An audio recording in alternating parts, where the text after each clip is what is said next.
Chapter 1 Fellow Cultivators. Before we begin this journey, strengthen this channel's foundation. Subscribe and ring the bell so you never miss a new chapter. A single like fuels the furnace. Now let us begin. The sky above Jinhua City cracked open at 9:47 on a Tuesday morning in late October, and Lin Shun was driving a delivery truck down Lioha Boulevard when it happened. He had a clipboard on the passenger seat with 4 signatures still outstanding before noon. A thermos of cold tea jammed between his thigh and the door because the cup holder had been broken since August, and the particular Tuesday morning consciousness of a 23-year-old who was thinking about whether the noodle shop on Cypress Road would still be serving by the time he wrapped up his morning route. The window was open 2 fingers. Traffic on Lioha moved at its usual variable pace. A delivery van ahead, 2 sedans behind. The intermittent accordion of city driving at 9:10. He was considering the noodle timing and the remaining signatures, and not much else when the road shook. Not an earthquake. Lin Shun had been through 2 earthquakes since moving to Jinhua, one in his second year, one the previous spring. Earthquakes were horizontal events, rolling waves under the ground that made buildings sway and cups rattle off shelves. This was different. This was vertical, a compression from directly above, as if something with immense weight had dropped onto the atmosphere and was pressing it flat against the earth. The sensation lasted 4 seconds and came with a pressure change that he felt in his sinuses, in his ears, and in his chest. Traffic lurched. The delivery van ahead stopped suddenly. A sedan in the adjacent lane braked hard and was immediately struck from behind with a hollow metallic impact. Lin Shun eased his truck to the shoulder with the reflex of 5 years of urban delivery work. Stopping cost less than crashing, and the clipboard's 4 signatures couldn't be obtained from a hospital bed and killed the engine. He stepped out onto the running board and looked over the stopped vehicles. The sky above Jinhua City was wrong. A line of absolute darkness ran from one horizon to the other at roughly 2,000 meters altitude. Not a weather formation, not a cloud, not anything that belonged in the category of natural atmospheric phenomena.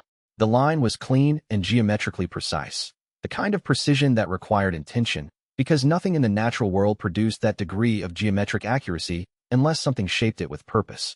From that line, something was descending, not falling. Falling was what objects did when gravity acted on them without intelligence. This was different. This was deliberate. This descended at a measured, patient rate, moving with the certainty of something purposeful that had chosen where it was going and found no reason to rush toward it. He had seen footage of gates. Everyone in Jinhua had. Every Hunter channel ran the dramatic footage during slow news weeks, aerial shots of the circular or oval apertures that opened in wilderness areas and coastal sectors, the combat footage of teams moving through them, the closing sequences as the gate contracted and sealed after the 48 to 72-hour window expired.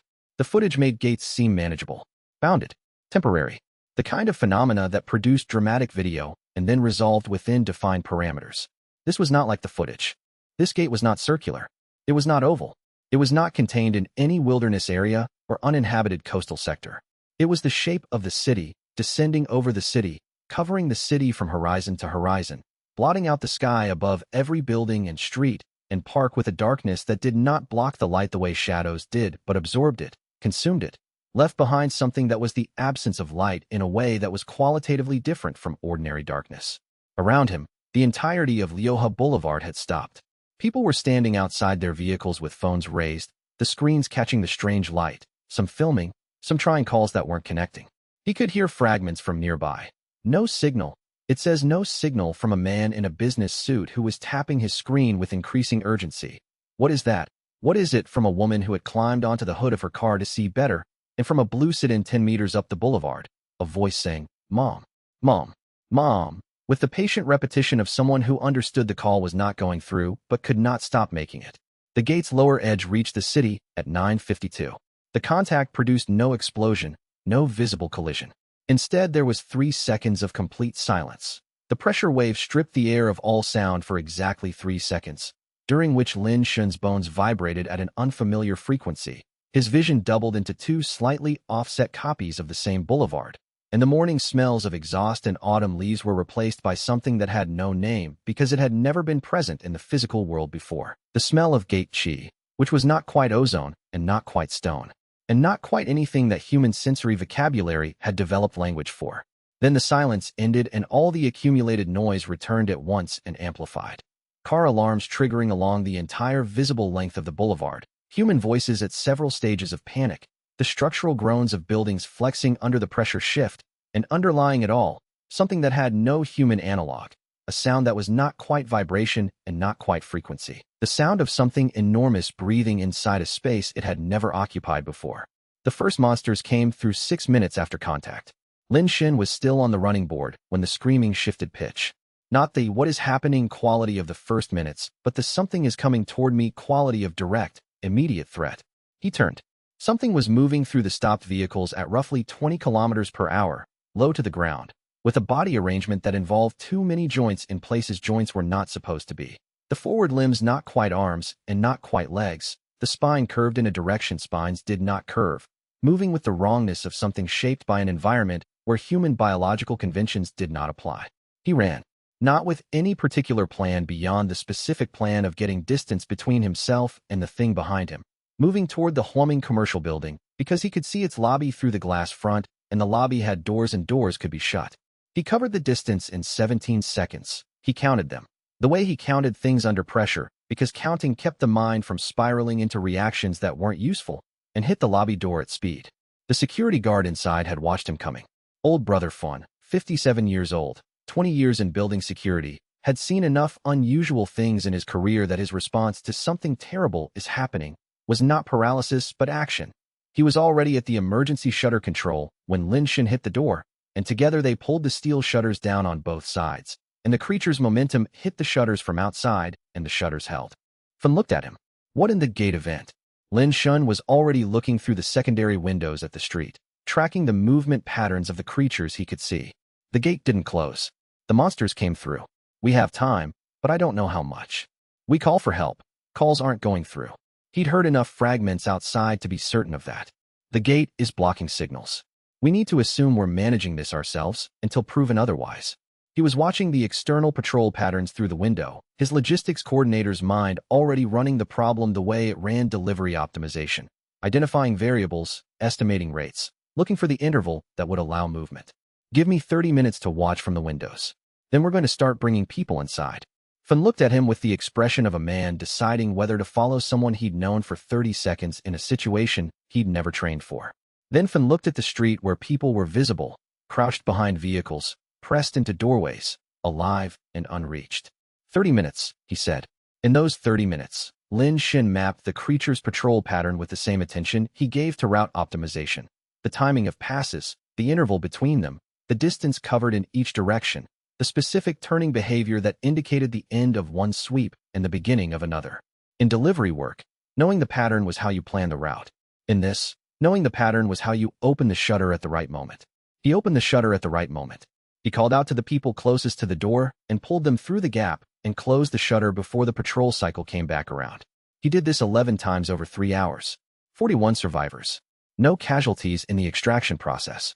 Old Brother Fawn, who had watched this operation with the gradually deepening expression of someone whose model of this particular 23-year-old was being continuously revised, said during the second hour, "You're very calm for someone running what appears to be an improvised rescue operation under active monster threat." "I'm not calm." He was timing the next opening, watching the patrol interval with careful attention. "I'm very afraid. I'm just not letting it decide what I do." "That's more useful than calm," Fan said. He picked up a fire extinguisher that he'd positioned near the door during the first hour. "Tell me when." He organized the lobby survivors before the first day ended. Working groups for food, water, medical, and security. A rule about phone screens near windows that generated argument until he explained the light beacon logic and the argument stopped. And one instruction to Wang Peng, the documentary filmmaker who had been preparing to film everything, that the camera needed to go away until this was over. Document the aftermath, not the active event. Wang Peng put the camera away. He had a notebook instead, and in that notebook, over the following 4 years, he would produce the city's most complete historical record of everything that was built. By the time darkness fell on that first day, 400,000 people in Jinhua City were dead. Lin Shin learned the number in fragments over weeks, assembling it from district reports and casualty counts, and the specific silence of areas that had been populated and were not anymore. When he finally had the complete figure, he wrote it on a single page and put it on his desk, and he looked at it every morning from then on, because looking at it was the minimum appropriate response to what the number represented. On day 2, dawn showed that the gate had not closed. The 48 to 72-hour window that every reliable source described as physical law had apparently not applied to this gate. The emergency vehicles he could see in the distance, beyond the boundary shimmer at the city's edge, had not moved. The boundary was preventing them from crossing. On day 4, he organized the 41 survivors into working groups for long-term operation rather than short-term crisis management. He gave them specific tasks with clear outcomes, because people with specific tasks to accomplish were less likely to spend the night hours with their minds in the places where the night hours took unoccupied minds. On day 20, he made the decision that would define the next 5 years. The gate was permanent, the people were real, and waiting for rescue was a strategy only if rescue was coming. He stopped waiting. He began building. He would build for 5 years before the city survivor system activated and told him what that building had meant. And in the gate's deep layers, a structure in the process of developing since the day the gate first opened was growing slowly more aware, and the outside world was finally sending 7 people to find what was inside, and neither they nor the gate's sleeping interior were prepared for what the other one had become. What was coming in the next 48 hours would either preserve everything Lin Shen had built, or the next chapter of Jinhua City would be written by 7 strangers with a gate-sealing device, and no one who had survived 5 years inside would ever get to finish what they'd started, and Lin Shen did not intend to let that happen. Chapter 2 5 years later, the city survivor system activated on a Tuesday morning at dawn, and in the first 60 seconds of its existence it told Lin Shen things about himself that required him to fundamentally revise his understanding of what he was. He was standing on the Resilience Tower's roof in the pre-dawn gray, 28 years old, lean and scarred from 5 years of doing everything that needed doing, watching the Central District prepare for another day. He did this every morning, arrived before dawn, stood on the roof, and watched the city begin. It was not a ritual in any mystical sense. It was information gathering. The early morning gave him a read on the city's psychological state before the day's official reporting began, the particular texture of how people moved and organized at the start of their days telling him things that reports never captured. Below him, the Central District was coming alive. Cultivation fields and the reclaimed parking lots and parks and broad boulevard sections were receiving their first workers in the gray light. The morning shift organized with the practiced efficiency of workers who had been doing this specific work for years, its rhythms internalized. The defensive wall showed the overnight guard rotation in its final hour before change, the figures at their posts in the regular spacing that Commander Zhao Lifan had established, and that Lin Shen had never had to revise in 4 years of the rotation's operation.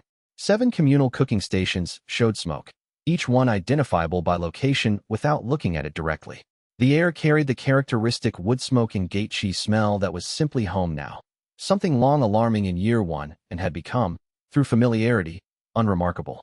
He was running a mental accounting of the day's logistics when the system activated. No warning, no precursor sensation, no buildup of pressure or shift in the ambient chi that would have given him notice.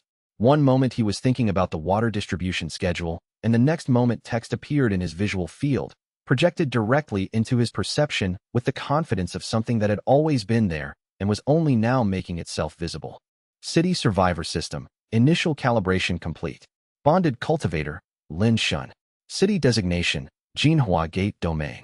Survivor Count, 2,312,847. City Heart Stacks, 2,312.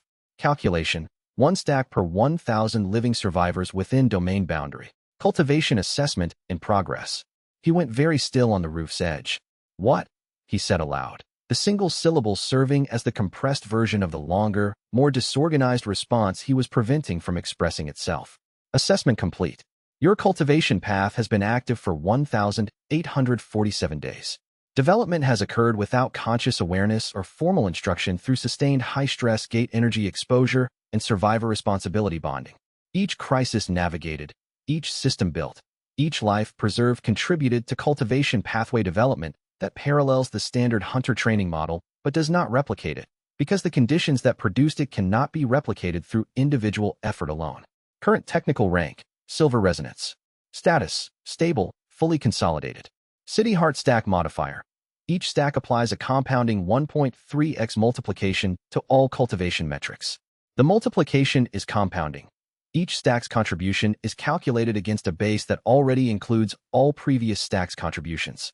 At 2,312 stacks, effective combat capability, chi density, perception acuity, and resource generation exceed standard assessment parameters.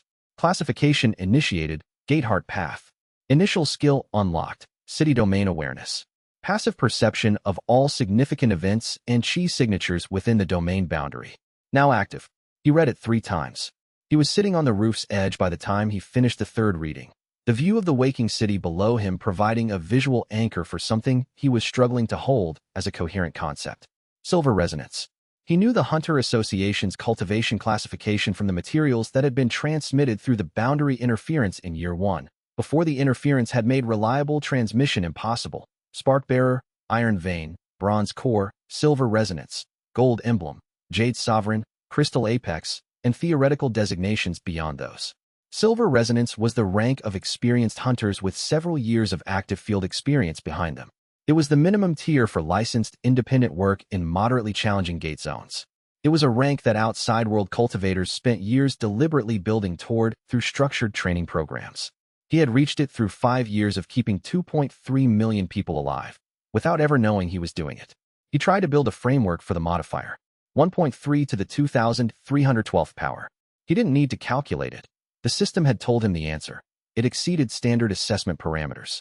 In 5 years of making decisions with incomplete information, he had learned to work with answers shaped like beyond the tools available. It meant the tools needed upgrading, not that the situation was impossible. What he could understand was the mechanism. Each city heart stack was generated by 1,000 living survivors within the domain. The stacks were not a resource. They were a permanent condition of the bond between his cultivation and the city's survival. The compounding multiplier meant that every stack he'd built was contributing to a foundation that each subsequent stack was built on. So the curve was not linear, but exponential. And at 2,312 stacks, the curve had gone somewhere that standard classification systems had not been designed to accommodate.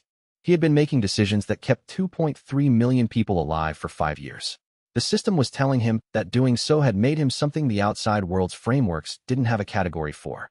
The power he'd been unconsciously building wasn't the power of individual cultivation. It was the power of genuine, inseparable responsibility for millions of lives, accumulated over time, with real stakes. He was still sitting with this when the system generated its second notification. Alert, foreign chi signature detected at boundary layer 1, northwest quadrant. Assessment, outside origin cultivator, single individual, applying structured chi pressure to boundary membrane. Penetration depth, 3.2%. Boundary resistance, active. Estimated time to full penetration at current approach rate, 72 to 96 hours. After 5 years of nothing, someone from outside was trying to come in. He cataloged his own response with the analytical discipline he'd built into himself over years. Relief was present, genuine and real, the emotion of something long held in abeyance for a long time and was finally permitted to exist. But alongside it was calculation. The habits of crisis management had made calculation the first response to anything new, before the emotional register had time to fully develop. Whoever was coming from a world that had spent 5 years treating Jinhua Gate as an external crisis to be managed from a safe distance. They were coming with frameworks calibrated to a disaster zone, with extraction protocols designed for survivors in ruins, and the system had flagged this in the initial assessment of the detected chi signatures, with equipment that included at least one object whose signature matched gate sealing initiator technology. A device that, if deployed, could attempt to close the gate from inside. Close the gate from inside, with 2.3 million people still within the boundary. He went downstairs to begin the day. The morning water distribution was not going to manage itself, and the outside team was still 72 hours away. He had time. He had also, in darkness, something he had never done in 5 years of keeping the route. A cultivation system that was fully active and a set of capabilities he was only beginning to understand. And he was going to need both before the week was over, because the 7 people working through the gate's layers toward his city were going to encounter something that would require every skill of explanation and demonstration he possessed to manage in a way that ended with the gate sealing device staying unused. He found Joe Daffa at the water distribution station and ran the morning briefing in 12 minutes. The distribution schedule, the Western Wall reinforcement assessment, and the container production queue that would need to expand by the end of the week regardless of what outside contact brought. Joe received the briefing with the compact efficiency of Joe, who had learned years ago that these briefings contained exactly as much information as the situation required. "I'll have the revised schedule before noon," Joe said. "I know," Linshin said. "That's why I'm telling you now rather than after." He went back to the roof for 10 minutes after Joe left, watching the city complete its morning. 2,312 city heart stacks, and every one of them was a living person below him, beginning another day in a domain that the outside world was finally 72 hours away from entering in person. The system's alert pulsed once, confirming the chi signature at the boundary was still advancing. Still 72 hours. Still coming. And what they found when they arrived would determine whether everything below him was counted as a civilization or catalogued as a disaster zone to be sealed. He could not let it be the latter. Whatever it took him, he could not let it be the latter. And he was not finished building yet. Chapter 3. Lin Shun's survey route through the 7 districts took 3 hours when he walked it efficiently, and 4 when something required stopping. He maintained the route every 6th day, had maintained it since year 1, and had in those 305 walks caught 11 developing problems before they became crises, and had counted each catch as a validation of the time investment. He set out at 7 on the morning of the system's 2nd day, walking the central district first, and then northeast to the medical district, the workshop to the west, and south to the farming district before cutting back through the eastern and industrial districts, and completing the circuit through the northern residential zone. The city domain awareness was active for the walk's duration, layering new information over the familiar visual, chi signatures from each person he passed, energy readings from the cultivation fields, the structural resonance of buildings and walls providing a kind of architectural health assessment that he had not had access to before yesterday. It was, in a word, overwhelming. He spent the first 40 minutes adjusting to the volume of new data the awareness was generating, learning which categories of information required active attention and which could be stored in the background the way peripheral vision stored the general shape of a room without demanding conscious focus. By the time he reached the medical district, he had found a functional balance, the awareness as ambient information field rather than active sensory demand, activating fully only when something within it flagged as significant. The medical district was active at 8 a.m. with the organized energy of a place that never fully stopped. Mei Jinglan ran the district with the same relentless efficiency she brought to everything, and the efficiency was visible in the district's operation, the treatment center's staff, the herb cultivation teams in the gardens, the morning medication distribution already in progress at the Eastern Station. He walked through the district's main corridor and exchanged brief operational updates with 3 department heads before moving on, filing each update in the running tally he maintained on every walking survey.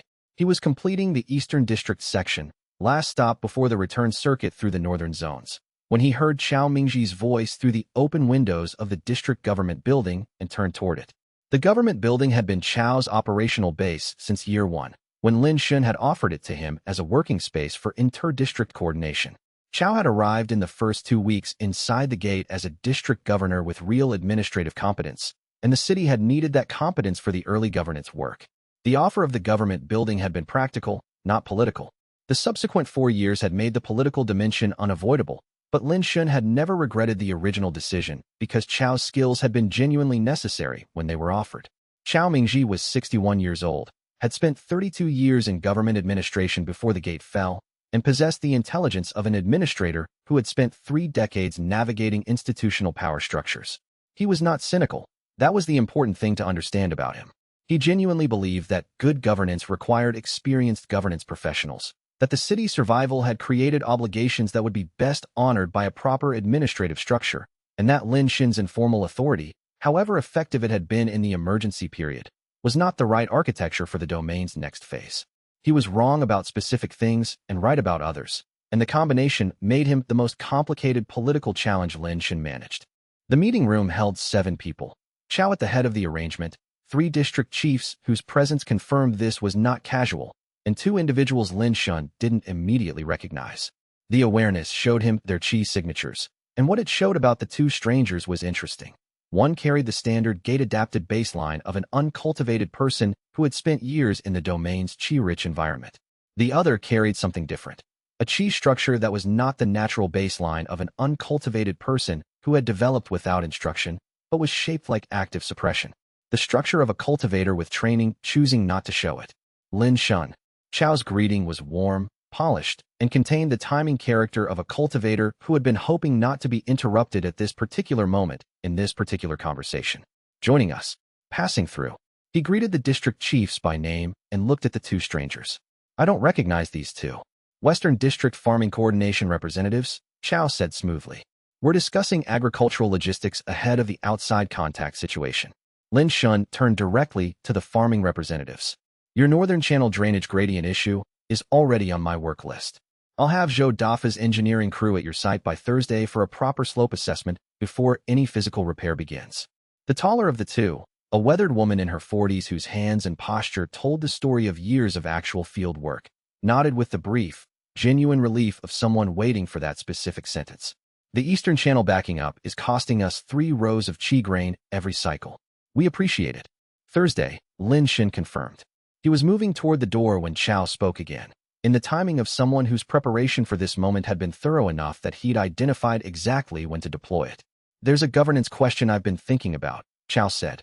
Before outside contact, we should formalize a restoration council structure, something the Hunter Association and the government will recognize as legitimate authority when they arrive. He paused. We've operated on emergency protocols for 5 years. The outside world needs to see us as a civilization, not a crisis camp. Lin Shun paused at the door. What does the structure look like? A council of district representatives with a chair and a formal charter. The kind of recognized governance that will allow productive relations with external authorities. Chow's voice was reasonable, the voice of a man presenting a practical solution to a practical problem. I was thinking you'd serve as city protector. The defense and operational role. I'd chair the council as the political and diplomatic interface. The proposal was sophisticated.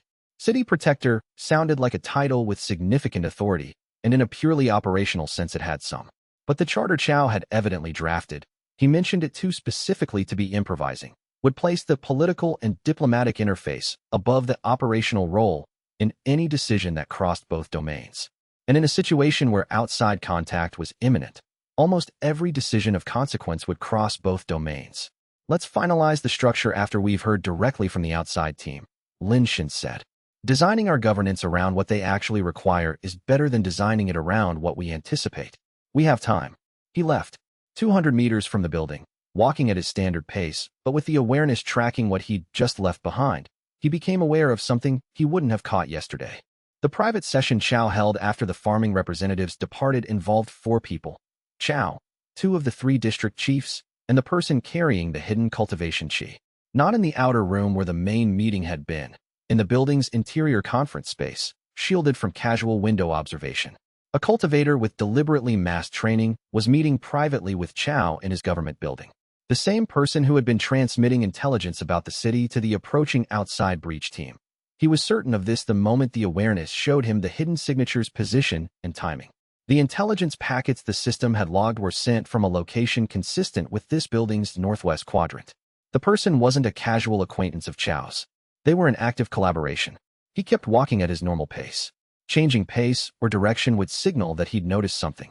The hidden signature was sophisticated enough to be paying attention to exactly that kind of response. 3 items climbed to the top of his priority list simultaneously. The identification of the intelligence source, the confirmation of their access and transmission history, and the decision about what to do with that information before contact. He had 60 hours. That was time, but not the kind that permitted patience, and the window was closing.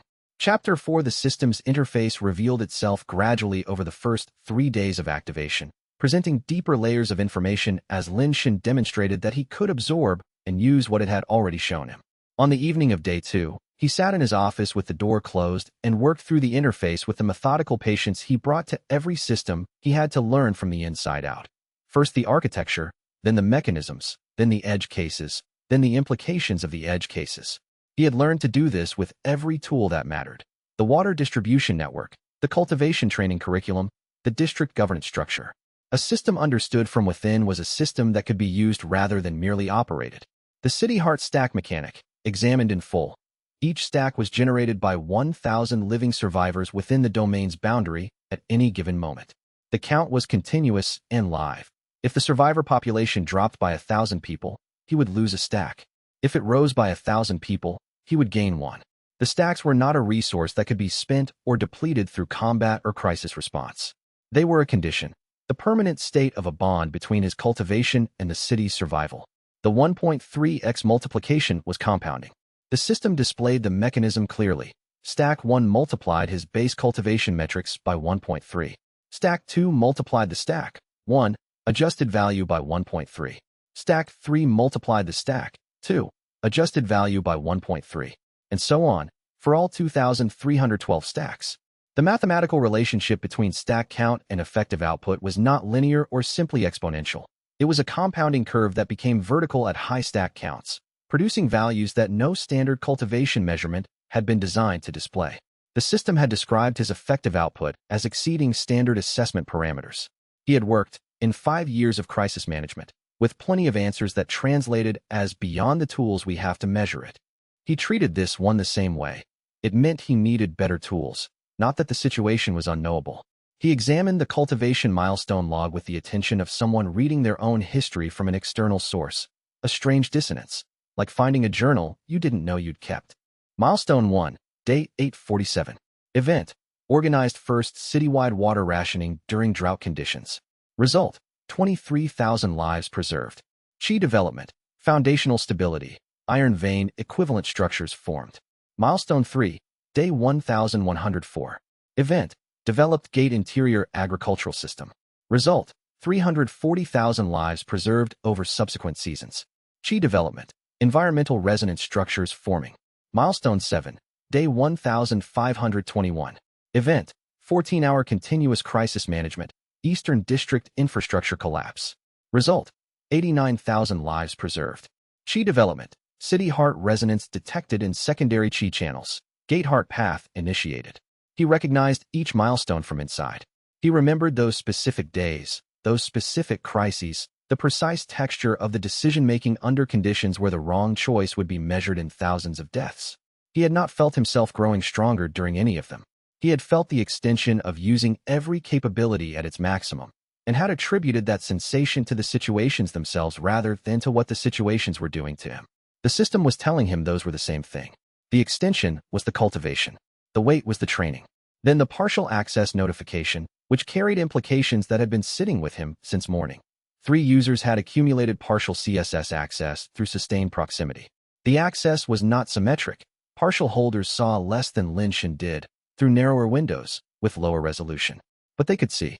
And what they had seen 6 weeks ago was apparently significant enough to transmit to someone beyond the boundary. The outbound packet logs. Week 1, Cultivation Profile Summary. Lin Shan's current development tier, estimated capabilities, notable characteristics of gate-adapted cultivation compared to outside standard methods. Week 2, Gate Interior Resource Map, outer 3 layers. Colony locations, chi density patterns, accessible versus inaccessible zones. Week 3, Defensive Perimeter Topology. Wall section strengths and weaknesses, guard rotation patterns, response times to various breach scenarios. Week 4 to 6, updates to all 3 categories as Lin Shan's development accelerated following system activation and as new tactical information became available. Strategic intelligence. Selected with care, transmitted with precision, delivered to the people who were working their way through the gate's layers toward the city. One of the 3 people who worked most closely with him had been feeding that intelligence to the approaching outside team for 6 weeks. The information had arrived before the breach attempt even began, meaning whoever was inside the city had been in contact with the outside team and coordinating with them before the breach attempt was initiated. This was not an informant responding to opportunity. This was a planted agent, in position before the outside contact attempt, with access to the system's intelligence through proximity to Lin Shan, and with a communication channel through the boundary that had been operating for 6 weeks without his knowledge. He thought through the candidates with the same analytical discipline he applied to every operational problem. The partial access holders were cultivators who had worked closely with him for years. He had 3 candidates from the proximity analysis. The awareness had shown him a hidden cultivation signature inside the city, moving through locations that corresponded with the candidate's operational access, staying near enough to gather intelligence without being close enough to generate casual recognition. He was narrowing. He needed one more data point to confirm. Before he closed the system interface, he ran one additional query: the transmission timing logs against the known schedules of all 3 partial access candidates. The log data was granular, timestamps to the minute, and when he compared them against the weekly operational briefings he distributed every Thursday evening, the pattern was definitive. All 6 confirmed transmissions had occurred within 90 minutes of the Thursday evening briefing. The briefing went to Mei, to Shui Peng, and to Gui Tianfeng, the 3 people on his analysis list. Mei's schedule on 4 of the 6 evenings was logged at the Medical Distribution Center, verifiable through patient records. Shui Peng had been at the Cultivation Training Hall on 3 of the 6 evenings, verifiable through the session logs he maintained. Gui Tianfeng's schedule on all 6 evenings showed time logged to Outer District Liaison Review, a category that was entirely self-reported in the coordination network's tracking system. He went to bed at midnight, because decisions made on insufficient sleep in crisis situations were a category he'd been tracking the negative outcomes of since year one, and this decision needed to be made with full clarity. Before he left the office, he reviewed the candidate analysis one more time. The three partial access holders were Mei Jinglan, Shui Peng, and Guo Tianfeng, the three people who had worked most consistently in his direct proximity over the past 2 years. Mei he trusted without reservation.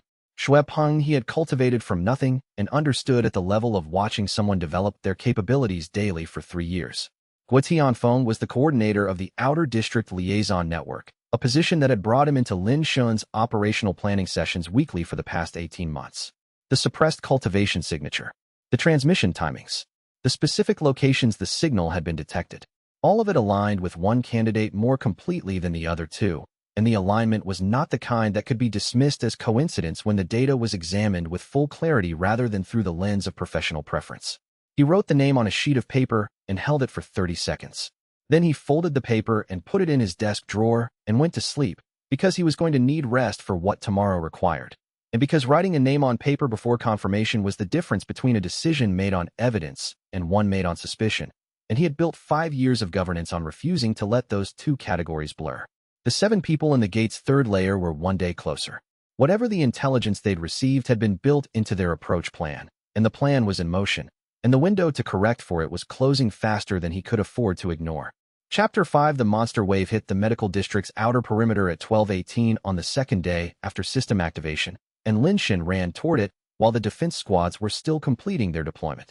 He had been in the workshop district reviewing structural plans with Zhou Dafa when his domain perception lit 47 hostile signatures in the gate's outer layer, northeastern quadrant, moving in coordinated formation toward the medical district. He told Zhou he was going and ran without explaining further, because Zhou's expression showed he had already processed the meaning of Lin Shun moving at that pace with that expression. The defense squads were good.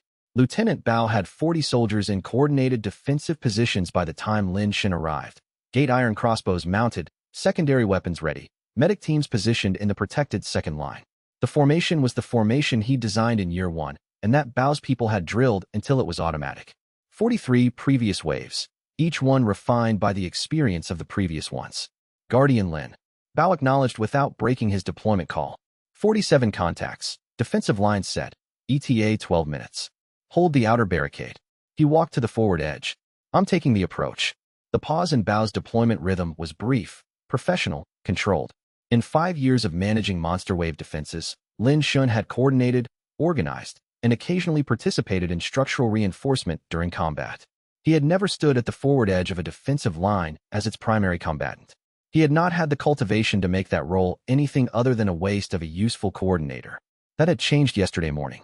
He walked to the barricade's forward edge. 300 meters of cleared approach corridor. Former street, cleared to bare pavement by years of defensive maintenance, stretching to the outer layer shimmer where the wave was already visible.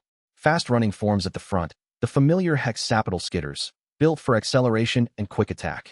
Heavier shapes behind them moving with the patient certainty of creatures that had never needed to hurry because they had never encountered anything that could stop them.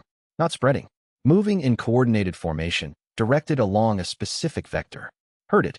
He reached for his chi. The response was not what he had expected. He had expected the thin, uncertain thread he had expected from 5 years of unconscious cultivation for 5 years without instruction. The kind of chi access he'd imagined silver resonance would feel like when filtered through his complete lack of formal training. What he found was something that had been waiting for him to consciously reach for it. The gate chi of the domain flowing into his pathways with the ease of water, finding a channel shaped exactly for it. And behind it, threading through every molecule of the flow, the city heart stacks. 2,312 of them, each one a multiplier. Each multiplier a weight of genuine responsibility converted into something the system could measure and he could use. He had thought about power in the abstract, in the way people thought about things they didn't expect to encounter. He had imagined force, acceleration, the feeling of being large and fast, and capable in ways he currently was not. What he found was different. Weight. The weight of 2.3 million people who were alive because of decisions he had made, concentrated and present and available as cultivation fuel. Not force. Responsibility made operational. He moved. The first skitter reached him and met a force calibrated not by drilling, but by 5 years of watching how these creatures moved and understanding the specific physical logic of making them stop. His right hand met the creature's neck at the apex of its forward extension, and the momentum of both things resolved into the ground. The second arrived before the first had settled. 2 more simultaneously from offset angles. They were smarter in groups than alone, these creatures, capable of basic flanking logic. He moved through them with the applied intelligence of 5 years of understanding the consequences of violence, and was now, for the first time, carrying the physical capability to match that understanding. Knowing where a creature would try to go made being somewhere else a straightforward calculation rather than a desperate hope. The heavy-class creatures were a different problem. Heavier, more durable, with enough physical weight that deflection required more force than the skitters needed. He adjusted. The gate chi he was channeling responded to the adjustment with the ease of a process calibrated over 5 years to exactly his intuitive understanding of what was needed. Not the clean efficiency of trained technique. Something more fundamental than technique. The direct conversion of crisis management judgment into combat application. 47 contacts. 11 minutes total. Chi pool remaining when the last creature fell, 89%. He stood in the cleared approach corridor and assessed himself with the same clinical detachment he brought to any post-crisis review. 2 claw strikes had connected, the left forearm reopening the year 2 scar, the ribs receiving an impact that would purple by evening. Neither critical. Chi expenditure 11%, for a wave that would have required the full defense squad an hour of active combat, at significant risk of casualties. He turned back to the barricade. Bao's voice was professionally controlled, and contained within that control, barely, the expression of Lieutenant Bao, who had just watched his understanding of something be comprehensively revised in 11 minutes. Guardian Lin, do you require medical assessment? The arm needs cleaning, Lin Shin said. Ribs are fine. He walked back to the line, and the defense squad stepped aside to let him through with a particular quiet that was not fear and not quite awe, but something in between. The wave was directed from the northwest. Same vector as the outside breach attempt. They're herding monsters as path clearing, probably intentional, a standard approach protocol for gate interior penetration. They don't understand what the direction of a herded wave does inside this domain. We could send a warning transmission, Bao offered. That's exactly what I'm going to do next. He turned and looked at Bao directly. The eastern coverage angle improvement was visible today. That's the result of the drilling you've been running. It shows. Bao received this acknowledgement with the control of someone trained to manage what they showed about what mattered to them. We've been working on it, sir. Lin Shin left for Chun Yifun's communication station because the outside team had driven 47 creatures into his city's medical district through ignorance of how the domain's ecology worked, and they were going to keep doing it every time they disturbed a new layer of the gate's ecological balance. The only way to stop it was to reach them with enough information to adjust their approach. He had 13 hours before their estimated boundary crossing. In that time, he needed to transmit enough guidance to keep them from making the approach worse, and to do it without giving away everything he knew about the gate's interior, because some of that information was leverage he would need in the first conversation after the crossing. Chen Yifan was at the communications station when he arrived, already running the transmission parameters for the next contact window. The young man looked at Lin Shin's arm, the reopened scar, the dried blood that hadn't been cleaned yet, and said nothing, which was one of the qualities Lin Shin valued in him. I need to send a navigation correction, Lin Shin said. Something they'll actually follow. We've established enough of a trust pattern that they're taking our transmission seriously, Shin said. The last 2 route corrections were both incorporated. They've slowed their approach, and they're moving more carefully. Good. He sat at the transmission console. That's evidence they can be reasoned with. That's what matters. He drafted the navigation guidance. Avoid the northeastern approach corridors entirely. Use the central descent path. Maintain a steady pace rather than accelerating. He added, carefully, a note about the ecological balance of the gate's second layer. Not enough to reveal the full scope of what he knew, but enough to explain why herding was creating problems. He transmitted it and sat back. Shin said, after a moment, what if they don't listen to this one? Then the next wave will be larger than this one, Lin Shin said. And they'll figure out, from inside the gate, why not listening was a mistake. He looked at the communications equipment. But I think they'll listen. If he failed to stop their next herding attempt, the wave it produced might be one no single cultivator could handle in 11 minutes. And then people would die before the team from outside even crossed the boundary. Chapter 6 Mei Jinglan's monthly status report was 37 pages long and had been produced with the care of 5 years of learning how to communicate complex information to the single reader most likely to act on it.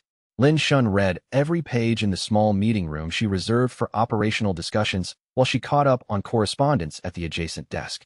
He had been reading the full report since year 2, when she had tested his claimed thoroughness by embedding a single anomalous data point on page 19 of a 34-page document. When he'd asked about the anomaly the following morning, she'd stopped sending summaries and started sending the complete work. The report's main body was good news, and he allowed himself to fully receive the good news before turning to the pages where the complication was. Food security at 94%. He remembered what 40% felt like, the physical sensation of knowing that more than half the population was short on calories and having no solution within reach and having to make decisions anyway. Medical capacity at 78% of current case volume. The birth rate exceeding the death rate in 5 years, a genuine milestone. These were numbers that meant something, and the thing they meant was real. Page 23 changed the quality of the reading. Psychological wellness indicators. The current tracking period, 37 deaths classified as willful cessation. The highest figure in 28 months. The note beneath, no correlation with conditions deterioration. Conditions were at their best in the domain's history. He set the report down and looked at the opposite wall for a moment. The cessation numbers, he said. May looked up from her correspondence. She had been expecting this specific sentence at approximately this point in his reading. Yes, we have the best conditions in 5 years. The count is the highest in over 2 years. Those two facts should not coexist. They coexist because they're in sequence, not in opposition, she said. She set down her pen and shifted to the mode of explanation rather than reporting, a different quality of attention, the kind she deployed when the information mattered enough to require full engagement. When survival requires everything a person has, there's no cognitive space for the particular kind of despair that comes from understanding clearly and without distraction that the situation has no end in sight. When conditions improve enough that survival stops requiring everything. When people have space to think. What they think about is everything they had been too engaged with survival to feel. He turned this over. It had the shape of something he should have anticipated and had not, because he had been building the infrastructure of physical survival and had not adequately attended to the infrastructure of its human meaning. What's the intervention approach? Hope of destination. Our people can see the conditions improving. What they can't see is where the improvement leads. A destination, a genuine end point that isn't more of this, indefinitely, until we die, is what the 37 deaths represent the absence of. She pressed her palms flat on the desk. The outside contact. The breach attempt. If we can announce that with confirmed timeline and honest parameters, it will accomplish more than anything else available to me right now. I'll make the announcement this evening, he said. Full details of what the system has detected, honest estimate of their arrival timeline, honest framing of what first contact means without generating rescue expectations that can't be fulfilled. She nodded. Then, Lin Shun. The pause that followed had a particular weight, not uncertainty, but the precision of someone choosing exactly which words were adequate. When the outside contact happens, I need direct authority over how our population is presented to whoever arrives.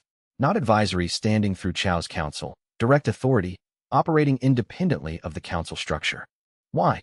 Because Chow will see the outside team's first impressions of our people as political material to manage. He'll frame our population in ways that support his governance agenda, as a constituency that needs the Restoration Council's leadership, as people who have been in crisis and need proper institutional support. That framing is not false, exactly, but it's incomplete, and the incomplete version makes our people less than they are. Her voice was even and direct. I need to be able to tell the outside team's medical and welfare personnel what our people actually are, without going through a political filter first. Your medical and humanitarian authority operates independently of Chow's council. He held her gaze. I'm confirming that now, explicitly, as a standing operational decision. If Chow challenges it, refer him to me. She absorbed this with characteristic efficiency. Question answered, time to move, received the necessary answer, and was ready to move to the next thing. Good. Get some sleep tonight, he added. She didn't argue with the instruction, which was informative. She argued with instructions that weren't necessary, and her silence told him she understood that sleep was actually required. He finished the report and sat for a moment with the weight of 37 names represented by a number on a page. 37 people who had survived 4 years of active crisis and found, in the most stable period the domain had known, that stability without direction was its own kind of impossible to sustain. He had been building the physical infrastructure for 5 years. May had been watching the human infrastructure and managing it with the same precision, and he had not been adequately attentive to what she was watching. He added this to the list of things he needed to correct and went to draft the evening announcement with the care it required. The right tone for the announcement was honest without generating false certainty, hopeful without overpromising, and precise about the difference between someone is coming and someone is coming who will make everything better immediately. Because those two things were not the same, and his people had survived 5 years on honest assessments, and they deserved nothing less now. He wrote it 4 times and chose the third draft. Then he sat at his desk for 20 minutes longer, doing nothing in particular, which was something he had learned in year 2 to treat as necessary maintenance rather than wasted time. The mind needed intervals without active demands. He had learned this the hard way, from 3 decisions in year 2's 4th month that he had made at the end of consecutive 15-hour operational days and had spent the following year managing the consequences of. After that, he built rest into the operational architecture the same way he built in supply inventories and security rotations, as a resource that had to be managed, not a luxury that could be deferred until convenient. At 9 p.m., he went to the Central District speaker station and delivered the announcement. He had practiced the phrasing enough times that he could deliver it in the tone that was required. Honest, clear, steady, without the tightness that came from trying to manage the listener's emotional response rather than trusting them to have it. He told them someone was coming. He told them it was a small team, not a rescue operation in the sense they might be imagining. He told them the city's operations would continue on their normal schedule and that he would have more information within 48 hours. He told them that the city they had built was real and recognized, and that the next days would give the outside world the chance to see it. The district speakers carried the announcement through every ward simultaneously. He could hear it echoing from 3 different directions as he stood at the central station. The slight time lag of the network's signal travel, the particular acoustic quality of words moving through open air in a city that had learned to use its physical spaces as communication channels. When it was done, the city was quiet in a particular way, the quiet of a place that had received significant information and was integrating it, not the quiet of a place that had been frightened. He hoped it was enough to keep the 38th name off the page, but he couldn't be certain, and the uncertainty was part of what he had to carry into every decision from this point forward. Because the honest assessment of a situation always included what couldn't be controlled, and Lin Shun had never been interested in looking away from what was real. Chapter 7 radio signals reached Chun Yifun's monitoring station on day 3 after system activation, fragile and intermittent through the boundary interference, and the fact that they were there at all after 5 years of complete silence meant something had changed on the outside, something large enough to finally achieve a working approach to the boundary. Chun Yifun was 25 years old. He had been 17 when the gate fell, a secondary school student with a passing interest in electronics who had found himself, in year 1, at the city's improvised communications station and discovered that the gap between passing interest and the person who runs this was smaller than he'd thought when the situation required it to close. He had spent 4 years teaching himself signal processing from engineering manuals in the medical district library, building filtering systems for boundary-degraded transmissions that had never produced a transmission to filter. Until this morning, the signal arrived in 30-second bursts with recovery intervals between, the timing of equipment operating near its transmission capacity, not deliberate protocol spacing. Lin Shun sat at the monitoring station while Chen's filters worked. The boundary imposed specific degradation patterns on electromagnetic signals attempting to cross it, patterns that Shun had spent 2 years modeling in anticipation of exactly this kind of transmission. The filtering worked. Words resolved. Assess, survivor contact, authorized personnel, gate analysis team 7, confirm channel. Then, through a brief angle alignment that cut through the interference. If anyone is receiving this transmission, please respond. Record everything before we respond, Lin Shun said. Run the code layer analysis first. Chen's code layer analysis took 4 minutes. The return, Hunter Association Class B Tactical Field Communication Protocol with a secondary National Emergency Response Authority field operations layer. 2 separate organizations, coordinating on one team's transmissions. When did the association start running joint operations with NARA for gate events? Lin Shun asked. Chen shook his head. He had been 17 when the gate fell, and his frame of reference for before was the secondary school politics of the Central District's 9th Ward. But the question mattered, and both of them knew it, because before and after were the difference between understanding why the team was here and not knowing. Something changed on the outside.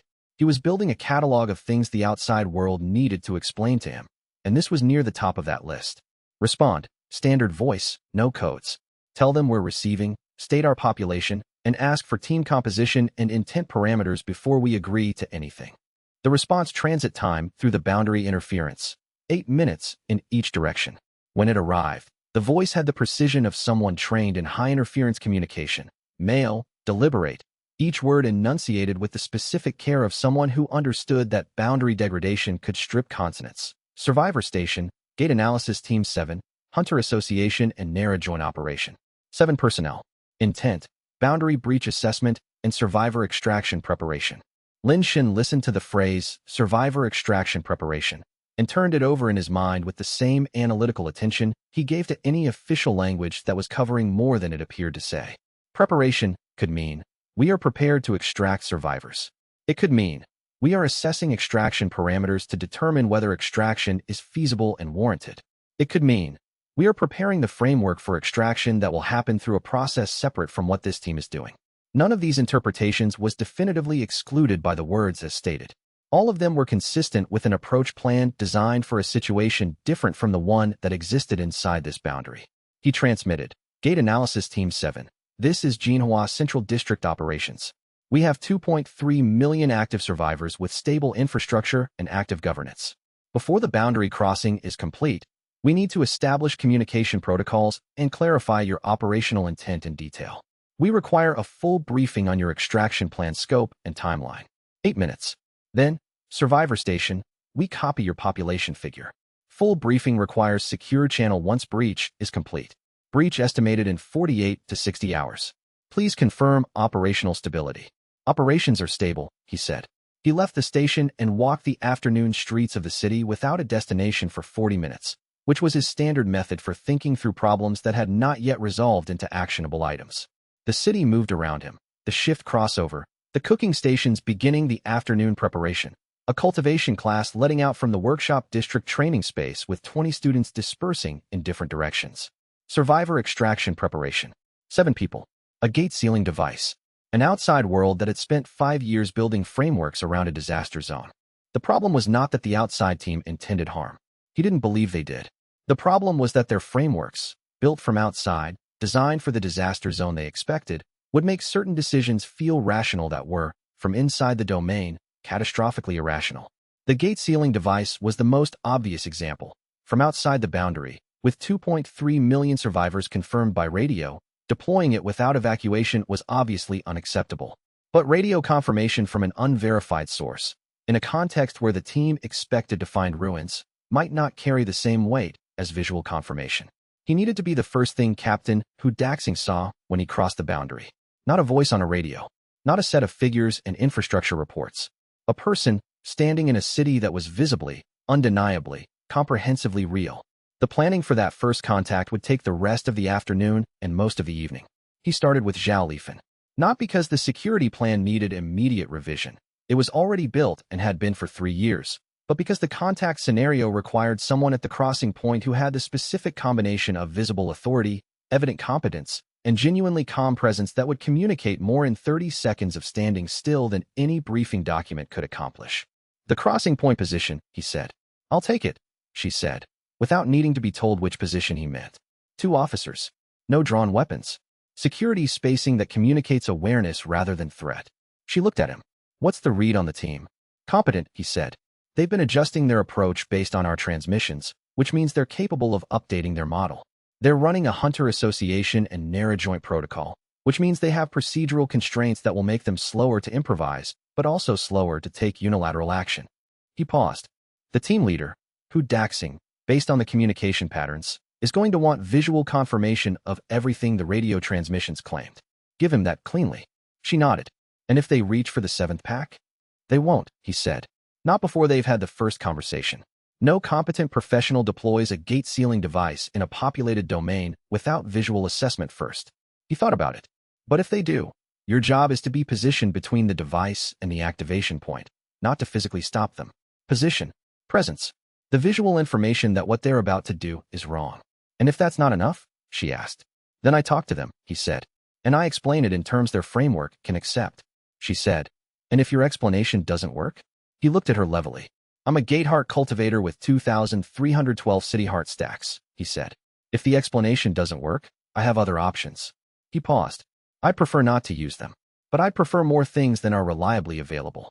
After the planning session, he walked back through the city in the late afternoon, running the contact sequence through his mind one more time. What they saw first, what he said first, what he left for them to discover rather than announcing. The gate sealing device and the unspoken acknowledgement of it. The planning for that first contact was done by the time night came. And if he had gotten it wrong, no amount of cultivation or city heart stacks would stop what happened next. And that was why he had spent the afternoon making sure he hadn't gotten it wrong. Chapter 8 Cultivation class met every Tuesday and Thursday in the converted parking garage at the Central District's western edge, and Lin Shin walked into Thursday's session carrying the domain awareness as an active perception, fully operational for the first time. The effect was immediate and significant.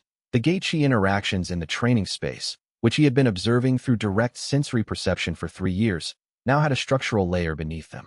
Each student's chi signature was distinct and legible. Development stage, dominant pathway, areas of resistance, and areas of natural flow. The kind of information that previously had required extended observation to accumulate, and that the awareness gave him on contact. 20 new students today, distributed through the training space's grid of floor markings. He walked the rows during the foundational assessment exercise, which was not the standard outside world opening exercise. Standard cultivation began with chi compression toward core formation, and inside the domain's saturated gate chi environment, forcing compression before resonance was established produced the specific kind of pathway damage he'd spent 3 years treating in students who had tried outside standard methods. The gate-adapted opening was different, resonance first. The cultivator's pathways learning to match the gate chi's frequency before attempting to shape it. The fundamental difference is abundance, he told the new students, moving through the rows. Outside this boundary, chi is a resource you accumulate through years of careful individual effort. Inside this domain, the gate chi is saturated. You are swimming in cultivation resource, and the problem is not gathering but learning to move without fighting the current. Standard cultivation methods are designed for scarcity.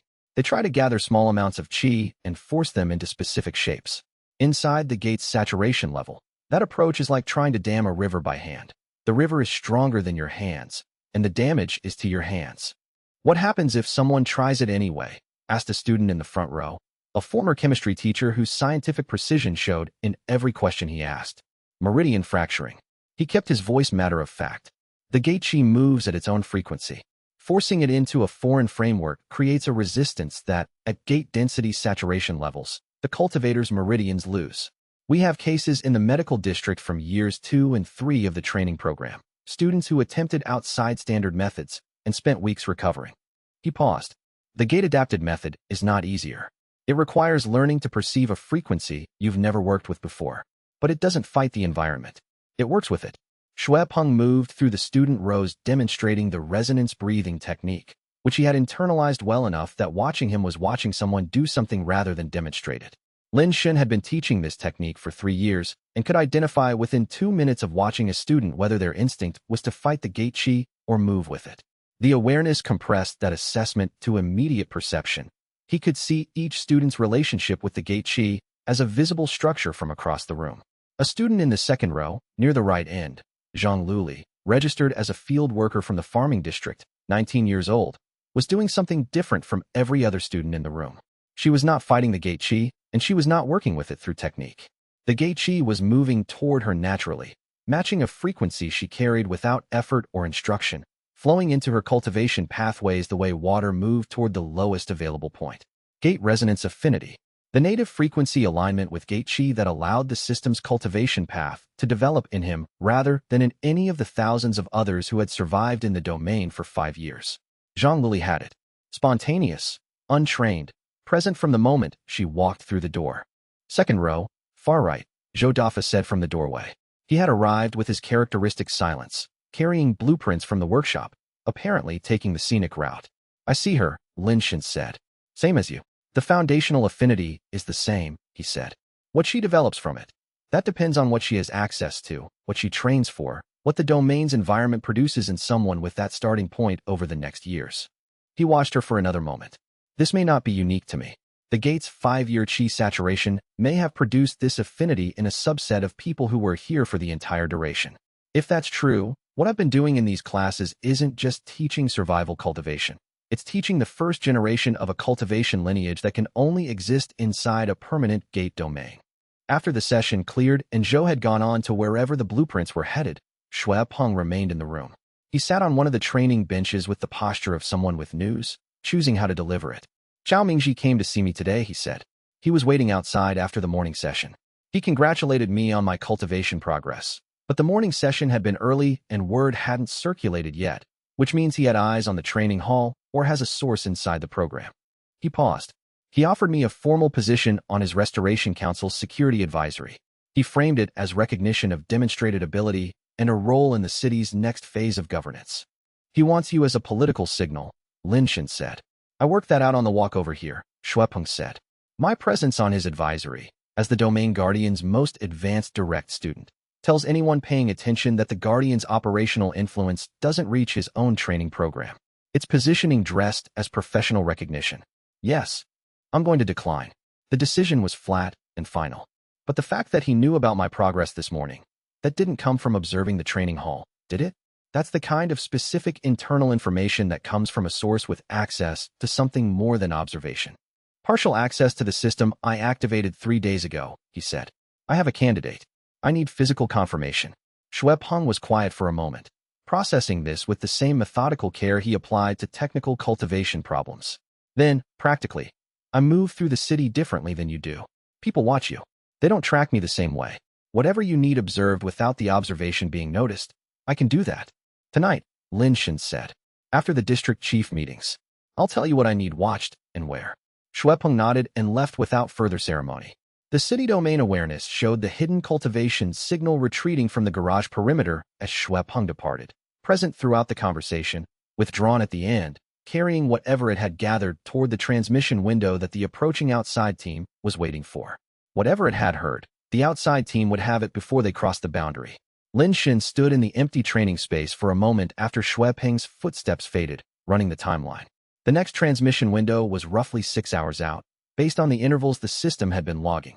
6 hours to confirm the source, decide what to do about it, and either intercept the transmission or accept that the outside team would have what was sent. He could not intercept a Qi-encoded transmission through the boundary interference. That was not a capability he had.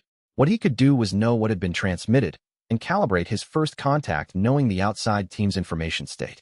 He looked around the training space, the floor markings, the positions where 20 students had stood this morning, the specific quality of a room that had been used for its intended purpose and was between uses now. 3 years of this room. 3 years of building something that the outside world had no framework for. A cultivation lineage native to a permanent gate domain, growing from affinity rather than from instruction, producing results the standard training programs could not replicate. Whatever was transmitted tonight, it wouldn't be able to describe this. You couldn't transmit this kind of thing. You had to see it. Which meant Lin Shen's window to move first was closing faster than he could afford, and the move that mattered most was being at the crossing point when they arrived. Chapter 9 The District Summit was announced at 7 a.m. for 10 a.m., which was the precise timing to establish procedural legitimacy while preventing effective counter-organization. Lin Shen arrived 3 minutes before the stated start time and sat in the second row where he could see the room's full layout without being at the center of it. Chao had distributed copies of a prepared charter document on every seat. Lin Shen read it in the 5 minutes before the session opened. The document was sophisticated. 7 council members, 1 chair with final coordination authority in the event of consensus failure, 5 district representatives with voting rights, 1 special advisor for operational and security matters. The chair's authority included the right to make binding determinations about what constituted consensus failure. The special advisor's authority was advisory and required council approval for non-routine operational actions. Both consensus failure and non-routine were defined as terms to be established by the council itself after formation. 2 undefined terms, both load-bearing, both positioned to give the chair, whoever held that position, the authority to define the scope of their own authority after the structure was formally established. He had read 3 similar documents in the outside world's administrative materials transmitted in Year 1. The structure was a recognized form, balanced in appearance, asymmetric in practice, dependent on the good faith of whoever occupied the central authority position for whether it was actually used as designed or as an instrument of concentrated power. Chao's good faith was not the question. Chao was capable of good faith within his own framework. The question was whether his framework was aligned with the city's operational requirements when those requirements came into conflict with his governance preferences. The 3 pre-briefed district chiefs voted approval immediately when the motion opened. Lin Shen raised his hand. the coordination authority structure in emergency conditions. He kept his voice even and direct. Monster wave response, medical crises, infrastructure failures. These require operational decisions in minutes. What's the mechanism for decisions that can't wait for consensus processing? Pre-authorized emergency protocols below a defined operational threshold, Chow said. The response was prepared, which was itself information about how carefully this session had been architected. The threshold is undefined in the document. That's determined through committee process after formation. In the 48 hours before outside contact, the pause was slightly longer than professional composure preferred. The charter is a preparatory draft. Then let's table the vote until we have actual information from the outside team about their governance requirements, Lin Shin said pleasantly. Designing the structure around real information is better than designing around anticipated information. We have time. Tabled, for votes to 3. Chow moved immediately to the next agenda item without showing disruption, because showing disruption would give it weight he didn't want it to have. Lin Shun attended 2 more items, excused himself for the water system review that was actually waiting for his attention, and left. 200 meters from the government building, the awareness showed him the private session Chow opened after the summit adjourned. For people, the hidden cultivation signal present and active, and from the spatial positioning and chi pattern movement, this was not a passive observation situation. The signal was communicating directly with Chow. The tabling of the vote had triggered a response, and the response was being coordinated through the same channel that had been feeding intelligence to the approaching outside team for 6 weeks. He went to the water system review because the channel problem was real and because operational discipline meant not letting political concern override genuine operational need. But he completed the review in 2/3 of the usual time, and when he was done, he went to find Wang, Liu, and Huang, the 3 district chiefs who could still move their votes before tomorrow morning. He had 18 hours to secure the political ground ahead of the crossing. He found Chief Wang in the farming district at 4 p.m., walking the irrigation channels with the focused attention of a person who understood that good governance started at ground level. Wang greeted him with a farmer's nod, brief, acknowledging, not stopping the ongoing assessment of the channel's flow rate. "You came to talk about the vote," Wang said. "I came to make sure you had complete information before tomorrow." He fell in a step alongside Wang. "The council structure has practical problems in the current conditions. I'm not opposing governance reform. I'm opposing governance reform with undefined authority terms, implemented in the 48 hours before we have our first conversation with an outside team whose requirements we don't yet know." Wang was quiet for 3 channels. The bioluminescent light in the deeper chi grain rows was just starting to show as the afternoon moved toward evening. "He told me you'd say exactly that." "He was right about what I'd say," Lin Shin said. "That doesn't make what I'm saying wrong." Another 3 channels. "Abstain," Wang said finally. "Not against. Abstain." "That's enough," he said, and meant it sincerely. An abstention at this juncture would table the vote more cleanly than an opposed vote, because opposed votes generated rallying in Chow's coalition and abstentions did not. The second and third conversations with Liu and Huang took the evening. By 9 p.m., he had 3 abstentions confirmed and a secured tabling motion for the morning, and he was walking back through the city with the particular clarity of a person who has done the work that was available and can now wait for what the night produces. Zhao Lifan was waiting at the corner of the security district's main entrance, which told him she had been tracking his return route and positioned herself for an efficient exchange. "Update," she said. "Abstentions confirmed," he said. "Vote tables tomorrow." "Good." She handed him a folded note, the 2 names from her parallel analysis, both of them already on his candidate list. "Shuepeng's confirmation tonight. 9 p.m., he said. "When it comes in, I'll have everything I need." She nodded once and returned to her duties. Lin Shun continued to his office, where the system's transmission log was showing the hidden cultivation signal's activity moving toward the next window. He sat at his desk and drafted the note he would send to Wang, Liu, and Huang tomorrow morning, confirming the abstentions and outlining the formal pathway to tabling the vote. Clear, specific, no room for misinterpretation. Chow would have his version of events circulating by 8 a.m. tomorrow, and Lin Shun needed his version, accurate, complete, covering the same events, in people's hands before Chow's arrived. He also drafted the preliminary contact briefing for Zhao Lifan, the crossing point formation, the security spacing, the non-aggressive visual profile, the contingency protocols for the 3 most likely complication scenarios. He had been working on this document for weeks, but the day's new information required revision.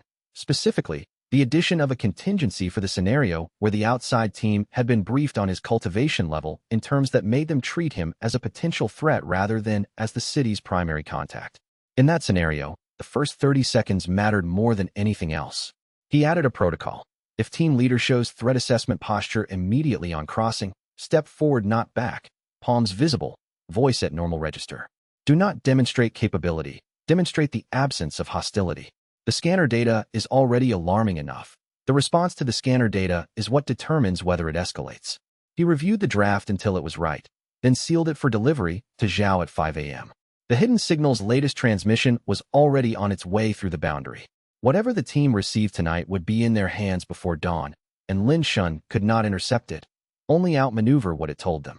The outmaneuvering had been the work of the past week. Tomorrow morning was where it would either hold or it wouldn't. And at 6:23 a.m., the boundary shimmer would part, and whatever they had been told would meet what was actually here, and one of those two things would determine what came next, and he had staked everything on being the one who showed them what was actually here. Chapter 10. The stable zone in the gate's fourth layer was 60 meters below the city's surface level, 2 hours of careful navigation below the third layer's boundary, and Lin Shen went there alone on the morning of day 5 after system activation because the system's new depth of perception made solo navigation of the deeper interior safely manageable, a meaningful first. He descended through the second layer first, familiar territory, the hunting grounds closest to the city where monster wave generation was heaviest, and where 5 years of city-organized extraction operations had mapped every accessible zone. The awareness showed him the layer's ecology with new precision. Monster positions tracked in real time, chi density gradients distinguishing stable zones from unstable ones, the structural features of the gate's architecture legible in a way that his pre-activation perception had only approximated. He moved through the second layer in 30 minutes, which was faster than any solo survey he'd managed before. The third layer required more care. This was the deepest layer that city exploration teams had regularly visited, and his route followed the path the most experienced teams used, adjusted twice by the awareness when it showed patrol positions that the standard map hadn't captured.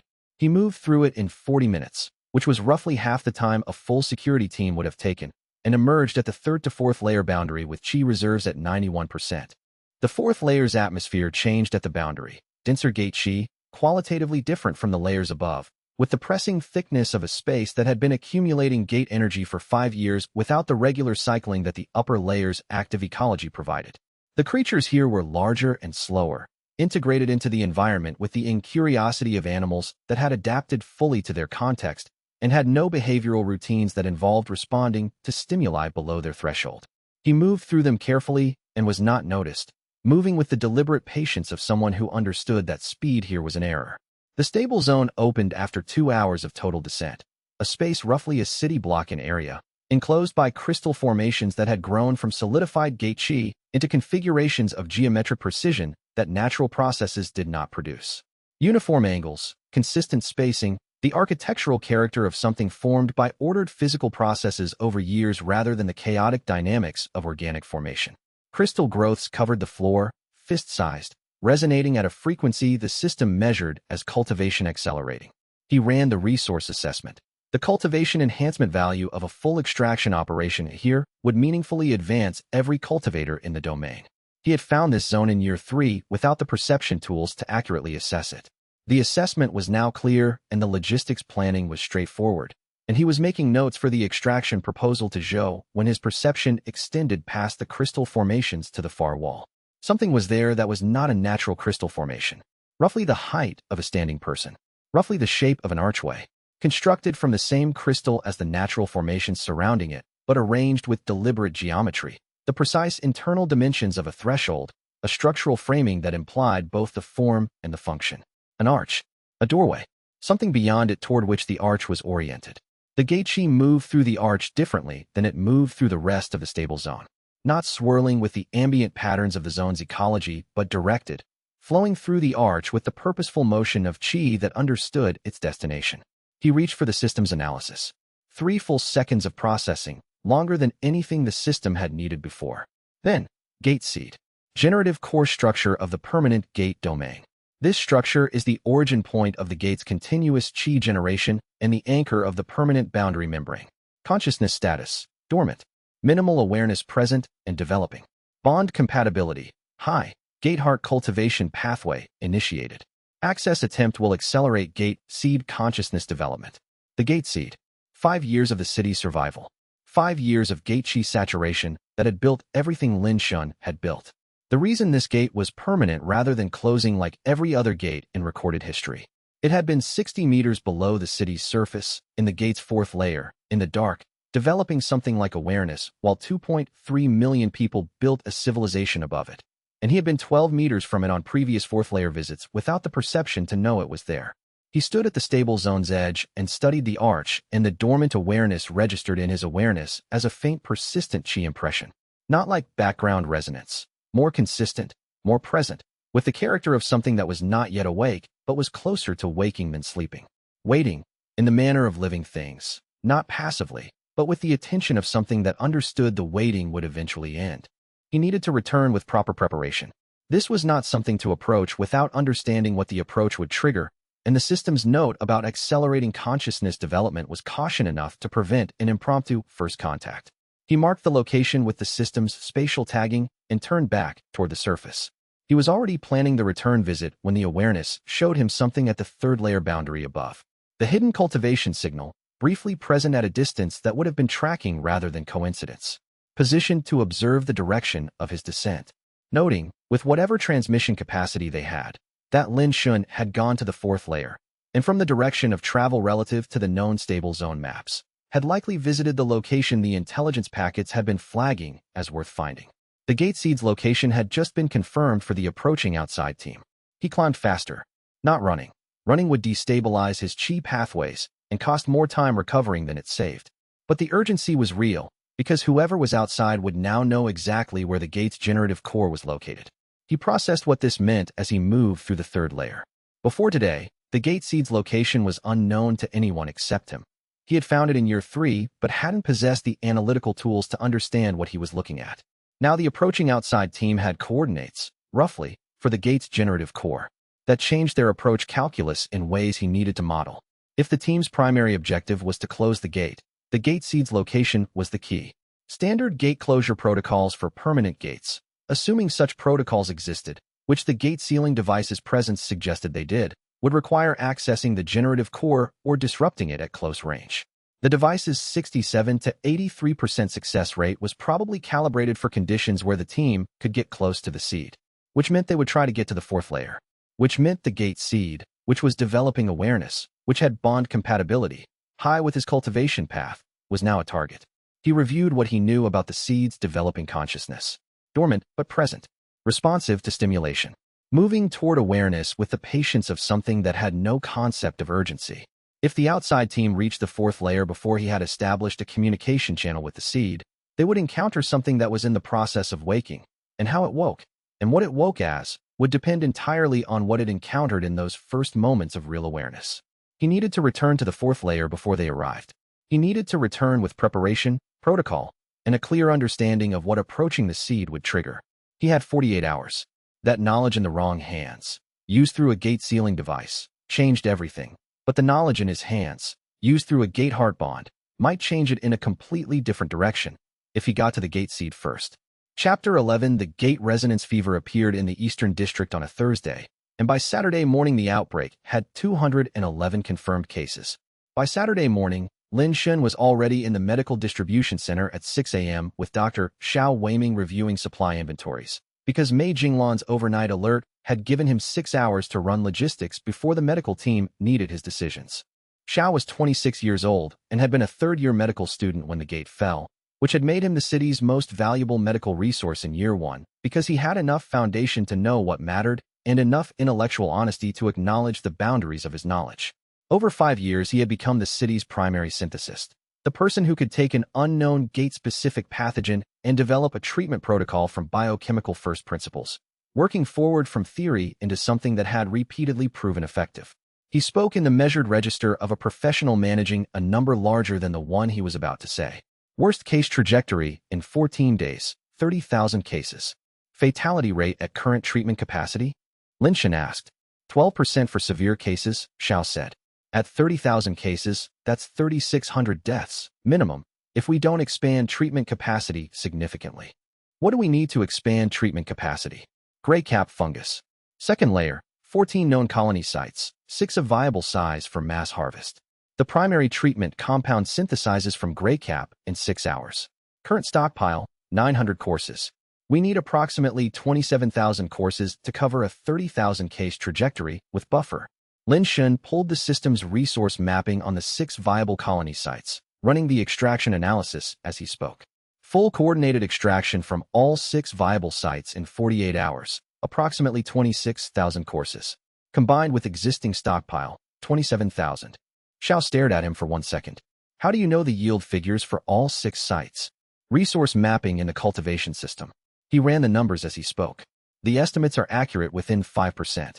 The bottleneck is sealed qi storage for transport. Gray cap's active compounds degrade in unshielded transit. Zhou's sealed containers, Xiao said immediately. They had worked through this constraint before, during smaller harvests. He has production capacity for 8 teams currently. I need 18 running simultaneously. Lin Shun was already calculating the production run time. 10-hour emergency production run at full workshop capacity gives me the additional container sets.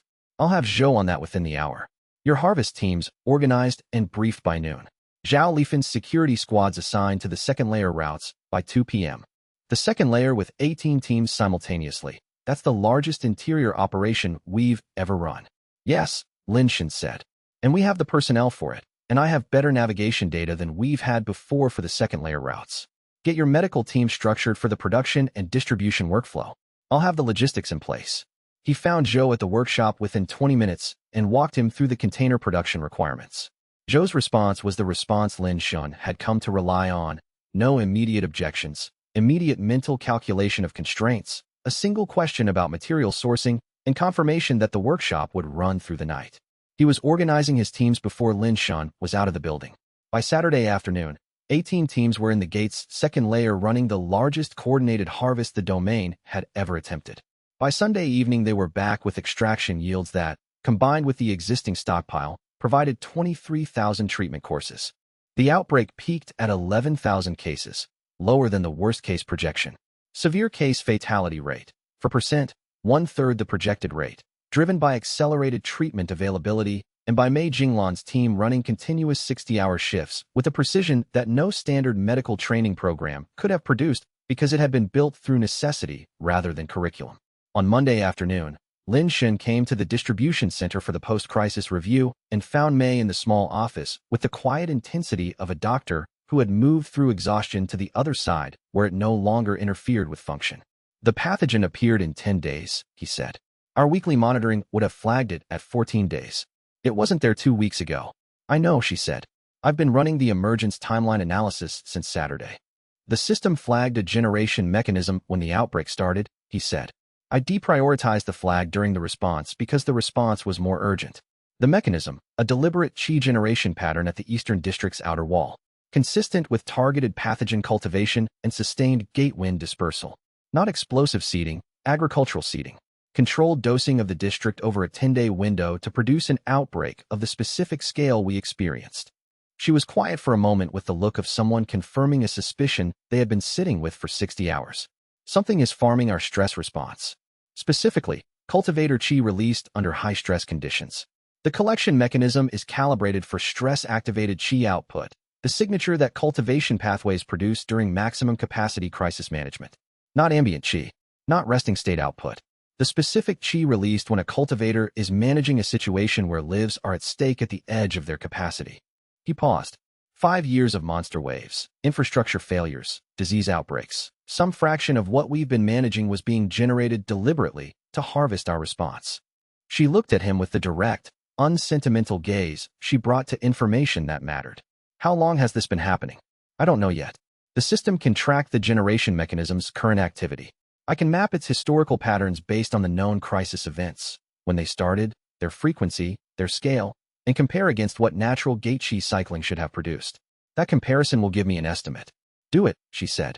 And tell me the answer before we speak to the outside team, because if the answer is what I think it might be, I need to know it before they arrive. She reached for her case files. The willful cessation numbers. 37 deaths. Subclinical gate wind qi exposure, persistent and accumulating. It would register in my indicators exactly as crisis resilience fatigue. She looked up at him. I need to know whether those 37 people died of despair or whether they were killed by something that chose them. He said, I'll have the analysis before they cross the boundary. She looked at him for a long moment with the expression she used when she was deciding whether to say something that was accurate but not actionable. Then, if it's what I think it is, if those 37 people were killed by something that chose them, I need you to tell me before you tell anyone else. Not Zhao. Not Zhao. Me first. Yes, he said. Because if the answer is what I think it might be, she said, the way I present our population to the outside team changes. From these are survivors of a gate crisis to these are survivors of a targeted attack. Those two frames have different implications for how the outside world's institutions treat us, what protections apply, what obligations the Hunter Association carries. Her voice was precise and flat and very calm. If we were attacked, we are not a disaster zone. We are a crime scene. And that changes everything about what we're entitled to demand.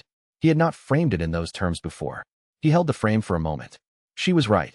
The legal and institutional implications of targeted attack versus gate accident were entirely different, and those differences would matter enormously in the first 48 hours of outside contact. Before anyone else, he confirmed. She nodded once and returned to her case files with the settled attention of someone whose concern had been acknowledged. And he meant it.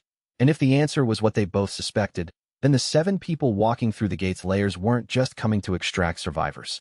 They were coming to clean up the consequences of a thing that had been done to Jinhua City deliberately, and whoever had done it was still inside the boundary, still watching, still feeding information to the people on their way in, and Lin Shun was the only person in the city who knew all 3 facts simultaneously, which meant the first conversation after the crossing needed to accomplish something no transmission through the boundary interference could prepare anyone for in the city.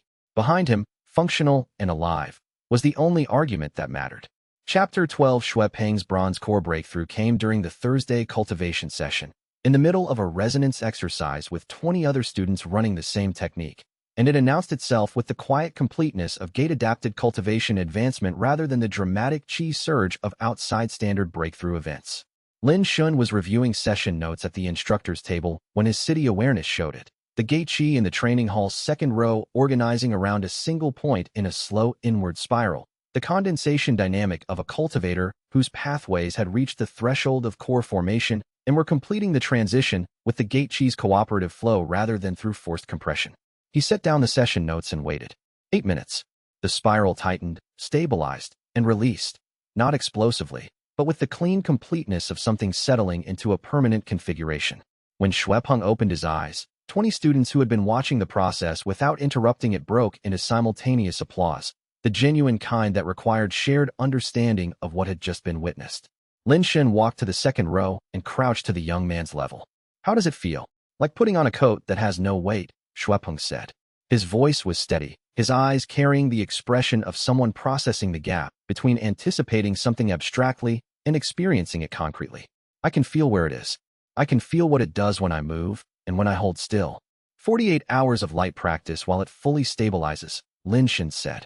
Let the configuration set before you push it. The core is there. Trust it without immediately testing its limits. Did yours feel like that when it formed? I don't know when mine formed, he said. I wasn't aware of it forming. I didn't know I was cultivating until 3 days ago. I know. Shuepeng paused. The uncomplicated smile of a 21-year-old who hadn't yet developed the full architecture of guarded feeling appeared briefly. Thank you. For 3 years of all of it. You built it, he said. I held the space for you to build in. He returned to the instructor's table. The session resumed, and for the remaining 30 minutes of class, the energy in the training hall was different. Lighter, the way shared good news always made a space feel as if the walls had moved slightly outward. After the students dispersed and Shuepeng had helped with the session cleanup, the young man came to the doorway of the room where Lin Shun was finishing the logs. Zhao Mingji came to see me again today, he said. Different approach from yesterday's pitch. He told me the city needed people like me in formal positions before outside contact happened, that my advancement validated the city's cultivation program in a way that would matter to the Hunter Association. He was asking me to be a credential. 6 weeks that I can confirm, Lin Shen said. Probably longer. The system's historical pattern analysis suggests the chi stress farming operation, the deliberate pathogen and monster wave generation, has been running for 18 to 24 months. Was been coordinating the outer district liaison network for 22 months. Shuepeng was quiet for a long moment. He was here the whole time, he said. He was one of us the whole time, and he stopped. Yes, Lin Shan said. What are you going to do? Give him the opportunity to make the right choice, Lin Shan said. Tomorrow morning, before they cross. He knows I know. The signal withdrawal pattern showed awareness of observation, which means he's been waiting for this conversation. He'll be ready for it. He looked at Shuepeng. Whatever his reasons are, he had them. Whether they were good enough reasons is a separate question. But I give everyone the chance to make the right choice, and then whatever they decide is theirs. Shuepeng nodded slowly. And if he doesn't? Then he faces the consequences his choices produced, Lin Shan said. And the outside team arrives knowing that their advanced intelligence was managed by someone I've already addressed, which changes the opening dynamics significantly in my favor.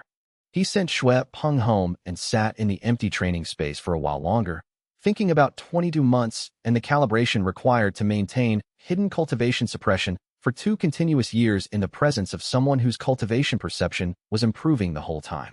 Whatever Guo Tianfeng's resources were, they were substantial.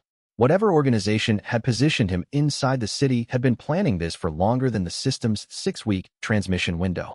And if they didn't take the opportunity to step back voluntarily, everything they'd transmitted to the outside team in 6 weeks would need to be accounted for before the boundary crossing, with no more time to prepare, and 7 people on the other side who had been briefed using that intelligence, arriving with a picture of Jinhua City that had been carefully shaped toward a single conclusion. He would find out which conclusion when they arrived. And he had one night to decide what he was going to do about the person who had shaped it, and the answer needed to be one he could live with. Chapter 13. The 5-year death toll was 1,712,497 people, and Lin Shan had compiled it himself in year 4 because no one else had, and the number needed to exist as a known fact rather than a felt approximation. 3 days of work. Every district's casualty records. Every population survey conducted at annual intervals. Adjustments for births inside the gate, and for the mortality categories that the city's medical classification system had developed for conditions the outside world's frameworks hadn't been designed to address. The number was accurate within the bounds of available data, and the bounds were real and acknowledged on the compilation's final page. It was as close to the truth as he could get, and precision had never been the point. The point was that someone had counted, and the counting represented something about how much the number deserved to be known. He kept the compiled record on a single page on his desk. He looked at it every morning. The weight of it had not diminished in 4 years of looking, and he had not tried to find ways to diminish the weight, because the weight was the appropriate response to the number, and he was not interested in protecting himself from appropriate responses. The system's survivor memory skill activated on day 8 after system initialization. Survivor memory.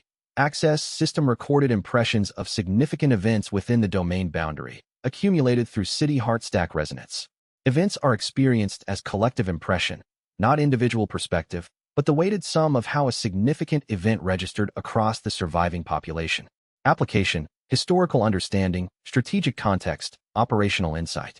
He activated it alone that evening, in his office, with the door closed. He accessed the record of day 1. The collective impression of 4 million people experiencing the gate's arrival simultaneously was not describable in single-frame terms.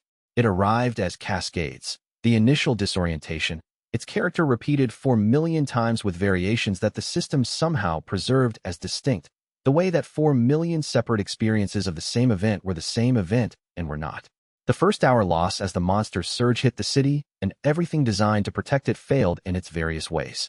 And embedded in the cascade, the small repeated gestures of the people who had moved toward others in those first hours rather than away from them. The gestures that had produced the survival clusters that had produced what Lin Shan was standing in 5 years later. He held the collective impression for 40 minutes. It was the hardest thing the system had shown him. Then he accessed the gate's opening moment, reconstructed from 5 years of accumulated spatial awareness data. The reconstruction showed what the ground-level experience of day 1 had not. The gate's origin point was not the sky. The visible manifestation, the sky cracking open, the darkness descending, was the surface expression of a process that had begun underground, 2 kilometers below the city's center, and propagated upward through Jinhua's bedrock with the geometric precision of something aimed. The trajectory was not natural, not the chaotic movement of qi accumulation releasing under pressure, not a fault line event. A vector, directed from below with the geometry of something that had been calibrated to reach a precisely defined surface target. The gate had been aimed at Jinhua City. Someone had chosen this city, 5 years ago, had pointed something at it from underground and created what had killed 1.7 million people and sealed 2.3 million more inside a permanent gate domain. He sat with this fact for a long time, Not because the implications were immediately actionable. They were not. But because the fact changed the context of everything that followed. The city was the city regardless of whether the crisis that required building it was natural or deliberate. The dead were dead regardless of the cause. The survivors had built what they'd built for reasons that had nothing to do with why the gate was aimed at them. None of that changed. But the 7 people working through the gate's layers had come from a world that knew more about this than standard gate management explained. The intelligence source inside the city, the gate sealing device in the 7th team member's pack, the specific intelligence that had been transmitted about the gate seed's location. These were the actions of people who knew the gate had a generative core that could be accessed, and that accessing it had been the point from the beginning. He folded the death toll page and put it in his pocket alongside the one he already kept there. He would carry this knowledge the way he carried the number, as a weight that was appropriate and that he was not interested in putting down. He went back to his desk and noted 3 things he needed to accomplish before the arrival. The identification of the intelligence source, a clear understanding of what had been transmitted and what it meant for the team's approach plan, and a decision about what to do with both pieces of information in a way that preserved the city's safety while giving the 7 people coming through the boundary the best possible chance of understanding what they had actually arrived at. The gate had been aimed at Jinhua deliberately. The outside team was either the people who had aimed it, or they were coming to clean up someone else's mess, and by tomorrow morning, Lin Shan needed to know which one he was dealing with, because the response to each was entirely different. He spent an hour running the survivor memory analysis on the key crisis events of the past 5 years, comparing the timing and character of each against what natural gate chi cycling should have produced. The analysis was not conclusive in the mathematical sense. The historical data had gaps, and the natural cycling baseline required assumptions he couldn't fully verify. But the pattern was clear enough for operational purposes. Monster wave surges, 12 events in 5 years at anomalous scale. 7 of them preceded by underground chi accumulation signatures that were inconsistent with natural buildup patterns. The chi accumulation signatures had the characteristic profile of directed generation, not ambient collection. Infrastructure events. 6 major equipment failures in years 2 and 3, all affecting systems that would produce the highest stress chi output when failing. The water distribution network, the primary cultivation field irrigation, the medical cold storage. All 6 showed secondary chi trace signatures around the failure points that were inconsistent with material fatigue or standard gate chi corrosion. The traces looked like directed low-intensity chi application. Disease outbreaks. The gate resonance fever outbreak was the only acute outbreak, but there had been 3 subclinical exposure events in year 2, periods where the wellness indicators had dropped without apparent cause and recovered. He had attributed them at the time to the city's cumulative psychological stress. They aligned with the same chi generation pattern as the pathogen cultivation the system had flagged during the fever outbreak. Not everything he'd been managing was natural. A meaningful fraction of the crises he'd navigated, the ones that had pushed his cultivation hardest, that had produced the maximum stress chi output, that had cost him the most, had been engineered, generated by something inside the gate's ecology that understood how to farm cultivator chi from a captive population and had been doing it for years. For 22 months, if the timeline matched with Tianfeng's posting. He wrote this analysis in a form that Mei could read without prior knowledge of the city survivor system. The evidence, the pattern, the conclusion, and the uncertainty bounds around the conclusion. He would give it to her in the morning before they crossed. She had asked to be first.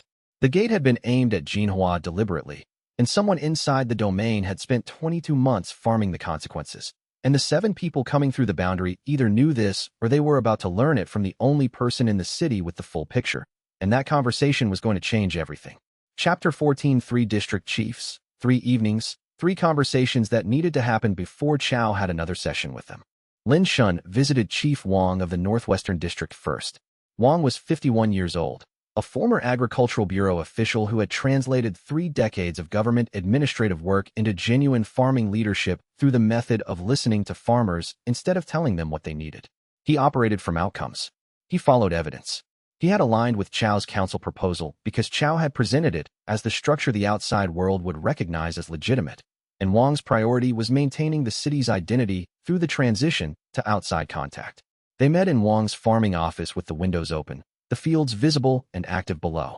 Workers moved between the rows in the long shadows of late afternoon, the chi grain's faint bioluminescence just beginning to show in the deeper sections. Lin Shun made the case directly. He was not there to prevent the council's formation.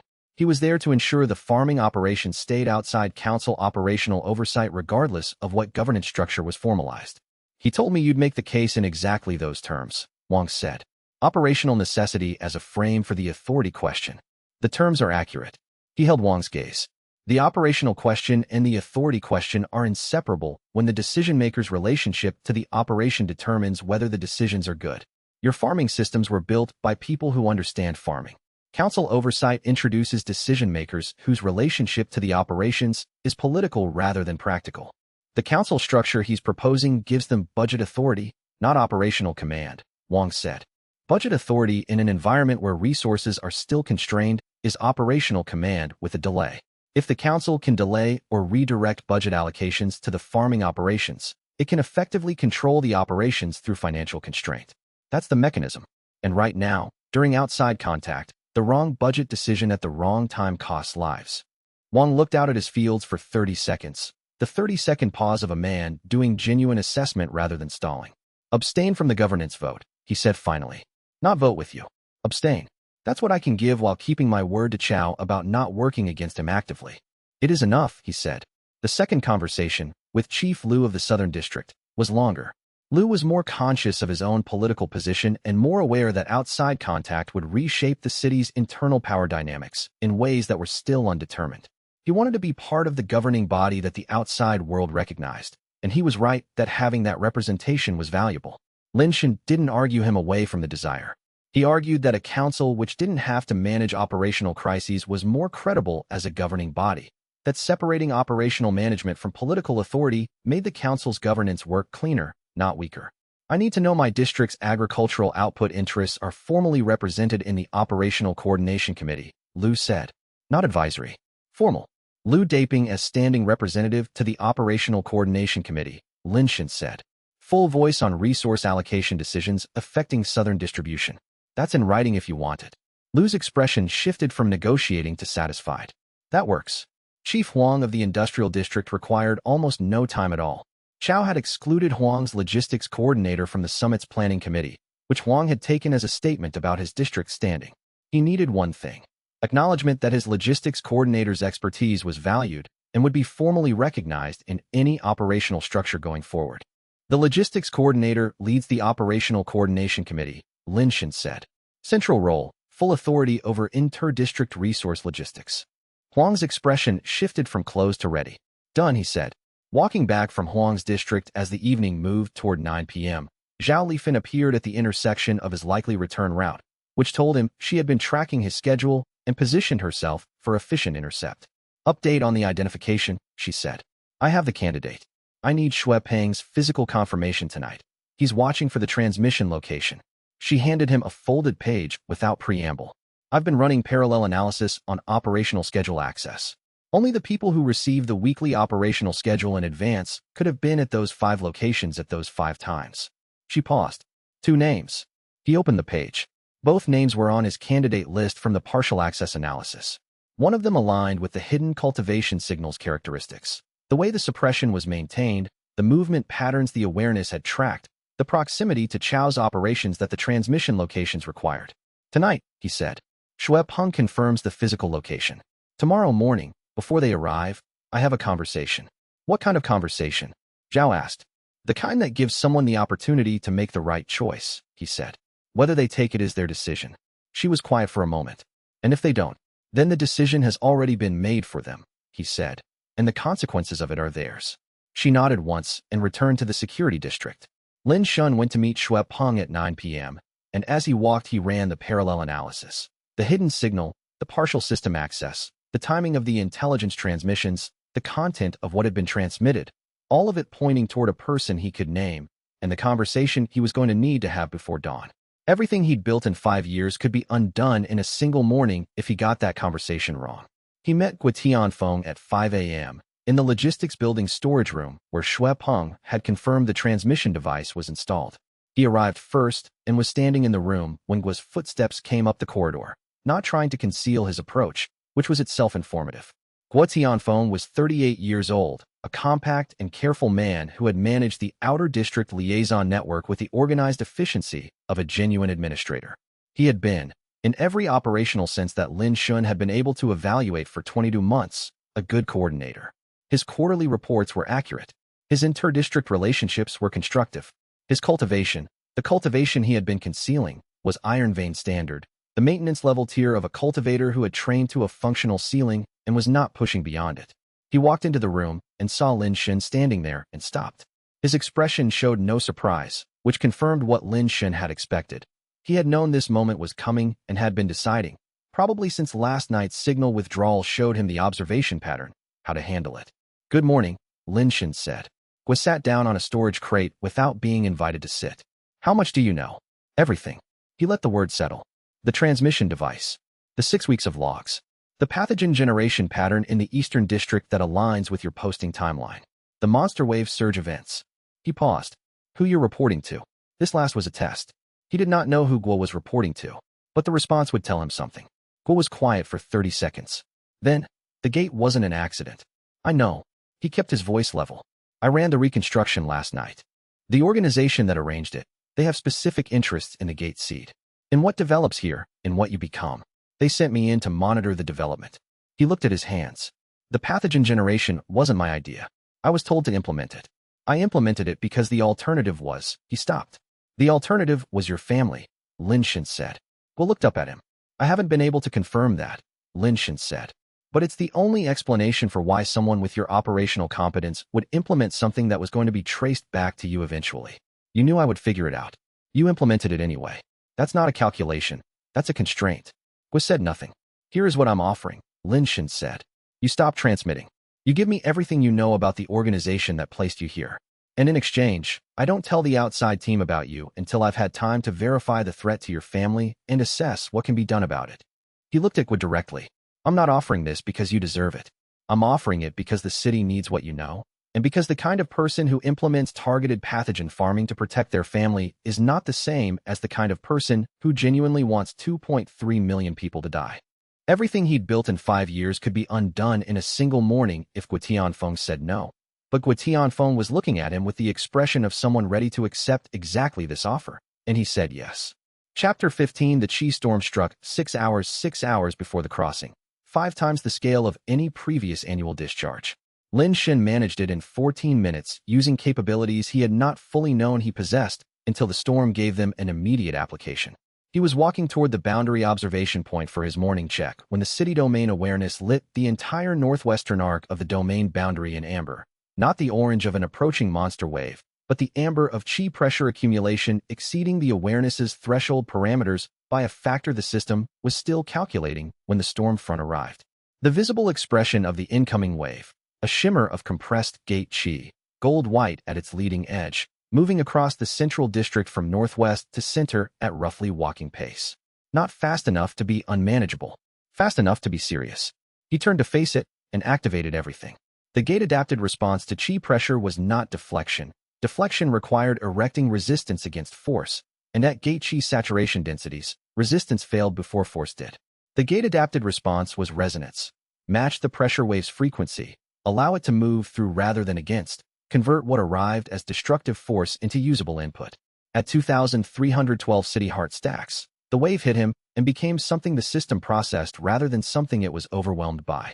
The stacks converted the incoming force into concentrated cultivation input. All 2,312 multipliers pulling the wave's energy through Lin Shen's cultivation pathways simultaneously, distributing it through the channels that 5 years of unconscious development had been building without ever having received stimulation at this intensity. The effect was immediate and significant. Secondary cultivation channels that had been developing gradually for 5 years received concentrated stimulus all at once, and the gate heart path that had been in its initiation phase since system activation moved from initiation to active operation in real time. He felt it as an expansion rather than an overloading, as if a set of pathways that had been open but narrow suddenly became fully operational. He was moving before the expansion had fully settled. 3 critical vulnerability locations identified by the awareness needed immediate action. Sector 7's northern wall section, in the repair queue for 3 weeks, was flexing under the pressure differential the storm created between the gate's outer layer and the city's interior. Lin Shen reached it in 90 seconds and pushed gate Qi into the wall's structural resonance, synchronizing the wall's remaining Qi with the storm's frequency, so the two oscillated together rather than the storm's pressure working against the wall's resistance. The flexing stopped. He moved. Sector 12's training hall had lost partial roof structure at its eastern edge. 40 students inside. He organized 3 of them with sufficient cultivation for structural support in 30 seconds of rapid assessment and spent 4 minutes on the remaining stabilization work, moving and directing simultaneously, the kind of coordination he'd been doing for 5 years, but now with the physical capability to actually affect the structural chi rather than just direct the people who could. Sector 3's water reservoir had 2 gate mineral filters cracked by the pressure differential. 6 minutes to replacement from the spare cache he'd established after Year 2's storm had taught him the cost of not having spares at every infrastructure location that an annual storm could affect. The secondary pressure wave hit while he was installing the second filter. He used the same resonance technique, the city heart stacks processing the second wave with the same efficiency as the first. Total operation time, 14 minutes. Chi pool remaining, 62%. He stood in the reservoir facility and ran the system's assessment of his post-storm cultivation state. The gate heart path was no longer initiating, it was open. The channels were active and stable and available in a way they had not been active before the storm.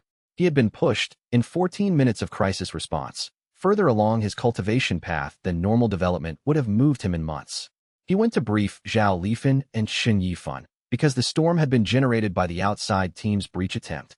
Their penetration of the gate's chi pressure equilibrium had released 5 years of accumulated atmospheric pressure differential in a single discharge, and they were making the domain more dangerous by approaching it through ignorance of how the domain's chi dynamics worked. He had 15 hours. In those hours, he needed to reach the team with enough guidance to prevent their final approach from triggering a second storm, and he needed to be at the boundary when they crossed it with a sufficiently clear physical demonstration of the city's reality to make the gate sealing device in the 7th pack an obviously inappropriate response to what they found. Neither of those things was possible if he was running post-storm repairs for the next 6 hours, but because the 14 minutes had been sufficient, he was at the communications station before the secondary wave's echoes fully dissipated. Shen Yifan was already at the console, having tracked the storm from the station and maintained the transmission window throughout. He looked at Lin Shun with the expression of a person watching a storm response revise their understanding and was processing what the response to it meant. Storm has passed, Lin Shun said. Send the approach correction immediately. Tell them the chi pressure differential in the gate's outer layer has shifted significantly, and their current approach vector will trigger a secondary discharge if they maintain it. Give them the corrected path. Chen began composing. Lin Shun stood at the secondary monitoring station and ran the system's post-storm assessment while Chen worked. Gate heart path, open. All primary cultivation channels, functioning at new operational baseline. City heart stack modifier, recalibrated to account for pathway expansion. Secondary channels, accessible. The gate heart path had gone from initiation to active in 14 minutes. He thought about what that meant in practical terms. It meant his cultivation had taken a step that normal development would have required years to complete. The compounding multiplier meant each step was worth exponentially more than the last. He had no clear picture of what gate heart path, active, translated to in terms of combat capability. The system's assessment still read, exceeds standard parameters, but he understood the mechanism clearly enough to know that the gap between himself and a Crystal Apex-rated scanner had just grown by a factor he couldn't easily calculate. This mattered for the contact protocol. The gate sealing device's deployment decision would be made by a team leader who had scanner data. Whatever the scanner showed when it was pointed at him, Hu Daxing's decision would be informed by that reading. Lin Shin needed Hu to see the reading as a reason not to deploy, rather than a reason to deploy faster before the situation became unmanageable. He made a note. The first thing to communicate after visual contact was established was that the scanner reading was consistent with the city's survival conditions, not with hostile intent. He needed Hu to understand the cultivation level and its source simultaneously, because the source was the argument against deployment, not the level itself. Chen looked up. Transmission sent. Estimated receipt in 18 minutes if they're maintaining their current signal monitoring interval. Good. He reviewed the transmission window. If they adjust their path within the next 2 hours, we know they're taking the corrections seriously.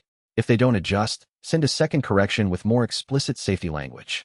He had 15 hours, an open gate heart path, and no margin for error, but for the first time in the 5 days since the system activated, he felt the full weight of what he'd built actually available to him. All of it, every stack, every pathway, every year of responsibility converted into something he could use. He had been afraid, he realized, for 5 years. Not the paralytic fear that stopped movement, the functional fear that sharpened attention and made decisions precise. The fear that understood what the stakes were. He had made decisions with that fear for 5 years and had not been wrong enough times to lose what mattered. He intended to maintain that record.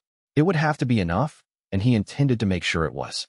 Chapter 16. The system tracked the outside team's approach through the gate's third layer with the precision of a perception calibrated to this gate's specific chi topology over 5 years. 7 signatures. Close formation. Tactical spacing maintained with the consistency of a unit that had practiced moving together. Frequent assessment pauses. Not hesitation pauses, but information-gathering pauses, the kind that showed operational intelligence. They knew they were in unfamiliar terrain and were making decisions accordingly. They had adjusted their approach path twice based on the navigation warnings Lin Shun had been transmitting through Chun Yifan Station, which meant they were taking external guidance seriously even from a source they couldn't verify. He noted this with the regard he gave to competent professionals doing their work well. They were adapting. He could work with a team that adapted. He spent the morning preparing the city for contact, not logistics, which had been addressed through 3 years of contact protocols filed in every operational folder. The preparation was communicative. He worked through the evening drafts of the public announcement and found the calibration that was honest without generating false certainty, hopeful without overpromising, and clear about the difference between outside contact is happening and everything changes immediately for the better. At midday, he stood at the Central District speaker array and delivered the announcement to the city. He used the word conversation deliberately and defined it as he said it. He said that the outside world would learn what Jinhua had become, and he said it as a statement of intent rather than a prediction, because he intended to make it true regardless of what the outside team had been told to expect. Around him, as his voice carried across the Central District speaker network, the city went quiet in the manner of a place listening carefully to something it had been waiting 5 years to hear. He could see people stopping in the streets, the cultivation field workers pausing in their rows, the children at the school visible through the window of the administration building going still with the particular attention of those who understand that an adult saying something carefully means the words matter. After the announcement, he returned to the system's analysis of the 7th team member's equipment. Gate closure initiator, Class B. Deployment conditions. Requires 4-hour stability window before activation for effective initiation. Success probability at current domain parameters, 67 to 83%. The device was a practical option, not a last resort contingency. A practical option with a 67 to 83% success rate in current conditions. That was the rate before the storm, which had destabilized the gate's outer layer. After the storm, the stability window requirement would extend and the success probability would drop, but it would still be within viable operational parameters by the time the team crossed the boundary. He was not afraid of the device. The device required a human decision to be deployed, and the human who would make that decision, Captain Hu Daxing, whose profile he had been building from 7 weeks of monitoring their approach, was an experienced professional who would want visual confirmation before any deployment decision. The device required them to be inside the domain, looking at what was actually here and making a choice about whether what they saw warranted use. What they saw when they crossed was going to determine whether they reached for it. He spent the afternoon walking the outer district's visual approaches, identifying the most immediately communicative elements of what the city had built, and working through the timing of information delivery, what to show first, what to say first, what to let them discover through observation rather than announcement. The children walking to school, the organized cultivation fields in morning operation, the water distribution station doing its daily run, the security presence visible but not aggressive, and Lin Shin himself, standing 10 meters from the crossing point with cold tea and no particular expression of emergency, because the first thing they needed to understand was that whatever they had expected to find, the person responsible for this place was not responding to their arrival as a crisis. In the gate's deep interior, where the awareness could just barely reach, the gate seed's dormant awareness flickered again, registering the outside world's approach with a response that was not quite fear and not quite recognition, but carried elements of both. The character of something always alone for its entire existence, and was becoming aware, slowly, with no frame of reference for the concept, that the alone part was ending. Would the gate seed's awakening accelerate now that the outside world was nearly here? And what would it become if it woke with 7 strangers inside its domain? He returned to the system's bond compatibility node. Hi, gate heart cultivation pathway initiated. Access attempt will accelerate gate seed consciousness development. He had not attempted access. The dormant awareness he had observed from the stable zone's edge was the starting condition before any active contact. If the outside team reached the 4th layer and their cultivators' chi signatures interacted with the seed's developing awareness, even passively, Even without deliberate attempt, the acceleration would begin. He needed to be in the fourth layer before them, not to seal the seed from contact. He didn't think that was possible, and he wasn't certain it would be desirable. The gate seed was the reason the gate was permanent, and the permanent gate was the reason the city existed, and the city was the reason 2.3 million people were alive. The seed and the city were inseparable. What he needed was to be present when the seed's awareness accelerated, to provide a frame of reference, to be the first interaction it had with a conscious entity, rather than 7 strangers arriving with extraction protocols and gate-sealing equipment. But the fourth layer took 2 hours of descent. He had 15 hours before the estimated crossing. If he went now, he could be back with 6 hours to spare for the contact preparation. He ran the calculation against the contact protocol requirements. Contact preparation needed 3 hours minimum. The morning briefings with Zhao, Mei, and Chun, the outer district walkthrough, the positioning. If he left for the fourth layer in the next hour, descended, and returned in the next 4 hours, he would have 8 hours for contact preparation. That was sufficient. He briefed Zhao Lifen in 10 minutes, leaving her with 3 contingency protocols for the next 12 hours and the instruction that nothing short of a district-level emergency required his attention before 6 p.m. She received the briefing with the efficiency of 5 years of contingency protocol management. Then he went to the workshop district to find Zhou. "I need the reinforced descent pack," he said. "Full second-layer equipment load, rated for fourth-layer atmospheric density." Zhou produced the pack in 4 minutes from the equipment storage. He handed it to Lin Shun with the expression of Zhou, who had learned over 5 years to make particular items available quickly whenever certain requests arrived. "Alone?" Zhou asked. "Yes." "The fourth layer?" "Yes." Zhou looked at him for a moment. "The system note on the fourth layer is approach without full preparation not recommended." "I have full preparation." He checked the pack weight. "I made the note." Zhou accepted this with the equanimity of experience. He learned that arguing with Lin Shun about adequate preparation was not a productive use of either of their time. "Back before 6. Before 6. If I'm not back before 5, send Zhao." He was already moving toward the descent point when the gate seed's flickering awareness reached him through the awareness. Faint, distant, the characteristic pulse of something that was not yet awake, but was moving closer to waking with every hour. Its developing consciousness carrying a quality he could only describe as anticipation, though he had no basis for attributing emotional states to something that had never been conscious before. What would it become if it woke with 7 strangers inside its domain? And what would it become if it woke with Lin Shun standing before it, alone, with preparation and a gate-heart bond, and 5 years of understanding what it meant to hold something precious while the world tried to take it? He intended to find out the second answer, not the first. Chapter 17. Xiao Mingji's hearing charges arrived at 8 a.m. on day 7, presented in the formal manner of documents that had been prepared carefully and were meant to carry the weight of that preparation. Lin Shun read the 3 charges standing at his desk. Misappropriation of gate core resources for personal cultivation advancement, failure to report significant resource discoveries to the district council, private accumulation of chi artifacts without transparency disclosure. Each charge was designed. Misappropriation rested on the verifiable fact that he had used some gate core resources for his own cultivation.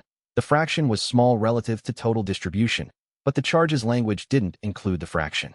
Failure to report was technically accurate in the sense that he had not reported to a council that hadn't existed when the relevant discoveries were made. Artifact accumulation without transparency would land hardest with any outside authority who read the document, because it carried the implication of hoarding, and hoarding was the domain's most serious social offense after the food crises of years 1 and 2 had made everyone intimately familiar with its consequences. He called Mei Jinglan at 8:15. "I know," she said before he could describe the situation. "I've been monitoring since yesterday." "The late submission," he said. "It's coming. A cultivation development timeline analysis arguing that your advancement rate is inconsistent with logged resource distribution. It has system-level data specificity. It was transferred from the partial access holder's system interface, not assembled from observation." She paused. "The data is accurate. The conclusion it draws from it is wrong, but the data itself is real." "The City Heart Stack mechanic explains the advancement rate," Lin Shun said. "Explaining it publicly gives the outside team CSS mechanics intelligence I need to manage through controlled disclosure rather than hearing defense. So you need to move the hearing without appearing to be avoiding it," she said. "Request continuation on the late submission," he said. "Insufficient preparation time for a thorough response. By the window until after outside contact, when the information environment is more manageable." I'll have the full 5-year distribution documentation ready for the initial session today, she said. That closes 2 of the 3 charges before the late submission arrives. The gate seed fragment requires your direct address. The fragment is non-distributable due to gate resonance risk, he said. The system's technical analysis supports that without requiring disclosure of the gate seed's full nature. I can close the artifact accumulation charge on that ground. The hearing opened at 2 p.m. Chow presented the charges with the gravity of a man who had genuinely convinced himself he was serving justice, not performing it, but genuinely serving it. This was the most difficult kind of adversary, the sincerely convinced, because they didn't flinch when confronted with the sincerity of someone who disagreed with them. Chow believed Lin Shin's opacity was a real governance problem. He was partially right about the opacity and completely wrong about what it meant, and that partial rightness was what gave the charges their traction with district representatives who hadn't already been briefed. May's documentation presentation closed 2 charges cleanly. The distribution history was unambiguous.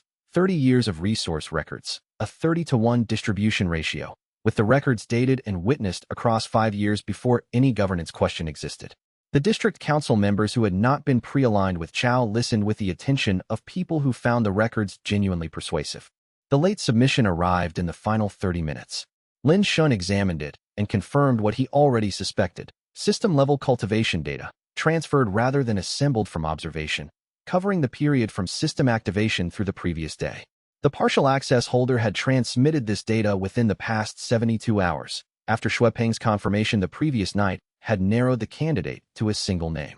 I'll address the timeline analysis thoroughly at Thursday's continuation session, he said, in the professional tone of someone requesting reasonable procedural accommodation.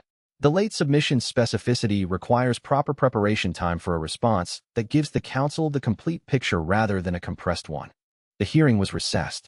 Walking out with Mei Jinglan, he had the brisk forward focus of a person who had managed an immediate threat and was already thinking about the next 3 things. The data in the late submission came from the system's partial access interface, Mei said, 2 blocks from the building. Not a question. Yes. And whoever provided it knew that transmitting it this week, before outside contact, would give the outside team useful intelligence about your capabilities. Yes. She was quiet for half a block. Then, when do you act on it? Tonight. After the identification is physically confirmed, he said. I'm giving them the opportunity to make the right choice voluntarily. If they take it, the situation is managed. If they don't, the consequences are clear and immediate. And if the transmission has already been sent, then the outside team has the intelligence, and I manage the contact knowing that they know more than they were supposed to know before they arrived, he said. Which changes the first conversation, but doesn't change the fundamental situation. Tomorrow morning was going to require everything he had: the evening's confirmation, the night's decision, the morning's preparation for first contact with 7 people who were carrying, in their planning documents and their scanner protocols, and the pack of the 7th team member. A picture of Jinhua City that had been carefully assembled by someone inside it, who wanted to make sure the outside world had reasons to act decisively when they arrived. The picture they were carrying was accurate in its facts and wrong in its implications. That was the most dangerous kind of intelligence, not fabricated, not falsified, but curated, selected to support a specific conclusion. What had been transmitted? Lin Shin's cultivation profile showing silver resonance with anomalous advancement indicators. The gate seed's location in the 4th layer. The gate sealing device's likely deployment window given current domain parameters. The governance disputes within the city, framing them as evidence of instability. The chi stress farming operation. He was now nearly certain this had been included, framed not as evidence of deliberate attack, but as evidence that the gate's interior environment had become pathogenic and was generating dangerous chi anomalies requiring external intervention. Taken together, a city with an anomalous cultivator whose power exceeded standard parameters, an unstable internal governance situation, a dangerous chi environment generating pathological conditions, and a gate seed accessible in the 4th layer that was the key to closing the gate and ending the crisis. The picture told a story. The story was, this place needs to be closed. The anomalous cultivator is a complication but an explainable one. Unusual cultivation, but no reason to assume hostility. The 2.3 million people are real, but they can be evacuated. The gate seed is the target. Close the gate. In the crisis, manage the evacuation. The picture was not telling the story. This is a functional civilization that has been under deliberate attack for 22 months and has survived and built itself into something the outside world's frameworks can't categorize. The anomalous cultivator is anomalous because he has 2,312 city heart stacks and an open gate heart path. Closing the gate seals 2.3 million people inside permanently. He needed to tell the second story before Daxing had time to act on the first one. He had one morning. He had a scanner that was going to max out every metric it contained. He had a city that, at 6 a.m., was going to look exactly like what it was, which was the most effective argument available, better than any transmission, better than any pre-arrival communication. Tomorrow morning was going to require everything he had, and if the morning showed them what was actually here, then everything he had would be enough. He closed the analysis files and went to bed at 11 p.m., setting the internal alarm that had replaced external timers 3 years ago when he had realized that his body's time awareness, calibrated through years of operational scheduling, was more reliable than any mechanical alternative. 3 hours of sleep. At 5 a.m., the crossing point. Whatever the morning brought, it would find him there, and ready. Chapter 18. Thursday's continuation hearing began with a development that altered the session's dynamics before Chow had delivered his opening statement. At 9 a.m., 4 hours before the scheduled resumption, Lin Shin sent formal notice to every district representative and every operational department head. The complete gate interior resource stockpile was open for public verification at the Central District's main warehouse from 9 a.m. to 1 p.m. The invitation was explicit, broadly circulated, and included Chow's council staff in the notification list. Anyone who wanted to examine the physical inventory against the distribution records had 4 hours to do so. 78 people came through the warehouse before noon. It was not a staged demonstration. The warehouse was exactly what it had been on any other morning. Rows of organized supply stocks. The inventory ledgers maintained in Chun Yifun's cataloging system with 5 years of consistent annotation, the withdrawal records cross-referenced with district requisition logs. The people who came through checked what they wanted to check. They found what the records said they would find. By 1 p.m., 36 district representatives had completed their own verification, and 4 had submitted informal written statements to the council clerk before the hearing reopened. The hearing resumed with 36 district representatives in the room who had spent the morning personally confirming what the records showed. Chow opened the session with the professional neutrality of a skilled administrator absorbing a development his plan had not accounted for. He chose not to acknowledge it directly, which was the right call. Acknowledging it would have amplified its significance.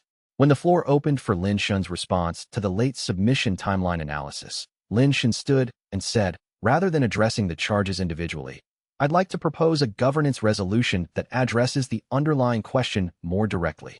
Chow's posture shifted by a degree, the adjustment of someone recalibrating under time pressure. I propose that Director Chow's Restoration Council become the city's formal governmental body for external relations and inter-district coordination. The director has the political skill and administrative experience this role genuinely requires, and the city needs this role filled before the outside contact begins. He paused. I also propose that the operational systems, food distribution, water management, medical infrastructure, security, and defense remain under the direct management of their current department heads, with operational decisions outside council oversight for standard operational matters. He looked at Chow directly. You lead the government. I keep the city running. 30 people in the room processed this offer with the attention of witnesses to a negotiation rather than a confrontation. The proposal had been designed to be undeniable. It gave Chow everything he'd said he wanted: formal political authority, external relations role, a charter, and a council, while keeping the food and the water and the medicine outside his council's operational reach. Chow's political intelligence worked through this quickly. He would see genuine charter, genuine external authority, the formal political role he had been building toward. He would see that the city running encompassed food, water, medicine, and physical security, that keeping the city running was not the background but the foundation. And he would see that refusing the offer would make him look like someone who wanted authority over the food supply rather than the government, which was not a position he could defend publicly with 36 witnesses in the room. I find this acceptable, Chow said. He said it with the measured consideration of someone granting a concession, because that framing was better for him than accepting a trade. I'll withdraw the charges as addressed through governance resolution. The hearing dissolved. Charges withdrawn. Chow had his council and his charter and his formal role as the city's governmental face to the outside world. Lin Shun had the food, the water, the medicine, and the security of 2.3 million people under operational management structures that a governance council had no operational authority to override.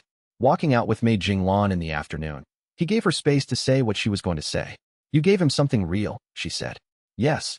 The outside world will interact with his council as the city's government. Yes. Tell me why it was right. Because unity before outside contact was worth a real cost, and the cost was bounded, he said. The council has genuine political authority over external relations, which is real authority, and Chow will use it well, because it's the domain where his skills are genuine. The operational systems are not subordinate to his council. The food isn't his. He glanced at her. After 48 hours in this city, the outside team will understand which structure actually governs. And if Chow uses his political authority to constrain the operational structures through external pressure, she asked. Then I manage that problem when it exists, he said. Managing a problem that doesn't exist yet costs the same energy as managing one that does. And I have other things I need that energy for before tomorrow morning. She was quiet for the rest of the walk. When they reached her building, she said, I still think it was a mistake. But I'll tell you if I was right. He said, please do. And meant it, because if she was right, he needed to know it before the cost became something he couldn't recover from. He returned to his office and wrote a summary of the governance resolution for distribution to the district representatives, a precise, factual account of what had been agreed, designed to reach everyone before Chow's version did. The framing mattered. Domain Guardian and Director Chow reach governance agreement, rather than Domain Guardian accepts charges or governance dispute resolved in Chow's favor. Both of those alternate framings were technically arguable from the day's events. Neither was accurate. His framing was accurate, and it would reach the district representatives first. He had learned in year one that the first coherent account of an event was the one that required the most effort to displace. Not because people were gullible, but because revising a coherent account required someone to do the work of producing an alternate coherent account, and most people didn't have the time or inclination for that work. Be first with the accurate version. At 7 p.m., he checked in with Zhao Lifan, who had the crossing point security formation finalized and the contingency protocols updated for the morning. Her officers were drilled. The spacing was right. The visible weapons policy was set. He reviewed the setup in 10 minutes and found nothing to adjust. Zhao's work was consistently complete, and reviewing it was more confirmation than oversight. At 8 p.m., he checked in with Chun Yifan, who had the communications channel monitoring active and had received 2 course correction confirmations from the outside team, indicating that his navigation guidance was being followed. The team was adjusting their approach. They would reach the boundary crossing point at the estimated time. At 9 p.m., he checked in with Mei Jinglan and gave her the survivor memory analysis, the Qi generation pattern evidence, the historical crisis correlation, the timeline estimate. She read it in silence at her desk with the focused attention she gave to things that mattered. 22 months, she said. 22 months confirmed. Possibly longer. The 37, she said. Possible. The subclinical exposure timeline overlaps. She closed the folder and put it in her case. I'll be ready at 6 a.m., she said. At the medical station. He walked home through the evening city. Tomorrow would come. He had done everything available to him. The city had one more night before the world outside its boundary arrived in person, and the night felt, in that moment, both very long and very short at once, the way all nights felt before something that couldn't be fully prepared for. He would sleep. He would wake. He would be at the crossing point before dawn. Whatever the morning brought, it would find him ready.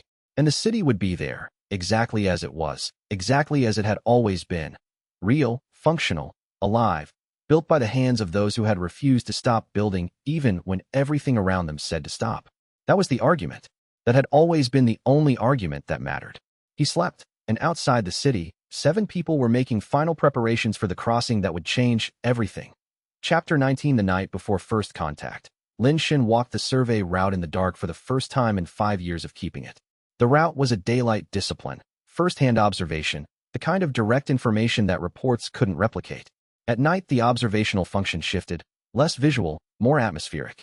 The city at night communicated differently, with the rhythms of a place that had learned its own patterns well enough to rest and still function simultaneously.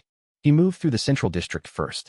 The night security rotations were at their standard positions, each figure at their post in the spacing Zhao Lifan had established. 3 students were working in the cultivation training courtyard by the faint blue-white light of active Geiqi practice. 2 of them he recognized by their Qi signatures. One of them Zhang Luli from that morning's intake session, practicing alone with the focused concentration of someone discovering what they could do when no one was watching to observe how they did it. He passed without interrupting. Some development required privacy to take root properly.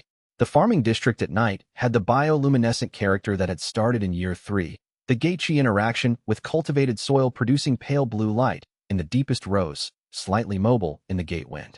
He stood at the field's edge for a moment, watching it move. He had stood here dozens of times in the years since the light began appearing and had not found a way to fully describe it to someone who hadn't seen it. It was not beautiful in a conventional sense. It was something that belonged to this specific domain. This specific combination of gate and cultivated soil and 5 years of human intention worked into the earth, something that existed nowhere else in the world and would not have existed here if not for all of it. The workshop district showed lights in 3 buildings. Joe Daffa's crew running the post-storm assessment on the container production facility, their voices audible at 30 meters, the specific back and forth of a crew that had been solving problems together long enough to skip the parts of conversation that weren't directly relevant to the problem. He came to the high point of the main road at 2 a.m. and stood with the boundary shimmer visible at the northwest edge of the city. A faint prismatic line where the domain's specific gate met the ordinary atmosphere of the outside world, and the difference between them produced visible evidence of the division. He allowed himself, with the deliberateness of someone choosing to permit a feeling rather than just having it, to think about what came after. 5 years of decision-making organized around survival as the primary purpose. Every system, every cultivation practice, every governance structure derived from the survival requirement. The city's character had grown from that derivation, and its character was real and had value. And the question he allowed himself to sit with on the high road at 2 a.m. was whether what had grown here would be permitted to continue being what it was. Not physically. He was reasonably confident about the physical survival. The question was cultural.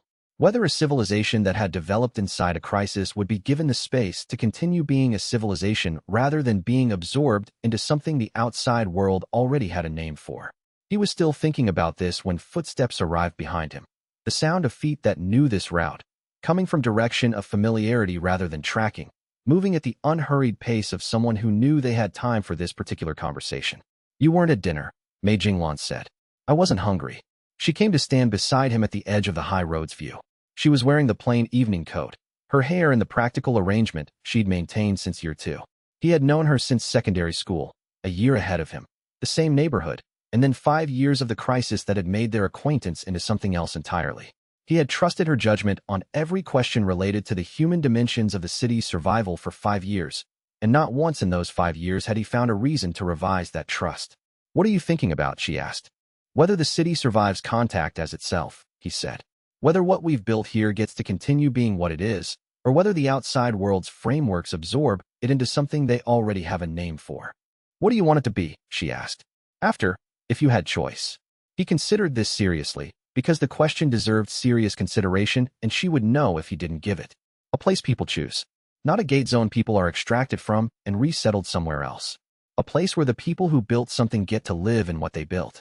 Where the ones who want to leave can leave, freely, genuinely, and the ones who want to stay can stay. "Most people want to stay," she said. "I know."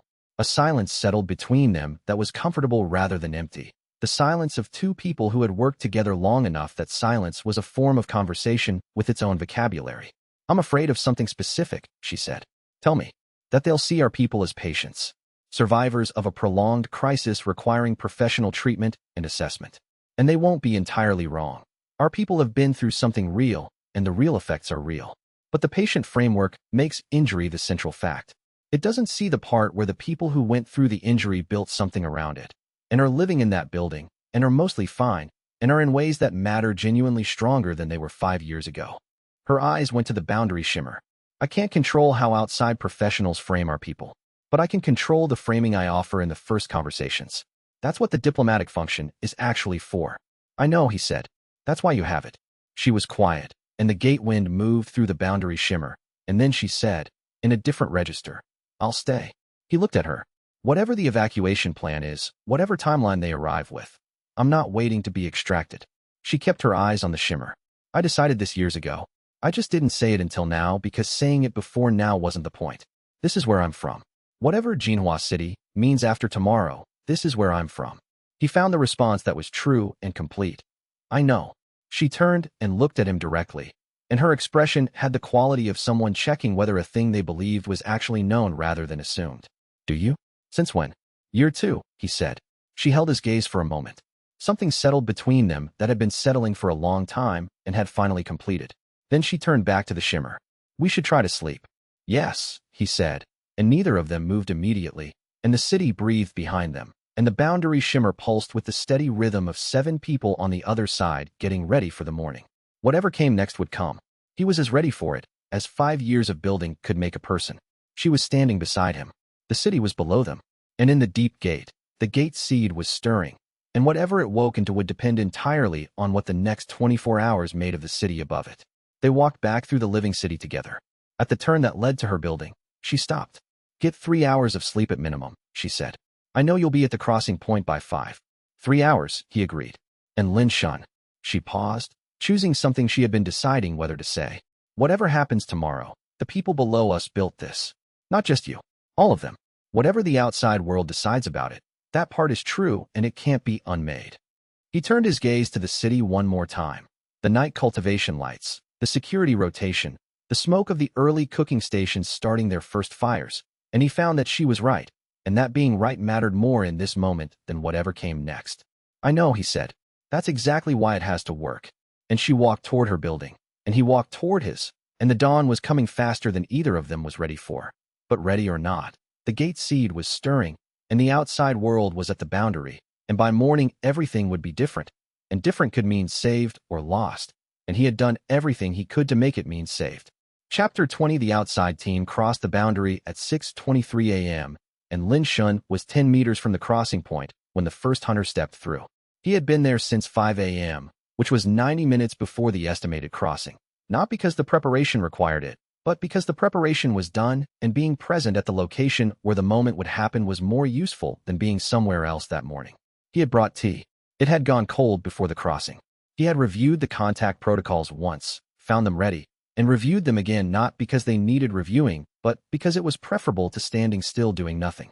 Then he had set the protocols aside and simply waited, which was something he had gotten very good at over 5 years. Zhao Lifan was 6 meters to his left with 2 of her steadiest security officers, present, visible, positioned without aggressive spacing. Mei Jinglan was at the medical station 2 blocks away, ready to step forward when the moment was right. Shen Yifun's team was at the communication station with the radio channel maintained. Zhou Dafa was on the roof of the nearest building with a sight line on the crossing point, present because Lin Shun had told him to be there, and Zhou went where he was told without needing explanations, which was one of the qualities Lin Shun valued most in him. At 6:22, the boundary shimmer changed. Not the random flutter of gate wind or the directed pressure of approaching monsters.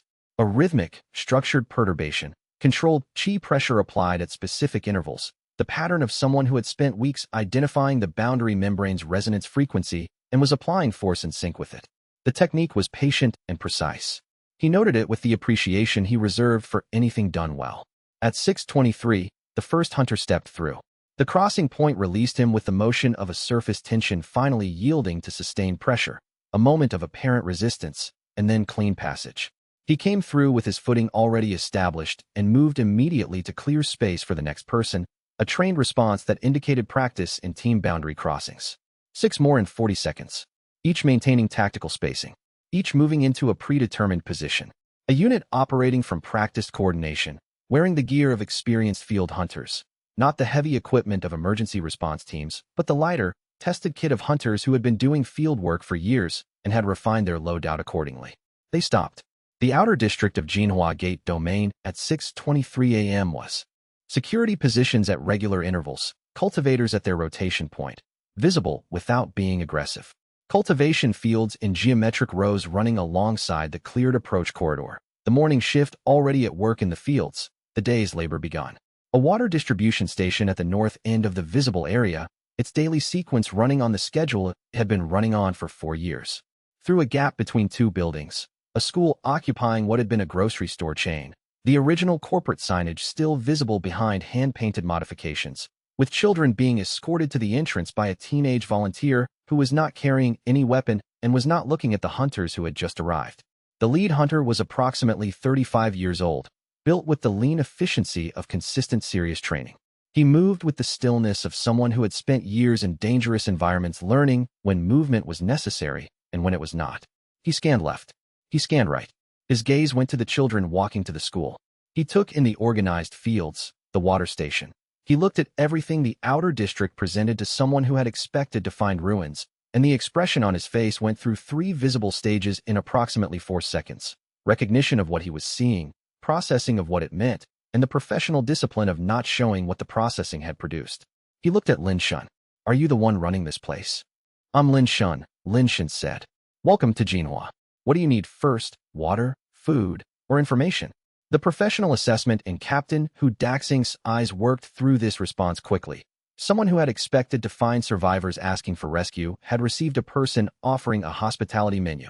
The revision this required of his prepared framework was visible for about 2 seconds before his training reasserted control. He raised his scanner. The device worked for 6 seconds. Lin Shun watched the process. Professional neutrality first, then the slight compression of brows indicating a reading that required verification, then the particular quality of stillness that happened when a trained professional encountered a result their training had not provided a category for. Who lowered the scanner? Looked at Lin Shun. Raised it again. The scanner's display, visible at this distance with the awareness assisting his perception, showed every metric reading at its maximum and staying there. Whose hand moved to his radio with the deliberate control of someone managing their own response to their instrument's report. Team 7 to command.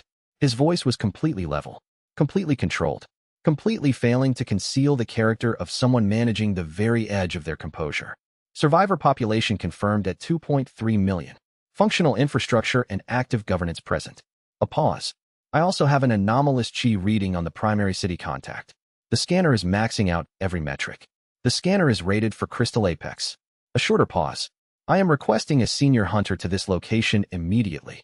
Lin Shun set down the cold tea and walked forward. The scanner is giving you accurate information, he said. I know it doesn't match what you expected to find. I know that means your briefing documents need to be revised almost entirely. I'd like to help you do that, but I need you to leave the equipment in the 7th pack where it is while we have the first conversation. He stopped 3 meters from Hu. My city has 2.3 million people in it. Your gate sealing device has a 67 to 83% success rate at current domain parameters.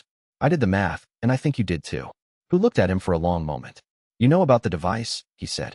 I've known about it since you were in the 3rd layer. His voice was measured and direct. I've been tracking your approach for 7 weeks. I know what you were told about this place, and I know most of it is wrong, and I know that correcting it is going to take more than one conversation. He met Hu's eyes directly. But I'd like to start, if you're willing. Behind Hu, the 6 other team members stood in their tactical formation and watched this exchange with the attention of professionals who understood that what happened in the next 30 seconds would determine everything that came after it. In the deep gate, 60 meters below the city those 7 people were standing in, the gate seed's dormant awareness registered the outside world's presence in the domain, felt the chi's signature of beings that carried cultivation differently from the gate interior creatures it had known for 5 years, and the consciousness that had been developing in the dark, in the quiet, in the deep of the gate's generative core, stirred towards something that was not quite waking but was no longer entirely sleep. Hu Daxing looked at Lin Shun for a long moment. Behind him, 6 team members held their positions with the professional patience of hunters trained to let situations develop rather than forcing them into predefined outcomes. Then Hu lowered his radio. We have time to talk, he said. Before anything else happens, we have time to talk. Yes, Lin Shun said. That's all I'm asking. He gestured toward the city. The children were still walking to school. The cultivation fields were still being worked. The water station was still running its morning distribution. All of it was real. All of it was exactly what it looked like. And the scanner in Hu's hand was accurate. Everything it had shown was true. What happened next would either save everything Lin Shun had built, or it wouldn't, and the gate seed would wake into a city that no longer existed. But for the first time in 5 years, Lin Shun had someone from the outside world standing 3 meters in front of him, looking at what he'd built with their own eyes rather than reading about it in an intelligence report. And that, at least, was a beginning. Chapter 21 Captain Hu Daxing stood 3 meters from Lin Shun and said, We have time to talk. Lin Shun let the statement land. The silence that followed was the silence of 7 professionals reassessing everything they had been briefed to expect, while Lin Shun held position and let the reassessment happen at its own pace. He had prepared for this moment. The first 30 seconds were not for talking. They were for the 7 people in front of him to look at the city with their own eyes and measure what they saw against what they had been told, and to find that the 2 things did not match. The children were still walking to school. The cultivation field workers were still moving through the morning rows. The water station was still running its distribution sequence. None of it had been staged for arrival. It was simply Tuesday morning in Jinhua Gate domain, proceeding on its own schedule regardless of who had just crossed the boundary. Hu lowered his radio and looked at the city for 30 seconds. His team held their positions without his directing them, practiced field discipline, hunters who knew when to wait. Then he turned to Lin Shen again with the look of a man completing a careful revision. The radio transmission said 2.3 million survivors. As of this morning's count, he said. The number fluctuates, but it's been stable in that range for the past 8 months. The infrastructure, who was running through a mental checklist Lin Shen could follow from his posture. The unconscious inventory that field professionals conducted when they encountered something their briefing had not described. The cultivation fields. The organized patrols. He paused. How long has it looked like this? Fields organized since year 2, Lin Shen said. Patrol rotations since late year 1. Schools since year 3. He gestured toward the nearest residential block, where a cluster of children were moving with their small packs toward the school building that had been the district's administrative center before year 1. Would you like to see more, or would you rather ask questions first? Who made a decision? Lin Shen could see it happen in the shift of his posture, the small recalibration of a field commander who had just updated his situational assessment and was choosing the response that the update required. He turned to his team and said, Standard assessment protocol. Pairs. 3-block radius. Don't touch anything without permission. Don't approach anyone who doesn't approach you first. He turned back to Lin Shen. You'll answer their questions? Lin Shen turned and signaled. And I'd like you to meet 2 people, he said. And Mei Jinglan came forward from the medical station 2 blocks away with the measured pace of a cultivator who had been given a specific role and was filling it with the precision she brought to every task she accepted. Zhao Lifan stepped up from the security position without being summoned, which was one of the qualities that made her valuable. She read situations and positioned herself correctly without requiring instruction. Mei Jinglan manages medical and humanitarian operations, Lin Shen said. Commander Zhao Lifan handles security. He paused. They have full authority to answer questions about their domains. Whatever they tell you is accurate. Who gave them both the professional assessment of a field captain checking competence against responsibility. Whatever he found seemed to satisfy the check. Captain Hu Daxing. Gate Analysis Team 7. He turned back to Lin Shen. The scanner. I know. The readings are accurate, Lin Shen replied. An explanation is easier once you've seen the city. The readings are a product of the city, not of individual cultivation in any sense your outside world frameworks are designed to measure. Who absorbed this without visible reaction, which was itself a response, a deliberate withholding that said he was processing rather than dismissing. The device in 7's pack, he said. He didn't look at the 7th team member, but the reference was deliberate and clear. The device, I've known about it since you entered the 3rd layer, Lin Shen said, meeting Hu's eyes directly. I need it to stay where it is. That's not a demand. It's a request, with an explanation attached. The explanation will take a few hours to deliver properly. I'm asking you to give me those hours before any decisions are made. The 6 team members who were close enough to hear this exchange held their professional stillness. Who held his own stillness longer than a few seconds, long enough for Lin Shen to respect it, and then said, a few hours. We'll start with the tour. They had orders to assess whether the gate was stable enough to attempt permanent closure. Lin Shen knew. 2 methods existed. One method required evacuating everyone inside first. The other did not require their survival at all. He had a few hours to make sure Hu Daxing understood which method was out of the question, and why his role was not to tell the captain directly, who would need to reach that conclusion through the city itself. People believed what they observed far more readily than what they were informed of, and Hu Daxing was a field captain who had learned to trust his own eyes above any briefing document. He walked toward the city, and the outside team followed. And the morning continued exactly as it had every morning for 5 years, which was the point. The walk that followed covered 8 blocks and took most of the morning. Lin Shen had planned a specific route. Not the most impressive blocks, not the most polished districts, but the most representative ones. The medical center at 5th and Cross, where Dr. Wei's rotating shift schedule had cut the average wait time to 12 minutes, and the supply chain for basic medications ran without interruption because 3 different district teams had developed redundant sourcing over the past 3 years. The cultivation energy conversion station that Han Jiaming's engineering team had built from salvaged components over 8 months, which now provided supplemental lighting to 6 residential blocks on a gate-chi cycle that cost nothing in the traditional fuel sense and required nothing from outside the domain.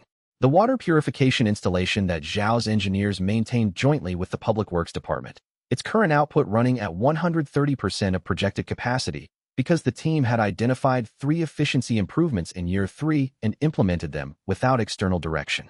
None of these things had been staged for the outside team's arrival. Lin Shen's preference had been to let the city show what it was rather than display what it could appear to be, because a stage presentation would not survive long-term contact, and long-term contact was what the situation required. Hu Daxing walked through all of it and asked good questions, operational questions, logistics questions, the questions of a field professional assessing sustainability rather than spectacle. His team's assessment pairs radioed their reports in periodic intervals, and each report added to the picture. By the time they returned to the boundary crossing area at midday, whose posture had shifted in the small ways that significant recalibrations produced in people who carried themselves with professional discipline. The device in Seven's pack, who said again, when they were standing in the crossing area and his team was debriefing at a distance. You've known about it since we were in the third layer. He held Hu's gaze. Yes. And you've let us walk through this city for 4 hours anyway. Because I needed you to see it, Lin Shan said. Because I needed you to understand, before we have the conversation about the device and what it's for and what I'm going to ask you to do about it, that the city exists, that it's real and functional and has been maintaining itself for 5 years without external support. He met Hu's eyes. The conversation about the device is important, but it has to happen after you know what's at stake, not before.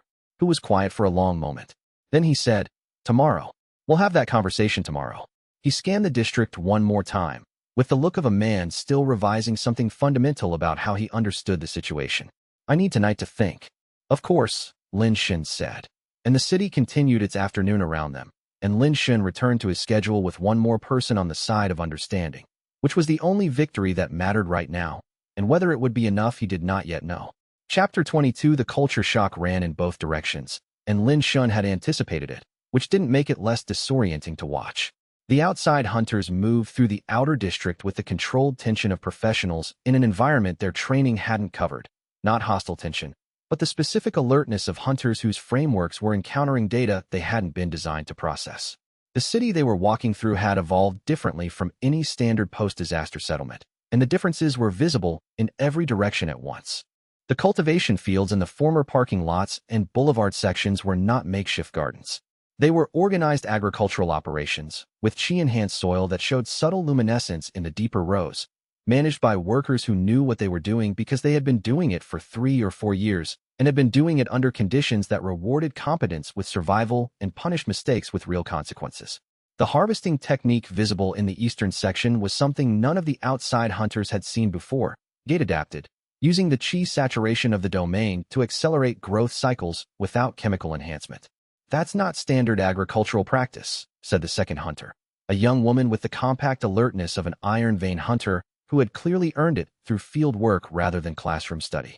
She was watching the harvest technique with the focused attention of someone who had agricultural training somewhere in her background. Developed in year 2, Lin Shan said. Gate chi saturation creates growth conditions that standard agricultural methods can't use efficiently. The technique works with the saturation rather than ignoring it. Who developed it? Wang Peng and his farming district team, primarily. He had 3 agricultural specialists in year 1 and built the rest of the team from the community over the following 2 years. She paused. We have reports from boundary surveys suggesting the gate's interior had become hostile to food production. The outer layer is hostile, yes, Lin Shan said. Interior zones, with adapted methods, have been supporting 2.3 million people for 3 years. The boundary surveys were conducted from outside. The methods they assumed were the standard ones. He kept his voice informational rather than critical. There was no benefit in making the assessment team defensive. Their data was accurate for what they were measuring. They were measuring the wrong thing. One of the hunters, older, in his 40s, with the squared posture of someone from a military rather than hunter background, had been taking notes on a small device since they crossed the boundary. He hadn't asked questions, but he was recording everything, and his recording pace had increased steadily as they walked deeper into the outer district. At the school, one of the children, a boy of about 8, born inside the gate and knowing no other world, saw the hunters' unusual gear and came over without fear to ask what the devices on their belts were called. The hunter nearest him crouched to eye level and showed him the equipment with the automatic patience of a person who had children of their own. The child listened carefully and then asked 2 more questions and then thanked the hunter with the formal courtesy that the school apparently taught in its social education curriculum. Lin Shan watched the older military background hunter's posture change during this exchange. Something in the child's complete ease, the absence of fear, the natural curiosity, the context of a school day proceeding normally in a location that every outside assessment had categorized as a survival emergency zone, was recalibrating his framework in a way that his professional note-taking hadn't done. Lin Shin didn't say anything. He let the recalibration proceed at its own pace. The city did this to everyone who spent enough time in it. By mid-afternoon, 3 of the assessment pairs had independently asked about cultivation training programs. By evening, 2 had asked about the educational structure. The military background hunter had filled 2 devices worth of notes.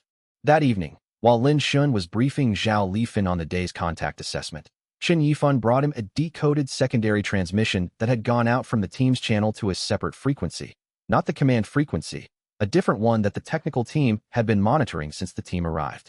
The message was from the military background hunter. It said, "Survivors have developed unsanctioned cultivation methods. Recommend quarantine assessment." Lin Shin read it twice. Then he put it in his desk drawer next to the paper with Guo Tianfeng's name on it and went back to the briefing. The message would reach whoever it was addressed to. He could not prevent that. What he could do was ensure that by the time whoever received it acted on it, the picture of the city was clear enough that quarantine assessment would look like what it was: fear of something that was different, not fear of something that was dangerous. The military hunter's instinct was understandable. Unsanctioned cultivation methods were, from an outside world framework, a security concern. The security concern was real. What was missing from the framework was 5 years of context, and context was exactly what the next several weeks were designed to provide. He had more work to do, and less time than he wanted, and Hu Daxing's team was only the first wave of what was coming. What the second wave would look like, he didn't know yet, and not knowing was the kind of problem that required immediate attention. The secondary transmission from the military hunter was not the only piece of information Lin Shin received that evening. Chen Yifan had been monitoring all of the outside team's communication channels since their arrival, and the full traffic record for day 2 showed 11 separate transmissions, 4 standard reporting check-ins to official channels, 3 tactical updates to whose command frequency, and 4 additional transmissions to the secondary frequency. The 4 secondary frequency transmissions painted a clearer picture than any single message would have. The first, at 9 a.m. Population appears stable. No visible signs of resource conflict or organized distress. Investigate further. The second, at 11 a.m. From the Iron Vein Hunter. Agricultural methods appear functional and sustained. Request gate-adapted cultivation research team. The third, at 2 p.m. From an unidentified sender. Medical infrastructure appears legitimate. Population mood incongruent with standard gate survivor profiles. The fourth, at 8 p.m. Survivors have developed unsanctioned cultivation methods. Recommend quarantine assessment. The pattern was not subtle once you saw it. The first 3 transmissions were genuine field observations, professional, detailed, the product of competent people seeing something that required more investigation.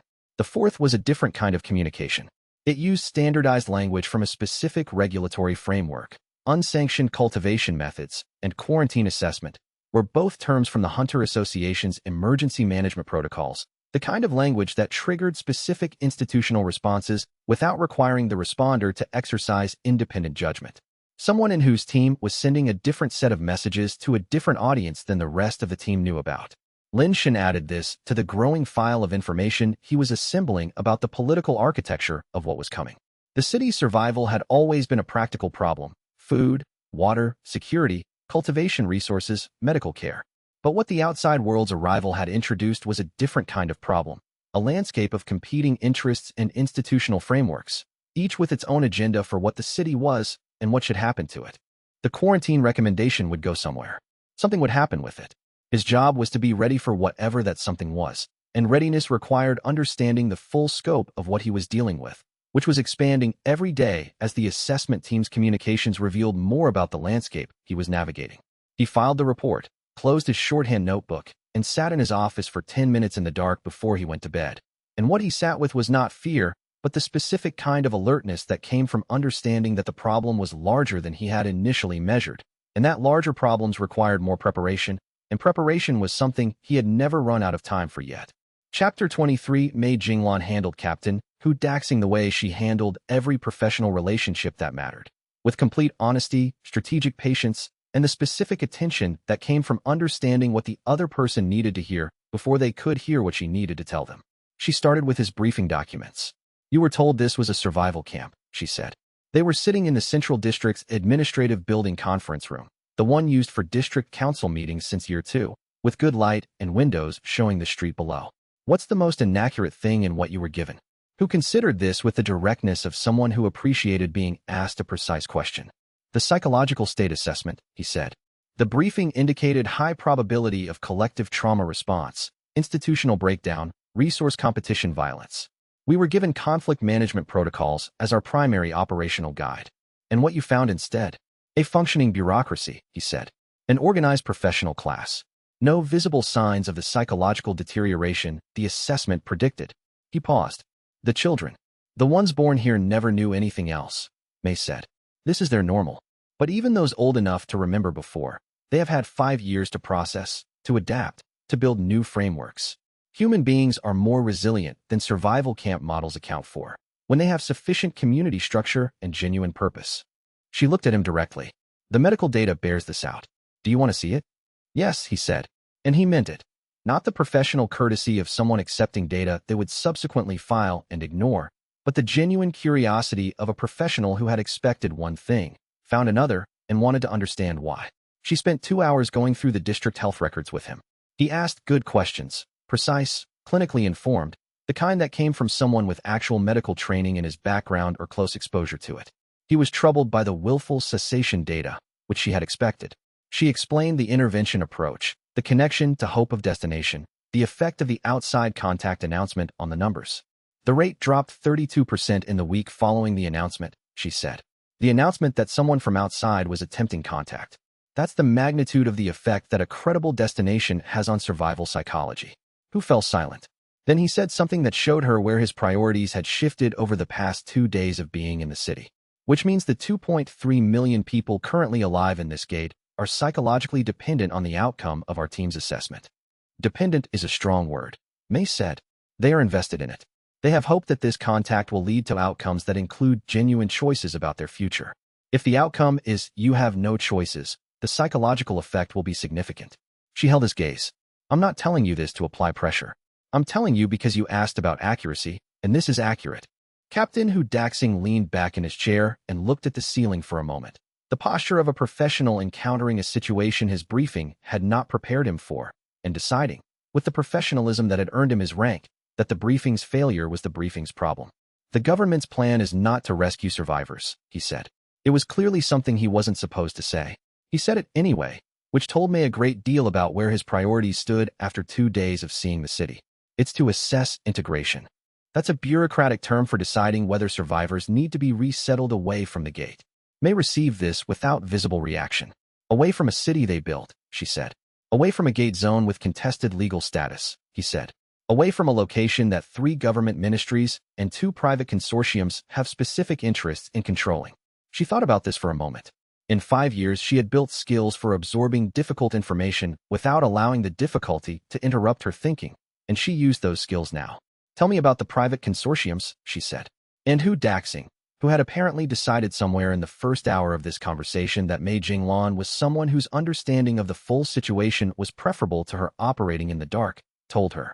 What he told her was going to require Lin Shen's immediate attention, and it was going to change the city's contact strategy completely. The conversation with Hu about the private consortiums happened over the course of 2 subsequent sessions, one that evening, one the following morning, and by the time it was complete, May had 11 pages of notes in the careful documentation format she used when gathering information she expected to need to present clearly to someone else.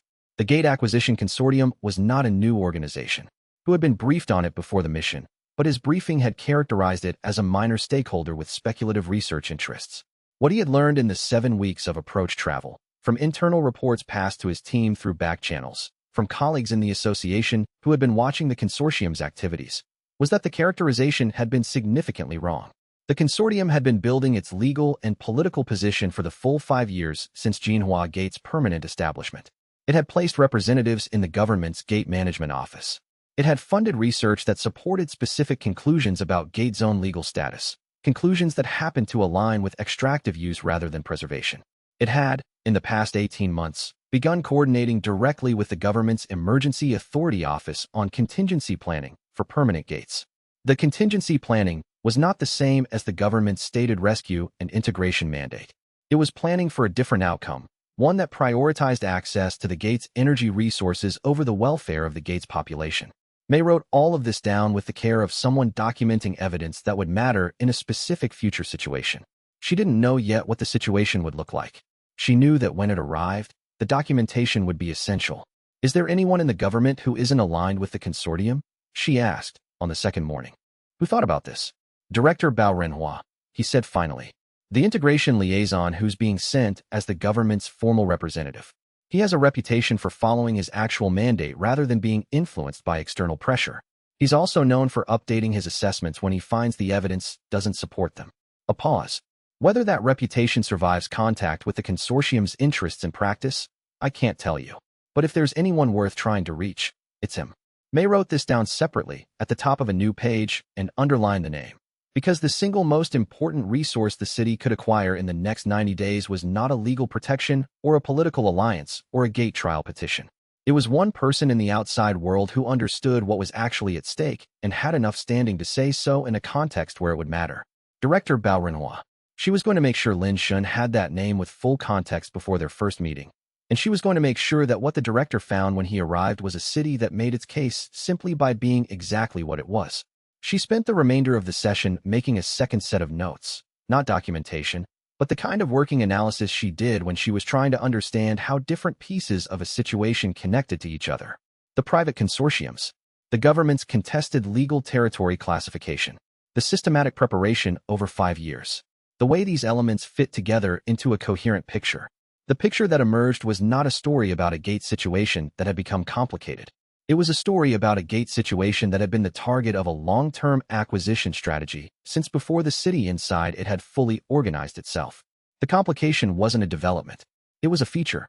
She found Lin Shun in the evening and presented this analysis without preamble because it was the kind of information that needed to be delivered fully and quickly rather than carefully managed.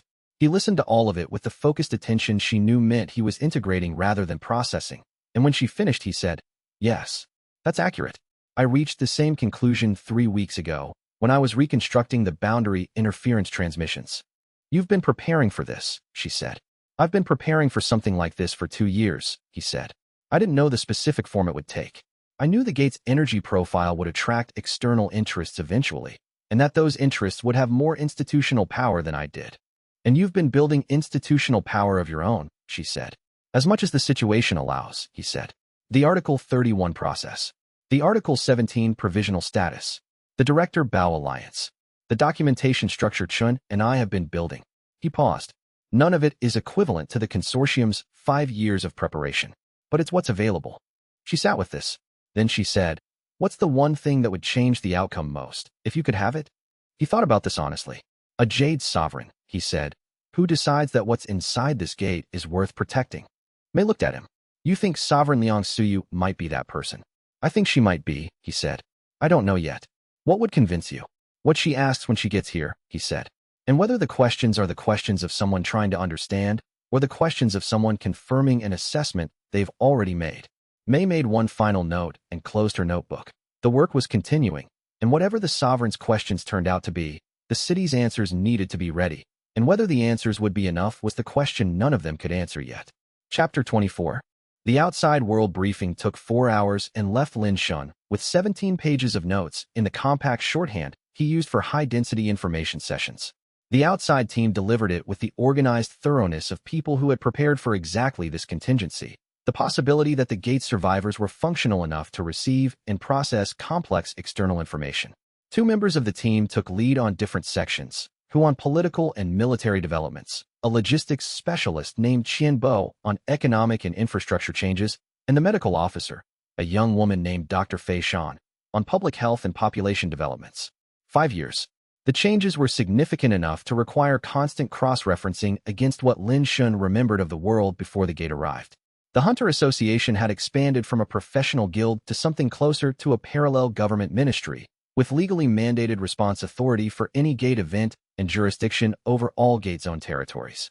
The association now had more operational autonomy than any civilian government agency, and its leadership structure had shifted from collegial toward hierarchical, a change that reflected, the outside team's briefing suggested carefully, the increasing frequency and scale of gate events over the 5-year period. 2 additional permanent gates had opened elsewhere in the country. Both were smaller than Jinhua.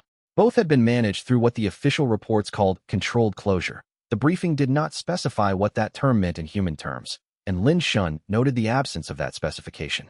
The government restructuring had been substantial. Emergency Authority Acts passed in years 1 and 2 had given executive branches powers that had not been rolled back as the emergency stabilized.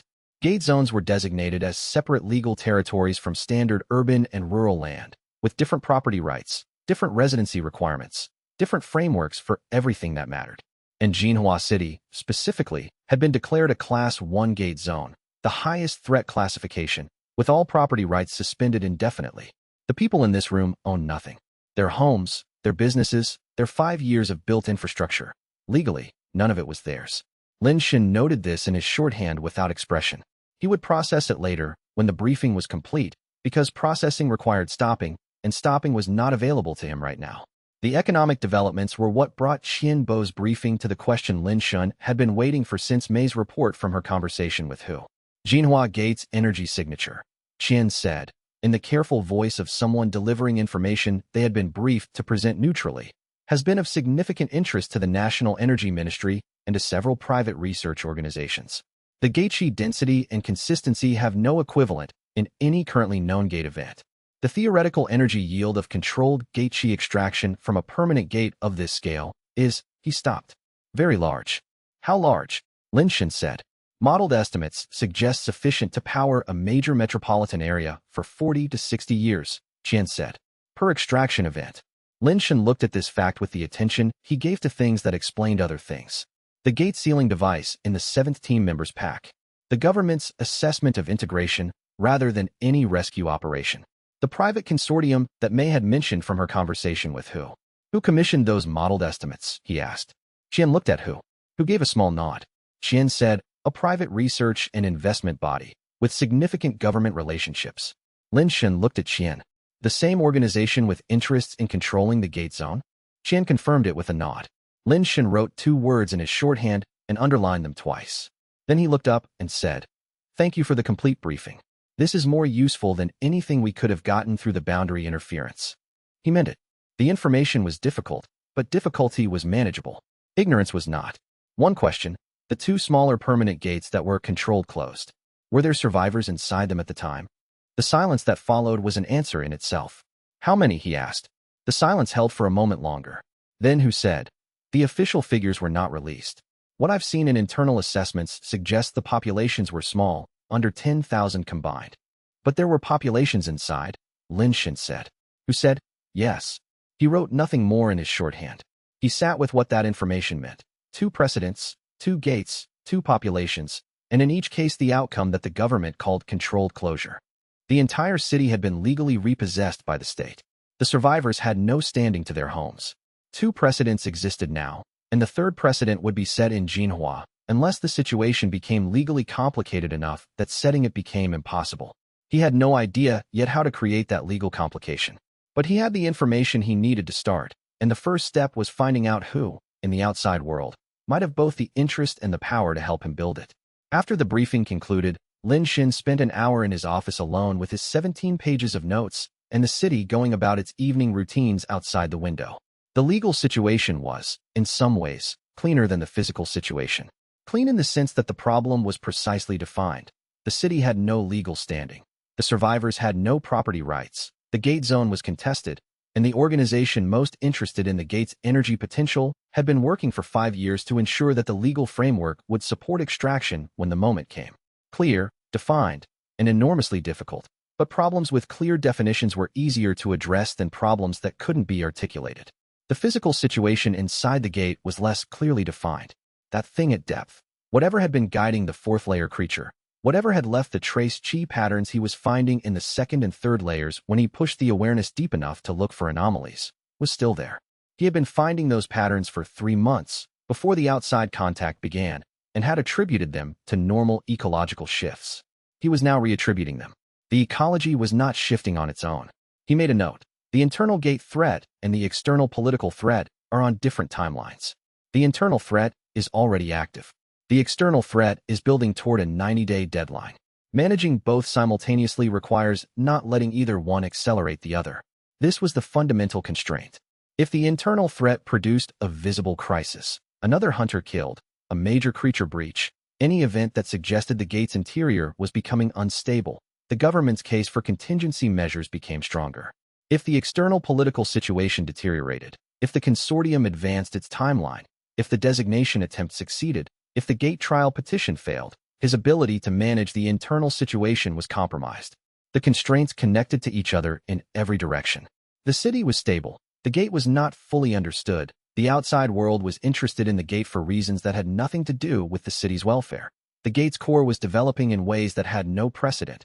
Something in the second layer was making directed decisions. He wrote it all down with the clean efficiency of a man who had learned in 5 years that the first step in managing impossible situations was refusing to treat them as impossible. Then he put the notes away and went to find Zhao Lifan for the evening security briefing, because the immediate practical work was still the foundation of everything else. The Gate Acquisition Consortium had 5 years of preparation and institutional relationships.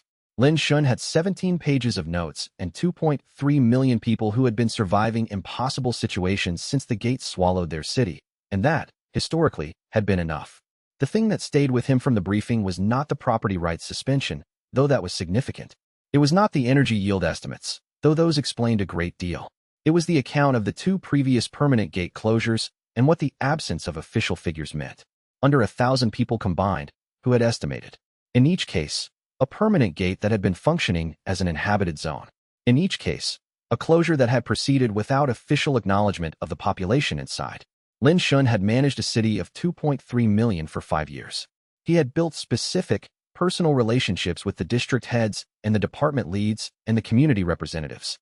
He knew the names of the children in the school nearest the central district. He knew that Wang Peng's daughter had been born inside the gate in year 2 and was 3 years old and had never known any world except this one. The abstraction of under 10,000 combined had been someone's city, had been someone's names. He spent 15 minutes with that fact before he allowed himself to move forward. Not because the weight of it was paralyzing. It wasn't, because 5 years had built in him the capacity to carry significant weight without stopping, but because it was important to sit with the weight of it rather than process it efficiently away, because what was at stake deserved to be understood as what it was rather than as a problem category. Then he moved forward, because that was what the situation required. The first practical decision was the documentation structure. If the government had been able to execute 2 previous closures without public documentation of the casualties, the mechanism had been information control, no formal record, no public record, therefore no accountability. The countermeasure was formal record-keeping through channels that were independent of the government's information control. He pulled out his shorthand notebook and began writing a documentation index. Everything that needed to be formally documented, through which channels, by which deadlines, with what evidence. Chen Weichuan's assessment reports. The CSS system's operational records. The district infrastructure documentation. The medical statistics. The cultivation development history. Everything that made the city real on paper, because paper was where the decision would be made, and the decision would be made by people who would not see the city with their own eyes unless he created the conditions that brought them here. Sovereign Liang Suyu was already incoming. The documentation he was building now was what she would receive before she arrived, and what she received would determine what questions she asked when she got here. Chapter 25. The mid-tier creature came through the barrier on the 3rd day after outside contact, driving through Sector 9's outer wall at 11 a.m., while Hu's team was conducting their sector assessment in the adjacent block. Lin Shun was already moving before the alert fully registered. The city domain awareness had shown him the creature's approach signature 6 minutes earlier, a large gate interior predator displaced from its range by the ongoing second-layer survey operations the outside team had been running. He had redirected Zhao's defensive squad toward the sector and was 30 seconds behind them when the creature breached. The defensive squad had the formation set. What they couldn't account for was the creature's size, larger than the second-layer profile suggested it should be, the kind of size that sometimes developed in individual animals that had found unusually good hunting territory and held it for multiple years. Lin Shin took the approach at a run. The Gateheart path, opened by the Qi storm 3 days ago, was operating at full function now. He had spent 2 days learning what that meant in practical terms, and what it meant was this. The Gate Qi responded to his Qi as an extension of itself rather than as something being imported. He didn't direct force toward the creature. He directed the Gate Qi surrounding the creature, the same Qi it had been living in for however long it had ranged this territory, and he made that Qi unfamiliar, alien, hostile in frequency. The creature slowed, confused by an environment that had not physically changed but was suddenly registering as wrong at the sensory level it used to navigate its territory. Lin Shun covered the remaining distance, read the creature's confusion pause, and ended the engagement in the gap between its two recovery attempts. Total time from his arrival to the creature's fall, 28 seconds. He checked the squad for casualties. None. And turned to find 3 of the outside hunters standing at the block's western entrance, where their assessment route had brought them when the alert triggered. The young Iron Vein woman from day 1 was at the front. Behind her, the military background hunter who had sent the quarantine transmission, his note-taking device in his hand. Behind him, a third hunter Lin Shun hadn't interacted with yet, younger, with the alert posture of someone relatively new to field work. None of them said anything for a moment. Lin Shun walked toward them and said, "No injuries on your end?"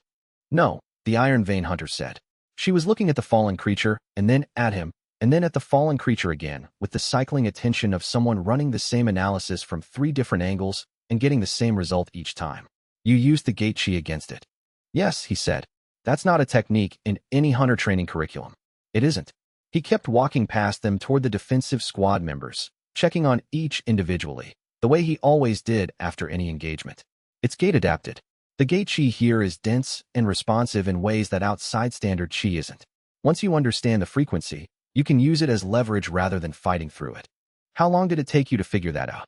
"About 2 years," he said. "Though I was doing it unconsciously for the first year. The mechanism was the same. I just didn't understand what I was doing." The military background hunter had been scanning him. Lin Shun had noticed the device going up during the engagement and had chosen to let it happen. He had told Hu on day 1 that the scanner data was accurate and should be examined, and that position hadn't changed. He walked back toward the sector command post. The hunter lowered the scanner without comment. Later, Chen Yifan brought him the content of what had been transmitted from the military hunter's channel after the combat engagement. It went to the same alternate frequency as the earlier quarantine message. It said, "Subject's combat methodology is inconsistent with all recorded techniques. Appears to have direct command relationship with Gate Chi equivalent to Gate Heart rank designation. Awaiting confirmation from association." Lin Shun read this and set it aside and returned to the next item on his schedule, because the scanner data had been public since day 1, and what people did with accurate information was their own business. His business was making sure the city kept running while the assessment continued, and the assessment was going to continue regardless of any individual transmission. The outside world was learning what Jinhua had become. That had been the point from the morning Hu Daxing crossed the boundary. The learning process was proceeding, and it would reach its conclusions in its own time. And the only thing that could interrupt it before the conclusions were sound enough to matter was something going wrong inside the gate. He filed that concern in the category he was building called Things Requiring Active Monitoring and returned to the day's remaining tasks. He spent the afternoon after the combat event reviewing what the city domain awareness had shown him during the engagement. The Gate Chi application he'd used on the creature was not something he had consciously developed. He had understood the principle when he articulated it to the Iron Vein hunter, but the application itself had come from the Gate Heart Path's consolidation, which had apparently been doing its own development work independent of his conscious direction. This was not entirely comfortable knowledge. Cultivation paths that developed faster than the cultivator's understanding of them were cultivation paths with potential for unexpected expressions. He sat in his office and pushed his awareness through the bond's new range, testing its boundaries the way he would test the range of any newly developed tool before he committed to using it in a situation where his life or other people's lives depended on it. The bond's range was the gate's full extent. This he had known. What he was learning now was the bond's resolution. How precisely he could identify and influence Gate Chi within that range, and under what conditions the influence was reliable versus approximate. In the outer layers, within the domain he had been managing for 5 years, the resolution was high. He could identify individual chi signatures and trace their movements with the precision of someone working in familiar territory. In the second and third layers, the resolution was somewhat lower, enough for navigation and threat assessment, not precise enough for the kind of fine manipulation that the creature engagement had required. In the fourth layer, approaching the gate seed's range, the resolution shifted again. Higher in some ways, lower in others.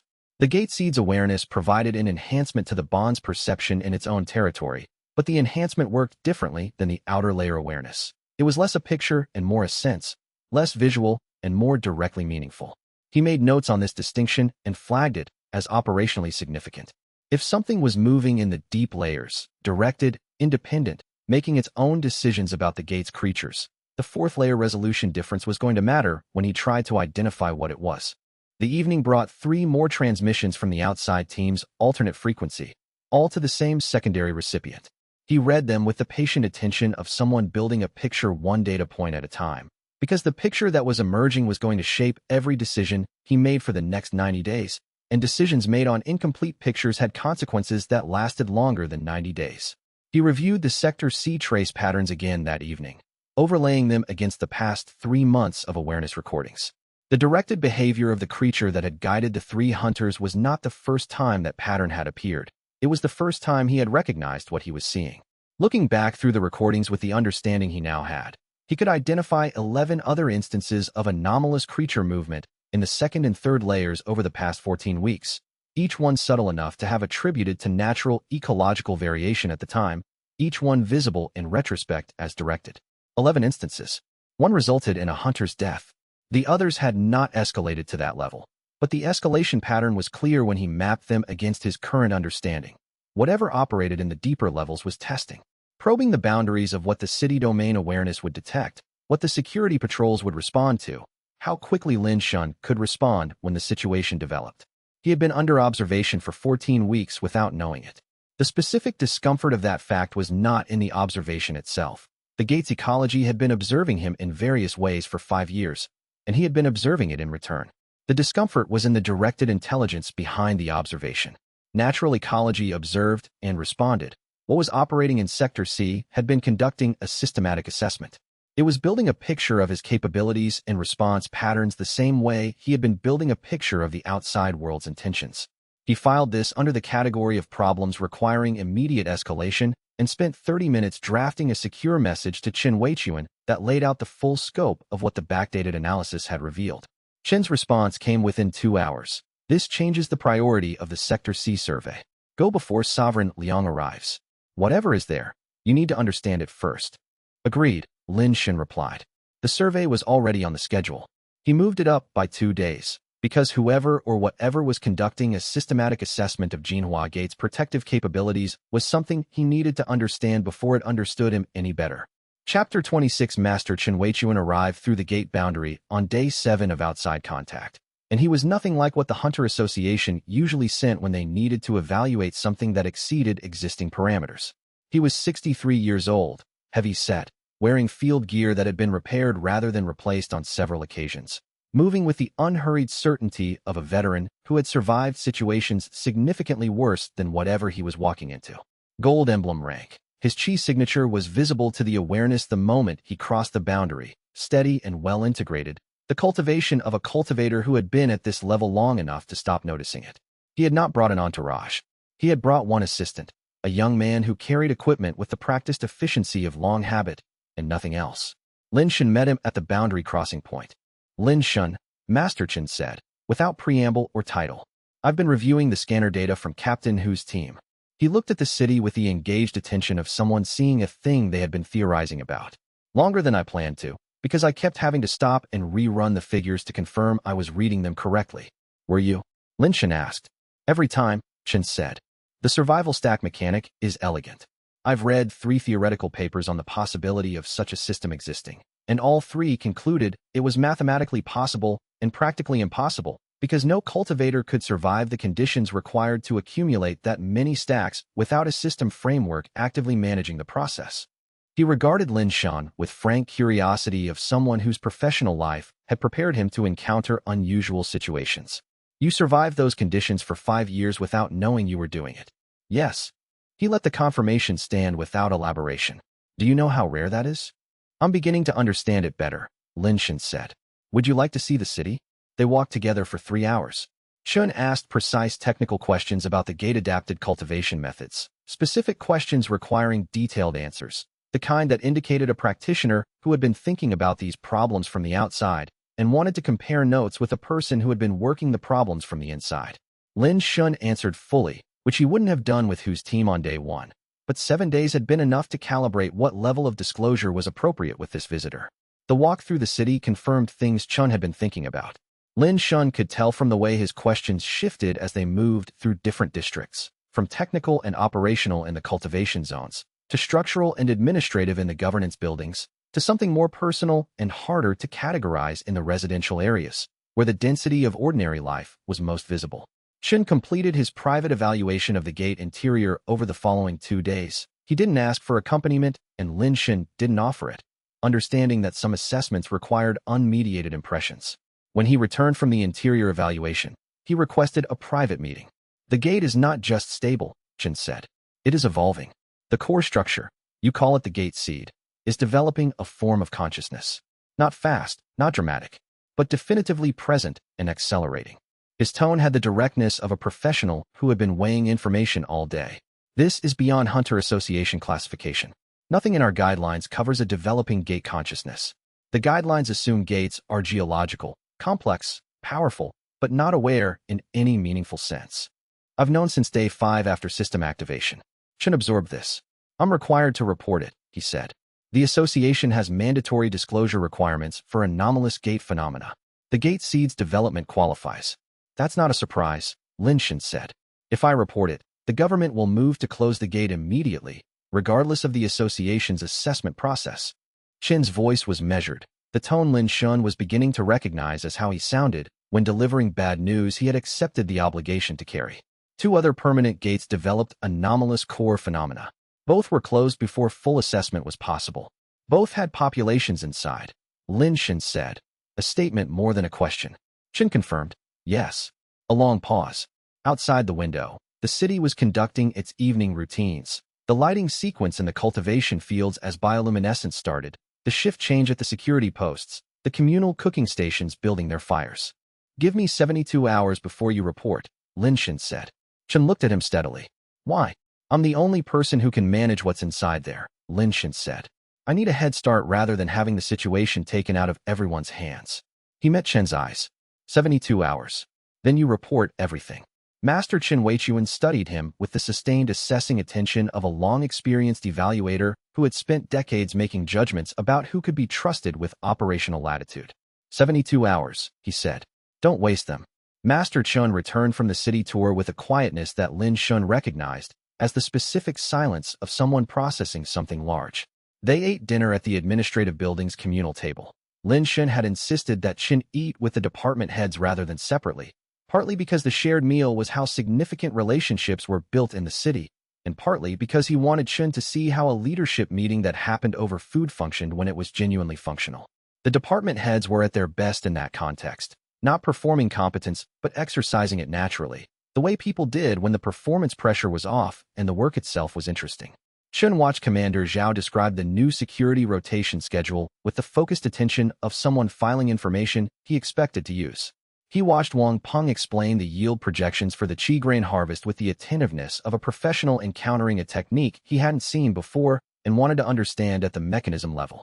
He watched Mei Jinglan and Dr. Wei run a 10-minute triage of the week's medical caseload with the efficient precision of 2 people who had been working together long enough to complete each other's clinical reasoning. After dinner, walking back through the central district, Chen said, "Your department heads, how did you find them?" "Most of them found themselves," Lin Shen replied. "Mostly people who had already been solving the problems in front of them, formalized what they were already doing, gave them resources proportional to what their work required." "And Zhao Lifan," Chen said. "She was a junior security officer in year 1, Lin Shen said. "She made 3 decisions in the first 6 months that were significantly better than what her rank required. I gave her more authority. She used it well. I gave her more." He paused. "It's the same principle every time." "The city's cultivation program," Chen said. "The gate-adapted techniques. Those came from the same process." Wei Mingfan identified the first qi grain adaptation in year 2. He had no formal cultivation research background. He was an agricultural engineer with a first-year cultivation rank. But he was observing the right things and drawing the right conclusions from them. And when I gave him the resources to develop what he'd found, he built the foundation that Wang Peng's team expanded for the next 3 years. Chen was quiet for a block. Then he said, "The outside world's assessment framework assumes that a gate survivor community this large would have serious internal capability gaps, that the cultivators would be operating well below their training level due to stress and resource scarcity, that the institutional knowledge would be degraded." He looked at the city around him, the evening activity, the organized routines. The assessment framework was wrong. It was designed for a different kind of situation, Lin Shen said. A camp, not a city that decided, in year 1, that it was going to be a city. Chen nodded slowly. "I'm going to need to report that," he said. "Among other things." "I know," Lin Shen said. "Report everything accurately. That's all I'm asking. It's the only thing worth asking for." Chen said. And they walked back through the city's evening, and Lin Shen noted that he was beginning to trust Master Chen Weichuan, which was not a decision he made lightly, and which meant he needed to be certain that trust was not misplaced. Chapter 27 The Restoration Council's first formal meeting with the government integration representative was, from a purely technical standpoint, a political performance of considerable skill. Chao Mingji was magnificent. Lin Shun was present in the capacity Chao had assigned him, city protector, present for security and operational briefings, not for governance discussions, and he sat in the secondary position along the room's outer wall and watched Chao work with the professional appreciation of someone watching a technique executed at high level. Chao had spent 32 years in government administration. He knew this room better than anyone else in it. He knew the representatives' institutional incentives, the language of formal assessment processes, the specific kind of competence signal that bureaucratic professionals recognized as trustworthy. He delivered all of it flawlessly. The integration representative, a senior official named Director Bao Renhua, whose role in the government's gate assessment structure was integration liaison, responded to Chao's fluency with the visible relaxation of someone who had expected a difficult conversation and found a colleague instead. The governance structure presentation was clean and thorough. Chao presented the Restoration Council's charter, the district representative structure, the external relations mandate. He framed every element in terms that the government framework would recognize as appropriate and functional. He was prepared for every question the director asked and had answers that were technically accurate, while consistently emphasizing the council's central role in the city's governance. He did not mention the operational systems. He did not mention that food distribution, water management, medical infrastructure, and security were under department head management structures that reported to Lin Shun, not to the council. He did not mention that the city's actual daily function operated on frameworks built before the council existed and would continue operating on those frameworks regardless of what the council decided at any given session. He did not lie. He described the governance layer he controlled while the operational layer remained invisible beneath the description. Lin Shun had anticipated this. He had prepared for it during the 3 days since the governance agreement was signed. The operational layer's invisibility in Chao's presentation was not a problem he could fix in this meeting. It was a problem he could address through the alternative channel that this meeting was simultaneously creating. He watched the director ask who was responsible for the city's cultivation development, the question he had expected. A committee, Chao said smoothly. The cultivation program was developed collaboratively across districts, guided by technical expertise distributed through the population. Lin Shun did not react.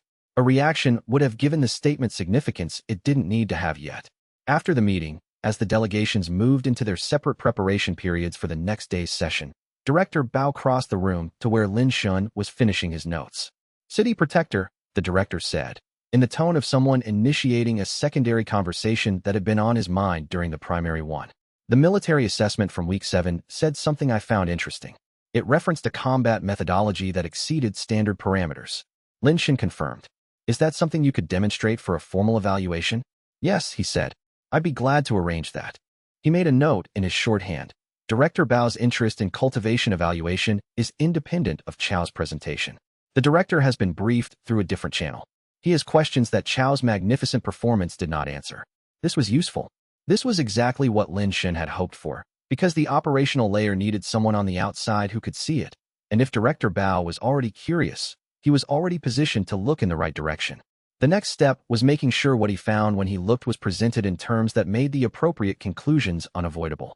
Director Bao's request for a cultivation evaluation demonstration came 3 days after the first council meeting, and the timing told Lin Shun something useful. The director had been doing his own research in the interval, and whatever he had found had increased his interest rather than satisfying it.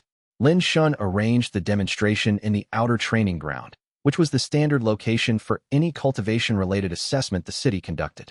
He did not stage it elaborately. No special preparation, no selected audience. Just the training ground with its standard monitoring equipment and the director accompanied by 2 staff members. What he demonstrated was a representative selection of the gate heart path's current capability. Not the full range, that would have required entering the gate's interior layers, but the surface-level applications that could be shown in the outer domain without triggering gate seed responses. Qi generation at scale, drawing from the city heart stacks. The domain awareness's navigation application, demonstrated by identifying 3 Qi signatures at a half-kilometer distance and accurately describing their positions, movements, and cultivation ranks without using any external tool. The gate Qi manipulation technique used in the Sector 9 engagement, applied to a demonstration scenario that showed the mechanism clearly without requiring an actual threat. Director Bao's two staff members took notes with the rapid focus of people who understood they were seeing something that would require significant documentation. The director himself watched with the specific quality of attention that came from a long-serving administrator, long enough to know that the number of genuinely unprecedented things in a career was small, and who recognized when he was in the presence of one.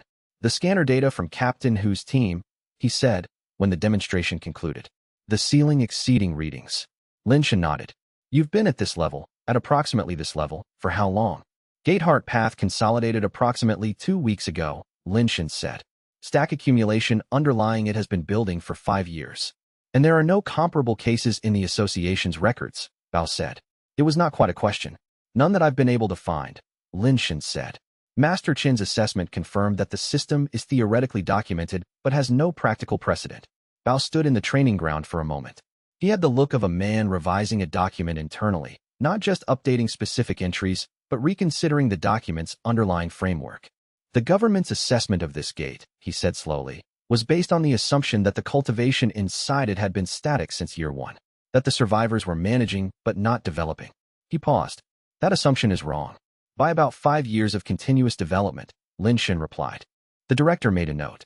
Then he said, I have some calls to make, which was the clearest signal Lin Shan had received, yet that the alliance he needed inside the government might be closer to formation than he had estimated, and that the city's best asset in the coming negotiation was exactly what it had always been, the undeniable fact of what 5 years had built.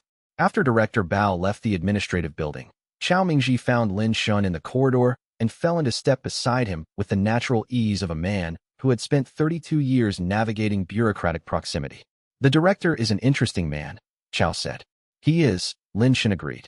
He arrived with a specific mandate, Chao said. I've seen the Integration Ministry's standard assessment framework. Their integration liaisons almost never deviate from the governance contact approach. They work with the formal governance structure, validate it, establish it as the primary reporting relationship. It's how every gate integration process has worked. He's asking questions outside that framework, Lin Shan said. He's asking questions about cultivation, Chao said. About your specific capabilities. About the operational systems. A pause. About things that are not governance. Lin Shan continued walking at the same pace. Chao had not changed his, which meant this was a conversation he had been planning to have rather than one he was initiating opportunistically. The director's mandate includes evaluating the city's full operational profile, Lin Shan said. Not just the governance layer. Of course, Chao said pleasantly. I'm simply noting that his interest in the cultivation aspects is unusual given his official mandate. Another pause. If you've been briefing him through alternative channels, that's your prerogative.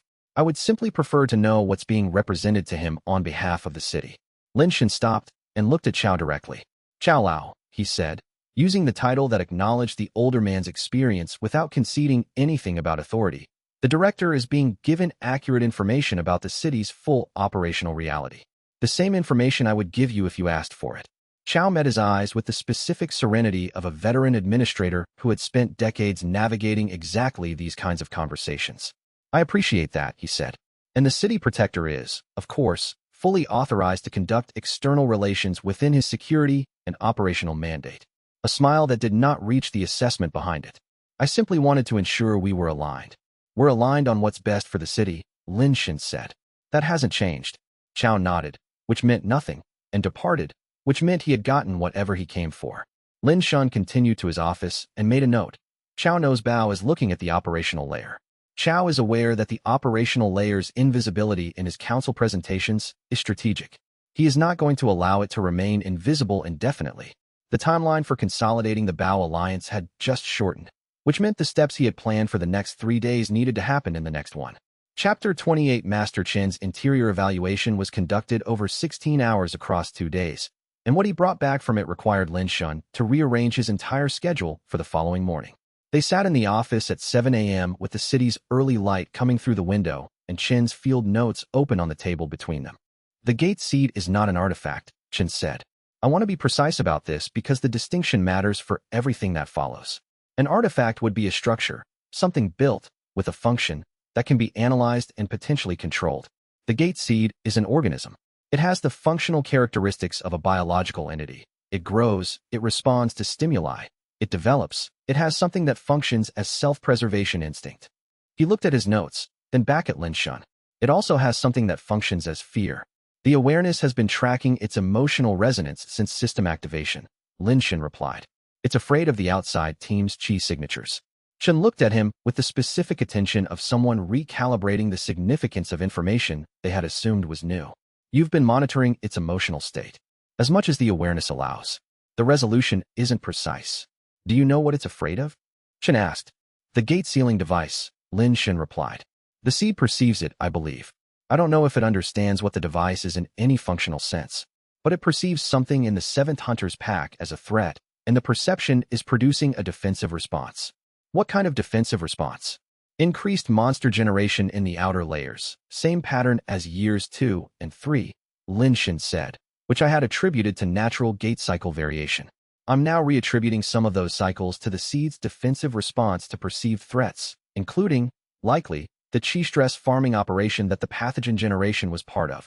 Chen absorbed this without speaking. The seed had been generating defenders. In response to what it perceived as threats to itself, Lin Shun said, which, from its perspective, was anything generating significant stress chi in its territory, which was, in practice, anything that put the bonded city under sufficient pressure. The city is its territory, Chen said. Yes, and I am, apparently, its bonded cultivator. Lin Shun had been carrying the weight of this for 8 days, which means the events of the past 5 years look different from inside that framework than they do from outside it. The gate seed generated stress to produce defenders.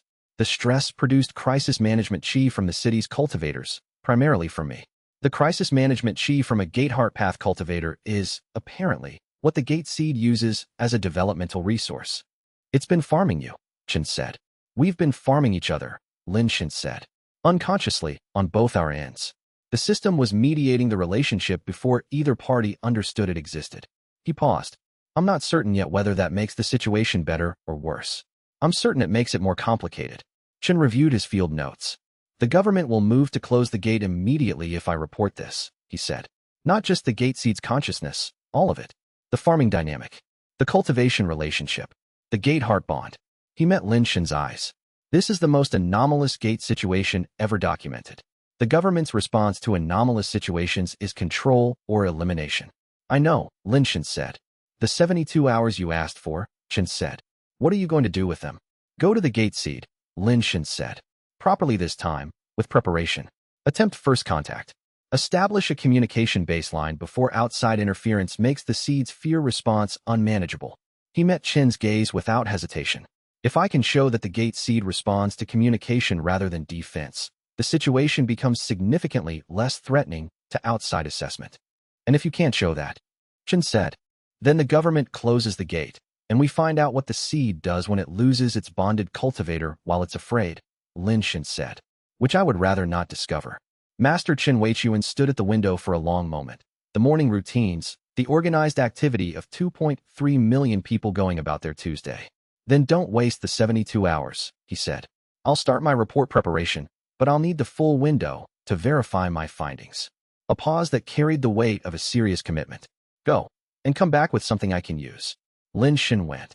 And what happened next in the gate's deep interior would either give the outside world a reason to see the gate seed as something other than a threat, or it would confirm their worst assessment and make every other problem irrelevant. The question of the gate seed's origin had been the subject of Lin Shun's private research for 3 months before outside contact began, and the framework he had developed, incomplete, built from partial information and inference, was one of the things he laid out for Chen Weichuan during their 7 a.m. session. The gate seed was not a remnant of the original gate structure. He had confirmed this through 3 separate analytical approaches using the awareness and the CSS system's expanded analytical toolkit. The original gate's core structure was the geometric crystalline formation in the first stable zone. Ancient, massive, the foundational infrastructure of the permanent gate. The gate seed was different in character. Younger, less structured, more reactive, with the developmental profile of something that had been growing rather than existing. His current hypothesis was that the gate seed had formed in response to the CSS activation. The system had been designed, or had evolved, or had been shaped by conditions in the gate. He wasn't sure which, to interface with the gate's own developmental processes. When the system activated at City Foundation, it had begun drawing on the gate's generative capacity in ways that had a side effect the system's design hadn't anticipated: a concentration of gate generative chi at the fourth layer depth, accumulating over 5 years, eventually developing the rudimentary consciousness that Chun had now confirmed. The gate seed is a product of the CSS, Lin Shin said. Or at least, its emergence was catalyzed by the CSS's operation. It wouldn't exist in its current form without the 5 years of CSS stack generation providing the generative chi concentration it needed to develop. Which means, Chen said carefully, that the gate seed's consciousness is tied to the city's survival in a more fundamental way than just the bond. If the city's population falls below the threshold where the CSS functions, if the city heart stacks lose their foundation, the gate seed loses its generative resource. Its development stops. Whether it regresses or enters a dormant state, or something else, I don't know. And if the gate is closed with the gate seed in its current developmental state? Lin Shin had been sitting with that question for 3 months. I believe the gate seed would not survive closure in its current state, he said. The bond suggests that its awareness is deeply integrated with the gate's physical structure. Closure is, essentially, the elimination of that structure. The seed's consciousness would lose its substrate. He paused. I'm not certain it would simply cease to exist. The consciousness might persist in a form that's more dangerous than the current situation. Chen absorbed this for a moment. So closure eliminates the city, potentially destabilizes the gate seed rather than terminating it, and removes the only cultivator capable of managing the bond relationship. He looked at his notes. The closure option is significantly more complex than the government's current assessment suggests. That's why I need the 72 hours, Lin Shin said, meeting Chen's eyes. The situation has to be documented fully before the government acts on its timeline. Not just the city's existence, the gate seed's nature, the bond, the consequences of closure. All of it, on the record, before anyone makes a decision that can't be reversed. Then let's make sure everything that needs to be on the record gets there, Chen said, and began writing with the focused efficiency of a professional who had accepted a task and was doing it as well as it could be done. And whatever they built here would be the foundation of everything that came next, or it would not be enough, and they would know which soon enough. Chapter 29, he took Xue Peng. Not because Xue Peng's bronze core rank would provide meaningful combat capability in the fourth layer, it wouldn't, but because Xue Peng was the backup that Lin Shin trusted to actually send for help if something went wrong, rather than waiting and hoping things resolved. Xue Peng's most valuable quality in operational context was very precise judgment about when to act and when to defer, and 4 years of mentorship had calibrated that judgment in specific and reliable ways. They descended through the second and third layers at the pace that the gate heart path made possible now. Fast enough to be significantly faster than any previous descent, slow enough to move without disturbing the ecology they were passing through. The awareness showed Lin Shin the monster positions in real time, and the routes were adjusted accordingly. No engagement necessary. 2 hours of careful navigation to the fourth layer boundary. The fourth layer's atmosphere hit differently after the gate seed bond. Not just denser gate chi, which it still was, but denser gate chi that resonated with the city heart stacks in a specific way that was different from the upper layer's resonance. The upper layers resonated with his cultivation. The fourth layer resonated with his bond. There's something different down here, Xue Peng said, when they crossed the boundary. He had been on every descent since year 2, and he knew the layer's distinct atmospheres. The gate seed's range, Lin Shin said. We're inside its direct sphere of influence. Is that safe? I don't know yet. He kept moving. Don't reach for your chi unless I tell you to. The seed's awareness may interpret active cultivation signatures as threat responses. Xue Peng became very still in the specific way of someone controlling their chi output deliberately rather than simply resting. It was the right response, executed without requiring explanation. The stable zone opened the same way it had before. The crystal formations, the geometric precision, the seed's arch at the far wall. But this time the seed's presence was not a faint, distant impression. It was immediate, present, and directed at him specifically. It knew he was here. It had known before he crossed the fourth layer boundary. He stopped at the stable zone's edge and did not advance toward the arch. He let the seed feel his presence at this distance. Let it register the city heart stacks, the gate heart bond, the 5 years of accumulated survival management chi that had been building the bond's foundation without either party knowing it. The seed's awareness held its position. Afraid. The same fear resonance the awareness had been reading since outside contact, but not triggering. Not producing the defensive response that meant monster generation. It was waiting. He understood, then, that this was how it had been waiting for 5 years. Present, afraid, producing responses to perceived threats, but primarily waiting for contact, for the bond to develop to the point where contact was possible. He reached through the cultivator's bond and communicated in the only language the bond seemed to support, not words but the specific chi resonance frequency that the bond used as a channel, that he was here, that he had come deliberately, that he understood the fear, and that the fear was a response to real threats, but that those threats were not going to be allowed to harm it if he had anything to say about the outcome.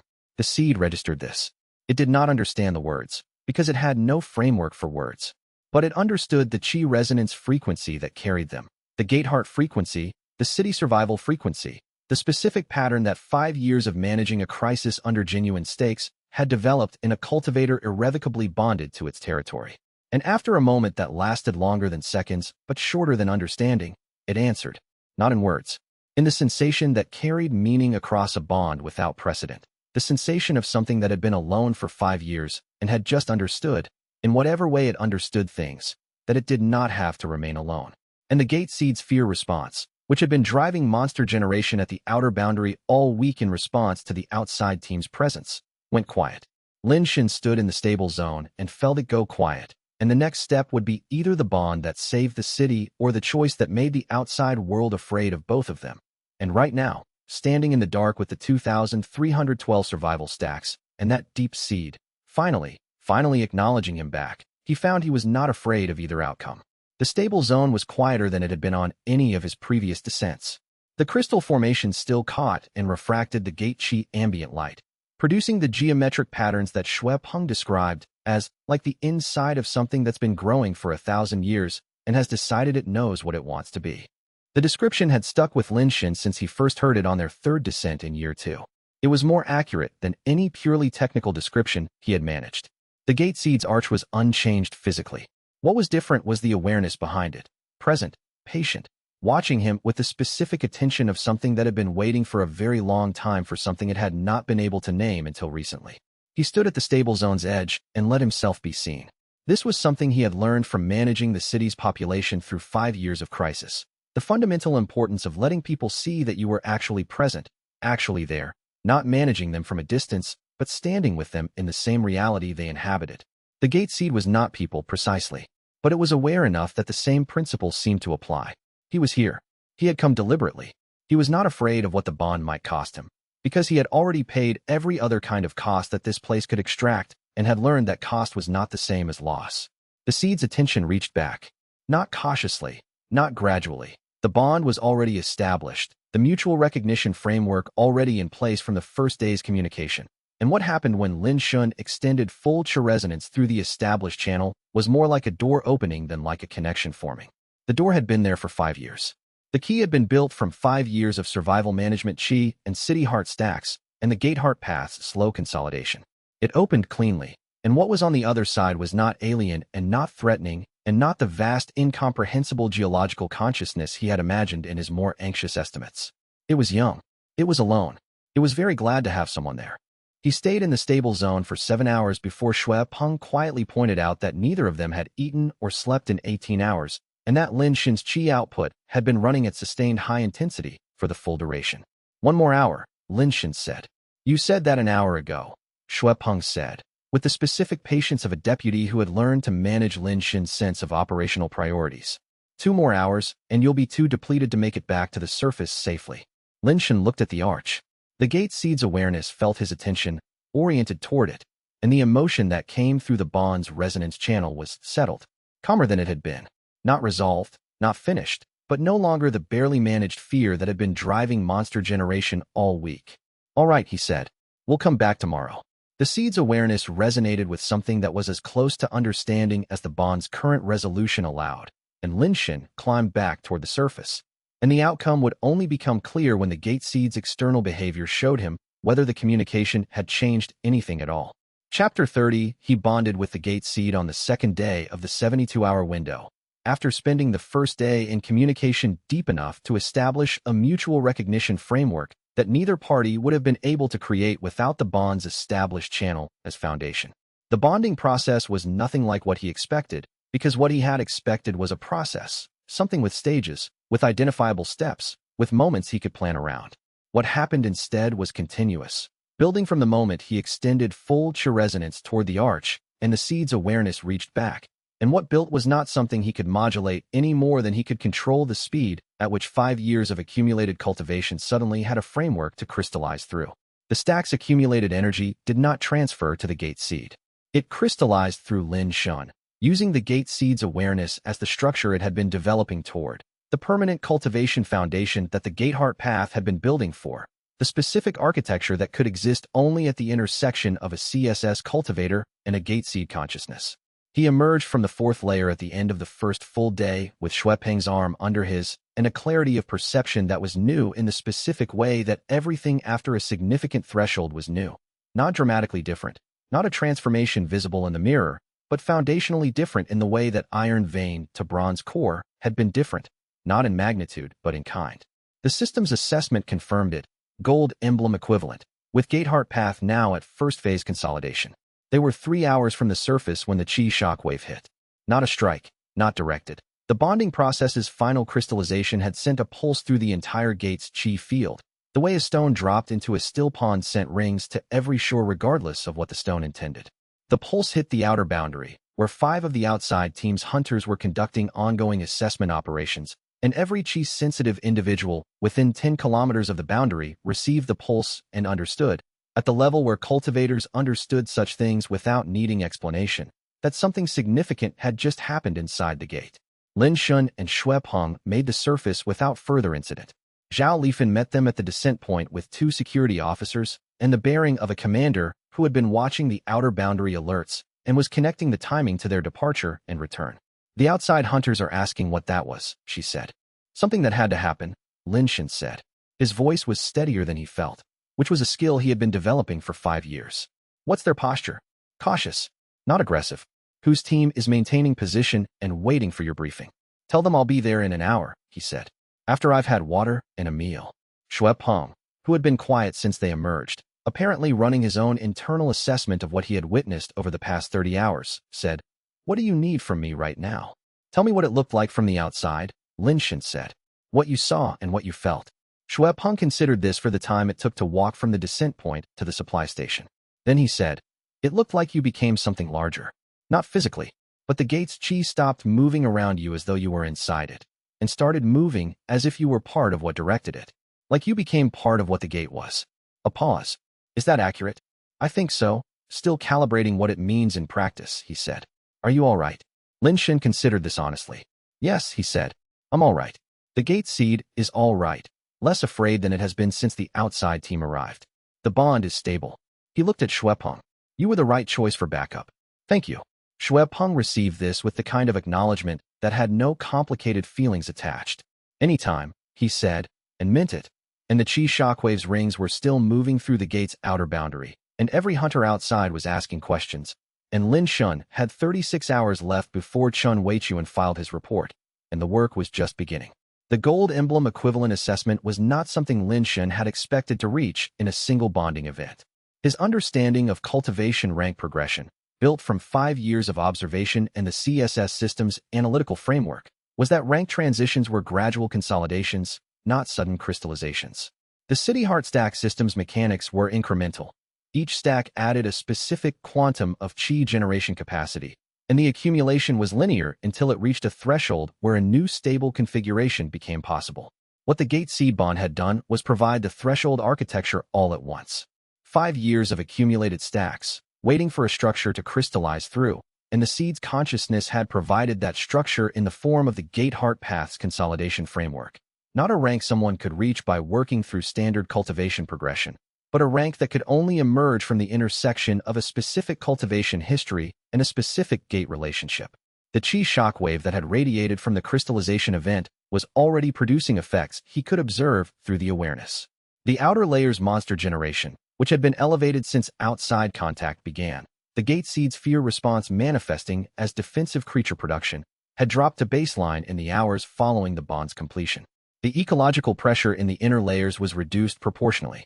This was an observable improvement in the gate's safety profile. The outside team's sensors would detect it.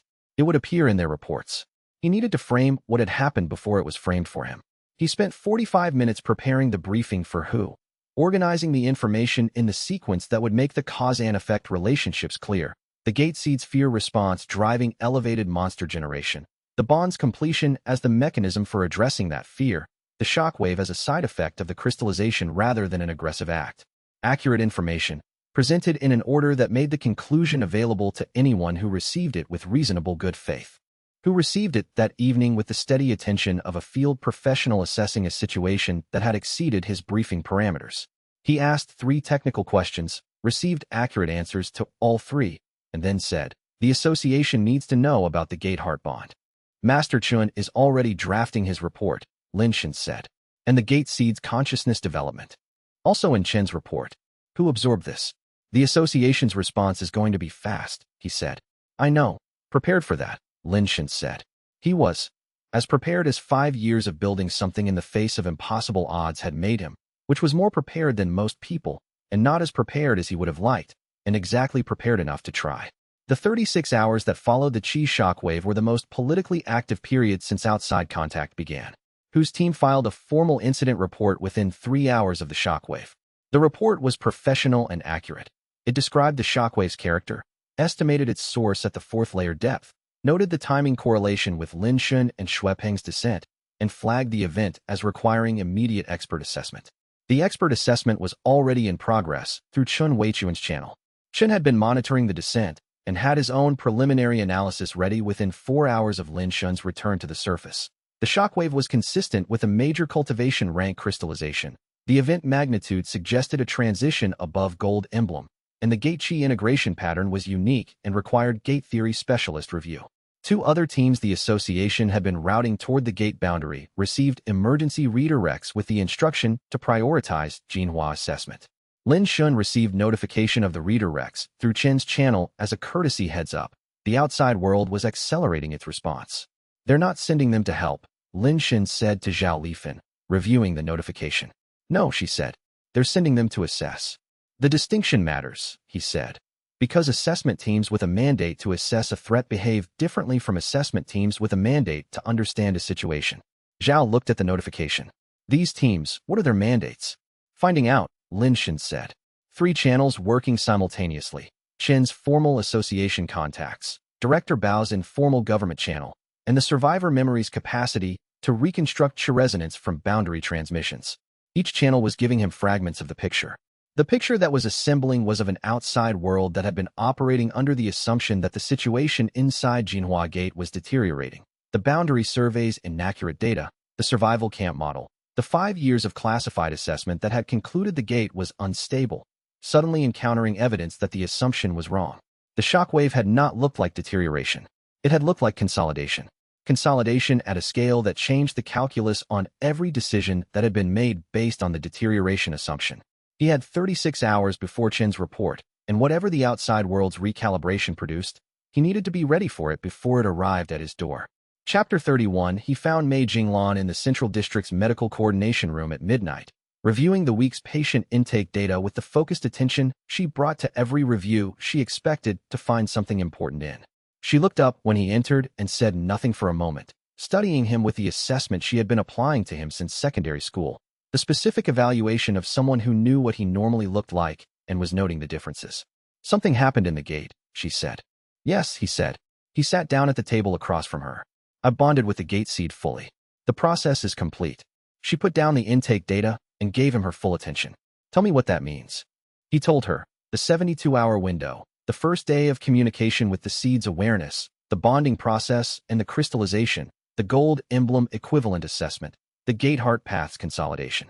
He told her what Xuepeng had described from the outside, the gate's chi stopping moving around him and starting moving because of him. He told her about the chi shockwave and the outside hunter's questions.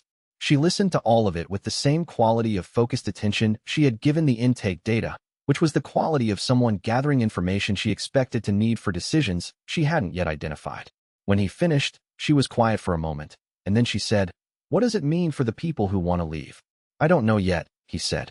"The bond doesn't close the gate. The gate stays permanent as long as the gate seed exists and is healthy. What changes is, I think, the seed's relationship to the boundary membrane. I have some ability, through the bond, to influence the membrane's behavior.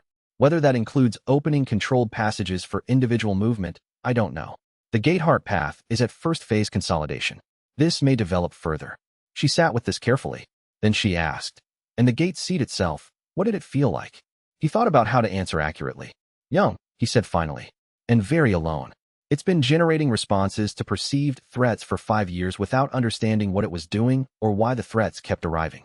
When it felt the bond's full extension, when it understood, in whatever way it understands things, that the bond was real and intentional, the fear response went quiet. It wasn't destroyed. It was just, he paused, like a person who has been braced for a blow and realizes the blow isn't coming. It relaxed. May looked at him for a long moment. She had the quality, in moments like this, of seeing something more than what she was looking at. You feel responsible for it, she said. I am responsible for it, he said. The same way I'm responsible for the city. The bond is, he didn't have adequate language for what the bond was. The same obligation. The same weight. She reached across the table and took his hand. Not with any particular declaration. Simply with the gesture of a lifelong friend who had known him since their youth and understood what responsible for it cost him and thought the cost deserved acknowledgement. They sat like that for a moment in the midnight quiet of the medical coordination room.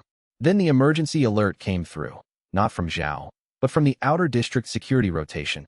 3 of the outside hunters had bypassed the restricted deep gate zone markers and entered the restricted lower zone on an unsanctioned survey without informing Lin Shen or requesting permission.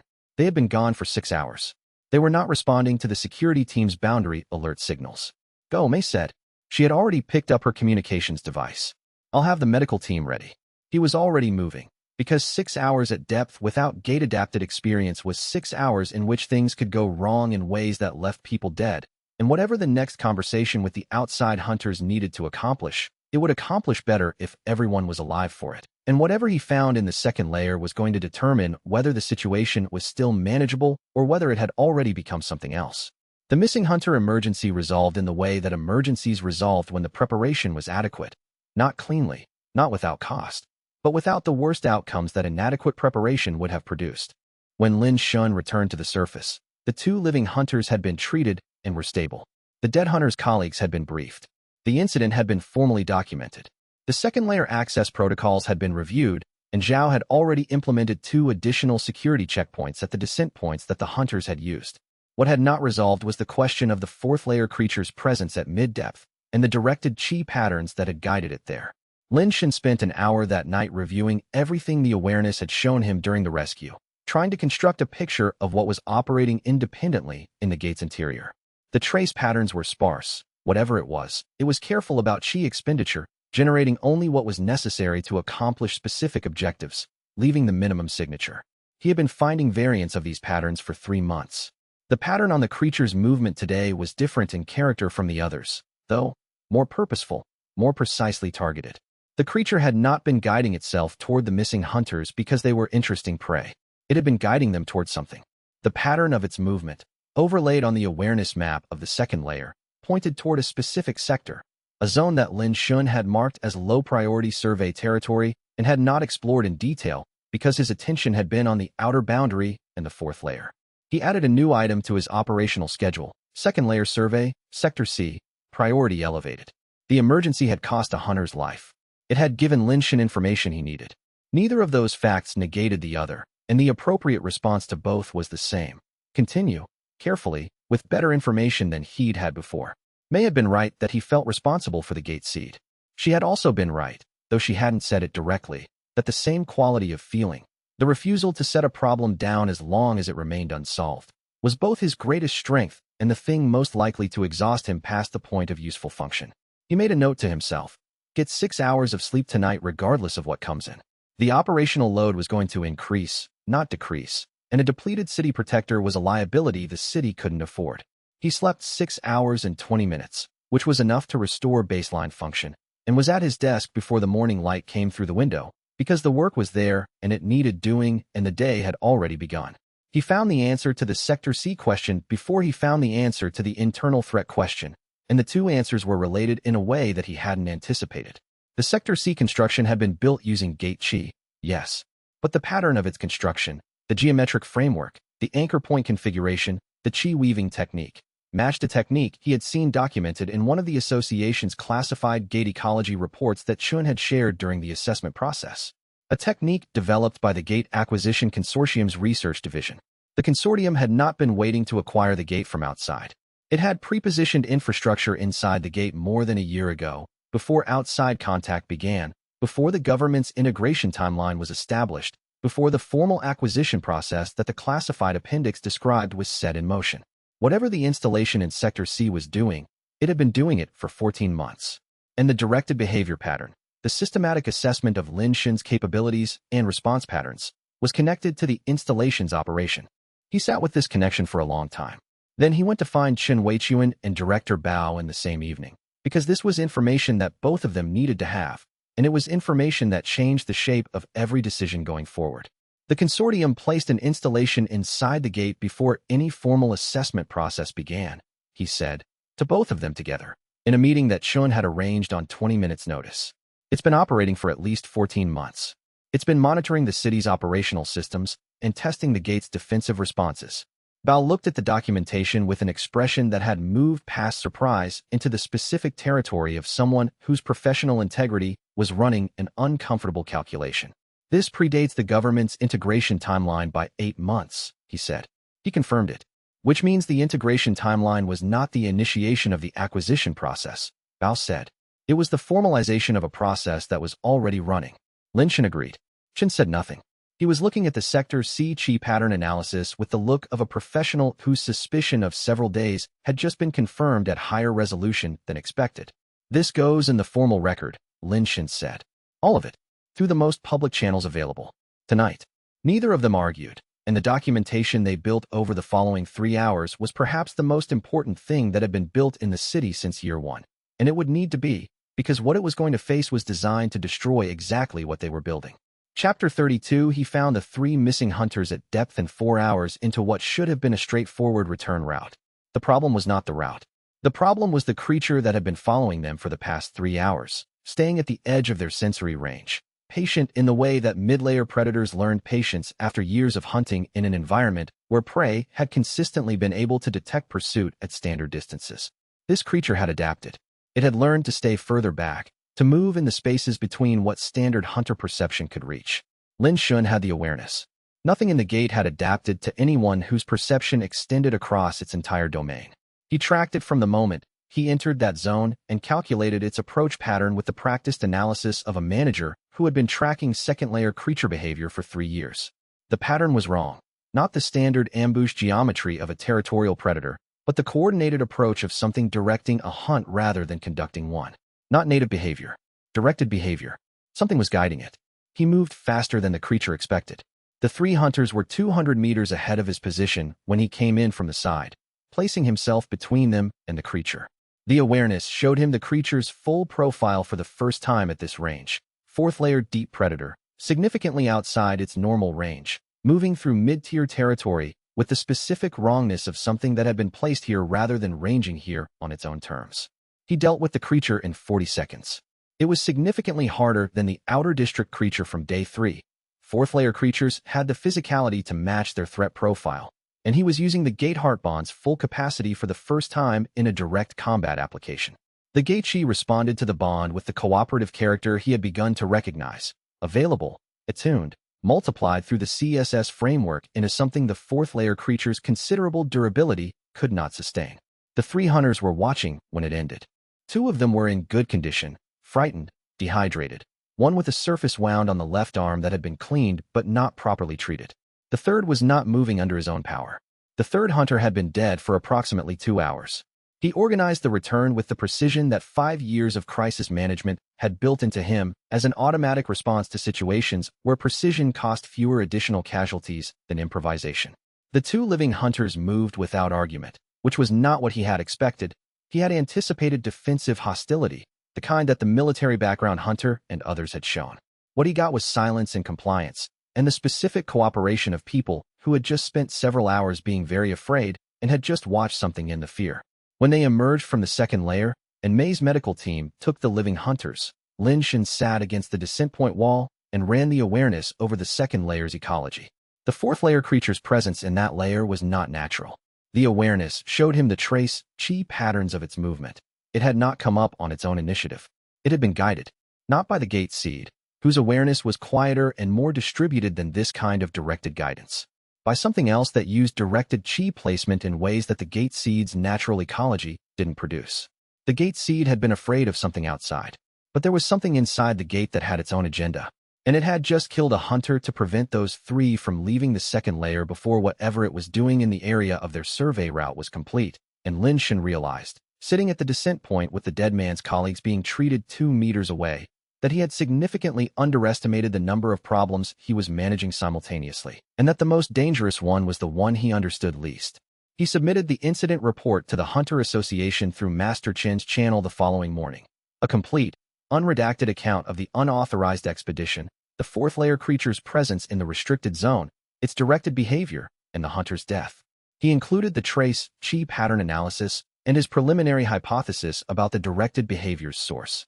He included the awareness map overlay showing the creature's movement pattern and its apparent orientation towards Sector C of the second layer. He included everything because incomplete incident reports created incomplete pictures, and incomplete pictures led to incomplete decisions, and the decisions that were going to be made about this gate in the next 90 days needed to be made with the most accurate picture anyone could provide.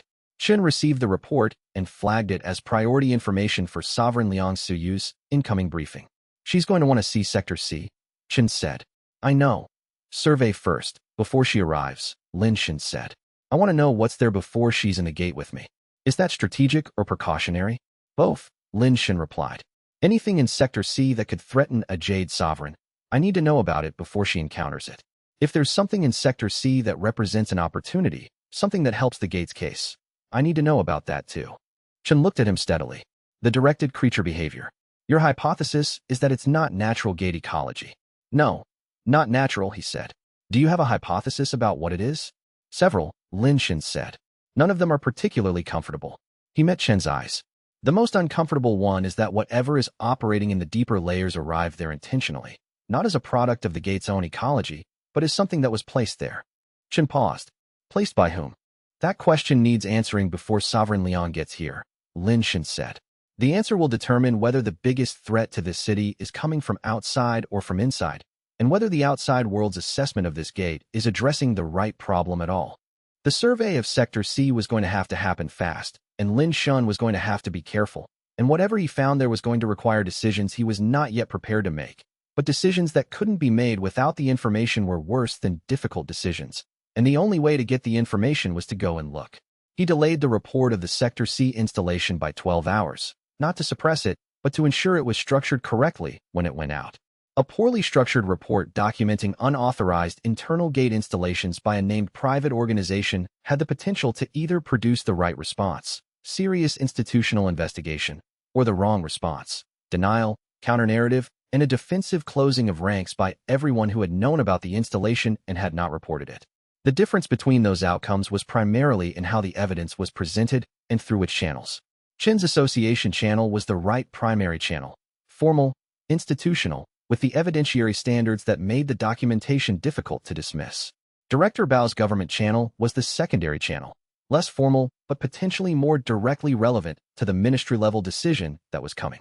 The third channel was the one Lin Shen had been building towards since the day he understood the consortium's 5-year preparation timeline, the public record.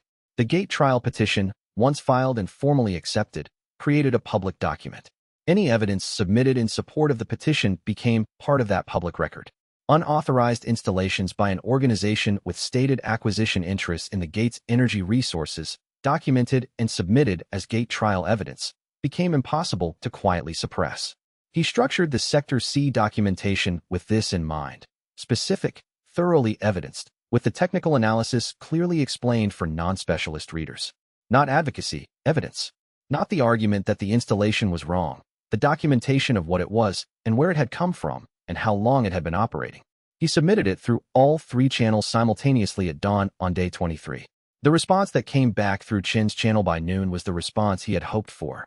Formal receipt acknowledged, investigation initiated, case assigned to the association's internal security division rather than the standard gate assessment division, which meant someone at the association level had looked at the evidence and understood what it represented.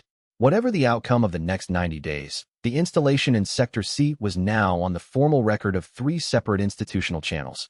and the people who had placed it there were going to have to account for it in contexts where their accounting would be public. That was not justice. It was leverage, and leverage applied precisely at the right moment could accomplish things that frontal confrontation could not, which meant he needed to find the right moment before the consortium found theirs. Chapter 33 Master Chen's report went to the Hunter Association's regional command 36 hours after the 72-hour window was agreed to, because Lin Shun had asked for 72 hours and Chun had given them, and at the end of that window Chun filed everything with the precision of a professional who had made a commitment and intended to honor it completely. The response was swift, as Chun had predicted it would be. Within 24 hours of the report's receipt, the Hunter Association's Operations Center had dispatched a Jade Sovereign Hunter to Jinhua Gate. This was significant escalation, not the gold emblem assessment tier that Chun himself represented, but the tier immediately below the top classification, the tier where individual cultivators could alter the strategic landscape of a conflict with their presence alone. Chun told Lin Shun in a personal notification before the official announcement reached the outside team's channel. Her name is Liang Suyu, Chun said. She's one of the 3 Jade Sovereigns currently operating in this region. She's known for pragmatic assessment. She doesn't follow ideology. She follows evidence. He paused. That's both the best news and the least comforting thing about her, depending on what the evidence shows when she arrives. At the same time, the government issued what it called an integration assessment timeline, 90 days for the gate to be evaluated and a closure decision made. The document came through official channels and was shared with Chao's Restoration Council before it reached Lin Shun, which was a deliberate political choice that Chao's council used to present themselves as the government's primary governance contact. Lin Shun read the assessment timeline's fine print with the attention he gave to documents that contained more than their summary suggested. The fine print said, if the gate cannot be safely closed through standard closure methods within the 90-day window, the government retains authority to authorize contingency measures. The contingency measures were defined in a separate classified appendix that was not included in the shared document. He had no direct access to the classified appendix. He had indirect access through the survivor memory skill, which could reconstruct what had been transmitted in communications passing through the boundary interference during the 7-week approach period. He spent 3 hours that evening reconstructing the relevant transmissions. What he found was not the classified appendix itself. The survivor memory accessed boundary interference patterns, not encrypted government communications, but it accessed the chi resonance of the language used in those communications, and the resonance contained enough information to confirm what he had suspected since Qian Bo's briefing about the controlled closures of the other 2 permanent gates. The contingency measure was a deep-layered detonation, the kind that would kill everyone inside the gate. He sat with this fact for 30 minutes, until it was a known thing rather than a newly arrived thing, and then he went to Chun Weichuan's temporary quarters. I've heard what the contingency measures have been for other permanent gates, Chun said, when Lin Shun explained what the survivor memory had found. I've never confirmed it officially. If it's what I believe it is, Lin Shun said, then the 90-day window is not an assessment period. It's a preparation period. Yes, Chun said. That's my understanding as well. And Sovereign Liang Suyu? Lin Shun asked. She's been informed about the contingency measure? She would be, Chun said. At her clearance level, yes. He paused. Whether she intends to allow it is a different question. I told you, she follows evidence. The evidence in this gate is not what the contingency measure was designed for. Lin Shun had 90 days. A Jade Sovereign was on her way. Something inside the gate had killed a hunter using a directed 4th-layer creature, and the gate seed was still recovering from its recent fear response, and the government had a classified detonation appendix it would deploy if the assessment went the wrong way. 90 days, and none of the problems were small, and all of them required attention simultaneously, and he had been managing simultaneous large problems for 5 years, but never with this many lives in the balance if he got the management wrong.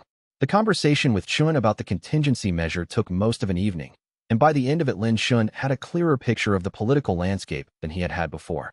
The government's 90-day window was not primarily a rescue timeline. It was a legal and logistical preparation timeline for the contingency measures deployment. The classified appendix Chun had not seen, but that both of them understood to exist in some form, described a procedure that had been used twice before. In both cases on smaller permanent gates, in both cases without public acknowledgement of the populations that had been inside them. The precedents mattered because precedents were the mechanism through which extraordinary actions became normalized. The first controlled closure had been presented as a unique emergency.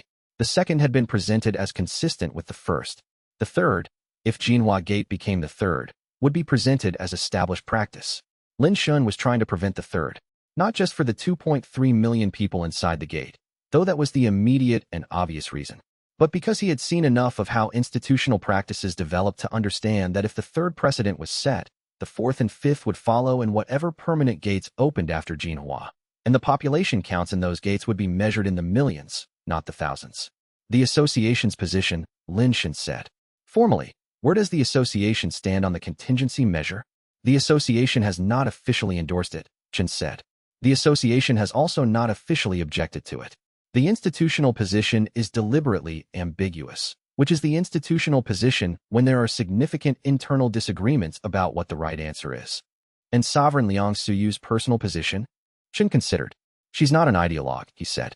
She doesn't hold positions in advance of evidence, which means her position on the contingency measure is whatever the evidence in this gate tells her it should be. The evidence here needs to tell her something unambiguous, Lin Shan said. Chen agreed, which is why the next 24 days before her arrival are the most important 24 days of the past 5 years. He met Lin Shan's gaze. What do you need from me? Everything you can document, Lin Shan said. Every data point that supports the gate's sustainability, the city's functionality, the gate seed's legitimate claim to continued existence. All of it, formally documented, through channels that Sovereign Liang's assessment review will have access to. He paused. And I need you to be honest about the problems. The directed creature behavior in the second layer. The unknown presence in Sector C. All of it. Honest about the problems, Chen repeated. A favorable report that omits the problems gets dismissed when the problems become visible, Lin Shan said. A complete report that includes the problems and also includes the evidence of what this city has built. That's a report she can actually use. Chen nodded slowly. You've been thinking like an administrator, he said. 5 years of practice, Lin Shan said. And they worked through the documentation structure until well past midnight, because the work was urgent and the time was short, and what they built here was the foundation of everything that came next. The Sector C installation's documentation reached Sovereign Liang Suyu's briefing package before she arrived at the boundary. This had been one of Chen's contributions to the strategy. The incoming Sovereign's briefing package was formally entitled to include all active investigation documentation from the association's internal security division.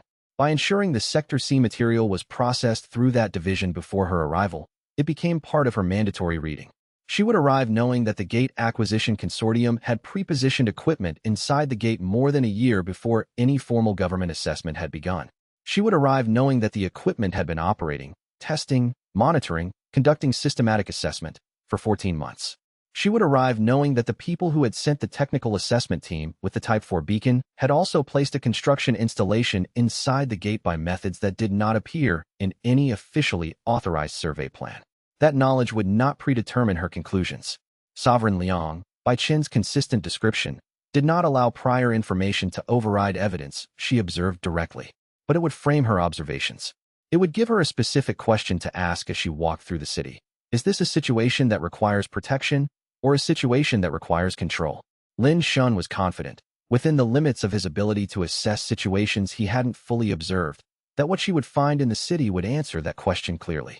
He was less confident about the answer she would find in Sector C, because what was operating there had been conducting its own assessment for 14 months and had access to information about his capabilities and response patterns that no outside visitor would have. Whatever the consortium's installation had been doing in Sector C, it had been doing it long enough to build a detailed operational picture of Jinhua Gate's defenses, its city protectors' methods, and its gate seed's current developmental state. That picture was in someone's hands right now, being used to plan something he hadn't yet identified. He added a new item to his operational priorities, determine where the installation's data had been going, because the installation itself was neutralized, but the information it had collected for 14 months was still somewhere, in the hands of people who had been planning to use it for exactly this moment, and he needed to find them before they used it. Chapter 30. For the morning after Chen's report filing, Lin Shan called in what 5 years had built. Not the political favors. Those were a separate instrument, useful in specific contexts, but not adequate for what the situation required. What he called in was the institutional acknowledgement of what the city had become, in the form of Commander Zhao Lifin's formal military backing for the title her security officers had invented 3 years ago. The city protector designation had existed informally for years. It was how the city referred to him internally, how the district's security forces addressed him, how the communication protocols identified him when they needed a designation beyond his name. What Zhao was now formalizing was its external legal standing, which required her command authority and her testimony, in which she gave with the directness of a commander who had made this decision years ago and was simply completing the paperwork that circumstances now required. City Protector, formally registered with the Restoration Council's official record, Zhao said in the council session that followed. With jurisdiction over operational security and emergency response across all 6 districts of Jinhua Gate domain. Zhao's council did not oppose it. Zhao knew better than to oppose something that Zhao's officers had already accepted, that the population had recognized for years, and that the formal record of the city's crisis management attributed to Lin Shun at every significant decision point. The formalization gave him nothing to work with. What it gave Lin Shun was a formal position from which to register with the Hunter Association as an independent hunter, a registration that would give him legal standing in the association's jurisdiction, which covered gate zones, and procedural protection under the association's charter while the government's assessment process ran its course.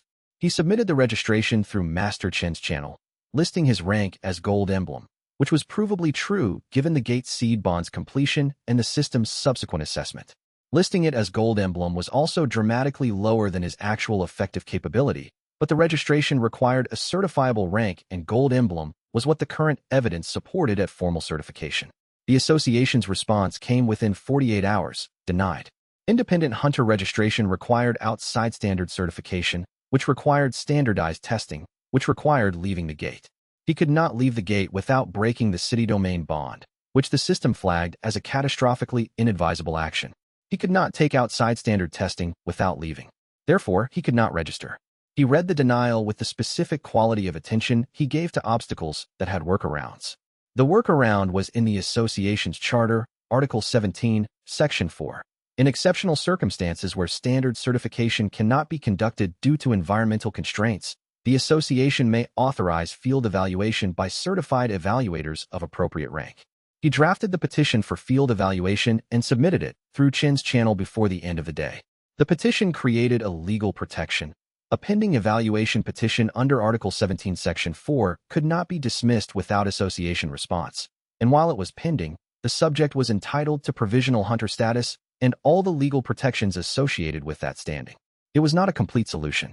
It was a delay mechanism, 30 days of protection while the association's process moved forward. But 30 days was a resource, and he had learned in 5 years that resources existed to be used at the moment when they could do the most good. He was using it now, and the Jade Sovereign heading toward the gate boundary was either going to be an asset or an obstacle, and he had 48 hours before her arrival to decide which was more likely and what to do about it either way. The Hunter Association's response to the Article 17 petition came with a speed that suggested someone had been watching for it. Within 24 hours of filing, the association's regional office confirmed receipt and assigned a case number. Within 48 hours, the regional office had escalated the petition to the national office's gate assessment division. Within 72 hours, the national office had assigned a reviewing officer and provided a preliminary response. The petition was valid under the charter provisions cited, and the provisional status protections were in effect immediately. 30 days of protection. It was not a solution, it was a resource. The distinction mattered because resources could be used while solutions had to be built, and building the solution required using the resource effectively. Lin Shin spent 2 of the 30 days developing the full version of the legal argument he would need for the formal Article 31 petition, working through it with Chun in the evenings after the day's operational work was done. The argument had 3 elements.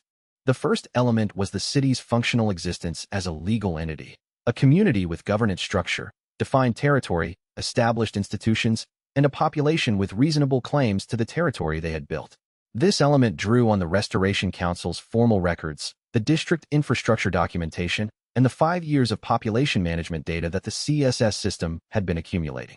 The second element was the gate seed status as a non-destructible entity, not from a legal framework that didn't yet exist for conscious gate cores, but from the practical argument that destruction of the gate seed under its current bond relationship would produce consequences more dangerous than the current situation. The third element was Lin Shin's own status as the only person capable of managing the bond relationship, and therefore the only person capable of managing the gate's safety profile during any transition period. The 3 elements together created an argument that was simultaneously a defense against the government's contingency measure and a positive case for a different outcome, a managed relationship between the gate and the outside world, mediated by the bond, with the city's population remaining in place and the gate seed's development continuing under conditions that could be monitored. It was an argument that required a Jade sovereign's endorsement to carry the weight it needed in the institutional frameworks that would decide the outcome, which was why Sovereign Liang Siyu's arrival was the event that everything else was preparing for, and why Lin Shun was spending every available hour making sure that when she arrived, the case she encountered was as complete and as clear and as honest as 5 years of crisis management and 2 weeks of outside contact could make it. The provisional hunter status had one immediate practical benefit he hadn't fully anticipated: direct access to the association's case management system for all active investigations involving his name or his gate's classification number.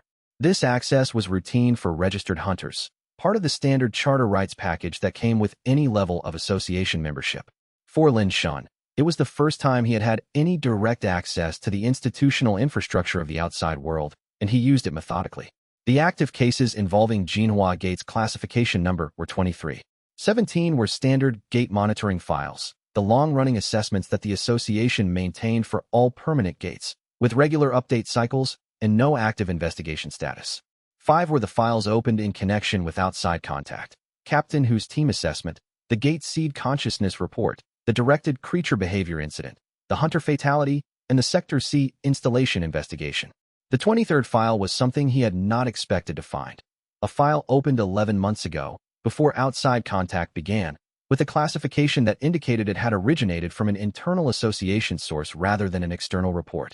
The file's subject line read, "Potential Gate Heart Cultivation Event, Jinhua Gate, Class 1. 11 months ago, someone inside the Hunter Association had identified the possibility of a Gate Heart cultivation event in Jinhua Gate and opened a formal investigation file." Lin Shun spent 40 minutes reading the file's contents, and what he found was a picture of the outside world's awareness of the situation that was significantly different from what Hu's team had implied. The investigation had been active, not dormant. Updates filed at regular intervals, evidence gathered from the boundary surveys, theoretical analysis of the city heart stack system done by an association gate theory specialist whose credentials placed her in the top tier of academic expertise on gate cultivation intersections. Someone in the association had been watching Jinhua Gate carefully for at least a year, building a picture of what was developing inside it. He noted the file number and the name of the investigation officer, a name he didn't recognize, and submitted a formal case access request through the association's Hunter portal. The response came in 20 minutes. Access granted. The investigation officer's name was listed as assistant director level. The file's current status was marked, transferred to Jade's Sovereign Liang Siyu for review, 3 months ago. The Sovereign had been building her own picture of the situation for 3 months before her assignment to the assessment mission. She had not been reading generic briefing materials. She had been following a specific investigation. Whatever Sovereign Liang Siyu was going to find when she arrived, she had been looking for it for a long time. And a sovereign who had been building a picture for 3 months was going to see things he hadn't planned to show. Chapter 35. The modified certification test was conducted in the Central District's cleared outer training ground on day 14 after outside contact. Administered by 3 Bronze Corps evaluators the association had dispatched with Captain Hu's latest supply run. They had not been told what to expect. They arrived with the standard evaluation protocol, the complete battery of combat proficiency tests, chi assessment, technique demonstration, and practical application scenarios that constituted the Bronze Corps through Gold Emblem certification range. Lin Shun completed the combat proficiency component in 3 minutes. The chi assessment component ran into a problem when the evaluator's measurement equipment gave readings the equipment wasn't rated to measure. The evaluator, a competent professional named Assessor Liu who had been conducting certifications for 11 years, looked at his equipment, tapped it twice, looked at his colleague, and said, "The meter's reading beyond its ceiling." "Meter is accurate," Lin Shun said. "Reading is what it is. The ceiling on this meter is crystal apex equivalent." "I know." Assessor Liu looked at him with the specific quality of a professional whose situation was doing all the work and whose contribution was simply to document it accurately. "I'm required to certify based on what I can measure," he said. "I understand," Lin Shun said. "What can you certify?" "Bronze Corps, formally assessed and confirmed," Liu said. "Everything above that exceeded my authorization to evaluate and my equipment's capacity to measure." Bronze Corps certification accepted. The certification gave him formal Hunter Association standing. That was what the test had been for, not an accurate rank assessment, but the association registration that required some certified rank as its foundation. After the test concluded, Liu stayed while his colleagues secured the equipment. He said, "One of us is filing an addendum." "I assumed," Lin Shun said. It'll say that your true capability exceeds evaluation parameters and recommends Crystal Apex evaluation team. Lou met his eyes directly. That addendum is going to generate attention from above my certification level. Do you want to know who it might reach? Sovereign Liang Suyu, Lin Shen said. She's already incoming, Lou confirmed. The addendum will reach her simultaneously with the evaluation report. A pause. I've worked with Sovereign Liang before. She's not going to be what you're expecting. What will she be? Lin Shen asked. Lou considered his answer carefully. The first person from the outside world who doesn't need you to explain what she's looking at. He paused again. Whether that's better or worse than needing to explain, that depends entirely on what she decides to do with what she sees. The evaluators left on the supply run's return trip. Lin Shun returned to his office and wrote a 30-day operational plan that assumed the 90-day government window was real. The gate seed was developing. The thing in the second layer that had killed the hunter was still active and still unidentified. And Sovereign Liang Suyu was going to arrive with eyes that could see everything he'd built. He wrote it carefully. Someone who didn't need explanation would see both what he had built and what it had cost, and the costs had been real, and he had never found a framework for presenting them that didn't require something from him he wasn't sure he had left to give. And yet when the sovereign arrived, he would present them fully, because the alternative was presenting an incomplete picture, and incomplete pictures led to incomplete assessments. And incomplete assessments could cost everyone inside the gate everything they had built. The assessment team's formal report, delivered to the Hunter Association's Operations Center through Assessor Lu's channel and simultaneously to Sovereign Liang Suyu's incoming briefing package, was more complete than Lin Shun had expected. Lu had written it carefully. The combat proficiency section documented what had been demonstrated in 3 minutes with the precision of a professional certification record. The Chi assessment section included the ceiling exceeding readings with full instrument specifications and the specific note that the meter's ceiling represented Crystal Apex equivalent, which meant the readings placed Lin Shin above that level, a fact the report stated plainly without editorializing. The practical application section noted that the gate-adapted techniques demonstrated had no equivalent in any hunter training curriculum and recommended specialist evaluation. The addendum was attached as a separate document, clearly labeled as such. It said, in the measured language of a professional documentation, evaluators note, subject's capability profile is inconsistent with any documented cultivation rank. The CSS system, as described by the subject and confirmed by multiple team members, appears to represent a novel cultivation mechanism that has produced outcomes outside the range of current association assessment frameworks. Recommend consultation with gate theory specialists prior to formal rank assignment.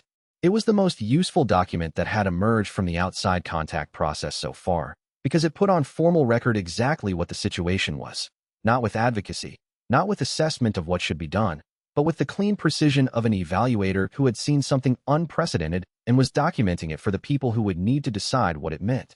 Lin Shun read it twice and filed it in the documentation structure he and Shun had built. Every piece of formal record mattered. Every piece of formal record was a constraint on what the decision-makers could reasonably conclude. Lu did good work, he said to Chun. He did his job, Chun said. That's usually the same thing, when the person is competent. Not always, Lin Shin said, thinking of the military hunter's secondary transmissions. No, Chun agreed. Not always. He paused. Sovereign Liang has received the evaluation package. She arrives in 9 days. 9 days. Lin Shun ran the operational schedule in his head. The Sector C survey needed to happen in the next 3. The gate trial petition documentation needed to be finalized in the next 5. The Director Bao Alliance needed to be developed enough to be useful in the next 7. That's enough time, he said. He wasn't certain it was enough time. But uncertainty about sufficiency had never been a reason not to work with what you had. And what he had was 9 days, 20 competent people, 2.3 million residents, and a gate seed that was, for the first time in 5 years, afraid of fewer things than it had been. And that last fact was, in some ways, the most important resource of all. Assessor Lu's addendum reached the national office and Sovereign Liang simultaneously, which was the intended effect, but also created a secondary reaction Lin Shun had not fully modeled. 3 other association offices received automatic routing copies of the addendum within 24 hours of filing. Standard procedure for evaluations where the subject's capability exceeded the evaluator's authorization level. One of those offices was the association's Academic Research Division, which maintained a standing watch on any cultivation event that might represent a theoretical advance beyond current documented parameters. The Academic Research Division's response to the addendum was to file a request for research access to the Jinhua Gate case files. which was processed under a different authorization chain than the formal assessment proceedings. Within 48 hours of the addendum's filing, 3 researchers who specialized in gate cultivation intersection theory had formally registered interest in the case and submitted preliminary analysis documents to the association's Gate Assessment Division. The preliminary analyses were not advocacy for any particular outcome. They were academic assessments of what the documented evidence suggested about the mechanism that had produced Lin Shen's current capability profile. But academic documentation had a quality that formal assessment did not.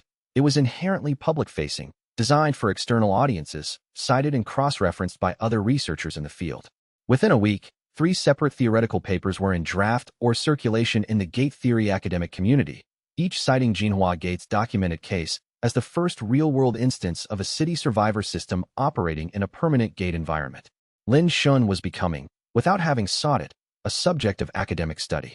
He read the preliminary analyses with the care he gave to all information that had the potential to affect the outside world's understanding of the situation. They were accurate in their technical descriptions and limited in their understanding of the practical reality. The academic framework was useful for explaining mechanisms, but had not accounted for what it felt like to be inside a situation where those mechanisms were how you kept 2.3 million people alive. But the academic attention was creating a secondary protective layer he had not planned for. If the situation became a documented case study in gate cultivation theory, the people responsible for any outcome that destroyed it would have to answer for their decision to a community whose professional standards required accounting for evidence. He made a note: cultivate the academic channel by providing accurate information when requested.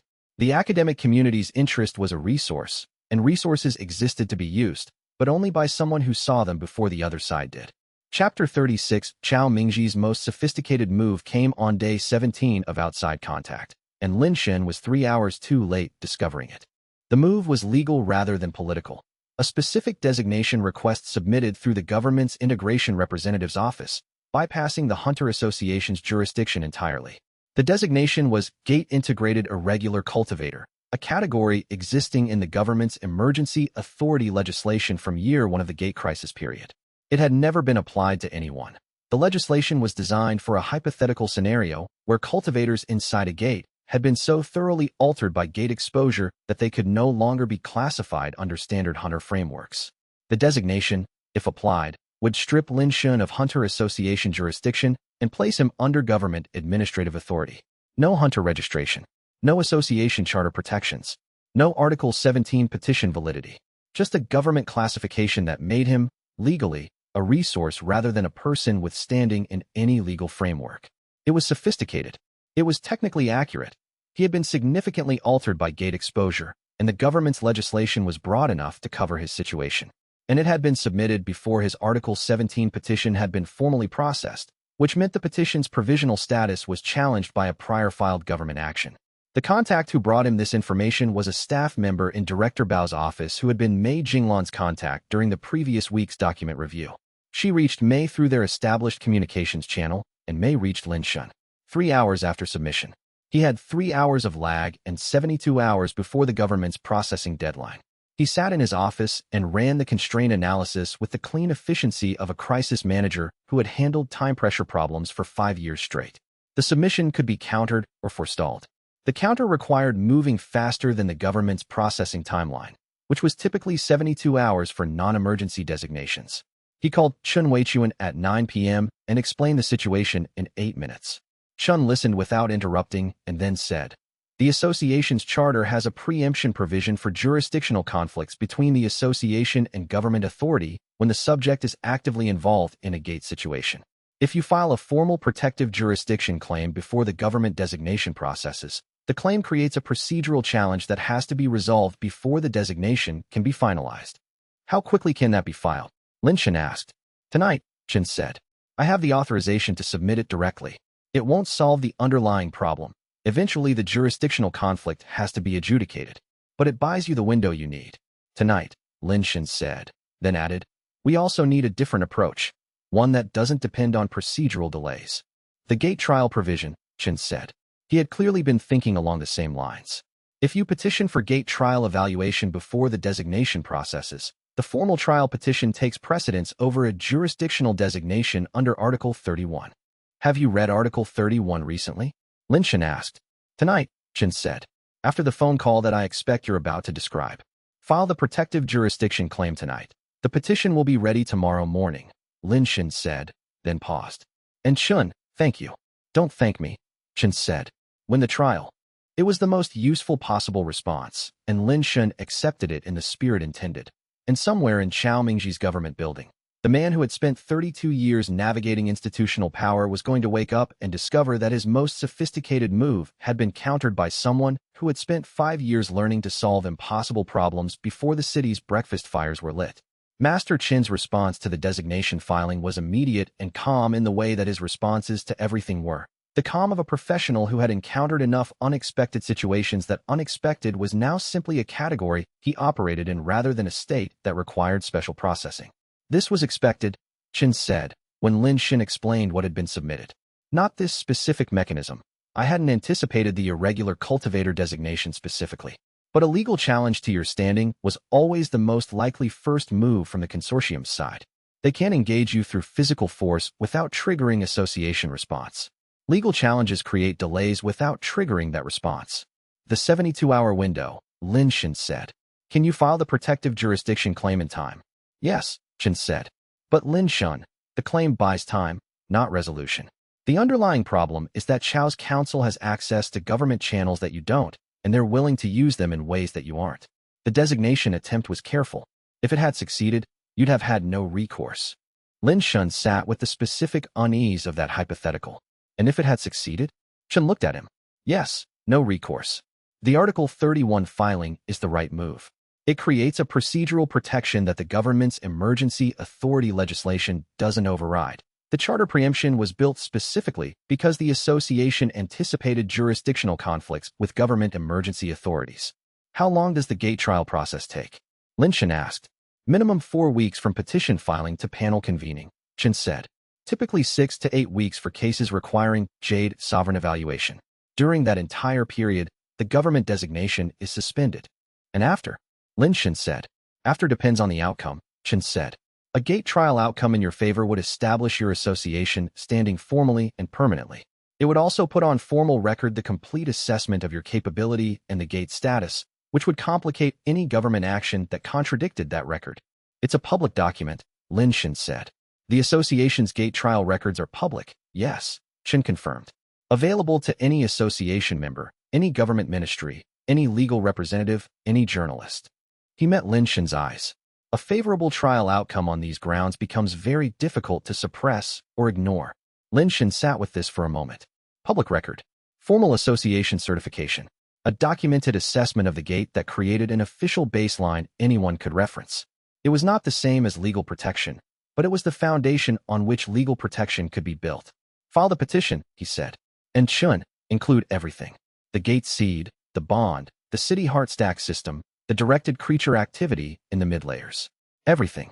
Everything, Chun confirmed. Because a complete record is the only record worth having. And because whatever sovereign Liang Siyu finds when she reads it is going to tell us more about her intentions than anything else could. The document Chao had submitted to the government office was legally precise in the specific way that 32 years of administrative experience produced. Not just technically accurate, but strategically calibrated, designed to create the most difficulty with the minimum of falsifiable claims. Lin Shen spent an hour analyzing it after Chun filed the protective jurisdiction claim.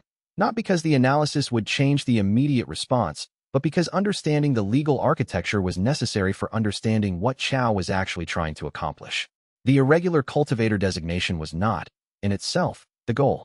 The designation's processing would take 72 hours and could be challenged. What it would accomplish in those 72 hours was a procedural disruption to the Article 17 petition, creating a competing government action that the association would need to resolve before processing the petition forward. The 72-hour disruption was the real objective. If it delayed the Article 17 petition past its validity window, a specific procedural technicality that Chun had not immediately mentioned, the petition would expire and Lin Shen would need to refile, which would reset his provisional status clock. He found the validity window clause by reading the Article 17 regulations in full at midnight. The clock was 48 hours from the time the disruption was filed against the petition. Chen's protective jurisdiction claim, filed that same evening, reset the clock, but only if the claim was processed before the 48-hour window expired. He called Chun at 1 a.m. The claim was filed tonight, Chen said, without being told what the call was about. Processing time for emergency protective claims is 6 to 12 hours. We're inside the window. Good, Lin Shen said. Chow knows the regulation, Chen said. He knows the timing. He filed his submission at the moment that would give the maximum pressure on the Article 17 clock. He's very good, Lin Shen said. He is, Chen agreed. The difference is that you're faster. A pause. Get some sleep. The Article 31 filing needs to happen in 7 hours, and it needs to be the best document we've written. Lin Shun got 4 hours of sleep and spent the remaining 3 hours before dawn writing the petition. And when it was filed at 8 a.m., it was the best document he had written in 5 years of crisis management, which was either going to be good enough or it wasn't, and in 6 days he would know which. Chapter 37, the Article 31 formal evaluation petition, was filed at 8 a.m. the following morning, 16 hours after Mei Jinglan's contact had provided the initial alert and 43 hours before the government's designation processing deadline. It invoked Hunter Association Charter Article 31, Section 2. In cases where a cultivator's capabilities may exceed standard assessment parameters and where the assessment has direct bearing on a gate event of public significance, the association may convene a formal gate trial evaluation conducted by a panel of evaluators of Jade sovereign rank or higher. A pending gate trial petition had the legal effect of complete preemption of any concurrent government designation proceeding until the trial was concluded. A gate trial required 3 Jade sovereign evaluators. Finding them, scheduling them, and convening the panel would take weeks. During that period, Lin Shun had full hunter standing and the government's designation was suspended. He was, structurally, protected for long enough to potentially change the situation entirely. If he could find 3 Jade sovereigns willing to convene, which was a political problem as much as a logistical one.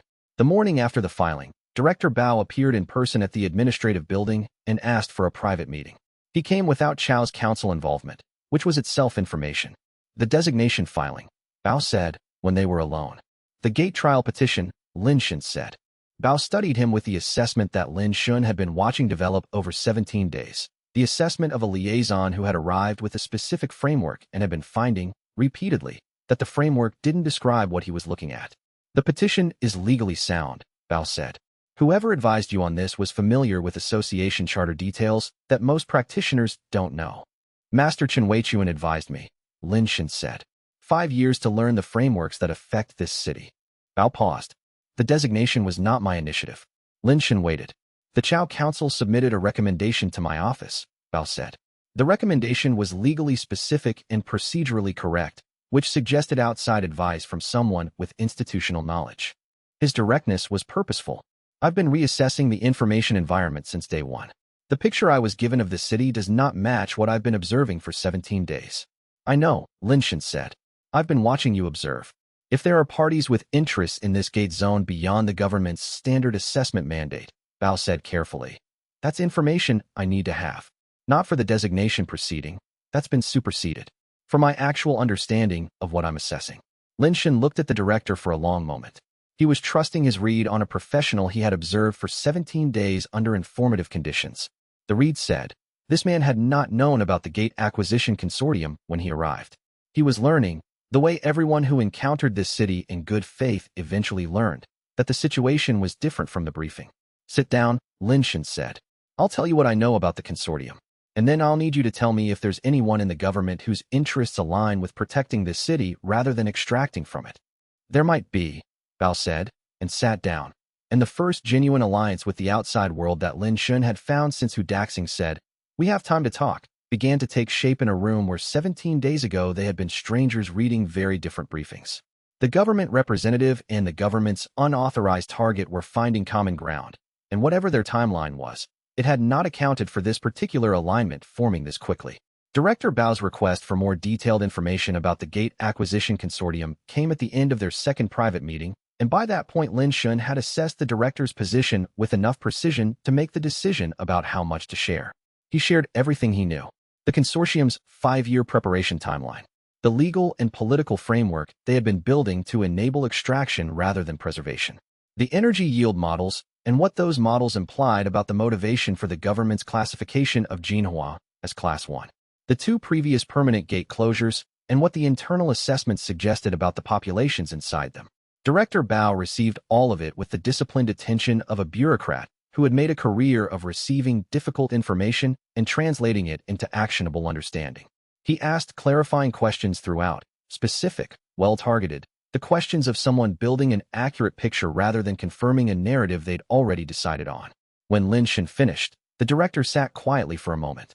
Then he said, "I wasn't briefed on the consortium's involvement before this assignment." "I know," Lin Shan said. "That briefing gap was intentional." Bao looked at him. "You're certain of that?" "As certain as the evidence allows," Lin Shan said. Consortium representatives arrived with the technical assessment team. They had government credentials. They had access to assessment operations. They had a Type 4 beacon programmed with the gate seed's coordinates. He met Bao's eyes. None of that happens without someone in the government's chain of command knowing about it and allowing it. Bao sat with this in silence. Then he said, "What do you need from me?" "I need to know if the people in the ministry who are not aligned with the consortium's interests have enough standing to affect the outcome," Lin Shan said. "Not to act unilaterally, to be heard, to register an objection that has legal weight. The integration ministry's formal position is whatever the ministry head approves," Bao said slowly. "The ministry head's position is influenced by the 3 senior liaison officers who manage his relationship with external stakeholders." He paused.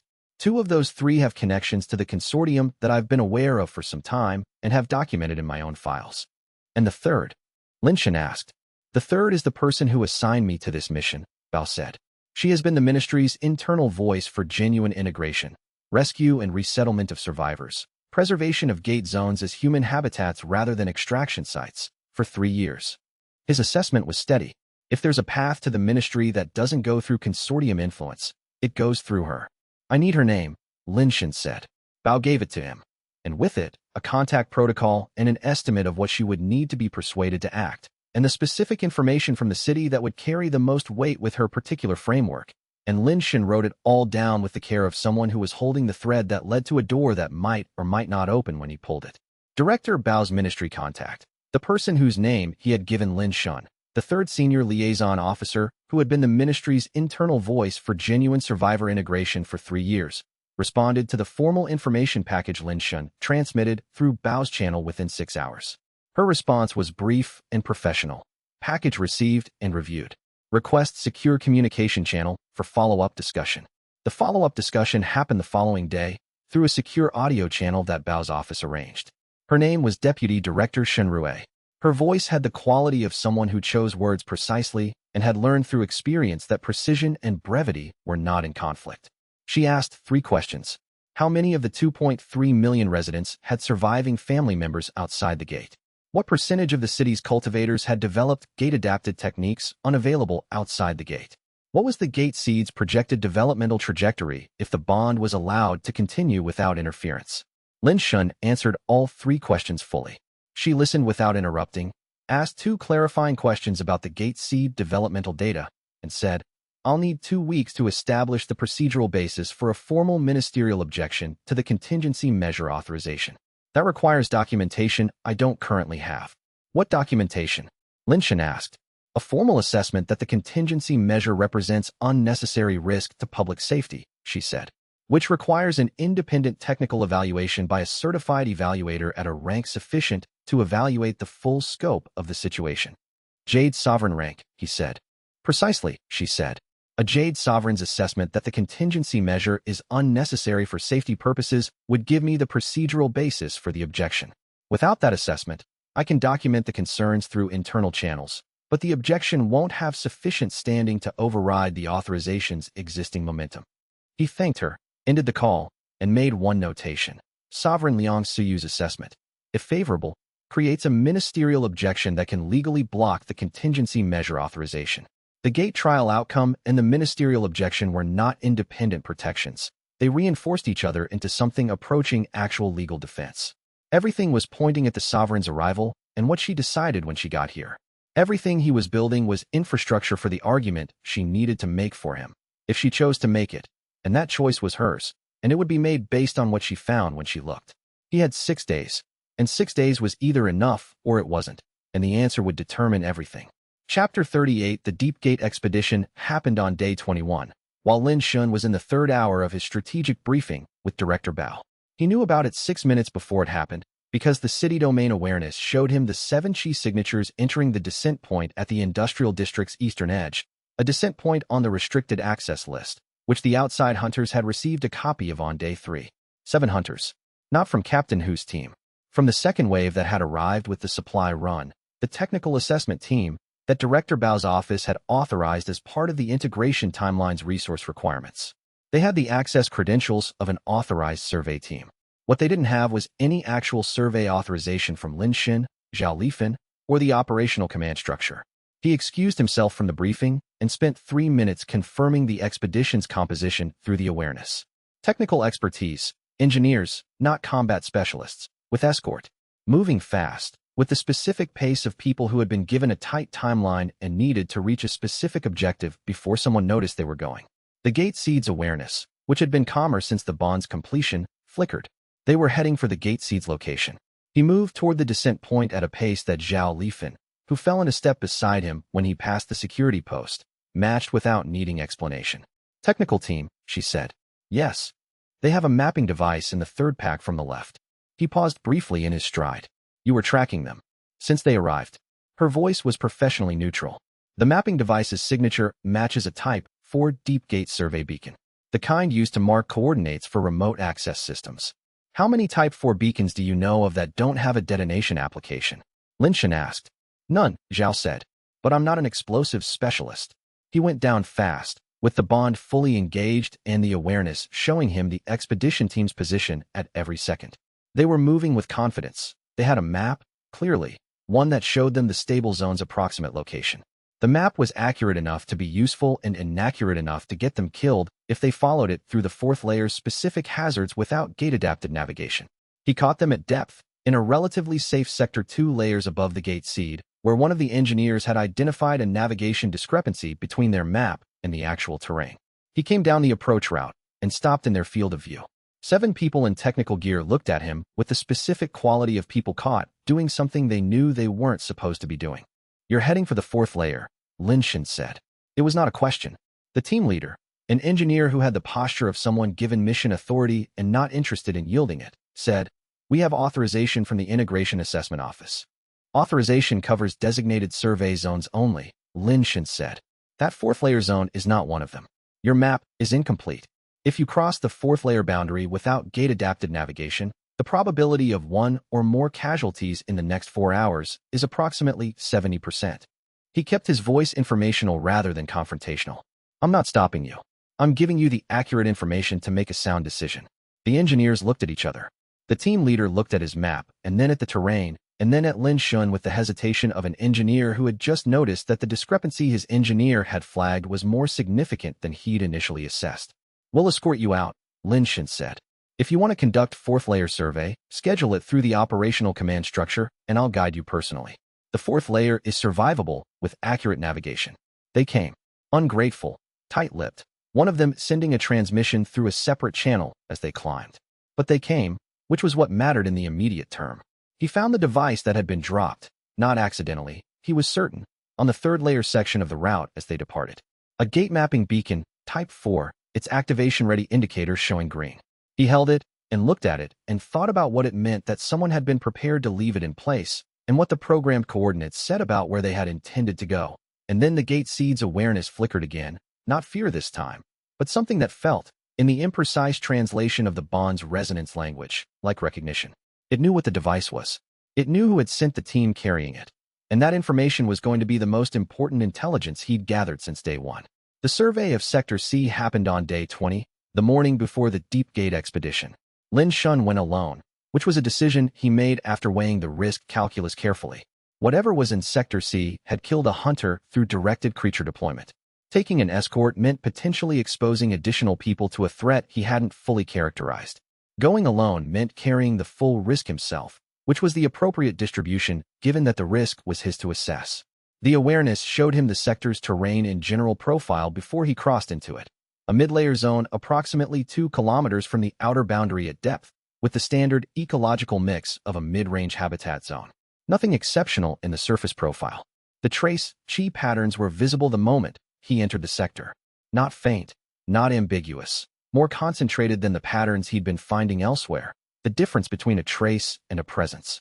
Something spent chi here regularly enough that the patterns had accumulated into a recognizable signature.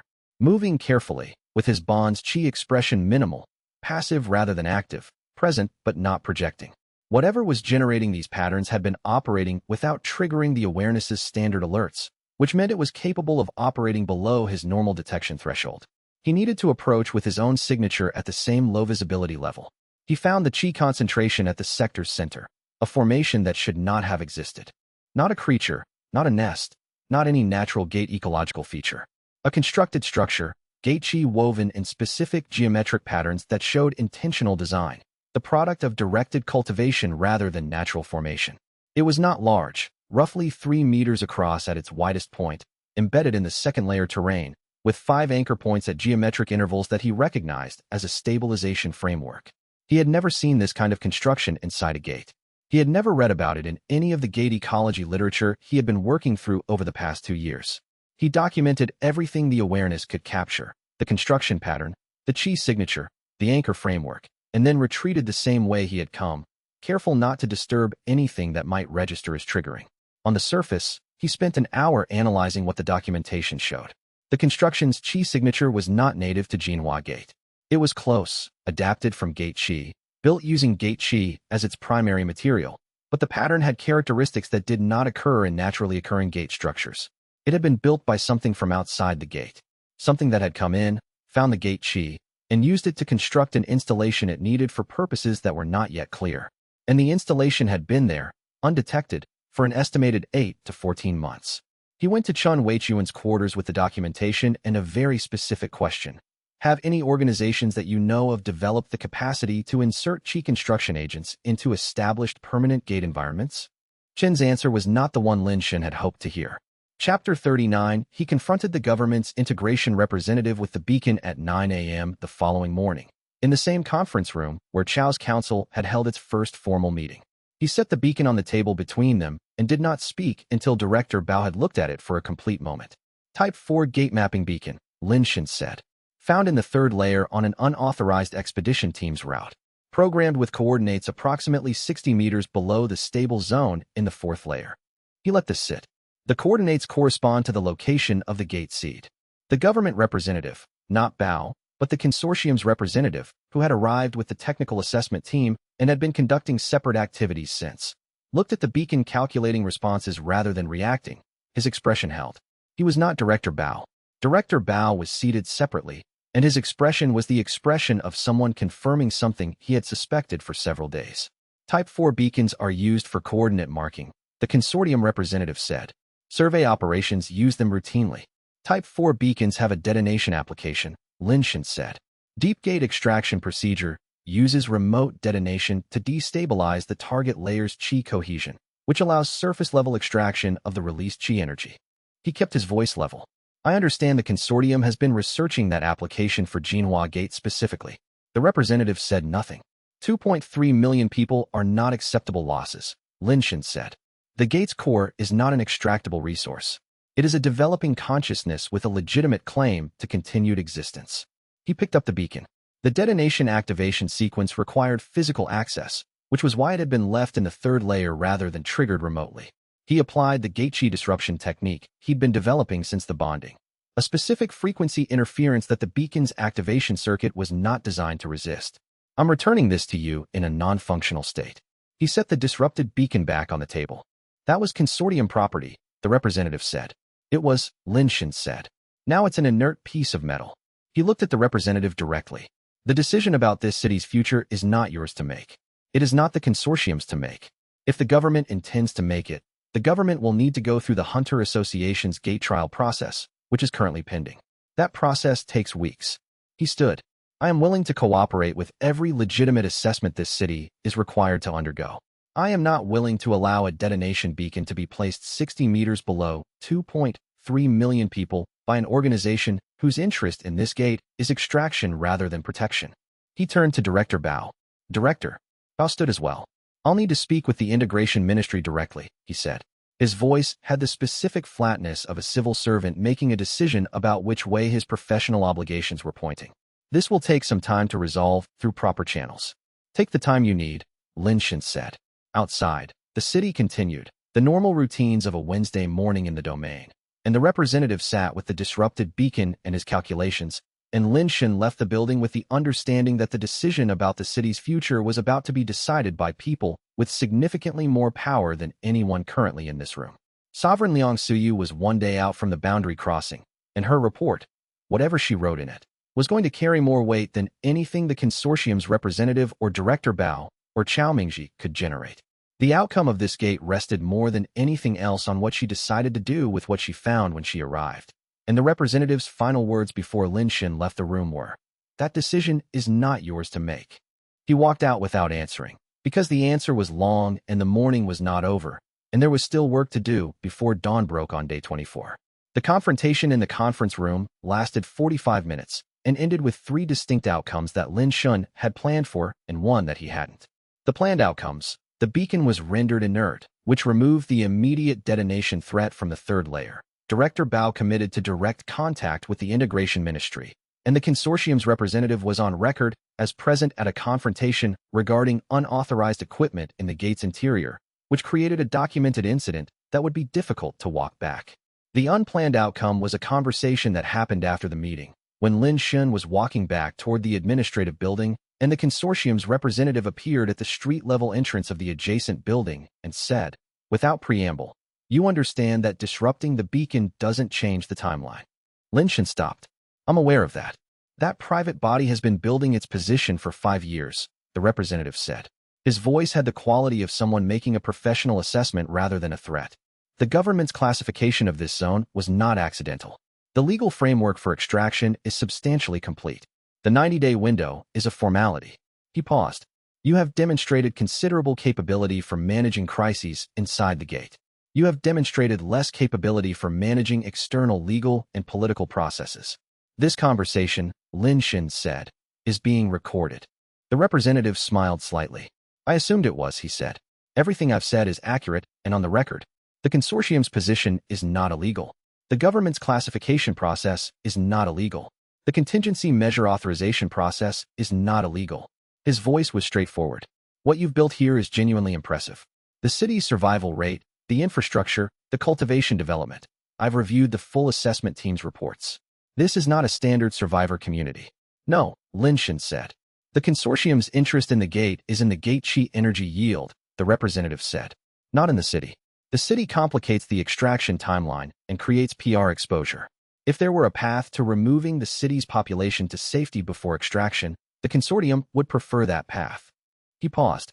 "There is not currently a legal framework for mass extraction of a population from a permanent gate. If there were, this conversation would be different." Lin Shen read the representative's Qi resonance signature, reading the Qi resonance signature that the bond made available. Not deceptive, genuinely delivering accurate information in the specific way that people delivered accurate information when they wanted it to be received and acted on. "You're telling me there's a path," Lin Shen said. "I'm telling you what the consortium would prefer," the representative said. "What that means for your choices is yours to determine." He turned and went back inside. Lin Shen stood on the street for a moment with this new information and what it might mean, because the representative had not told him this accidentally, and deliberately delivered accurate information from a source with specific interests had a specific value. It described a reality that the source wanted someone else to navigate, which meant the source needed the navigation to happen for its own reasons. The consortium wanted the gate chi. The 2.3 million people were an obstacle to that goal. If there were a path that removed the obstacle without eliminating the goal's primary asset, the consortium would support that path, which meant the path existed, and building it was now on Lin Shen's operational priority list alongside everything else that was already there.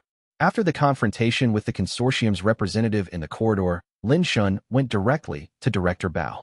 He did not wait for a scheduled meeting. He found Bao in the administrative building's communications room reviewing the morning's transmitted reports and said, "I need 15 minutes. Bao looked at him and said, "You look like you've just had a conversation that changed your understanding of something." "Yes," Lin Shen said.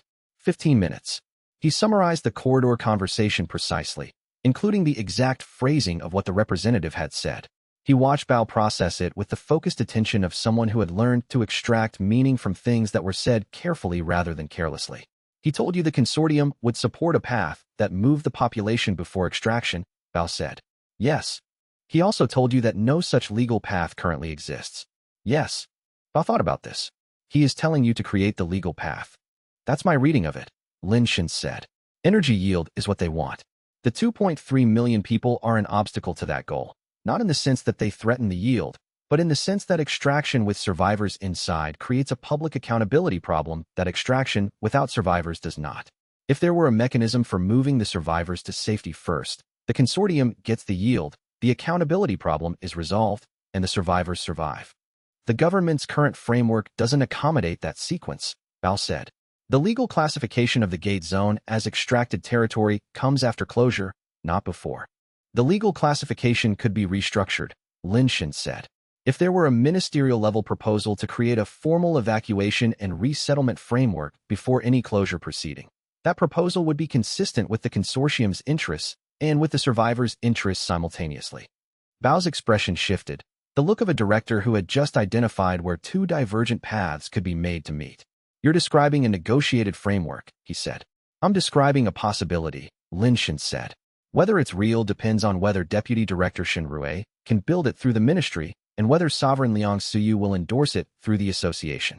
He met Bao's eyes. But if the consortium's leadership would actively support such a framework, rather than blocking it, the political barriers drop significantly. I'll reach out to my ministry contact, Bao said, and I'll need to have a conversation with the consortium's representative that is somewhat more formal than the one he had with you.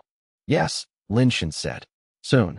The shape of the solution was becoming visible, not clear yet, not guaranteed, but present in the outline in a way that hadn't existed before the corridor conversation, and if it held, it might be the thing that saved everyone, but only if he could build it before the countdown reached 0.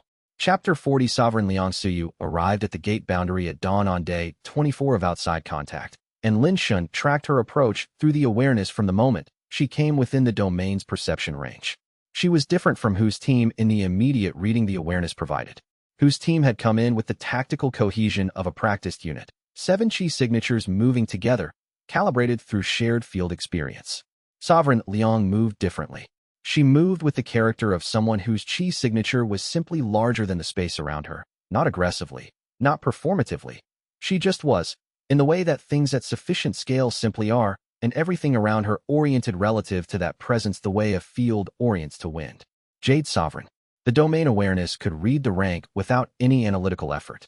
This was not Gold Emblem, not the solid competence of Chun Weichuan, which had the character of something thoroughly consolidated. This was the tier above that, the tier where cultivation stopped being about individual capability and started being about presence, and what Sovereign Liang's presence communicated was, this person understands things that most people have to be shown. She crossed the boundary at 5:47 a.m. with 1 assistant and no equipment beyond personal cultivation gear. She stopped 2 meters past the crossing point and took in the outer district with the unhurried attention of a sovereign who had learned to take accurate first impressions at the pace that accuracy required. What the outer district showed at 5:47 a.m. was the security rotation completing its overnight final check, cultivation fields with the early bioluminescent light in the Qi grain rows, the cooking station at the north end of the district building its first fire, and Lin Shan standing 10 meters away. Sovereign Liang looked at the city. She turned to Lin Shan. She turned back to the city with the specific attention of someone comparing what they had expected to what they were seeing and finding the gap between them significant enough to warrant a full recalibration. How many people? She asked. 2.3 million, he said. And the Qi signature I've been feeling since I entered the 3rd layer. The one that radiates from the city's direction like the gate itself is breathing. That's you. It's the bond, he said. My cultivation and the gate seeds are linked. The signature is both of us. She paused. The assistant beside her had a tablet out and was making notes with the efficient pace of long practice, which Sovereign Liang appeared to neither encourage nor discourage. I've been given 3 different briefings on this gate, she said. One from the Hunter Association's standard gate assessment protocol. One from the government's integration timeline office. One from Master Chen Weichuan, which was the most interesting of the 3. She looked at him steadily. None of them told me what I needed to know. What do you need to know? He asked. Who built this city? She said. Not the politician. I know who the politician is. I've been watching his council's communications for 2 weeks. The cultivator. The person whose Qi signature is embedded in the structure of this entire domain. A pause that had the deliberate quality of a person who had already decided what they were going to say and was measuring the timing. Give me a meeting with whoever built this city. The cultivator who's been managing this gate situation for 5 years while the outside world argued about what to do about it. Her assistant looked up from the tablet and then back down. In the notation visible on the screen, visible to the awareness if not to Lin Shun's physical eyes, a single handwritten note had been added at the bottom of the assessment file. Possible gate heart manifestation. Do not allow the government to interfere with assessment process. She was not here to assess whether the gate should be closed. She was here because she had already formed a preliminary conclusion about that question and needed to understand what she was protecting. And if Lin Shun could show her what the city was before the consortium's timeline advanced further, the gate trial provision would have its 3 jade sovereigns, and the 90-day window would become something other than a countdown to detonation. I built it, Lin Shun said. Where do you want to start? The morning was just beginning, and for the first time since Hu Daxing had crossed the boundary, Lin Shun felt something that was not confidence exactly. He had learned in 5 years to be careful with confidence, but was close enough to it that it changed his posture, straightened something in his spine that had been carrying weight since the outside world arrived, and started counting down. And whatever Sovereign Liang Suyu decided when she had seen everything, he was going to make sure she had seen it all. After Sovereign Liang Suyu said, "Get me the cultivator who built this city," and Lin Shun said, "I built it. Where do you want to start?" The sovereign looked at him for a long moment with an expression that resolved into something he recognized, after a moment, as relief. Not the dramatic relief of a frightened person, but the quieter relief of a seasoned professional who had been operating on incomplete information for a long time and had just located the piece that made the rest of it coherent. "Your cultivation signature," she said. "I've been reading it since the 3rd layer. Not a single individual cultivator's signature, something that moved through the gate's entire domain. I've been trying to classify it and failing because it isn't any classification that exists." She looked at him steadily. Gate Heart Path, First Phase Consolidation. With a city survivor system foundation of, she paused, apparently running a calculation. Over 2,000 stacks. 2,312 as of this morning, Lin Shun said. Her assistant's note-taking pace increased. Sovereign Liang's expression didn't change, but something in her posture shifted slightly, the adjustment of someone recalibrating an estimate upward. "The gate seed," she said. Chin's report said its awareness was developing. "You've bonded with it." "Yes," he said. "First contact 11 days ago. Full bond 8 days ago." The fear response-driven monster generation in the outer layers dropped to baseline within 48 hours of the bond's completion. She absorbed this. The directed creature behavior below. The installation in Sector C that you found on day 20. Both documented in the incident reports I filed through Chin's channel, Lin Shun said. "I read them," she said. "On the way here. 3 times.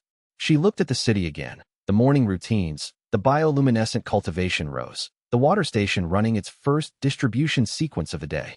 You built all of this while managing a developing gate seed, an unidentified internal threat, an outside team with contradictory agendas, a government countdown to contingency measures, and a political challenge to your legal standing."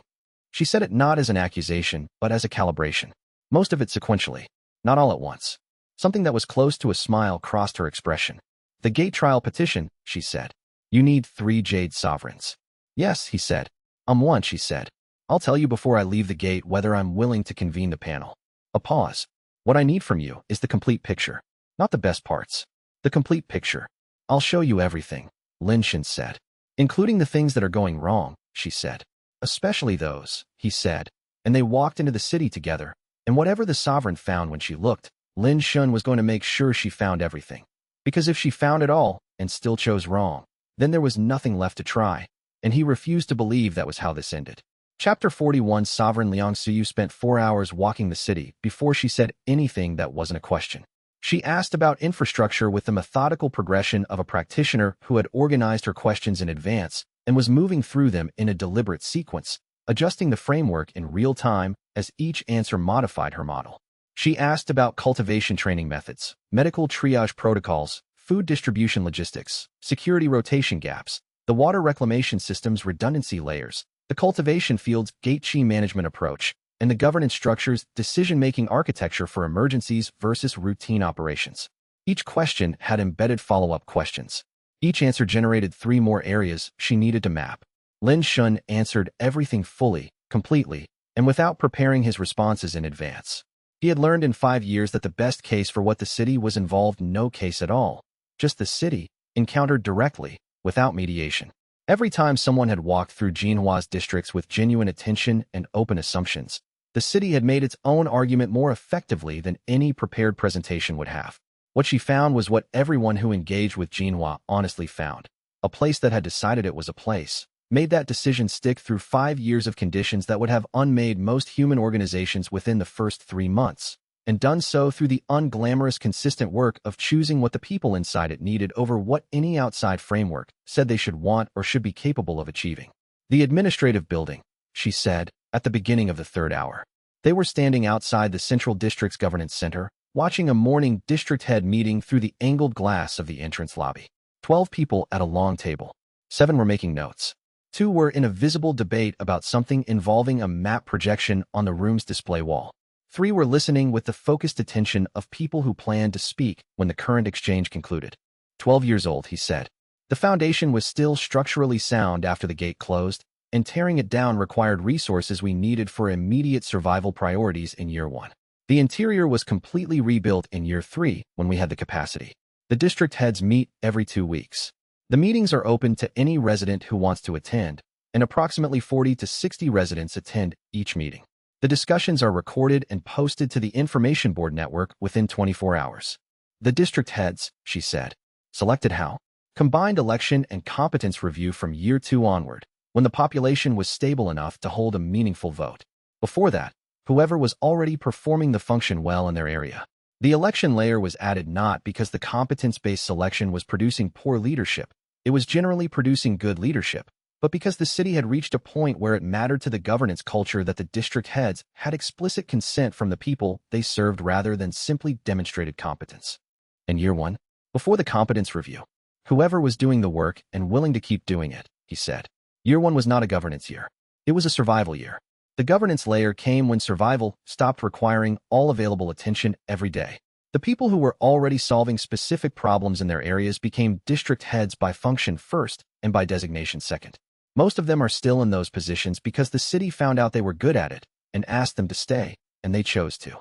She absorbed this without performing consideration, the genuine quiet of someone integrating a significant data point, not the pause of someone wanting to appear thoughtful. The culture, she said. There's a dialect drift in the outer district. Vocabulary additions. Some phonological evolution. 5 years of isolation produces linguistic development, Lin Shin said. The gate-adapted terms came first, words for things that didn't exist in outside vocabulary because those things only existed here. Words for specific creature behaviors, specific gate-chi phenomena, specific cultivation developments. Then the social vocabulary shifted to match the social reality. Words for shared experiences that only had meaning inside the gate. The drift is consistent across all districts, which means it's genuine cultural development rather than random variation. And the children? The children born inside the gate have never known anything else, he said. This is their world.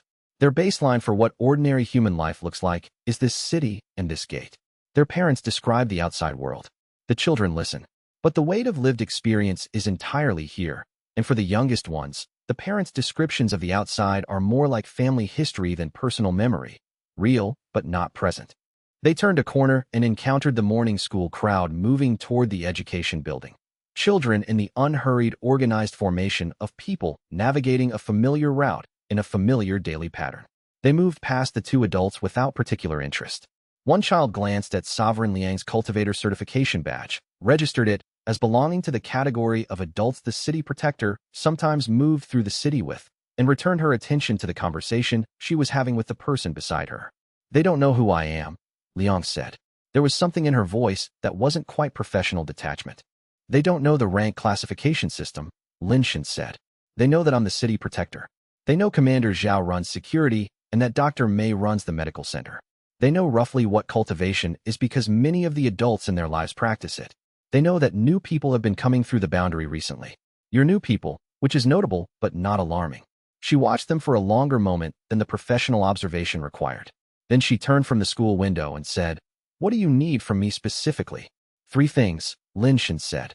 Your endorsement of the gate trial petition, which requires your formal participation as one of 3 Jade sovereign evaluators. Article 31, Section 2 specifies a minimum of 3 sovereigns, and the proceeding cannot be initiated without them.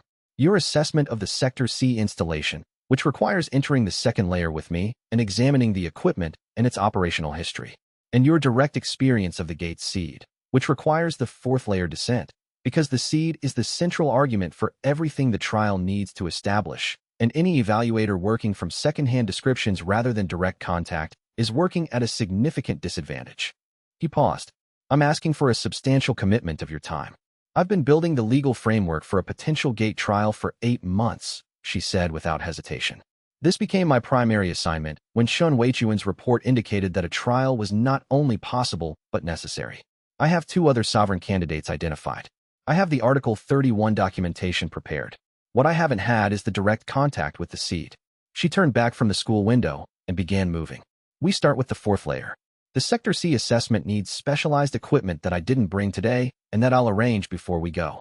They walked deeper into the city together, and the morning opened around them. The cultivation field workers visible at the Eastern District's far edge, the market vendors setting up for the midday session, the specific texture of a place that had been operating at full civic function for long enough that the operations had become invisible, the way the operations of any city became invisible when they worked correctly. And for the initial period since outside contact began 6 weeks ago, Lin Shin was walking toward an assessment without the specific weight of not knowing whether the assessor was there to help or to undermine. The fourth layer descent that afternoon confirmed what Lin Shun had suspected from the moment Sovereign Liang began asking the right questions. She had been preparing for this evaluation for significantly longer than the 8 months she had described. The theoretical framework she brought to the stable zones examination went beyond what any evaluator who had simply read the available briefing materials would have developed. She had been building a case architecture, not just an assessment framework, and the case architecture had specific evidentiary gaps that the fourth layer contact filled precisely. When the seed's intelligence first registered her resonance, the response moved through the bond with a quality Lin Shun had never felt from the seed's contact with any outside visitor. Recognition of a kind that went past the cultivator assessment that the seed performed on every significant entry into the domain. Recognition that carried something older, the specific chi pattern of a bloodline history shaped by gate proximity generations back, encoded in the resonance signature the way certain genetic expressions encoded physical traits without the carrier having any conscious knowledge of them. He watched Sovereign Liang process this recognition, and he watched the seed's fear response diminish by a measurable degree as the recognition completed. The fear diminishing not because the outside pressure had changed, but because the seed had found something in the domain that was not entirely foreign. In a year of accumulating foreign presences, that partial familiarity mattered. The practical significance of this would be clear at the trial. A sovereign who had felt the seed's recognition response directly, who had experienced the bond's ambient character through the stable zone's resonance field, who carried in her own biological history a trace of the gate proximity influence that the seed's awareness could read. That sovereign was a different kind of evaluator than one working from documentation and instrumented readings. He had not planned this. He had not known about Liang's bloodline history until the seed showed it to him. But the city's 5 years had taught him that the most significant evidential moments were often ones that presented themselves rather than ones that were constructed, and that the practitioner's job was to recognize them when they arrived and not to obscure them with management. He recognized this one clearly, and he intended to use it before the trial was done. Chapter 42. The gate trial proposal came from Sovereign Liang's office at 9 p.m. on the 4th day of her visit, formally drafted and transmitted through the Hunter Association's official communication channel, a legal document in the association's standard proceeding format, precisely worded, with every provision cited and every evidentiary requirement specified. Lin Shin read it in his office with the careful attention he gave to documents that would determine large outcomes. She had been working on it for months. The legal architecture was complete. Article 31, Section 2, of the Hunter Association's founding charter. 3 Jade sovereign evaluators, each serving in a specifically defined role. A formal domain assessment with defined evaluation phases and a specified evidentiary record. A certification process that would, if the assessment succeeded, classify Jinhua Gate as a sovereign domain, a legal framework that had existed as a theoretical provision since the charter's founding and had never been invoked because no permanent gate had ever produced conditions that the provision was designed to address. The framework was sound. The challenge was the sovereign roster. He read Sovereign Liang's attached analysis. 6 active Jade sovereigns in the country. She had already done the elimination work. 2 had documented financial connections to organizations in the consortium's investment network. Not proven corruption, nothing that could be used in formal proceedings. but enough to make their independence fundamentally questionable in a case the consortium had direct financial interests in. They couldn't serve on the panel without compromising the trial's legitimacy. One was managing an active gate emergency in the Northern Highlands sector, a Class 3 gate incursion event that had been running for 6 weeks and was in a critical phase. Unavailable for at minimum 3 months and more likely 5. One had formally endorsed, in a published Hunter Association policy statement 4 months ago, the government's emergency detonation authority for gate zones that presented unmanageable escalation risk. Her own published words were a direct conflict with the Domain Guardian petition's legal argument. She couldn't serve without the conflict destroying the panel's credibility. 2 candidates remained. Sovereign Wei Qinghe, 67 years old, the foundational theoretical researcher on gate seed formation and development, the person whose published papers had defined the academic framework that everyone working on permanent gate ecology, including Lin Shen himself in retrospect, had been building from. Semi-retired from field operations, but active in research and teaching. Sovereign Liang's notes will be genuinely motivated by the seed's existence on scholarly grounds. Political position is uncertain, but his published work shows consistent skepticism about detonation as a policy tool. Health status is good. He's conducted fieldwork within the past year. Sovereign Park Ji-hun, 42 years old. Korean hunter, primary operational base in the International Cooperation Framework. No prior involvement in the Jinhua Gate case from any angle. No documented professional or financial connections to the consortium or the government's gate policy apparatus. Reputation in the Hunter Association's field community for following evidence to conclusions regardless of whether those conclusions were institutionally convenient. Sovereign Liang's note, the wild card in the true sense. His conclusion will reflect what the evidence shows him, not what any interested party has shaped. At the bottom of the page, in her handwriting, I have Wei Qinghe's direct contact. I'll reach him tonight. You'll need the International Liaison Framework for Park Ji-hun. Director Bao's Agricultural Cooperation Office has used the framework recently. He'll have the relevant contacts. Lin Shen sent a message to Director Bao's office before midnight. Brief. He needed formal access to the Hunter Association's International Liaison Framework to transmit a gate trial invitation to Sovereign Park Ji-hun under Article 31, Section 2. Bao's response arrived at 2 a.m. I have the contact. 48 hours and something to trade. What can you offer? Lin Shen thought about what the outside world wanted enough to trade for international cultivator access.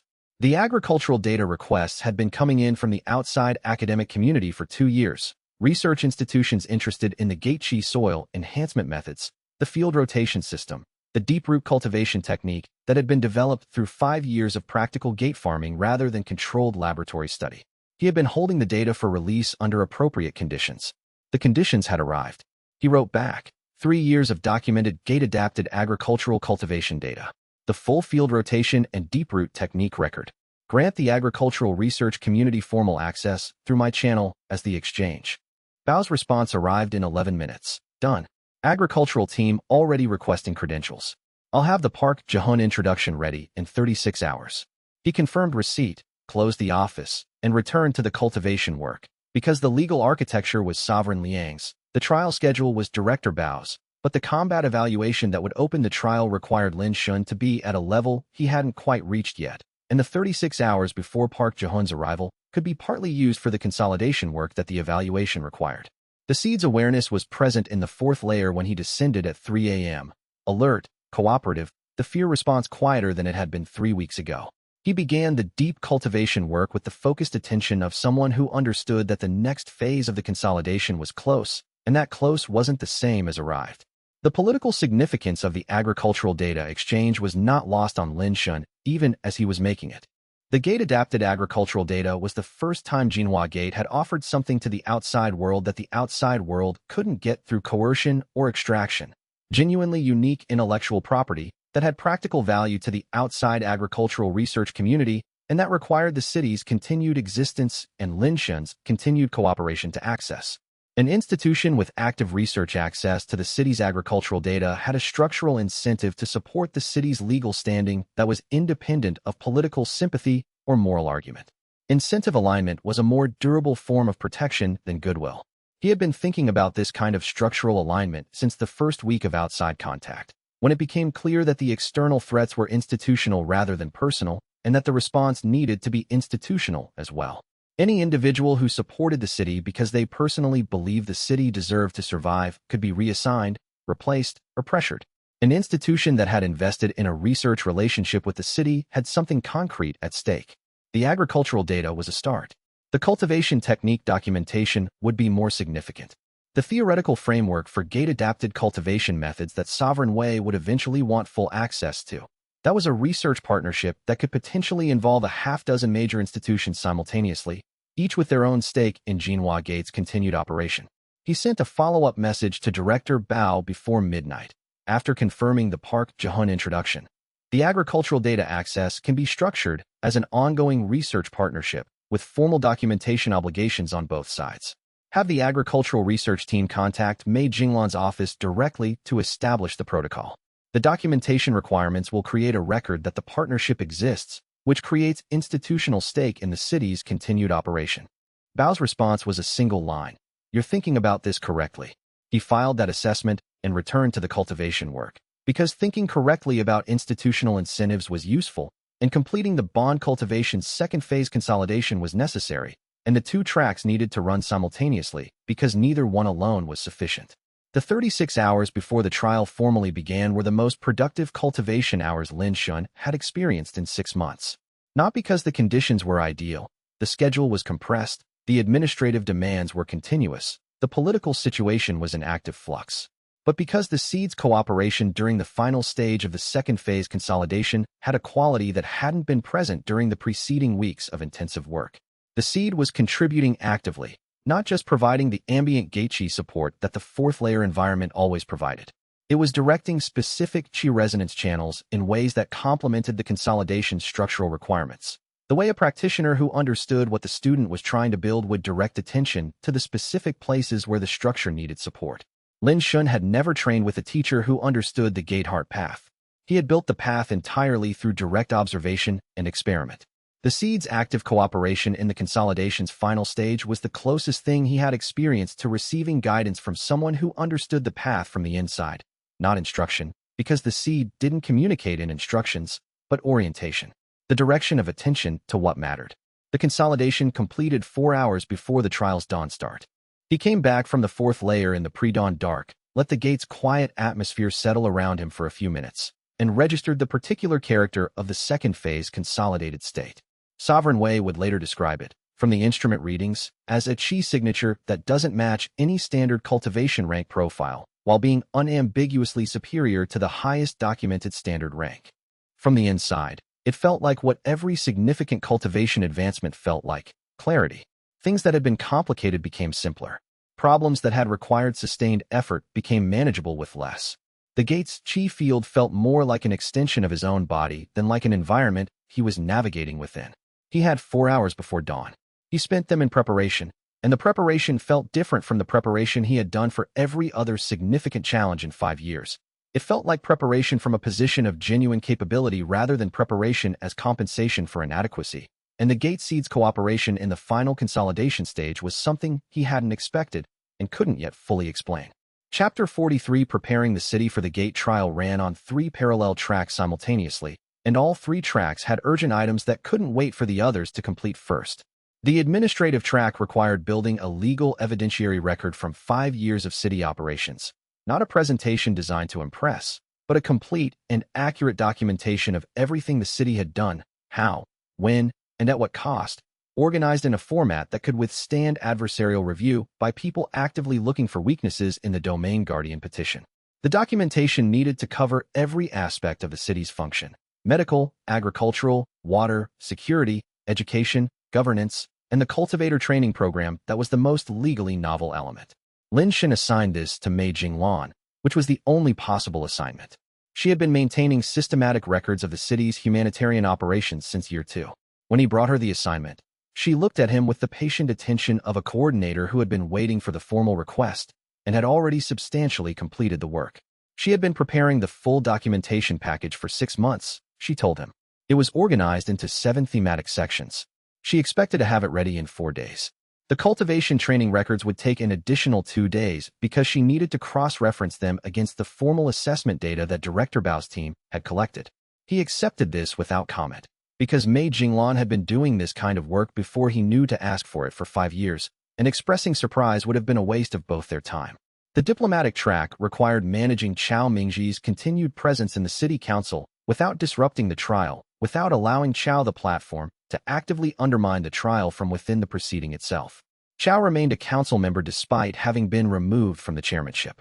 The trial's governance phase would require council participation, which meant Chao would be present in the evaluation environment regardless of what Lin Shan preferred. Commander Zhao handled this without being directed to. She met with Chao privately in the Security Administration office, used the access she had to the documented communications from the unauthorized expedition crisis and the internal investigation that had followed, and reached an arrangement.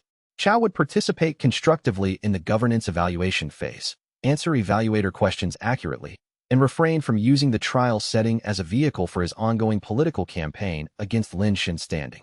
In exchange, Zhao would not make publicly available the specific communications that had been documented during that investigation period. The arrangement was coercive and conditional, which meant it was not a resolution. It was a temporary constraint that would hold for as long as the threat remained credible and would dissolve the moment Chao found a way to neutralize the threat. It was the most effective option available in the time the trial schedule allowed. Lin Shan accepted Zhao's report without expressing an opinion on the method. Effective outcomes from necessity were the operational standard in a gate environment that had never offered the option of ideal outcomes. The cultivation track was the most personally demanding element and the one with the least flexibility. The gate trial's combat evaluation phase was explicitly designed to assess Jade's sovereign capability. The charter provision that established Article 31 gate trials had been written with the assumption that a domain guardian petition would be filed by a Jade sovereign-level cultivator, because the domain management requirements that the petition established were understood to require at minimum that rank to fulfill safely. Lin Shan's certified standing was gold emblem equivalent, formally assessed and documented by Director Bao's team. His developing capability through the bond path was ahead of that certification, but the second phase consolidation hadn't fully completed. He needed it to complete before the evaluation. He structured his schedule to maximize cultivation time. Sleep was reduced to 5 hours, managed at fixed intervals rather than when fatigue built up naturally. Meals happened during walking transitions. Every available hour outside essential operational management went into the fourth-layer cultivation work with the seed's cooperative support, or into the training facility's deep practice chamber when the fourth-layer descent timing didn't allow the full session. On the third night of this intensive schedule, the nature of the gate seed contact changed. He had been working in the stable zone for 4 hours, the consolidation progressing at the steady rate that intensive work produced, when the seed's awareness shifted from the directional chi resonance communication he had been using for months to something with the character of full contact. The way a signal that had been passing through a filter suddenly came through the filter clearly. The seed was afraid. Not of Lin Shan, that had resolved months ago. It was afraid of something in the gate's structure that it had been aware of for longer than him being alive. Something the deepening contact now let it communicate in a register that was closer to experience than to signal. The seed had been trying to tell him about this for months. The full contact gave it a channel that could carry the actual weight of what it needed to say. Lin Shan held the contact for as long as the session's physiological limits allowed, and came back from the fourth layer with the consolidation within reach, and with a new piece of information about the gate structure that was going to need to be part of the proceedings' evidentiary record whether he had fully processed it yet or not. He sat in his office for an hour before dawn and began writing down what the seed had shown him, not because writing it down made it more comprehensible, but because the act of trying to put it into words forced him to understand which elements he actually understood versus which elements he had experienced without yet interpreting. By dawn, he had 3 pages. The 3 pages said this: the gate was not what anyone had thought it was, and the trial needed to address that, and the sovereign domain ruling was more urgently necessary than anyone outside the gate had yet understood. The moment of full gate seed contact on the third night carried information that he had been approaching for months and had not yet fully reached. The seed's awareness, when it came through clearly, was not what he had expected from the directional chi resonance communication he had been using. The directional communication had been instrumental, signals, patterns, the chi equivalent of gestures. Full contact was different. It had the texture of genuine presence, something that processed information and had specific orientations about the information it processed. Attention, concern, the capacity for something that wasn't fear, but was adjacent to fear when encountering things it didn't understand. What the seed was trying to communicate required the full contact channel to carry, because it wasn't a direction or a pattern. It was a history. The seed had existed inside this gate for longer than the gate had been in Genoa. It had traveled with the gate from wherever the gate had been before it arrived. It remembered the transit as a kind of discontinuity, a before and an after without a connecting sequence. Before the transit, something. After the transit, Jinhua Gate, and the city, and eventually Lin Shen's cultivation reaching the threshold that engaged the bond function. In the 5 years since the bond formed, the seed was learning. Learning the city's patterns through Lin Shen's bond. Learning what the management frequency meant by observing the outcomes it preceded. Learning the difference between the specific chi signature of threat and the specific chi signature of threat being addressed. The learning had been slow at first, faster as the bond deepened, and fastest in the past 3 months as the second phase consolidation approached completion and the bond's bandwidth increased. The fear the seed brought to the full contact was about something in the gate's architecture that predated everything else, something that the seed had always known was there, at a level below its own awareness in some sense, built into the gate's structure rather than developed as part of the seed's own learning, something that had been waiting. Lin Shen came back from the 4th layer with this information and with the consolidation within reach, and he sat with what the seed had shown him, and he understood for the opening moment that the gate trial's most important function was not establishing the domain charter ruling as protection against the consortium. It was establishing the Article 31 sovereign domain ruling as the legal and institutional foundation from which the deeper problem, the one the seed registered fear of since before Lin Shen existed, could eventually be addressed. Chapter 44 The monster pressure reduction was the first externally visible evidence that something had shifted in the gate's ecology, and it produced exactly the kind of official documentation that Lin Shen needed before the evaluation started. Hu Wenchuan's survey team submitted the formal anomaly report on the 4th day of the reduction, after 3 days of confirming that the change was real, consistent, and not an instrument calibration error. The report documented a 67% reduction in outer boundary creature activity across all 7 monitored zones, with no corresponding change in gate interior ecology that their instruments could detect as approximate cause. It flagged the change as requiring investigation and forwarded the data to the Hunter Association's regional command for formal review. The report was now in the official record, authored by people with no prior knowledge of or investment in the gate trial petition, and it said clearly that something had changed in the gate's behavior that correlated with the cultivator's relationship with the gate's interior ecology. Master Chen Weiquan came to Lin Shen on the 3rd day of the reduction, in the morning, before the survey team had submitted their report. He moved with the directness of someone with sustained attention on the same data independently and had concluded the same thing. The gate seed, he said. Yes, Lin Shen confirmed. Your deep cultivation sessions, you've been communicating with it differently than before. More than communication, he said. The full contact I mentioned in my cultivation notes. The seed's awareness came through clearly on the 3rd night. What it was communicating was its fear. The fear had been generating the outer layer defensive response. As I began providing the management frequency consistently, the same chi pattern I've been broadcasting into the gate's atmosphere for 5 years whenever a problem needed sustained organized response, the seed's fear started calming. The seed has been learning that pattern for 5 years. It associated the pattern with the crisis is being addressed. When I provided the pattern specifically in response to its fear about the outside pressure, the fear response began diminishing. The monster generation followed. The gate is becoming calmer, Master Chen said, because you are calming the intelligence at its center, and the intelligence at its center is the thing that was generating the outer layer threat response. Yes. Chen moved to the window and stood looking at the outer district's morning activity. The change in the city's texture was visible if you knew what to look for, a slight reduction in the background vigilance that gate residents maintained as automatically as breathing, the specific absence of a low-level tension that had been present so consistently that most people had stopped consciously registering it until it wasn't there anymore. This is the trial's most powerful single piece of evidence, Chen said. He turned from the window, and his expression had the quality of a professional who had spent his career identifying what mattered in complex situations and had just identified it clearly. Not your combat capability, which is impressive but could be argued around. Not the city's governance record, which is compelling but could be dismissed as non-transferable to the gate's management question. This, a cultivator's relationship with the gate seed has produced a measurable, documented, externally reported improvement in the gate's threat profile. That fact, in the Hunter Association's official record through Hu's anomaly report, is an argument that the detonation faction cannot counter without challenging the validity of their own team's monitoring data. Unless they argue that the improvement is only stable as long as I'm alive and present, Lin Shen said, that I'm a single point of failure, that eliminating the variable, meaning me, along with the gate, is more reliable than maintaining a system that breaks if one person dies. Chen sat down. He looked at the table for a moment. That is their counter-argument, he said. They'll make it. What's yours?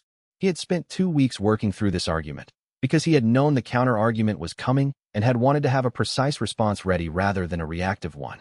The city has been dependent on my continued survival for 5 years, he said. That dependence has never been presented as an argument for eliminating the city.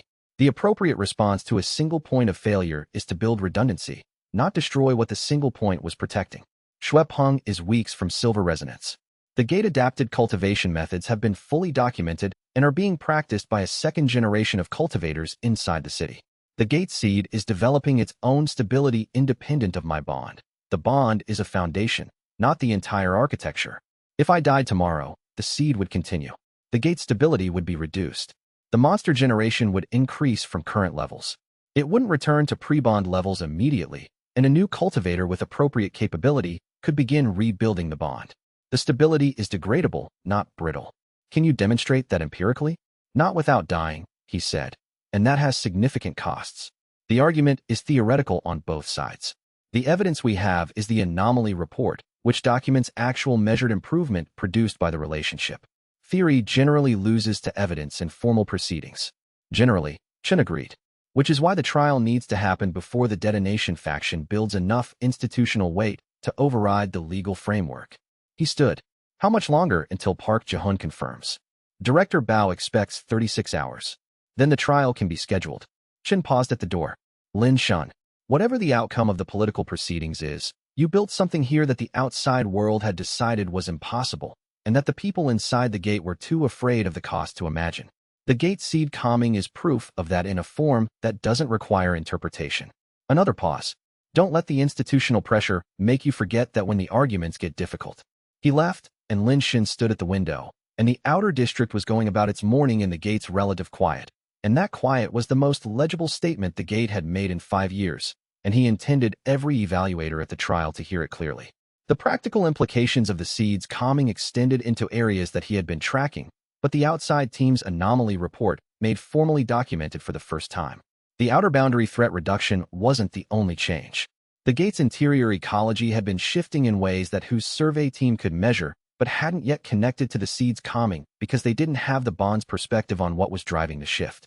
The second-layer creature behavior had become more predictable, not passive, not reduced in intensity, but following more consistent patterns that responded more reliably to the cultivation standard threat assessment signals. Experienced cultivators read threat environments by learning the patterns. More consistent patterns meant faster and more accurate threat assessment, which meant fewer unexpected encounters and fewer injuries during gate operations. The third layer's navigational topology had become more stable. His awareness had been mapping it continuously, and the rate of topological change had slowed significantly in the past 3 weeks. Topological instability in the third and fourth layers was one of the primary factors that made deep gate operations dangerous even for experienced teams. The landscape changed. The routes that had been safe became unsafe. The safe zones shifted. Slower topological change meant longer valid route maps and more reliable navigation.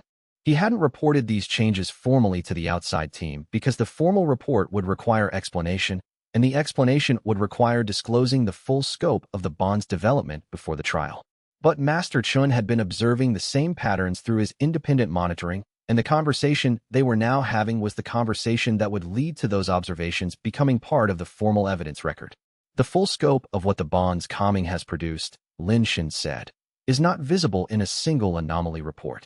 The report shows the outer boundary pressure reduction.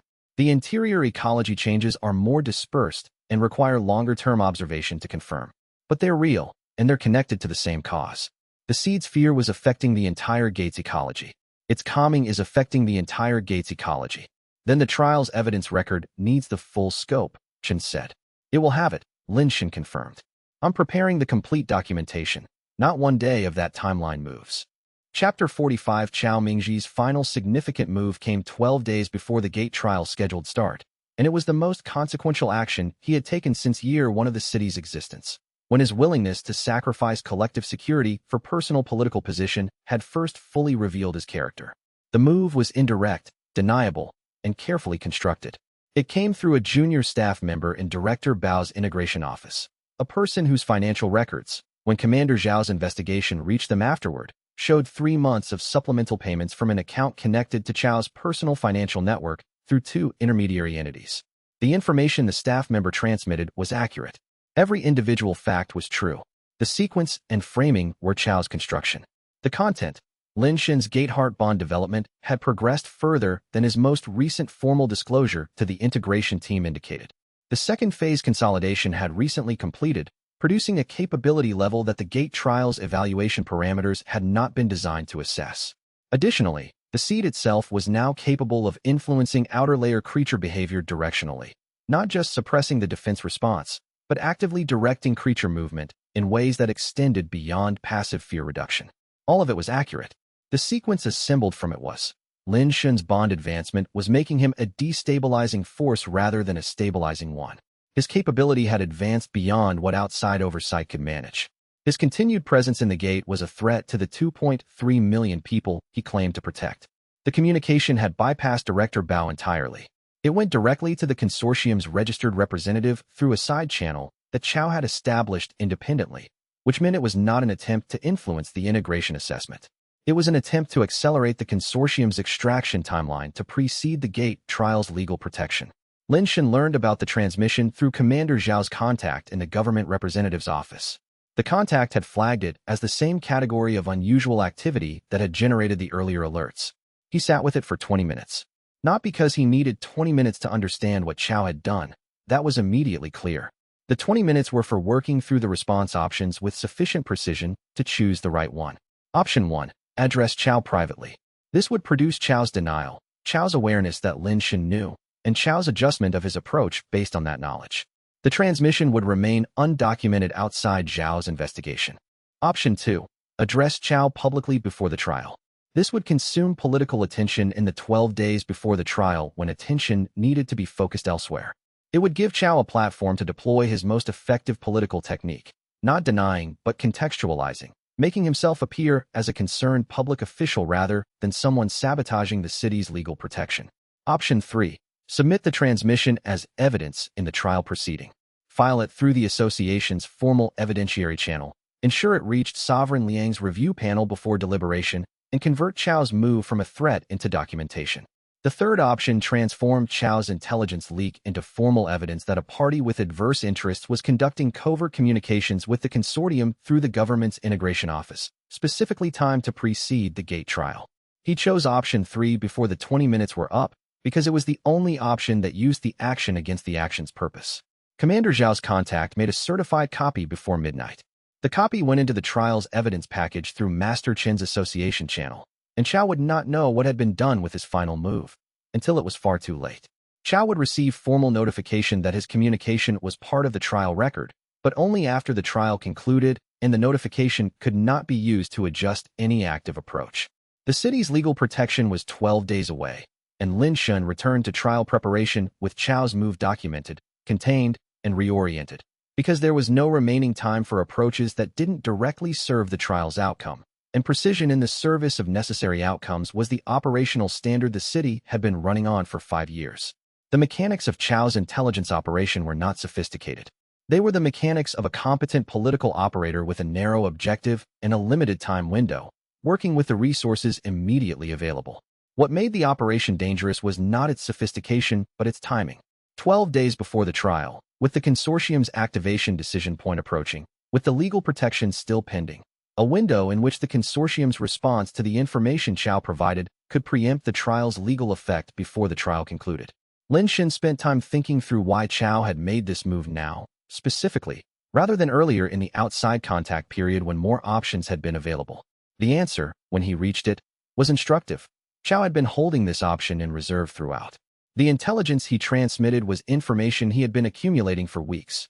Observations of Lin Shen's cultivation sessions, assessments of the bond development pace, contacts in the medical team who had been tracking the cultivation physiological markers. He had been building the intelligence package methodically, the way a careful political operator built a reserve asset, to be used at the moment when its value was maximized. The moment he had judged to be maximum value was this window. The trial was coming. The consortium's extraction timeline was being compressed by the trial's legal threat, and the consortium needed to know that Lin Shen's capability had advanced further than their operational planning had accounted for. What Chao had done was hand the consortium a capability assessment at the exact moment when the consortium's decision architecture needed one. He had made himself useful to them at the moment when their timeline required input. The precise document that entered the trial's formal evidence package contained Chao's communication, the channel it had traveled through, the timestamped reception at the consortium's registered representative's contact point, and the timestamp of the consortium's activation authorization that had followed it by 6 hours. The sequence was its own argument.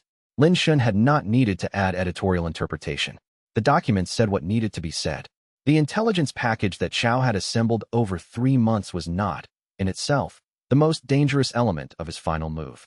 The dangerous element was the specific recipient, the consortium's registered representative rather than the government's integration office or the Hunter Association's oversight structure. The recipient selection meant the intelligence wasn't being used to initiate institutional review. It was being used to accelerate a specific operational decision, the consortium's extraction timeline, at exactly the moment when the Gate trial's legal protection would become permanent if the timeline wasn't accelerated. Chao had understood the consortium's decision architecture well enough to identify the right input to the right person at the right moment. This was not accidental. It was the product of 3 months of intelligence work conducted in parallel with his formal role as council member, and it required a level of operational sophistication that his visible political performance had not previously revealed. Lin Shun revised his assessment of Chao upward, not in the direction of greater threat. The move had been made, the evidence was documented, and the trial would proceed regardless, but upward in the sense of more complete understanding. Chao had been operating at a level of institutional sophistication throughout the 5 years of the city's existence that the council chamber performances had been designed to obscure. The council chamber Chao was performing political positioning.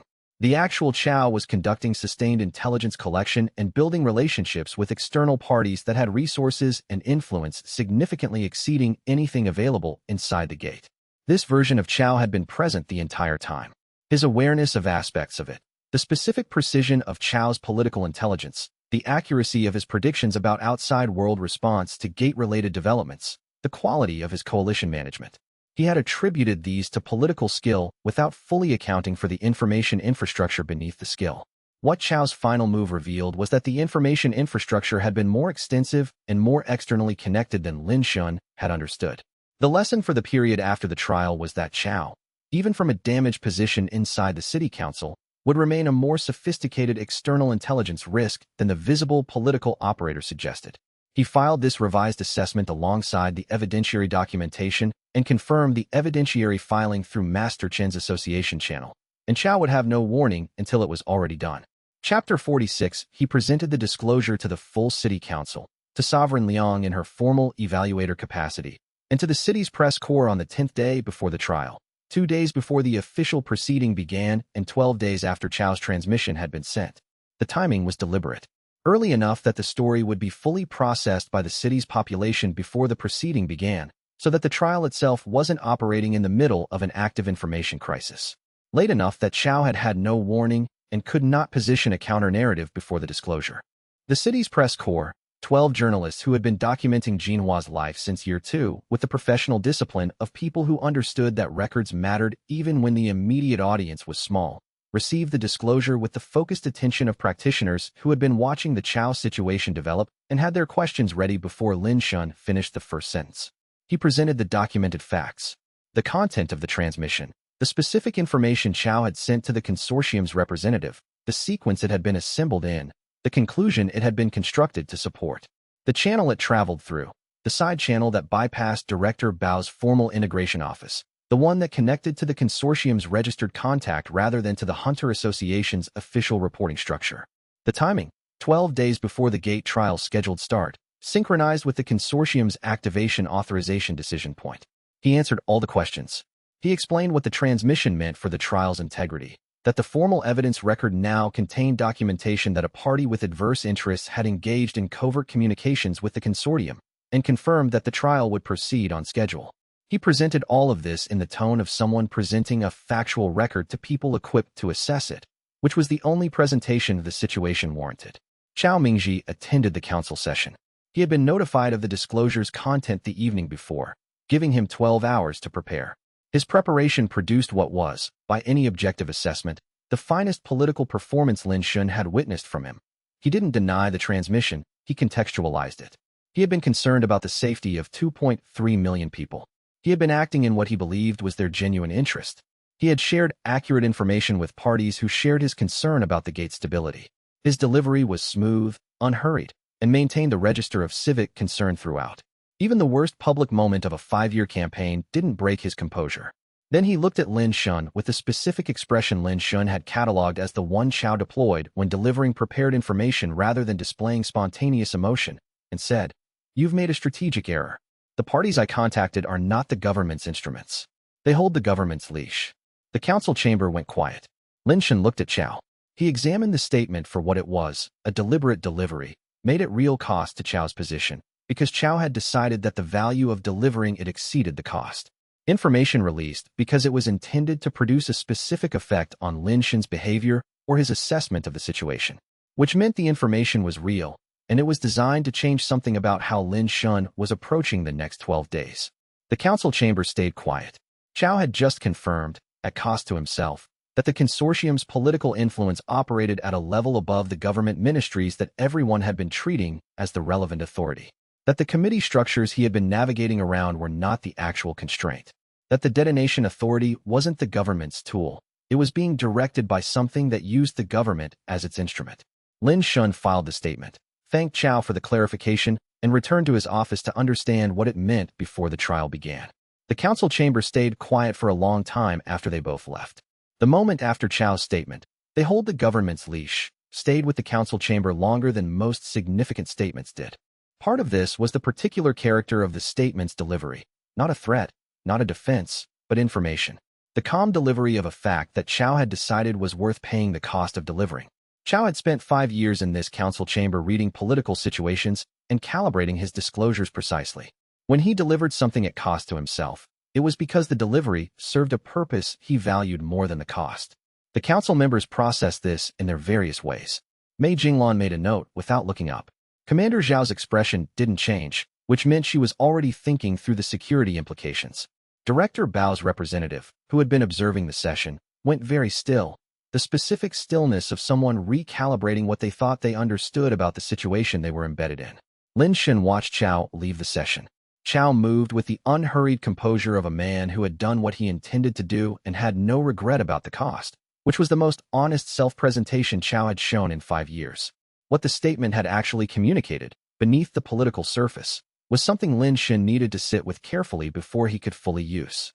The ones who hold the government's leash was a claim about the consortium's position in the government's decision hierarchy. It was a claim that the institutional pressure he had been managing, the integration timeline, the detonation authority, the ministry-level resistance to the domain guardian petition, was not the actual constraint. That the institutions themselves were instruments of something else. If this was accurate, it meant the domain protection ruling was not the end of the conflict. It was the beginning of the conflict at the level where the conflict actually resided.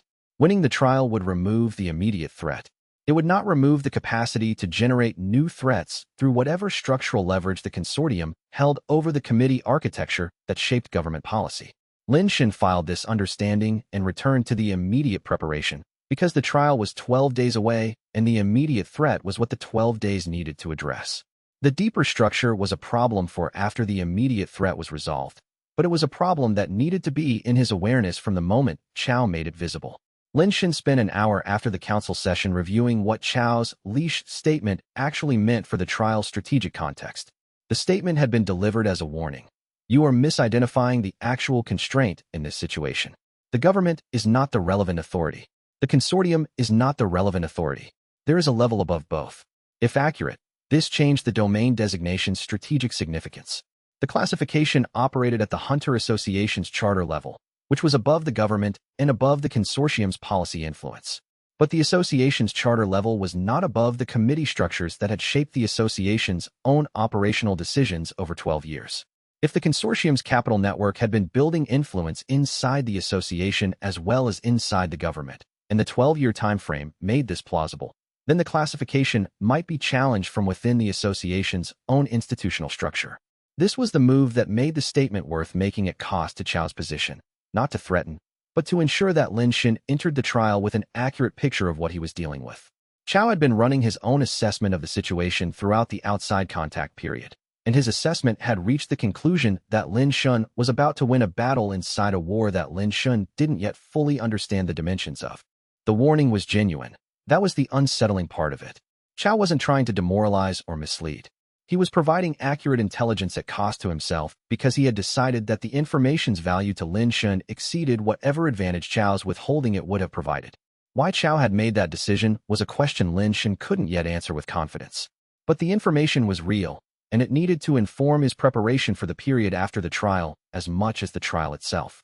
He went back to work, but the shape of what was coming had just changed, and it was larger than he had thought. And he had thought it was large.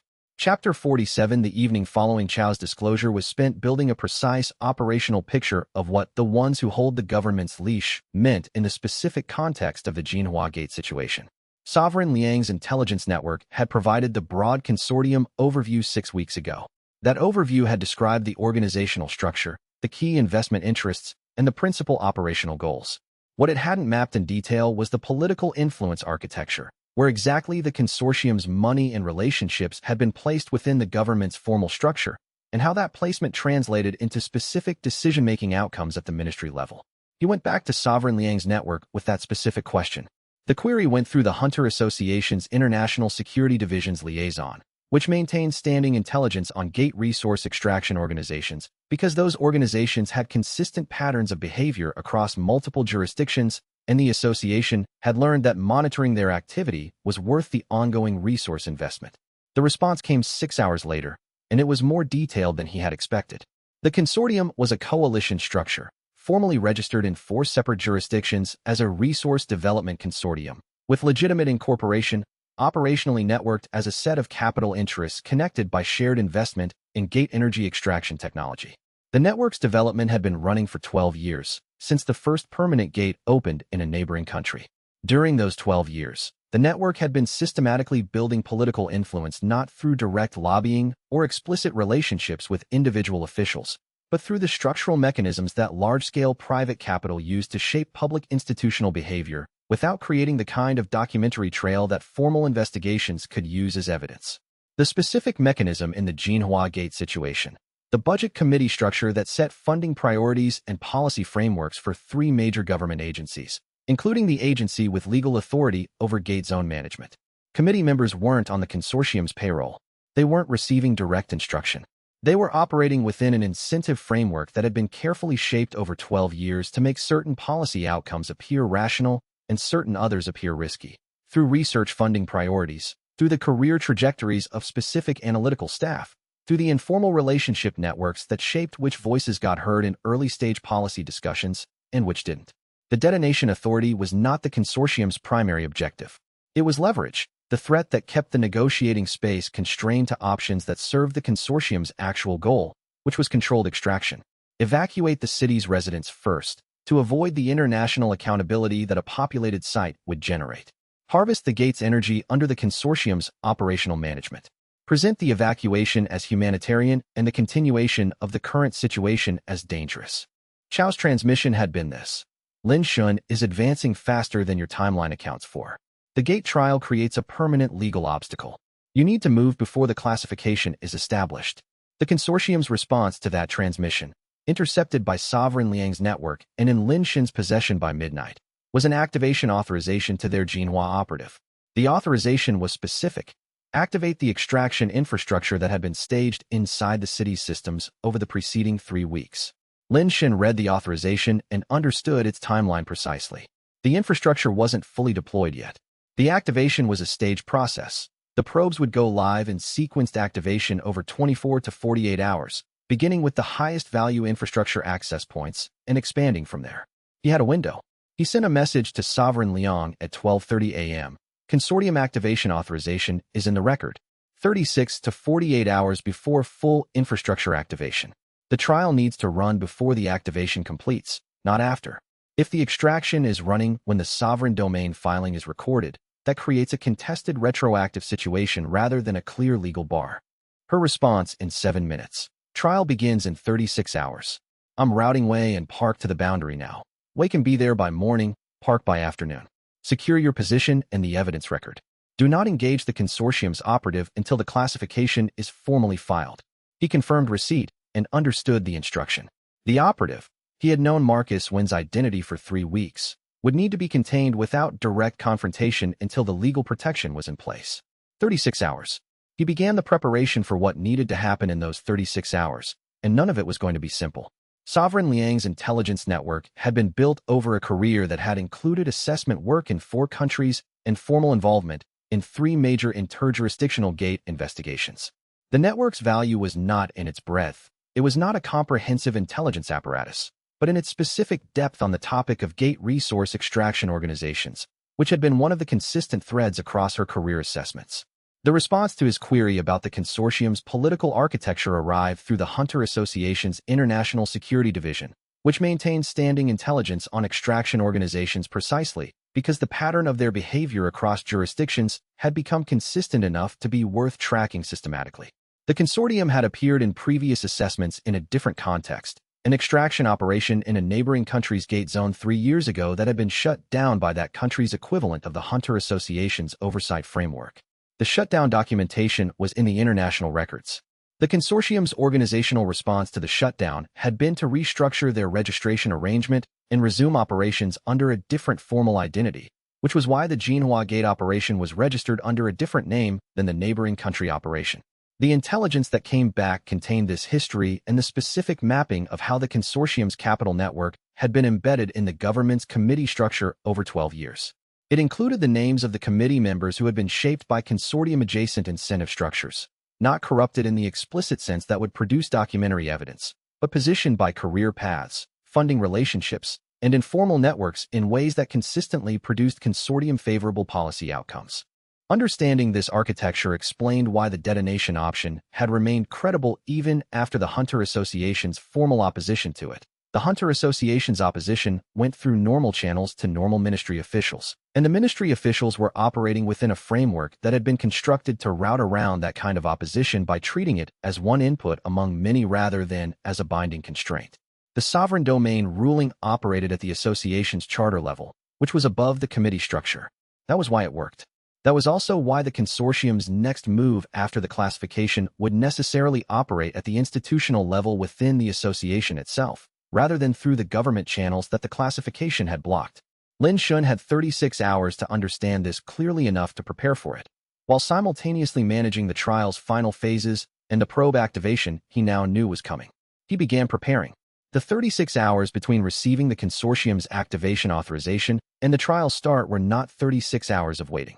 They were 36 hours of parallel work. The trial preparation, the Sector C intelligence review, the cultivation work, the evidentiary documentation, and the ongoing assessment of what the leash structure intelligence meant for the post-trial period. Parallel work tracks had been the operational norm since year 1 of the gate's closure. The skill wasn't managing multiple tracks simultaneously. That was operational necessity, not skill. The skill was maintaining the caliber of attention that each track required without letting any one track's urgency collapse the attention across all of them. The cultivation preparation was the most time-sensitive element because the combat evaluation was the trial's first phase, and it required a demonstrated capability level that needed to be present and stable rather than recently consolidated and still settling. He gave it 2 hours in the 4th layer during the night before the trial, not pushing the consolidation further, but letting it settle into stable pattern. The way a practitioner who had just completed a major cultivation stage needed rest and stabilization rather than continued pressure. The evidentiary documentation required Master Chen's cooperation for the submission process, and Shun was simultaneously managing his own preparation for the trial as the person who had filed the original report that had initiated the entire proceeding. They worked in parallel, cross-checking the submission package for procedural completeness, because a procedurally deficient submission would create exactly the kind of administrative gap that the consortium's legal team would be looking for in the post-trial challenge. The Sector C intelligence review produced one new piece of information that he hadn't previously had. The installation had been operational, at minimum intensity, for 14 months before the outside contact began. The installation had been monitoring Lin Shun's cultivation development for 14 months before the first outside chi signature appeared at the boundary. This meant the inside threat had been tracking the harvest threshold progression for at least 14 months before the consortium's first external contact with the gate's politics. The timeline was uncomfortable. It suggested the inside threat had known the harvest threshold was approaching with much more precision than Lin Shun had understood. He filed this and continued preparing for a trial that needed to complete in 36 hours, because the timeline was what the timeline was, and the preparation was what the preparation required. And the Harvest Channel's proximity to active was something he hadn't told Sovereign Liang. Not yet. Chapter 48. The consortium's inside operative was a man named Marcus I, and Lin Shun had identified him on the third day of outside contact, not through intelligence channels or formal investigation, but through the awareness. The Gateheart Bond's perceptual field registered every Chi's signature that entered the domain. Marcus I's signature had been immediately distinguishable by its specific character. Trained suppression applied over a native cultivation level to present a lower-rank profile. Iron Vein, self-reported. The suppression, when Lin Shun analyzed it carefully over multiple observation sessions, was covering a bronze core equivalent, enhanced through technology rather than natural cultivation. The specific energy profile that Sovereign Liang's intelligence briefings had described as characteristic of consortium-grade amplification equipment. Over 3 weeks, he had mapped Marcus's activity pattern against the official outside team's documented operations. What Marcus did in his unscheduled hours was consistent with a systematic operational objective, mapping the city's physical infrastructure. Not the governance structure, not the population logistics, the physical systems. The energy conduit network, the water distribution architecture, the cultivation field's gate Chi channel framework, the underground relay systems that connected the city's major operational nodes.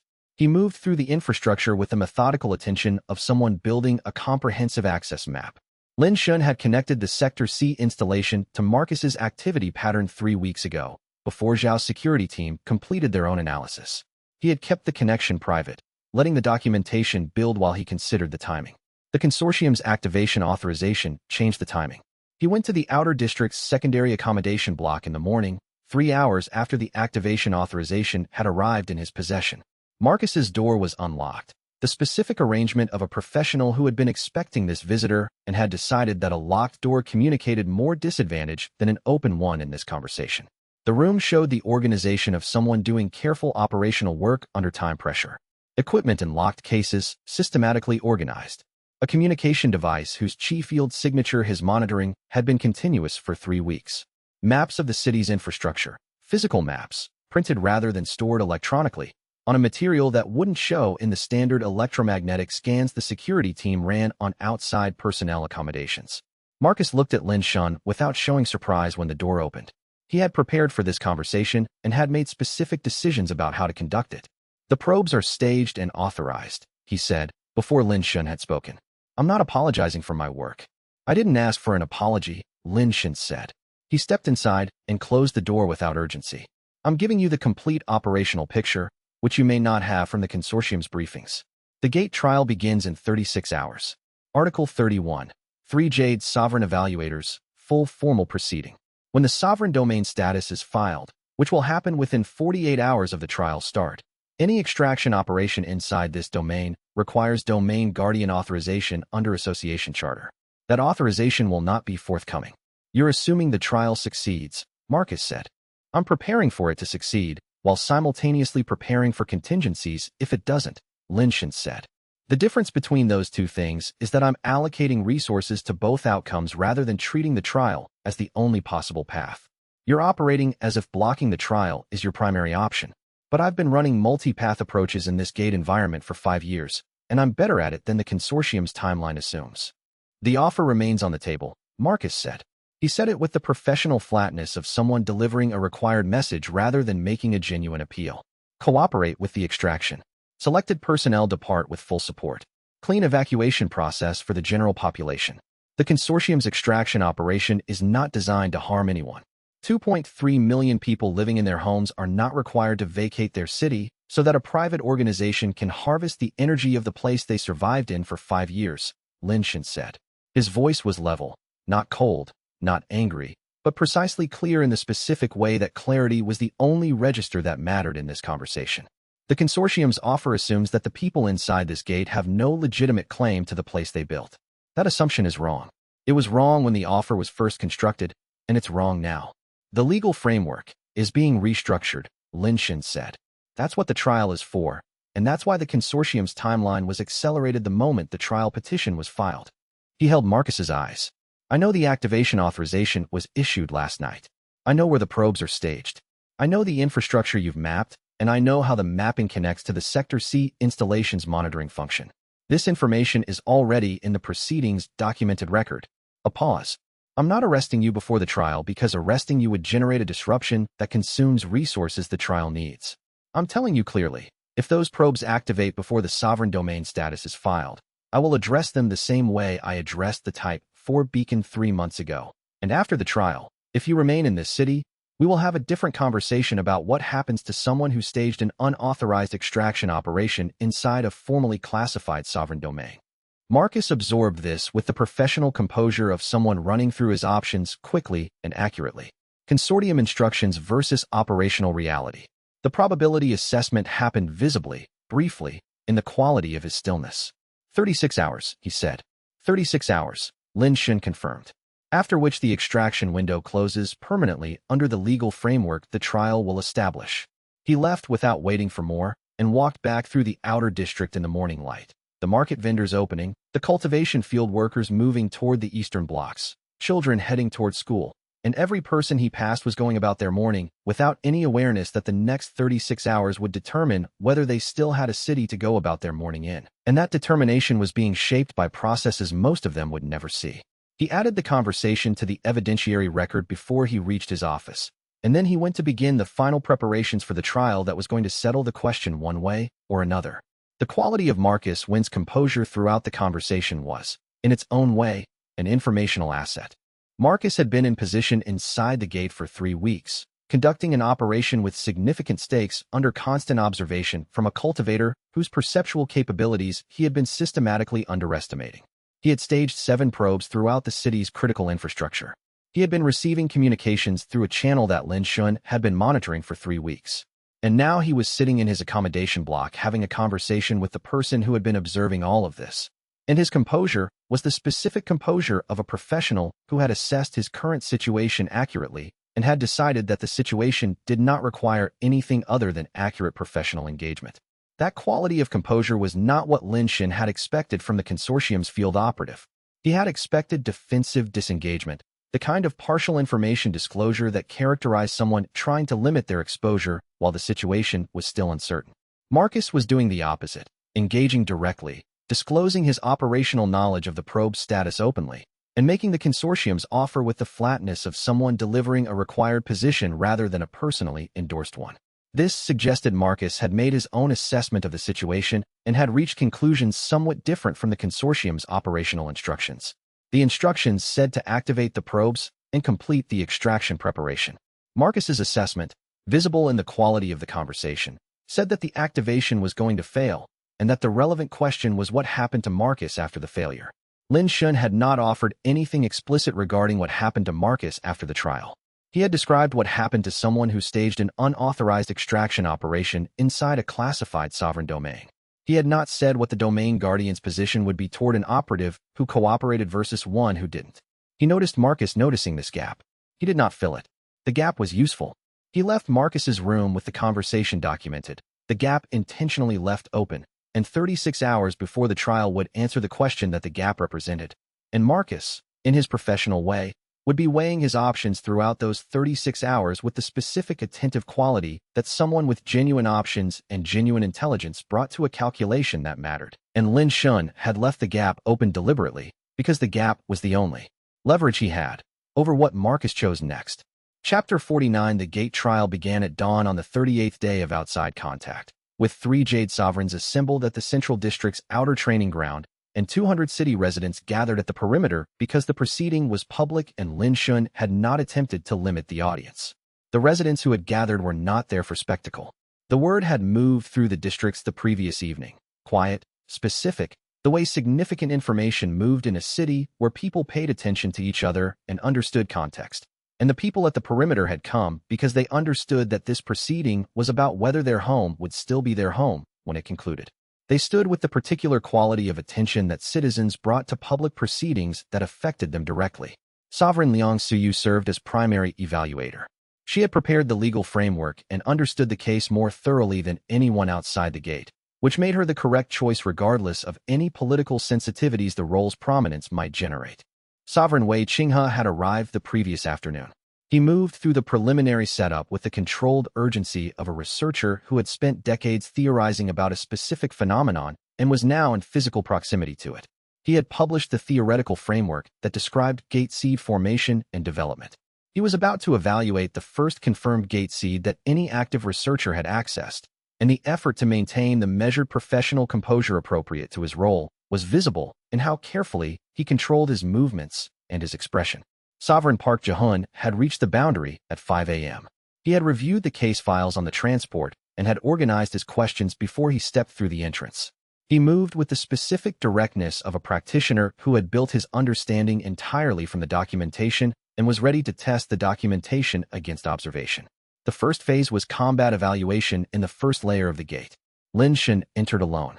The protocols were clear: no escorts, no observers inside the evaluation zone.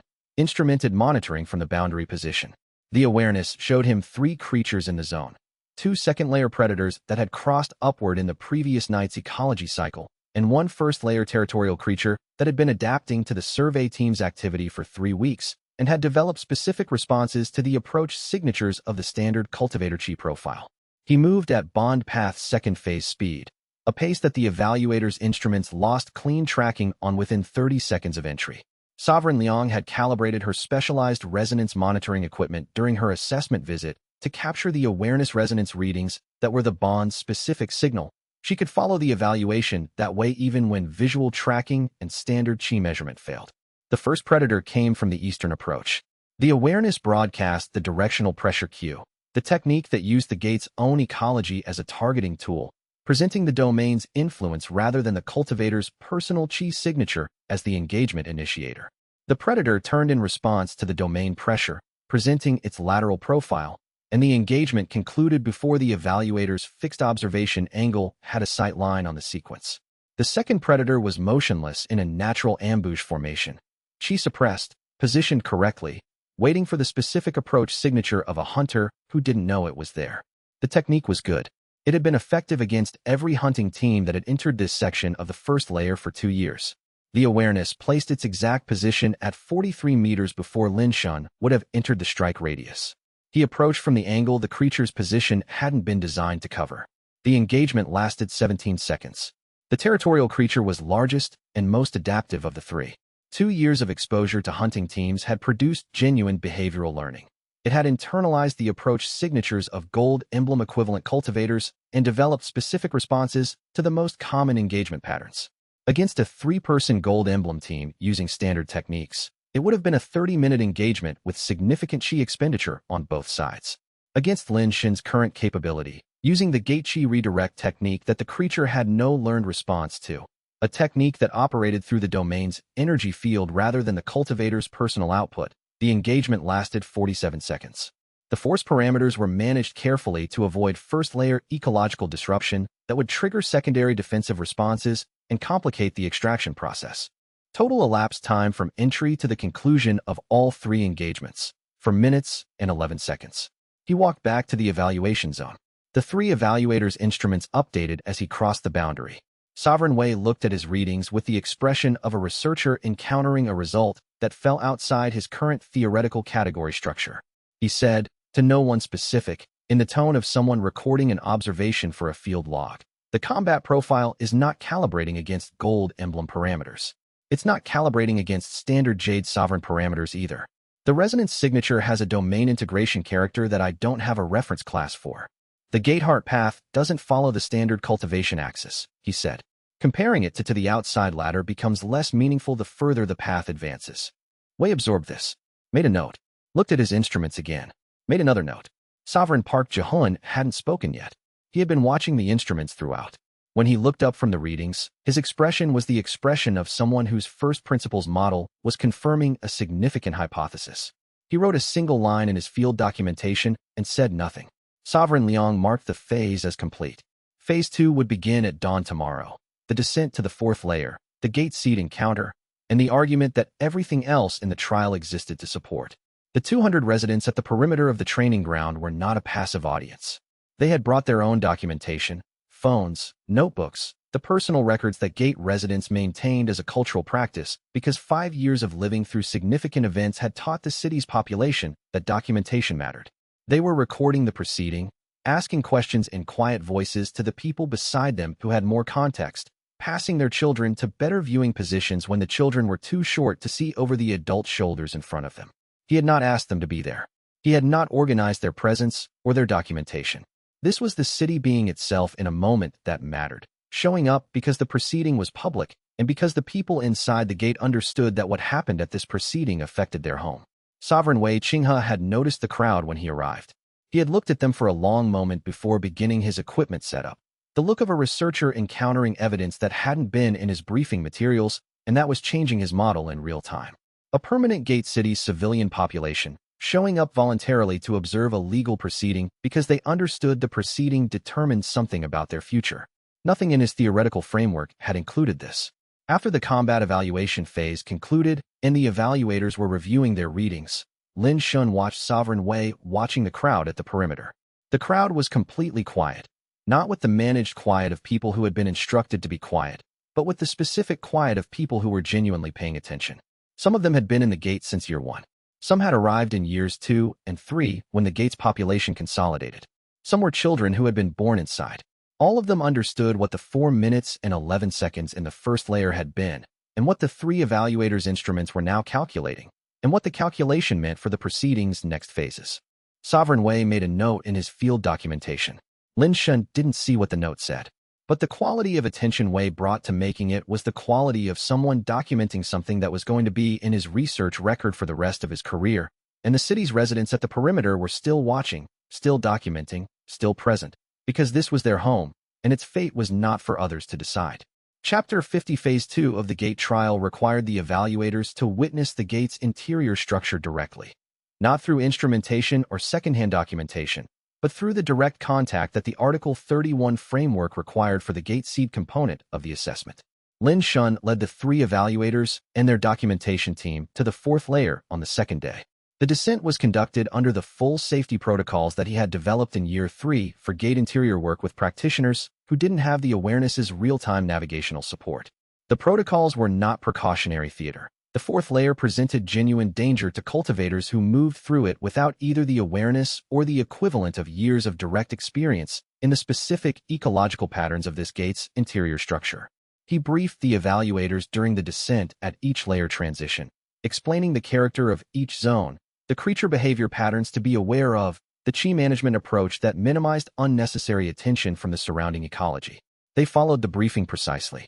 Professional experience at Jade Sovereign level produced a specific quality of respect for unfamiliar environments, not fearfulness, which would have produced bad decisions, but accurate calibration, which produced good ones.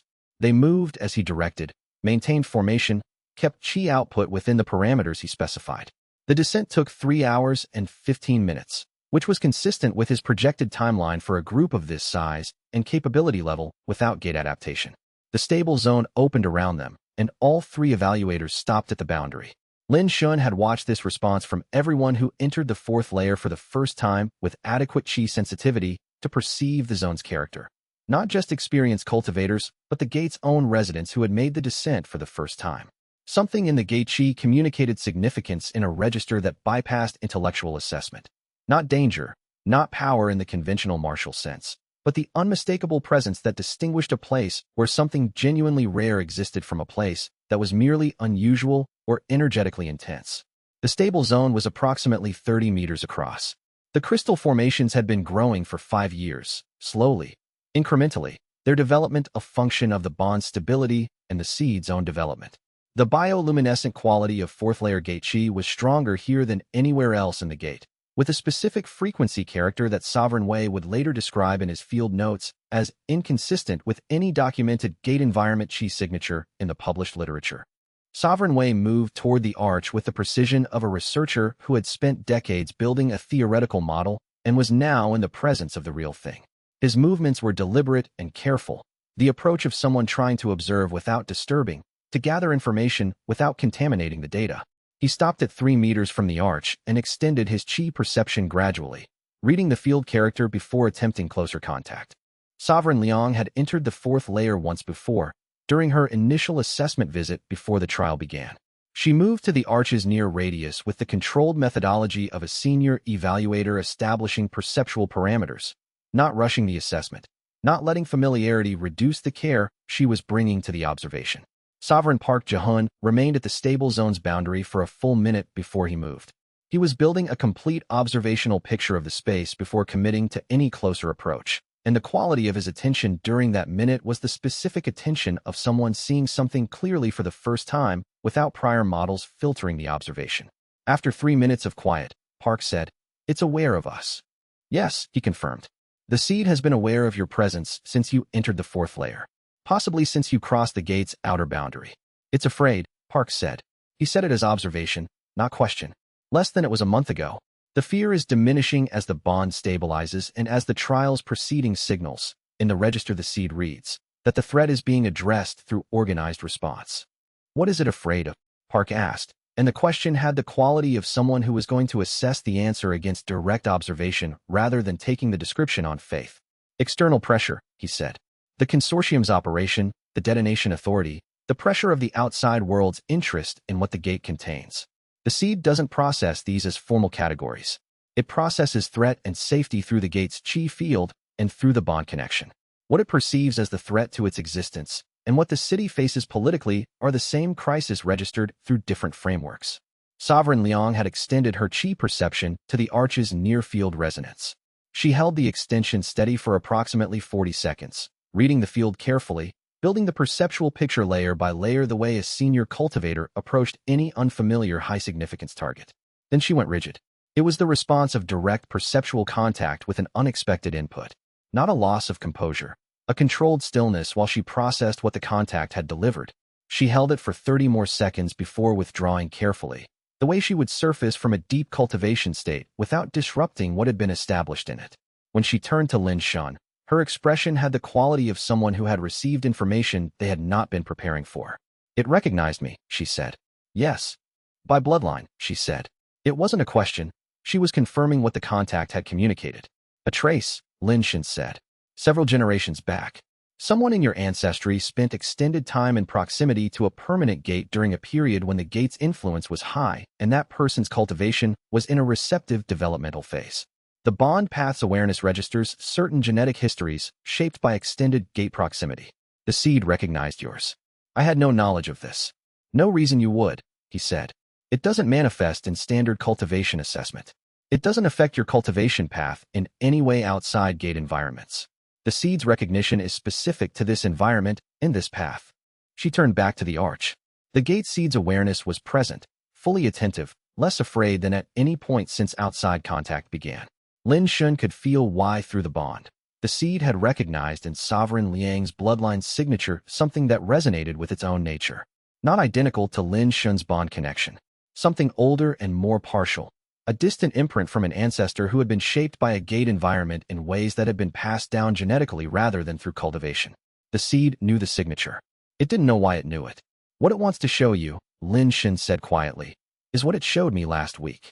But more clearly, because your resonance gives it a channel mine couldn't provide." He paused. "It's been waiting for someone who could receive this specific communication.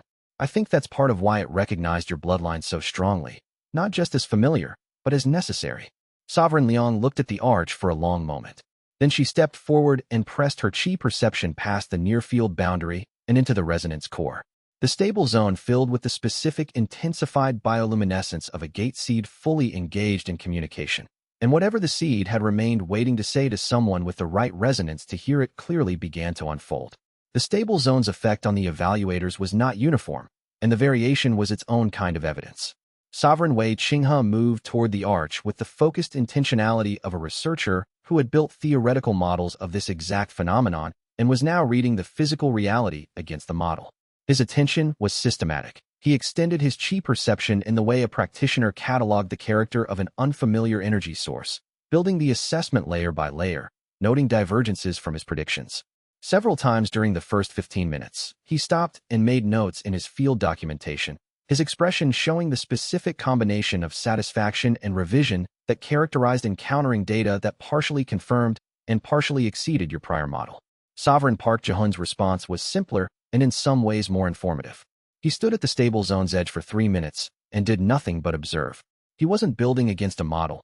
He didn't have a prior model for this. He was allowing the stable zone's character to register in whatever form it registered, and then he was going to describe what he had received.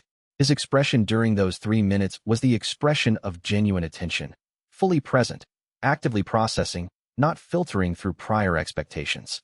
When Park said, "It's aware of us," he said it in the tone of someone reporting an observation rather than making an interpretation. The observation was prior to any theoretical framework. He had felt the seed's attention directly and was describing the feeling accurately. This mattered for the formal trial record in a specific way.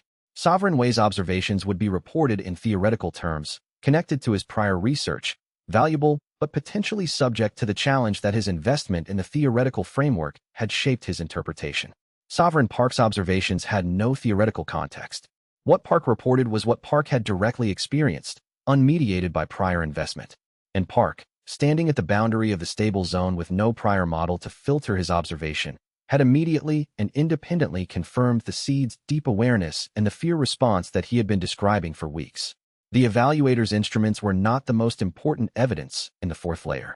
The evaluators themselves were, and what they had seen directly, without instrumentation as filter, was what the trial's deliberation would be built on, and it would hold. Chapter 51. The seed's communication attempt was not narrative. It didn't have a story structure or a sequential argument. It was more like the accumulated record of a long process made briefly and partially legible, fragments organized by the seed's awareness into the closest approximation of intelligible communication that the bond channel could carry. What it communicated to Sovereign Liang, over the 12 minutes of her sustained contact with the arch's resonance core, was this. Permanent gates were not geological events. They were not random dimensional intersections, not uncontrolled energy overflow from adjacent realms, not the natural consequence of dimensional pressure accumulation in high-density urban environments. The contemporary Hunter Association doctrine had been constructed from observable evidence without access to the originating intent. The doctrine was an approximation in the wrong direction. Permanent gates were weapons, designed, constructed, and deployed by an entity or collective operating at a scale that contemporary cultivation had no current framework for modeling. Each permanent gate had been placed at a specific location, high-population urban centers with precise energy density profiles, targeted for reasons that the seed's awareness could perceive as purposeful but couldn't fully translate into terms that human conceptual frameworks could process directly. The targeting was systematic. Each gate had been built with the same acquisition function embedded in its architecture, a function designed to identify a specific type of cultivator, someone with survival management experience sufficient to accumulate city heart stacks across years, chi generation capacity sufficient to maintain the accumulation, and personal durability sufficient to survive the accumulation period without being eliminated by the gate environment. Once identified, the bond function engaged, not through coercion, through the natural cultivation incentive structure. The bond offered genuine benefits. The gate heart path's development was real. The city management capabilities it provided were real. The cultivator would accumulate stacks under conditions of genuine growth and genuine service to the people inside the gate. The seed's cooperation was genuine. And at the end of it, when the accumulated energy reached a critical threshold, a transfer channel would open, automatically, without the bonded cultivator's knowledge or consent, without the seed's decision. Through the original deployment architecture, built into the gate's structure before its creation, running on a timer that started from the moment a qualifying cultivator was identified and bonded. Lin Shun was the intended harvest. Everything, the city, the 5 years, the cultivation path, the bond, the 2.3 million CSS units, was building toward a moment that was not his decision to make. He had known this since the full contact a week ago. The seed was now showing it to Sovereign Liang with more structural clarity, through her resonance channel, because what he had received as experience, she was receiving as something closer to comprehensible sequence. She withdrew from the contact slowly and stood motionless for a moment before she spoke. The consortium's extraction operation and the gate's original deployment purpose are the same category of threat, she said. The professional flatness in her voice was the professional self-control of someone holding their analysis stable while processing information that was restructuring a significant portion of their existing framework. External extraction from the outside through the probes. Internal harvest from the inside through the deployment architecture. Both targeting what you've accumulated. One built over 12 years, he said. The other built into the gate before the gate arrived and running since the bond formed 5 years ago. The Sector C installation, she said. Monitoring function, he confirmed. Tracking my progress toward the harvest threshold. The elevated activity during the recent cultivation events, it was responding to threshold proximity. Sovereign Way had moved closer during the exchange, his researchers' attention fully engaged in the way it was engaged when information was restructuring theoretical frameworks he had spent decades building. The inside threat, he said, working it through, has an interest in preventing detonation identical to the city's interest.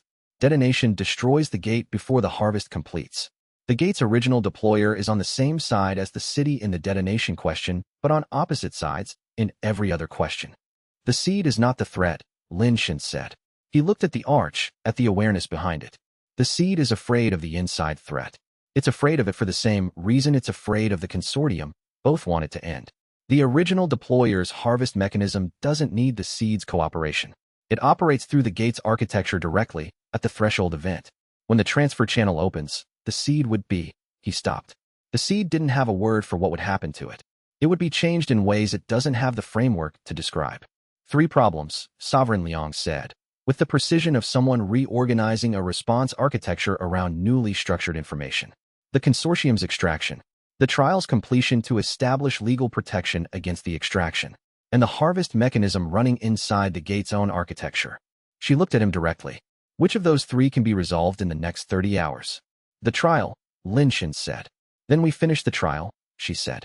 The other 2 require the protection the trial establishes before they can be effectively addressed. They climbed toward the surface.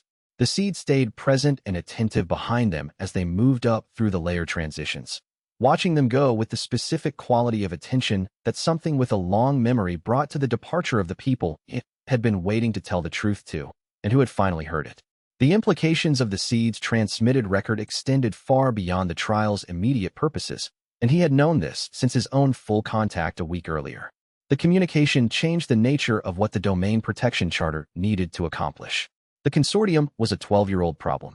The inside threat the seed had communicated about was a problem that predated the consortium by an unknown interval. It was as old as the gate itself, which was as old as whenever the gates had been deployed and from whatever origin point they had been deployed from. The consortium wanted to extract what the gate contained. The inside threat wanted to harvest what the bonded cultivator had accumulated. Both wanted the gate's continued existence until their objective was achieved, and both would act to prevent detonation for exactly that reason. But after that point, their interests were entirely incompatible with the city's survival and with each other's interests.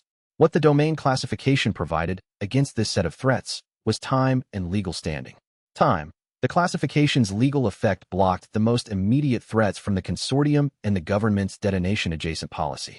It removed the acute pressure and converted the conflict from a time-critical crisis to a sustained engagement that could be fought on more favorable terms. Legal standing. A classified sovereign domain had institutional protections that an unclassified gate zone didn't. Any action against the domain's guardian or the domain's residents could be challenged through the Hunter Association's formal structure. The consortium's next move would need to operate within that framework rather than outside it. What the classification could not provide against the inside threat was direct protection. The harvest mechanism built into the gate's architecture was not subject to any external legal framework. It was an engineering feature, not a policy decision. Stopping it would require understanding it at the technical level and developing a counter that operated at the same architectural depth. Lin Shin had no idea yet how to do that, but he had a better idea of what he was facing. And facing a clearly understood problem was the starting point that every solution in his experience had required. The trial was going to succeed. The classification was going to be filed. And then the longer work would begin. The gate seed's communication had a final element that Lin Shin hadn't shared with Sovereign Liang yet, because the full contact he had experienced a week earlier had given him something that needed more time to understand before it could be communicated usefully. The harvest mechanism in the gate's architecture wasn't triggered by a fixed threshold. It was triggered by a relative threshold, the ratio of accumulated CSS energy to the gate's total energy capacity at the moment of triggering. The gate's total energy capacity was not static. It had been growing over 5 years as the bond developed and as the seed's cooperation with the city's cultivation operations integrated more deeply with the gate's ecology. The harvest threshold was moving forward as the gate's capacity grew, not faster than his accumulation rate, but faster than his original estimates had accounted for.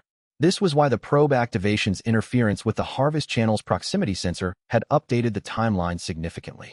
The consortium's extraction probes had drawn from the gate's energy field in a way that temporarily reduced the gate's total energy capacity measurement, which meant the threshold ratio had briefly spiked to a level the proximity sensor registered as near threshold. The spike was temporary. The gate's capacity had recovered within minutes of the probes being collapsed. But the proximity sensor's registration had been noted by whatever was monitoring it, and the timeline had been updated accordingly. He had perhaps 18 months to 2 years rather than the 2 to 3 years he had originally estimated. The Article 31 filing was still the right first step. It provided the legal foundation from which the longer work could be done. But the longer work needed to begin immediately after the trial concluded, not in the extended stabilization period that he had originally assumed would be available. The other two problems, he told Sovereign Liang, as they began the ascent, are not long problems in the way I described them. They're medium problems. The domain classification gives us the foundation. We have approximately 18 months to address what the foundation needs to protect against. She looked at him. The probe activation updated the estimate, he said. I'll explain in full after the trial. She held this assessment for a moment, then continued the ascent without further comment. They had the trial to finish first, and the Harvest Channel's updated timeline was running alongside everything else, narrowing. Chapter 52. The third phase of the gate trial was a 2-day city tour. The evaluators moving through all of Jinhua's districts with complete access, reviewing documentation and operations, speaking with residents and district heads, building the direct observational record that the governance assessment required. Lin Shen accompanied them throughout without a coordinator or guide. The city was the evidence. He was the person who knew it completely and would answer every question accurately, which was the only qualification the role required. The first day was documentation review. The 3 evaluators spent it in the administrative building with Mei Jinglan's 7 thematic area package, a complete and accurate record of everything the city had done, when, how, and at what cost, organized without editorial framing. They reviewed it with the focused attention of people who understood they were reading evidence in a legal proceeding rather than institutional marketing, and they generated questions throughout that Mei Jinglan and Lin Shen answered from the source records. Sovereign Park Jihun asked the most detailed questions about the governance structure's decision-making process. He was building a model of how decisions had been made under the city's specific conditions, not how they should have been made according to institutional governance theory, but how they actually had been made with the resources and information that were available at each point. He asked about Year 1's emergency decision structure and the transition to the Year 2 governance framework. He asked about the district head selection process's evolution and the mechanisms for handling disagreements between district-level needs and citywide resource allocation priorities. Lin Shen answered everything specifically. Not the version of the answers that presented the city most favorably, but the accurate version, including the governance failures, the decisions that had been wrong and had been corrected, the times in Year 1 when resources had been allocated poorly and people had been harmed by the misallocation. The full record, honestly presented, was a stronger argument than a curated version would have been. Sovereign Wei focused his documentation review on the cultivator training records. He cross-referenced the gate-adapted techniques against the theoretical frameworks in his own published work, noting the correlations and the significant divergences. Several of the technique developments he marked with extended notations: the boundary layer redirect, the gate-chi collapse approach, the domain pressure signaling method. All of them had theoretical roots in his papers. None of them had been developed through theoretical application. All had been developed empirically, through extended observation and practical testing by someone who had never read his papers and had arrived at the same structural insights through direct encounter with the phenomena. The second day was the city itself. They moved through the districts in the morning hours when operations were most visible. The cultivation field teams conducting the harvest sequence. The school population in the organized informality of 5 years of established routine. The medical center's morning intake managed by Dr. Mei Jinglan with the efficient precision of a system that had handled continuous medical need for years and had refined its protocols through practice. Sovereign Park Jihun stopped at the Eastern District's water distribution station and watched the morning queue. He asked about the station's history. Lin Shen told him. The original single collection point, the 2 deaths from dehydration complications in week 2, the second station added 2 blocks closer in month 4. Park wrote in his documentation, governance through outcome correction rather than institutional planning. Identifies failure through consequence and addresses root cause, not symptom. Sovereign Wei spent the morning in the cultivation training facility, reviewing the gate-adapted technique demonstrations. He asked about development history, about the theoretical framework Lin Shen had used, about the reasoning behind specific technique design choices. Lin Shun answered honestly. There had been no theoretical framework. There had been observation, testing, and the practical requirement that the techniques work for the situation the city faced rather than conform to any external standard. The techniques had come from the gate, from the people the city needed to protect, and from 5 years of direct encounter with the specific conditions of this environment. Wei was quiet after hearing this for a longer time than the session's momentum required. The outside cultivation community, he said eventually, is going to spend 20 years studying what happened in this gate. The techniques, the path development, the bond methodology, there's no published theoretical framework that accounts for any of it. The work here exceeds the models. He paused. What's the condition for sharing it? The city's legal protection, Lin Shun said. Once the domain is classified and the residents have the legal standing the classification provides, I'll share everything freely. The techniques, the development methodology, the cultivation records. Everything. Wei absorbed this.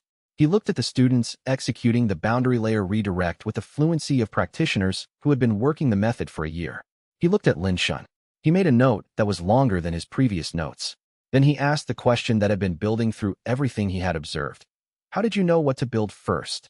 The 2 days of the governance phase produced a record that Sovereign Liang later described, in her formal evaluation report, as the most complete documentation of a gate-adapted civic organization that the Hunter Association has reviewed in the 30-year history of permanent gate assessment. Mei Jinglan's documentation package was the foundation. But what the evaluators encountered in the city itself, in the specific character of the people they spoke with, in the specific texture of the operations they observed, in the particular texture of the environment that 5 years of collective decision-making had produced, exceeded what the documentation could carry. Sovereign Park Jahun, in particular, spent time with the district heads in a way that the formal governance review didn't require, but that his evaluation approach dictated. He sat with 3 different district heads over the 2 days, the outer district head, the cultivation district head, and the medical district head, and asked them about their experience of governance in the city over 5 years. Not about the governance structures, about their experience of it. What had worked, what hadn't, what had changed, and why they were still doing it.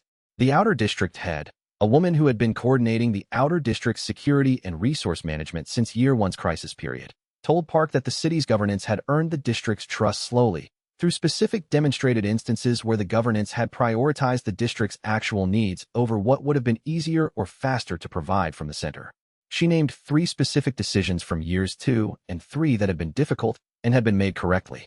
She named 2 decisions from year 4 that had been made incorrectly and had been corrected when the error became clear. She described the correction process, not defensive, not delayed, but direct and factual. Park made a note after this conversation that was the longest single note he had made in 2 days of evaluation. When Lin Shun asked him later what it said, Park told him that governance systems that build trust through demonstrated accountability rather than through performance of accountability are rare, and that the outer district head described yours in a way that told me she had experienced both and knew the difference. The documentation package's 7 thematic sections had taken Mei Jinglan 6 months to compile, but the compilation had not been uniform work.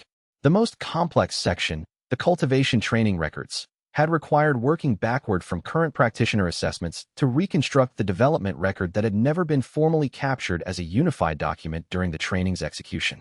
Lin Shun had kept individual practitioner notes. Shuepeng had kept his own development log. The cultivation field workers who had been receiving training had kept their own records with varying degrees of completeness. Mei had assembled all of these into a coherent developmental record that showed the progression from the city's first informal cultivation training in year 2 through the current structured program, with its documented techniques and assessment protocols. Sovereign Wei spent 40 minutes with the cultivation training section on its own, asking Mei Jinglan questions about specific entries, how certain technique development decisions had been documented, what the assessment methodology had been at different stages, how the training records correlated with the gate ecology improvement data from the outer boundary monitoring. Mei answered everything precisely and with the professional precision of someone maintaining these records as her primary professional responsibility rather than as administrative documentation secondary to other work. She knew every entry. She could explain the methodology behind every assessment protocol. She could place each documented development event in the context of the city's broader cultivation history. Sovereign Wei made notes throughout the conversation that were longer than his technique observation notes had been. After the cultivation training section review, he asked Mei, "Who designed the documentation system?" Lin Shun designed the necessity of having it. Mei said, "I designed the system itself." In year 2, when it became clear that we were developing methods and knowledge that didn't exist anywhere outside the gate and that needed to be preserved regardless of what happened, I built the documentation framework to capture it. In year 2, Wei said. You were already thinking about preservation in year 2. I was thinking about it in year 1, Mei said. Year 2 was when I had enough resources to implement it. Wei closed his notes and looked at Lin Shun. The documentation system alone is going to be in the academic literature, he said. It solved the knowledge preservation problem in a crisis environment that the literature on emergency institutional continuity has never adequately addressed. Lin Shun filed this alongside the note that the most significant evidential contributions in the trial had come from people he hadn't needed to brief, prepare, or direct, from people who had been building the evidence because they understood what mattered years before the proceeding that would need it. And every entry Mei had maintained was about to be tested against exactly the adversarial review she had prepared it for, and she had been preparing for years. Chapter 53, I didn't, Lin Shun said. I asked people what they needed, and then I worked out how to provide it. They were standing in the Central District's public square. The morning market was winding through its midday transition, vendors reorganizing remaining stock, residents completing their errands before the afternoon session. Ordinary commerce in a place that had decided, years ago, that ordinary commerce was one of the most important statements a city could make about itself. That's a principle, Sovereign Wei said. He had the patient tone of a researcher who recognized when he was hearing a summary rather than an explanation. Specifically, Year 1, Week 2. You have 200,000 people in varying degrees of acute crisis. No functioning supply chain, no external infrastructure support, no cultivator network. You have to decide where resources go when you don't have adequate information about most of the situation. What did you actually do? I walked to where things were clearly failing, Lin Shun said. Not to the administrative channels. Those were still operating on frameworks from before the gate closed, and the frameworks didn't apply. I went to the areas where something was wrong, and I found the people who were already solving the specific problem in their area. I asked what they needed to keep solving it. What that produced over the first month was a distributed network of people doing necessary work who knew their specific domains better than I could have known them from a central position. The coordination layer came on top of the existing work rather than replacing it. And when you encountered a problem that no one was already solving, I asked the upstream question, Lin Shun said. Not what is failing, what is the root cause of the failure? The Eastern District dehydration crisis in Week 2. The water existed, the distribution point existed, the residents had containers. People were dying not because the resources were absent, but because the access point was too far from the residential concentration for the elderly population given their health status and the fear level at that time. The symptom was dehydration. The cause was distance. Adding more water would have addressed the symptom. Moving the distribution point addressed the cause. Supply chain root cause analysis, Sovereign Wei said. That's the framework I had, Lin Shun said. Supply chain logistics coordinator. I didn't have cultivation theory, didn't have emergency management training, didn't have urban governance experience. I had whatever analytical tools my background included and whatever I could observe directly. Supply chain analysis was one. Understanding what people actually needed rather than what the situation appeared to require was more important than any of the analytical tools. Sovereign Park Jahun moved up beside them. He had been making notes throughout the morning with the focused efficiency of an evaluator constructing a model of the governance philosophy and was now testing the model against its architect's direct statements. In the governance documentation, he said, you note that Year 3 was when the city established its formal governance framework, the district councils, the appeals process, the documented decision protocol. What changed between Year 1's approach and Year 3's formalization? The population needed the formalization, Lin Shun said. Year 1, the governance was whoever was doing the work. People accepted that because the alternative was worse, and because the people doing the work were clearly competent and clearly committed to the city's survival. By Year 3, the city had enough stability that people needed to feel they had agency in the governance process rather than simply benefiting from it. The formalization was about their relationship to the governance structure, not about the governance structure's functional quality. The district councils didn't improve the decision-making, it was already working. They improved the city's relationship to the fact that decisions were being made. Park wrote extensively.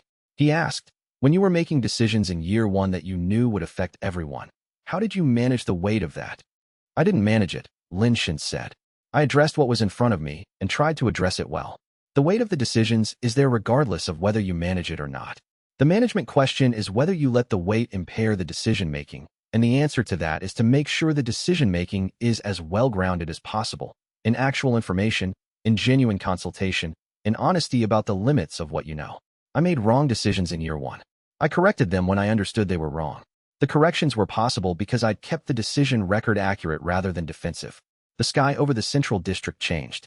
It was a shift in the upper light quality, the bioluminescent spectrum dropping half an octave, the ambient gate-chi resonance frequency changing in a way that Lin Shun's bond registered the instant it began. Not a gradual change, an abrupt one.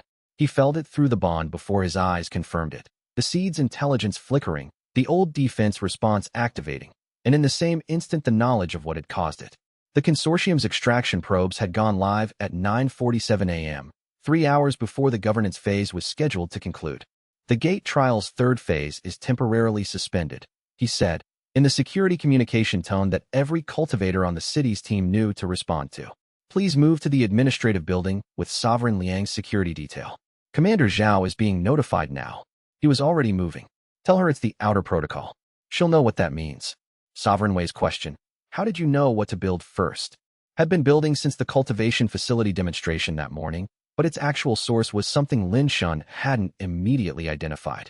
It wasn't a question about logistics or resources or decision-making under uncertainty. Those were the surface form of the question. The actual question, which emerged in the course of the conversation, was about the relationship between the practitioner and the community the practitioner was serving, about whether the practitioner who had built this had understood himself as a cultivator who had managed a crisis, or as something else. In the theoretical literature on domain cultivation, Wei said, after the answer about supply chain analysis and upstream questioning, the domain guardian is defined primarily in relation to the gate. The guardian protects the gate, manages the gate's ecology, maintains the gate's stability. The human population inside the domain is secondary in the theoretical framework, an element of the domain's complexity rather than the domain's primary subject. That's not the framework I used, Lin Shun said. No, Wei agreed. Which is why your domain cultivation developed along axes that the theoretical framework didn't predict. He looked at the square, at the market, at the ordinary texture of the morning. The cultivator who built this understood the city as primary and the gate as the condition the city existed within. Every cultivation decision, the domain cultivation path's development, the bond's progression, the CSS system, was made in service of the city's survival rather than in service of the gate's ecology. The gate's ecology improved as a consequence of the city's survival, not as the goal. Yes, Lin Shun said. The theoretical framework has it backwards, Wei said. He said it with the tone of a researcher acknowledging a significant structural error in a paradigm he had spent his career building. I've been modeling the domain guardian as a cultivator who maintains a domain. What you are is something different. A cultivator who built a city inside a domain, and whose cultivation developed in service of the city. Is that a problem for the trial? It's the most important thing about the trial, Wei said. It's the thing that makes the domain classification correct rather than technically applicable. Then the sky changed, and the seed's field flickered, and Lin Shun felt the probe activation through the bond, and the conversation about theoretical frameworks had to pause for something more immediately urgent, and the sky above the central district had just changed, and Lin Shun felt the probe activation through the bond, before he finished his last word. Chapter 54 Marcus when activated the probes from his accommodation block at 9:47 a.m., approximately 3 hours before the gate trial's governance phase was scheduled to conclude. Lin Shun felt the activation through the bond before any of his monitoring instruments could register it. The specific quality of a change in the gate's chi field that the bond recognized as intrusion rather than internal ecology.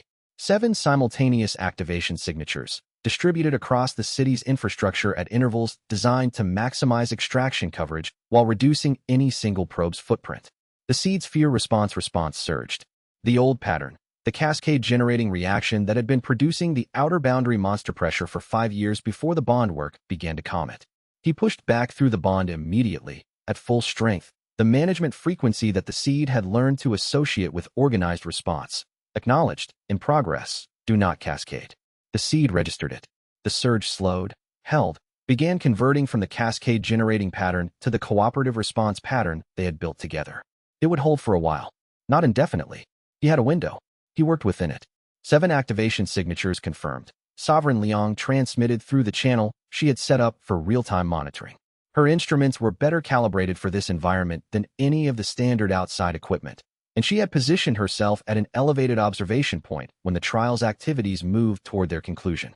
I'm reading them at the northern cultivation field conduit, The water purification enhancement nodes, the boundary monitoring infrastructure, the training facility resonance chamber, the administrative building communications center, and 2 signatures at what looks like the 4th layer boundary approach in the Sector C zone. Accurate, he confirmed. He was moving through the Northern District's cultivation access corridor at the pace that Gateheart Path's second phase capability made available without generating collateral disruption in populated areas. The 7th is at the Seed's Arch. I'll work outward first, reduce the pressure on the Seed's response, then address the final probe. Outer boundary monster generation is rising. Pattern matches the pre-bond baseline. Tell Commander Zhao. She has the outer protocol. He reached the northern cultivation field.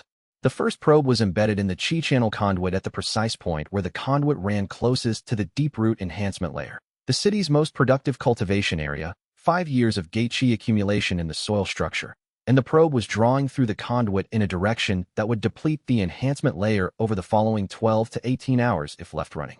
The probe's design was sophisticated. It had been built to resist physical extraction by a cultivator who didn't have bond-level integration with the surrounding gate Qi field. The casing would resist force. The energy anchoring would resist standard Qi disruption techniques. The activation sequence would restart if interrupted mid-process through standard methods. It hadn't been designed to resist a bond path cultivator operating within the domain where the bond was established. Lin Shun collapsed the gate Qi framework supporting the probe. The collapse didn't require touching the probe. It required reshaping the field the probe was embedded in, using the domain integration that the bond provided, until the probe's operational basis no longer existed. The probe went inert in 42 seconds. The second probe, water purification enhancement nodes. The third, outer boundary monitoring station infrastructure. The fourth, training facility resonance chamber. Each collapse was slightly faster than the previous one as he refined the technique, and as the domain's Qi field became more responsive to his direction under the bond's full engagement. 4 probes in 11 minutes. 3 remaining. The 5th probe's location required a full stop and a different approach. The administrative building's Qi Relay Communications Array, the central node for the gate trial's official documentation transmissions. If the probe activated fully here, the trial's formal record transmission would be disrupted. The domain classification filing required an uninterrupted documentation chain. A disrupted transmission created a contested record. A contested record gave the consortium's legal team a procedural basis for challenging the classification's validity. The Qi relay array was itself Qi-sensitive. The collapse approach that worked on the first 4 probes would disrupt the array's function. It was built to be disrupted by exactly the kind of field reshaping that the collapse method used as a safety measure against Qi feedback events. He couldn't collapse this one without destroying what he was trying to protect. For minutes of precise work, maintaining the array's transmission function while isolating the probe from its operational architecture, the specific kind of Qi control that full gate-hard engagement made possible, but that still required his complete, undivided attention throughout. He emerged from the communications center with the array functioning normally and the 5th probe inert. 2 remaining, Sovereign Liang confirmed. The Sector C zone and the gate seed. Descending to the 2nd layer, he said. The probe activation's operational timing had been selected with precision that confirmed the consortium's understanding of the trial structure. 3 hours before the governance phase was scheduled to conclude. The phase that was most likely to be interrupted without disrupting the trial's overall completeness. The combat evaluation was already concluded and documented. The gate seed phase was concluded and documented, and the governance phase's interruption could be argued to have been addressed through the real-time crisis management that the interruption itself produced. A clever team could argue that the interrupted governance phase, combined with Lin Shin's response to the probe activation, provided the governance evidence the phase was designed to gather more effectively than the planned tour would have. The consortium's legal team had clearly been thinking about the trial structure and where its vulnerabilities were. This was their best attempt to create a procedural gap that their legal team could use after the classification was filed. Lin Shun had thought about this as well in the preceding days and had reached the same conclusion the consortium had, which meant his preparation had included 2 elements: the technical preparation for addressing the probes and the documentation preparation for ensuring that whatever happened during the probe event was fully and accurately in the trial's formal record. He had told Master Chen 2 days earlier to have his documentation team active throughout the governance phase, recording everything. When the sky changed, Master Chen activated the documentation team's continuous record function, which was why every moment of the response sequence from Lin Shun's initial gate trial temporarily suspended through the final probe collapse was documented in real time, with timestamps and Qi signature readings, rather than reconstructed afterward. The documentation would later be characterized by Sovereign Leong in her evaluation report as an unplanned but highly informative direct assessment of the Domain Guardian's emergency management capability under active adversarial conditions. The consortium had tried to create a gap. They had created additional evidence instead. Lin Shun moved toward the first probe in the full awareness that the documentation team was watching everything. The 7-probe activation sequence had been staged with the specific efficiency of a team that had been planning this operation for months and had executed it with the precision of people who expected it to succeed. What the consortium's operational team hadn't accounted for was the awareness's real-time infrastructure mapping capability. They had staged the probes based on the infrastructure map that Marcus had built through 3 weeks of physical survey, accurate data, gathered through careful observation. But the awareness didn't work from a survey map. It worked from the gate's current state, continuously updated, every modification to the gate's chi field registered in real time. The probe placements were precise relative to the survey data. They were not hidden relative to the awareness. Lin Shun had known where each probe was from the moment of activation, not because he had surveyed the infrastructure in advance for potential probe placements, but because the awareness showed him the intrusion the moment it began. 7 activation signatures, each with a chi character that was distinct from the surrounding gate environment, because they were drawing from the gate's field rather than existing within it. Drawing was a different chi character than existing. The same way a drain was a different hydraulic character than a pipe, and the awareness registered the difference immediately and completely. The consortium's operational team had assumed that the response would require discovery time to identify probe locations, time to route to each one, time to determine the collapse approach. The response timeline they had built their 36-hour activation window around included that discovery time. The discovery time was 0. He was at the first probe within 3 minutes of activation. The collapse had been 42 seconds. The second probe within 2 minutes of the first. The sequence had compressed the consortium's planned response window by roughly 60%. They had planned for a response that took 4 to 5 hours. They had gotten a response that took 2 hours and 14 minutes. The difference was the awareness, and the awareness was the bond path's domain integration layer. And the domain integration was the thing that made the Article 31 ruling the correct legal outcome for the Jinhua situation, because the Domain Guardian wasn't protecting a gate from inside, the way an outside cultivator would protect an external environment. The Domain Guardian was the gate, in the specific sense that the bond made the domain's perceptual field an extension of the Guardian's own cultivator awareness. You couldn't stage a covert operation in a domain against someone whose perceptual field included the entire domain. The consortium would learn this. It would change how they approached the liaison operation, but they didn't have anything that could account for the awareness, and they never would. Chapter 55. The second layer's ecology under an active gate seed fear event was different from its standard character. Creature activity elevated, ambient chi more turbulent, the navigational landscape shifting faster than the baseline the awareness had been built from. Lin Shin moved through it using the awareness at full engagement, routing around creature positions rather than engaging them, because every creature engagement cost time, and time was the constraint that the consortium's activation sequence was built around. The Sector C installation was running at elevated intensity. He had known this was likely. The installation's monitoring function had been tracking significant cultivation events for months, and an extraction event of this scale and timing would register as exactly the kind of moment the installation had been positioned to observe. Its chi signature was running at the highest output level he had ever measured from it, which meant it was actively capturing and transmitting everything it could read about his response to the probe activation. He noted this. He didn't stop to address it. The installation was a long problem. The 6th probe was an immediate problem. He found the 6th probe in 23 seconds using the awareness's real-time mapping. It was positioned at the junction between the Sector C installation's monitoring array and the gate's native second-layer chi channel system, a placement that served double duty, drawing gate chi for the extraction operation while feeding the installation's monitoring system with high-fidelity data from the channel junction. Sophisticated placement. It required someone who understood both the consortium's extraction technology and the installation's architecture. He collapsed the 6th probe in 38 seconds and turned immediately toward the 4th layer boundary approach. The descent from 2nd to 4th layer normally required navigation time and care because of the 3rd layer's chi density shift. Lin Shin moved through it in 4 minutes, using the bond's real-time guidance rather than mapped navigation memory. The path at this specific moment rather than the standard path, which varied as the gate's ecology responded to the activation event. The stable zone's entrance was accessible.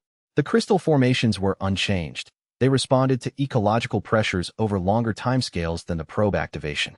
Marcus stood between the stable zone's entrance and the gate seed's arch. He held the position with the posture of a professional who had made a clear-eyed assessment of the situation and had made a specific choice about what holding it would cost. He wasn't afraid. He was doing the job he had committed to. Lin Shen came through the stable zone entrance at the pace that the path's second phase capability and the fourth layer's chi integration allowed. He was not trying to damage Marcus. That was never the goal, and permanent injury to a Hunter Association personnel member would create legal complications that the trial's outcome needed to avoid. He redirected Marcus's initial defensive response with a gate chi field adjustment that negated the stance without generating physical force against Marcus's body, a technique that could only be executed inside the fourth layer by a cultivator with bond-level integration with the surrounding field, and that Marcus's iron vein plus amplification profile had no prepared counter for. The seventh probe was within arm's reach of the gate seed's arch. Lin Shen collapsed it in the moment that Marcus's recovery brought him back to an upright position, with the specific precision that full gate-hard engagement made available. Total time from entering the stable zone to the seventh probe's collapse, 17 seconds. Marcus sat against the stable zone's far wall, assessing. He was physically uninjured. His composure was intact. He was running the professional's post-engagement evaluation. What had happened, what it meant, what the accurate report would say. 7 probes in under 2 hours, he said. The consortium's team will have the full documentation of your response methodology. Response time. Collapse technique mechanism. Sequence and priority order. The next operation will be designed specifically around what you demonstrated today. The documentation went both ways, Lin Shen said. He picked up the 7th probe casing and turned it over in his hands, reading its design details. The probe placement mapped their complete infrastructure intelligence picture. The activation timing relative to the trial showed me their decision architecture's response threshold. The probe design showed me the specific technical approach they're investing in. I understand their operational parameters significantly better than I did 2 hours ago. He set the probe down. Tell them their test run educated both parties. He turned toward the ascent. The gate seed's awareness was quiet behind him. Not the fearful quiet of suppression, but the settled quiet of something that had been threatened and had watched the threat addressed through the management pattern it had learned to trust. The fear response had diminished again. The seed's attention on Lin Shen as he moved toward the ascent had the quality of something that had been afraid and was now watching the person who had addressed the danger continue toward the next task, without ceremony. He climbed toward the surface. The trial was still running. The 6th probe's placement in the Sector C installation's vicinity had not been accidental, and understanding why it had been placed there was going to matter once the immediate crisis was resolved. The consortium's operational team had spent 3 weeks mapping the city's infrastructure. That mapping should have been focused on the city's energy infrastructure, the cultivation conduits, the power distribution nodes, the chi channel architecture, because those were the assets the extraction probes were designed to access. The Sector C area was not part of the city's energy infrastructure in any direct sense. But the Sector C installation's monitoring array was connected to the gate's chi channel system through the connection architecture that the inside threat had built to feed data to whatever was monitoring Lin Shen's cultivation progress. The 6th probe's placement at the junction between that monitoring array and the gate's native channel system served dual purpose: extraction access through the channel connection, and simultaneous interruption of the monitoring array's normal operation by drawing from the same connection it used to send data. The interpretation was that the consortium knew about the Sector C installation's function, not the installation's origin. The consortium's intelligence on the gate's internal architecture wouldn't have reached that level of detail. But the installation's connection to the gate's chi channel system was visible to anyone with sophisticated enough monitoring equipment and the access that Marcus's 3-week survey had provided. The consortium had placed the 6th probe to disable the installation's monitoring function during the extraction event. They had been trying to prevent the installation from recording the extraction operation, which meant they had reason to care whether the installation recorded it. Lin Shen collapsed the 6th probe and started the descent to the 4th layer with this inference in his working memory. The consortium and the inside threat had different objectives and incompatible long-term interests, but they shared a short-term interest in preventing the sovereign domain status from being established before either of their operations could complete. The consortium had been willing to act against the inside threat's monitoring capacity in service of their extraction timeline. This was information he would need when he turned his attention to the Sector C investigation. The Sector C installation's elevated activity during the probe event had a specific character that Lin Shen noted even as he was moving through the 2nd layer toward the 6th probe. The installation's normal monitoring operation was low intensity and directional, oriented toward the 4th layer, tracking the specific chi signatures associated with Lin Shun's cultivation work and the CSS stack accumulation. The elevated activity had a different character. It was omnidirectional, drawing data from the broader second-layer environment, recording not just the cultivation activity, but the entire sequence of events unfolding in the gate above and below. The inside threat wasn't just monitoring the harvest threshold progression. During the probe event, it had been recording everything. The probe activation signatures, the consortium's extraction technology profile, the response sequence, the collapse methodology, and the specific chi interaction between the 7th probe and the harvest channel when Marcus had held his position at the arch. The inside threat now had the same detailed operational profile of Lin Shun's domain management capability that the consortium's test run had produced. Both external threats now had comprehensive information about the domain guardian's response capabilities. Both would be using that information to design their next approaches. The difference was that the consortium's next approach would be institutional, the liaison operation that Feng Ryu represented, working within the legal framework rather than trying to circumvent it. The inside threat's next approach was unknown. It operated on its own timeline and through its own architecture, and nothing about the past 18 months of monitoring suggested that it would be deterred by the probe event's outcome. Understanding the inside threat required understanding the Sector C installation's architecture. Understanding the installation's architecture required a different kind of investigation than the survey work Lin Shun had done previously. It required the investigation of someone who understood the inside threat's technology rather than just its external behavior. He collapsed the 6th probe, noted the specific character of the installation's activity for the post-trial investigation agenda, and descended toward the 4th layer. The probe work was the immediate problem. The installation was the next problem. Neither one was the largest problem. The harvest timeline was the largest problem, and it was running while all the other problems competed for attention, and the harvest proximity sensor had just been activated by the probes, and whatever was monitoring it now had an updated read on how close Lin Shun was to the threshold. Chapter 56. He returned to the surface 2 hours and 14 minutes after the probe activation. The outer boundary monster generation had been contained within the parameters of the outer protocol. Commander Zhao had deployed the full security team when the activation signal reached her, executing the containment rotation that Lin Shun had written in Year 2 and that had been practiced quarterly since. 3 creatures had crossed into the cultivation field's buffer zone before the outer containment line was fully established. None had reached residential areas. The security teams had operated with the efficiency of practitioners who had been running this protocol for years and had internalized every stage of it. Lin Shun walked through the outer district on his way to the administrative building, assessing the aftermath. Cultivation field damage in the northern row where the first probe had been drawing. A visible chi depletion zone in the enhancement layer, moderate severity, 2 to 3 weeks of recovery work with active cultivation attention. Boundary wall stress damage in the section closest to where the second creature had pushed against the outer layer. Structural assessment needed before that section of the perimeter could be certified for standard load. Both were manageable. He added them to the working list. The 3 evaluators were in the conference room. Wei Qinghe had been making field notes continuously throughout the suspension period, documenting what he could observe from the building's windows and monitoring feeds. Park Jahun had been reviewing the documentation package again, returning to sections he had already read with the attention of someone re-examining prior observations in light of new data. Sovereign Liang had been coordinating with the security teams through her channel, tracking the outer boundary situation in real time. She ran a quick assessment when he entered, not of his physical condition, but of his operational state. A senior practitioner reading whether the extended full bond activation had been within sustainable parameters. 7 probes, all collapsed, he said, preempting the assessment. Gate seed stable. The fear response was activated and managed. The seed is returning to baseline. Outer boundary generation contained to buffer zone parameters, no residential impact. Field damage and boundary stress damage documented for repair. He paused. The 6th probe was in the Sector C installation's vicinity. The installation was at elevated operating intensity throughout the event.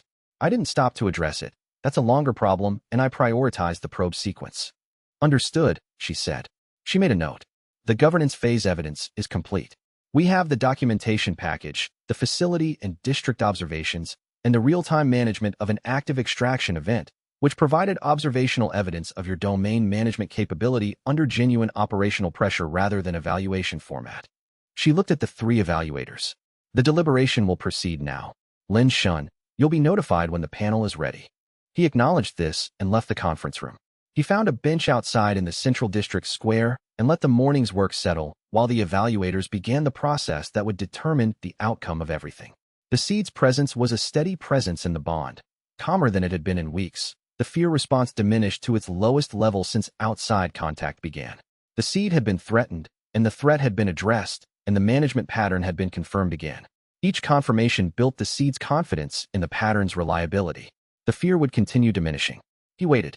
After the seventh probe was collapsed and Marcus was sitting against the stable zone's wall with the professional stillness of someone running an accurate post-engagement assessment, the seed's presence pressed forward in the bond with a quality Lin Shun hadn't felt before.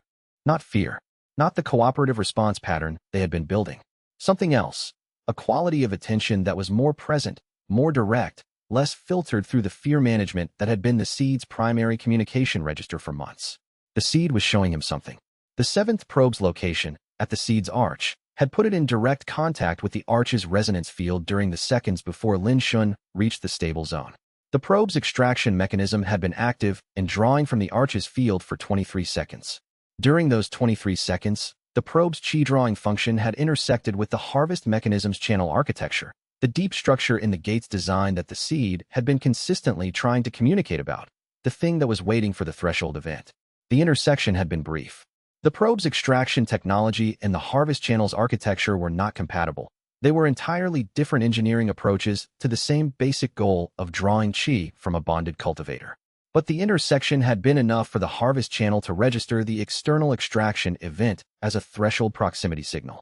The harvest channel was closer to active than the seed had previously estimated. Lin Shun stood in the stable zone for 30 seconds, processing this, while Marcus sat against the wall and waited. The probes activated the harvest channel's proximity sensor, Lin Shun said, to no one in particular. Marcus looked at him. What does that mean? It means the timeline I had estimated was wrong, Lin Shun said, and that finishing the trial in the next 6 hours is more important than I thought. He turned toward the ascent without further comment, and the urgency that had been present throughout the past 2 hours became something slightly different. Not the urgency of preventing an immediate extraction, but the urgency of understanding how much time remained before the deeper problem made everything else irrelevant. Marcus Win's professional assessment of the 17-second engagement was accurate in its own terms, and Lin Shun acknowledged it as such. Your timing estimates for the consortium's next operation should assume 0 discovery time, Lin Shun said, before turning toward the ascent. The awareness shows me every chi signature in this domain in real time.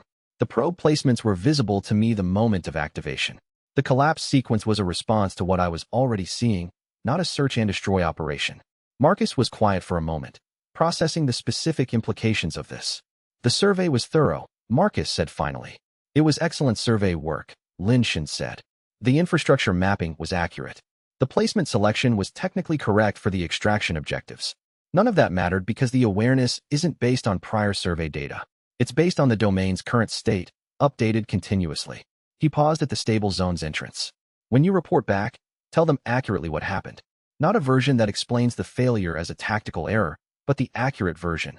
The awareness capability was not accounted for in the operational planning, and any future operation that doesn't account for it will fail in the same way. Will there be a next operation? Marcus asked. The consortium has already authorized the next phase, he said. The liaison credential. Feng Ruyu is at the boundary. The institutional approach after the classification is established. I don't know your role in that phase, but I know the phase is coming. Marcus absorbed this. You knew about Feng before the probes activated. I knew an institutional approach was coming, Lin Shun said. I didn't know the specific form until this morning. He turned back toward the ascent path. Marcus, after the trial, when the classification is established, I'm going to need to have a different conversation with you about the Sector C installation. Not as an adversarial conversation, as a practical one. You have operational intelligence on the installation that I need. He began the ascent without waiting for a response, because the trial was still running, and he had already spent 3 seconds more in this conversation than the timeline allowed. Behind him, Marcus sat against the stable zone wall in the quiet of the 4th layer and thought about the specific kind of conversation that would come after the trial, and what it would require from him, and whether he was prepared to have it. And the answer he reached, sitting in the stable zone's quiet while the seed watched him think, was not the answer the consortium had hired him to reach. Chapter 57. The Gate Trial Evaluators deliberated for 3 hours and 7 minutes in the sealed session. Lin Shun spent that time on the work that didn't pause for formal processes. He reviewed the intelligence on the Sector C installation's elevated activity during the probe event and compiled a summary for Sovereign Liang's review. He walked the cultivation field row with the agricultural team's lead coordinator to assess the northern damage zone and confirm the repair timeline. He filed the complete probe collapse documentation through the association's formal evidentiary channel, the technical record of each probe's location, collapse method, and the timeline, which was now part of the trial's evidentiary record whether the classification succeeded or failed. He sent 3 brief messages to the district heads whose areas had been affected by the outer boundary containment operation, acknowledging the disruption and confirming the security team's performance. He sent a single message to Commander Zhao, "Well executed." Her response was immediate. The outer protocol held on first deployment without any prior field practice. He acknowledged this. The protocol had been written in Year 2 and drilled quarterly, but it had never been used in a real activation event. It had held. That was what the drills were for. The deliberation lasted 3 hours and 7 minutes. The public session that followed was the formal record, and he attended it in the quiet awareness that the outcome was already determined and the session was the announcement rather than the decision. What he hadn't anticipated was the specific character of Sovereign Park Jahan's formal statement.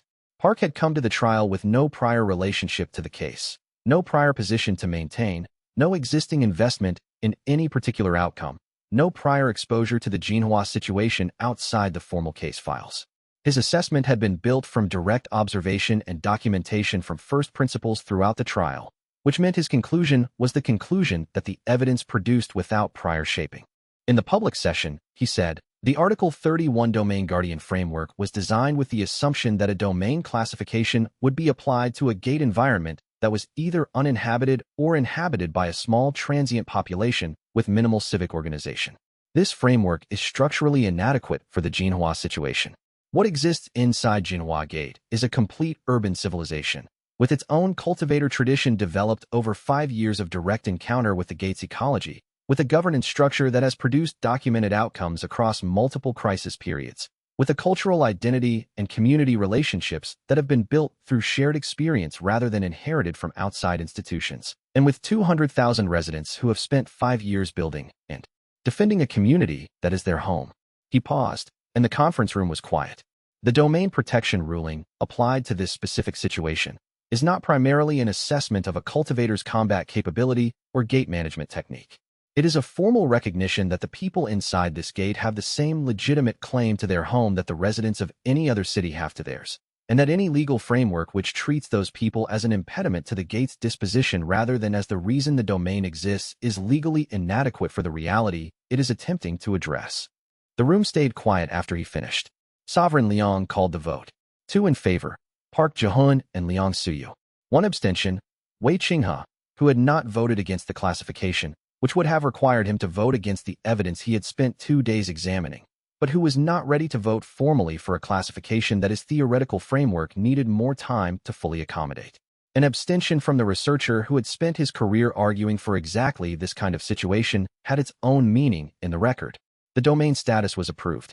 The formal notification reached Lin Shun at 6:47 p.m. through Master Chen's association channel. He read it in his office. He held the document for approximately 30 seconds, reading the specific legal language of the classification, the unprecedented application of a theoretical charter provision to a situation that had required 5 years of living experience to produce. He forwarded the notification to Mei Jinglan, Commander Zhao, and Xue Peng, and went to find them. What happened inside the deliberation, reconstructed afterward from the evaluator's statements and from Sovereign Liang's private account, was a process that took 3 hours primarily because of Sovereign Wei's position. Wei had seen what he had come to see. He had examined the gate seed in the 4th layer and had felt the seed's intelligence with his own cultivator's perception. He had observed the combat evaluation's results and had the instrument readings that showed a cultivation profile outside his theoretical category structure. He had reviewed the governance documentation and had spent 2 days in the city observing the outcomes of 5 years of documented decisions. He had watched the probe activation response in real time from the administrative building, tracking the chi signature readings as Lin Shun moved through the 7 collapse sequences in under 2 hours. The evidence had been presented. The evidence was what it was. His theoretical framework needed revision, significant revision, and the sovereign domain certification applied to this situation was the correct legal outcome. He couldn't vote for it. Not because he believed the outcome was wrong, because voting for it required him to formally affirm, in a legal proceeding, a framework that he didn't yet fully understand. His theoretical models for the domain classification provision had been built around a specific assumption about what a domain guardian was and what a domain was. The Jinhua situation had invalidated the assumption. Building the new framework from what the Jinhua situation had shown him required time that the deliberation couldn't provide. He abstained. Park and Liang spent time addressing this directly, not trying to change Wei's position, because Wei's position was intellectually coherent, but ensuring that the record of the deliberation accurately reflected what his abstention meant. Wei had not voted against the classification. His abstention was not opposition. It was the acknowledgement that the evidence exceeded his current theoretical capacity to formally affirm, and that formal affirmation was not the same as recognition that the evidence was real. The vote passed 2-1 with one abstention, which was a valid outcome under Article 31. The deliberation concluded. Lin Shun received the notification at 6:47 p.m. and read it alone in his office, in the quiet that followed the conclusion of something that had been requiring sustained effort for a long time.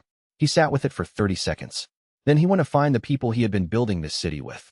Sovereign Park Jahun's statement to the formal session, the one about legitimate claim and the legal framework's inadequacy, had been building throughout 2 days of evaluation, and it had been fully formed before he spoke. Lin Shun could tell from the quality of the delivery. No hesitation, no construction in real time, no weighing of phrasing. Park had worked through the argument completely and was presenting a finished conclusion rather than a developing one. This meant the argument had been part of Park's assessment framework since before the evaluation commenced, possibly since he had reviewed the case files on the transport to the boundary. He had come to the trial not just with the standard domain guardian evaluation criteria, but with his own analysis of whether the standard criteria were adequate for the situation they described. They weren't. Park had identified this before the trial began and had been testing the identification against everything he observed throughout the 2 days. What the city had shown him, in the governance documentation and the district tours and the conversations with the residents, was the same thing that the standard criteria had failed to account for. 200,000 people who had built a community over 5 years and whose relationship to their home was not categorically different from the relationship of any other city's residents to their home. The standard framework treated the gate's residents as context for the gate. Park had recategorized them as the gate's primary subject. Sovereign Liang, when she moved the vote, had given Park the opportunity to speak the formal statement before the vote was recorded. The formal record would include Park's full argument as the rationale for his vote. This meant the classification would be on the record not just as a successful Article 31 application, but as an application that had required reasoning about who gate residents were and what they were owed. Reasoning that would be available as precedent for any future gate situation that raised the same questions. He had not anticipated this. He had anticipated the classification. He hadn't anticipated that the classification would establish, through Park's formal statement, a new interpretive framework for what domain guardian status meant and who it was designed to protect. The classification was more significant than he had understood it would be when he filed the petition, and the work that the domain ruling made possible was larger and more urgent than anyone had stated. Yet, Chapter 58, the Hunter Association's official transmission of Jinhua Gate's sovereign domain classification, went out through formal channels at 7 a.m. the following morning, simultaneously reaching the Government Integration Representative's office, the consortium's registered legal representative, and all active association field personnel within 500 kilometers. The classification was the first invocation of the Article 31 sovereign domain provision in the Hunter Association's history. The association's legal department had reviewed the trial's procedural record overnight and certified the proceeding as legally sound and complete. The certification was in the formal record. The legal effect was immediate and specific. A sovereign domain was subject to the domain guardian's primary jurisdiction for all matters concerning the domain's stability, development, and safety. Standard government administrative functions continued. The integration assessment framework, the coordination protocol, the standard interagency operational structure. The detonation authorization specifically, the emergency provision that had been the political leverage point for the entire 6 weeks of outside contact, was overridden by the Domain Guardian's Safety Assessment Authority. Any detonation required Domain Guardian Lin Shun's formal written authorization. That authorization would never exist. Director Bao filed his formal recommendation to the Integration Ministry at 8 a.m. through the ministry's official record channel rather than the informal channels the consortium's network had been using. The recommendation was that the Jinhua Gate Protocol be revised to reflect the new legal framework. Attached to the recommendation was a complete disclosure of the consortium's unauthorized activities in Jinhua Gate. The unauthorized expedition, the extraction probe operation, the communication channel through which Chow's intelligence had been transmitted, and the names of the consortium's registered representatives and their specific documented activities. He filed it where it couldn't be quietly removed, and he named names.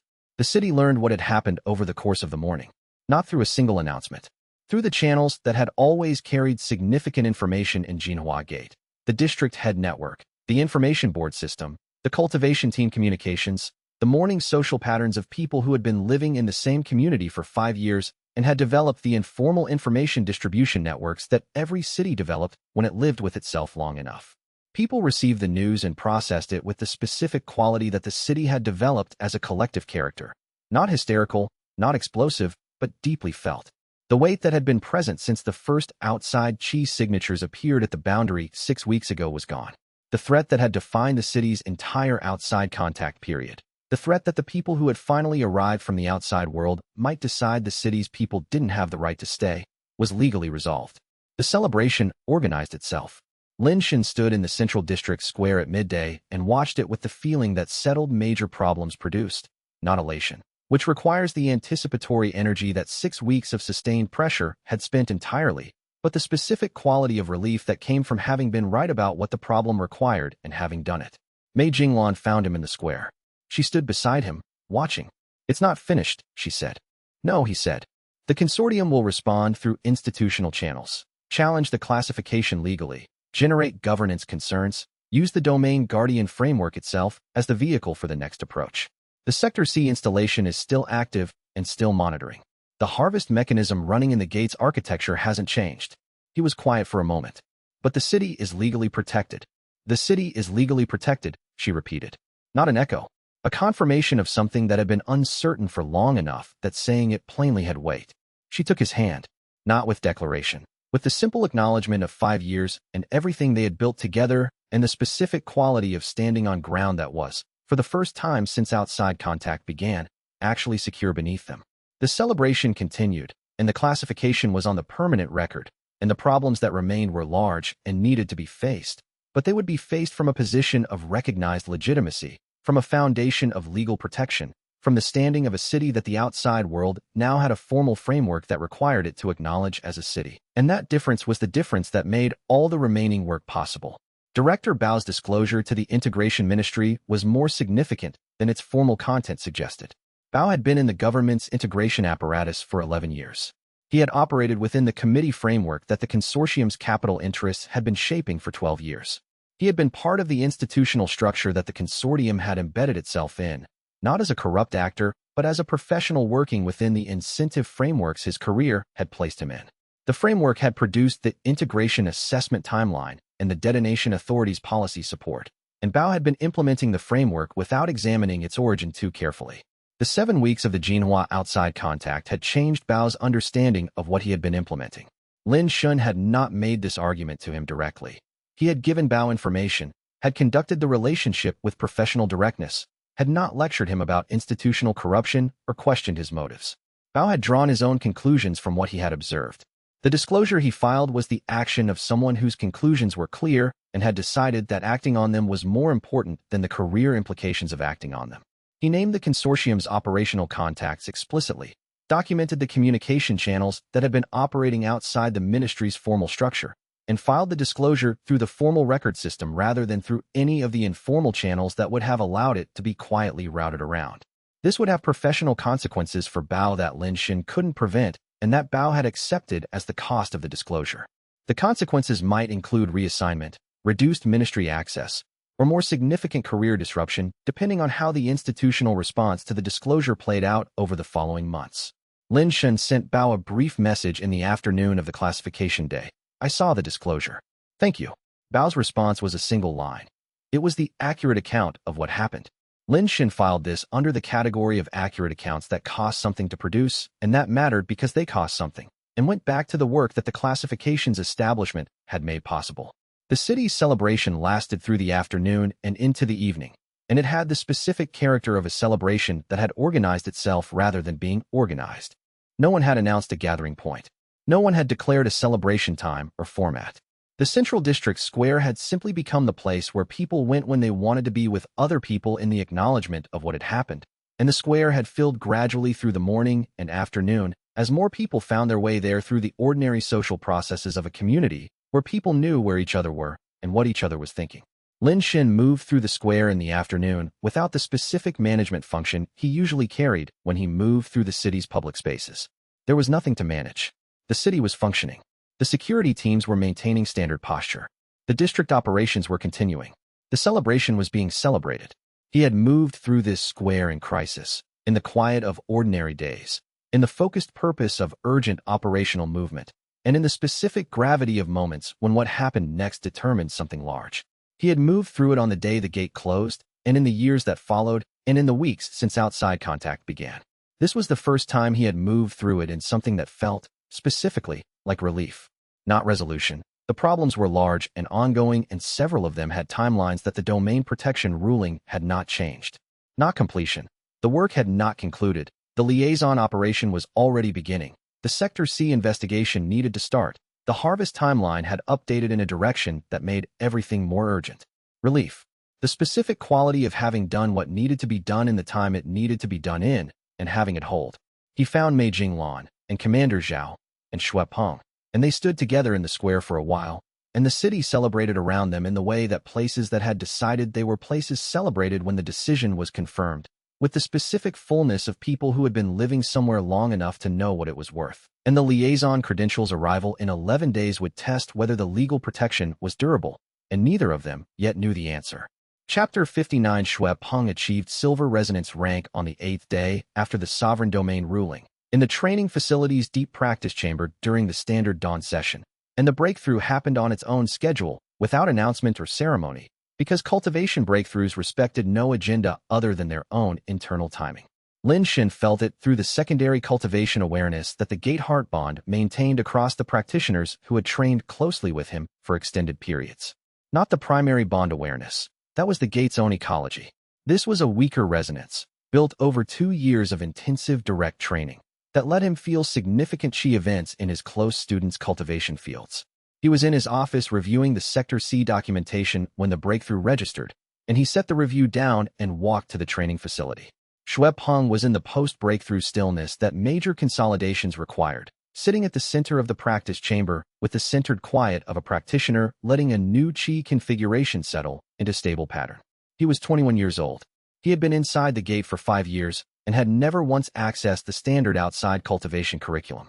He had reached Silver Resonance rank, a level most practitioners with formal training achieved in their mid-30s if their development was consistent and they had good guidance. Silver Resonance, Xue Peng said when his eyes opened. Not a question. The internal assessment had already confirmed it. His voice had the quality of a practitioner who had just had a 5-year expectation arrive. Clean consolidation, he confirmed. The gate-adapted foundation integrated fully with the Silver Resonance chi structure. The transition didn't produce any of the fragmentation patterns that sometimes appear when rapid advancement meets a cultivation path with unusual development axes. It felt different from Gold Emblem, Xue Peng said. He was doing what Lin Shun had taught him, running the honest internal assessment, not the version shaped by what he expected to feel. Gold Emblem felt like a wall becoming more solid. This felt like the wall becoming a different kind of structure. The chi doesn't just have more capacity. It has a different relationship to what's around it. The gate-adapted Silver Resonance path develops sensitivity to the gate's ambient structure in ways the outside ladder doesn't include, Lin Shin said. Your chi field becomes more responsive to the ecology you're operating in. The magnitude gain is present, but the character change is more significant than the magnitude. What you're sensing is the beginning of the domain-responsive chi quality that distinguishes gate-adapted cultivation from standard cultivation at this level. They sat with the morning quiet for a few minutes. The cultivation field workers were visible through the facility window, moving through the eastern blocks in the pre-dawn light. Sovereign Wei's offer, Xue Peng said. Lin Shin looked at him. He approached me before the evaluators left, Xue Peng continued. A training position at his affiliated facility, outside the gate. Standard cultivation path, away from the gate-adapted methods. He said I had the capability to reach Gold Emblem through the standard curriculum within 3 to 4 years, and that the gate-adapted methods would constrain my eventual ceiling. When did this happen? Last week. I've been thinking about it since. And Xue Peng looked at the window for a moment. He's not wrong about the ceiling in standard cultivation terms. The outside ladder's peak ranks are higher on the metrics that outside cultivation uses to define advancement. Gate-adapted cultivation develops along different axes: the domain cultivation capacity, the CSSG integration, the bond-responsive techniques, and those axes don't have direct equivalents in the outside framework. On the outside framework's metrics, the gate-adapted ceiling is lower. What conclusion does that produce for you? That the outside framework's metrics are measuring something different from what I'm building toward, Shuepeng said. The city heart stack integration, the domain cultivation capacity, those are capabilities the outside path doesn't include regardless of how high you go. What I can do here, at Silver Resonance with gate-adapted methods, in this specific environment, is different in kind from what I could do at Gold Emblem on the standard path outside. He looked back at Lin Shun. The ceiling he described is a ceiling on the outside path. I'm not building toward the outside ceiling. That's clear, Lin Shun said. Was it the right answer? Your answer, Lin Shun said. What you actually think and what you actually want. I'm not the relevant authority on what your cultivation path should be. I'm the person who helped you build the path you've built. Where it goes is yours to decide. Shuepeng absorbed this with the slight expression that 2 years of working closely with Lin Shun's communication style had produced. The recognition of a consistent pattern and the acknowledgement that the pattern was both accurate and a little predictable. That was also the answer I expected, he said. Lin Shun formally named Shuepeng deputy guardian the following morning in a brief public ceremony before the city council and the 3 sovereigns who were still in residence awaiting transport. The ceremony took 12 minutes. Lin Shun stated the designation and its operational responsibilities. Shuepeng acknowledged them in the specific terms that the city's governance protocols required. The council members who had been present throughout the past 6 weeks of the legal proceeding observed with the attention of people who understood that the deputy guardian designation was the most significant structural addition to the city's defense architecture since the CSS system first consolidated. Not because it added immediately to the city's capability, but because it created the first genuine redundancy in the system that Lin Shun's continued existence had been a single point of failure in. After the ceremony, walking back through the central district toward their respective work, Shuepeng said, "The Sector C installation. The harvest mechanism. How long do we have?" "Unknown," he said. "The threshold accumulation is still running. I've been estimating the timeline based on the CSS stack growth rate and the harvest threshold the seed communicated to Sovereign Leon. Best estimate, 2 to 3 years before the threshold is approached, assuming the current accumulation rate continues. But the Sector C installation's elevated activity during the probe event suggests the inside threat may have revised its timeline based on what it observed. So we might have less time than that." "We might," Lin Shun confirmed. "Which is why the domain protection status matters beyond the consortium problem. The legal framework gives us tools to address threats to the domain stability that we didn't have before, including internal threats." He paused. "The next problem is understanding the Sector C installation's full architecture and the nature of the entity that deployed the gate. We need to know what we're facing before we can plan an effective response. Where do we start?" "The installation," Lin Shun said.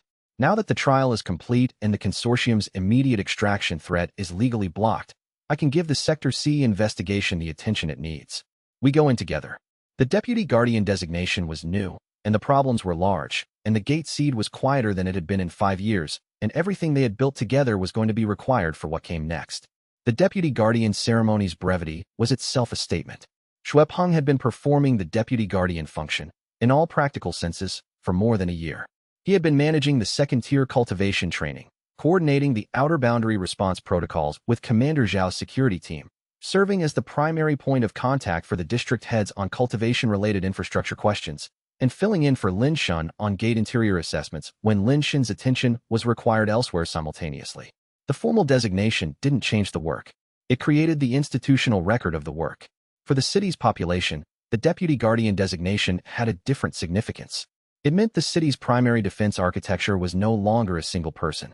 It meant that the structure Lin Shun had built, the 5-year accumulation of capability, methodology, relationships, and hard experience, had been transmitted to a second practitioner who had been trained inside the gate from Cultivation Foundation through Silver Resonance, who had never known any cultivation environment except Jinhua Gate, and who carried the gate-adapted methods as native rather than acquired. The children who had been born inside the gate understood the deputy guardian designation in terms that were available to them. The second person who knew how the city worked at the level that mattered for its continued safety. The adults who had been there from year 1 understood it in terms that were available to them. the beginning of the institutional architecture that would let the city survive something happening to Lin Shen. Both understandings were accurate. After the ceremony, Sovereign Wei approached Shui Peng privately. Lin Shen observed the conversation from across the room without being close enough to hear it. He could read its character from the body language.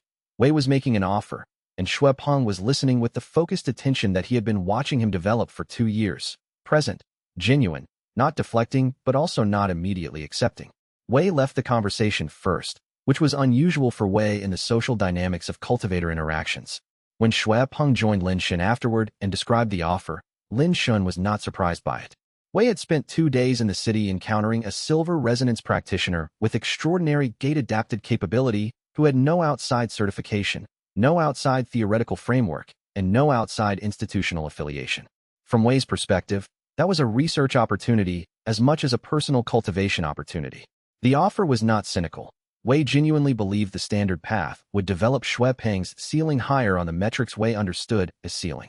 What Wei couldn't fully account for was that Shui Peng was building toward a different ceiling in a different direction, and that the direction was not a limitation but a choice. And whatever came next for the Deputy Guardian would require every decision he had just made to be exactly right, without exception.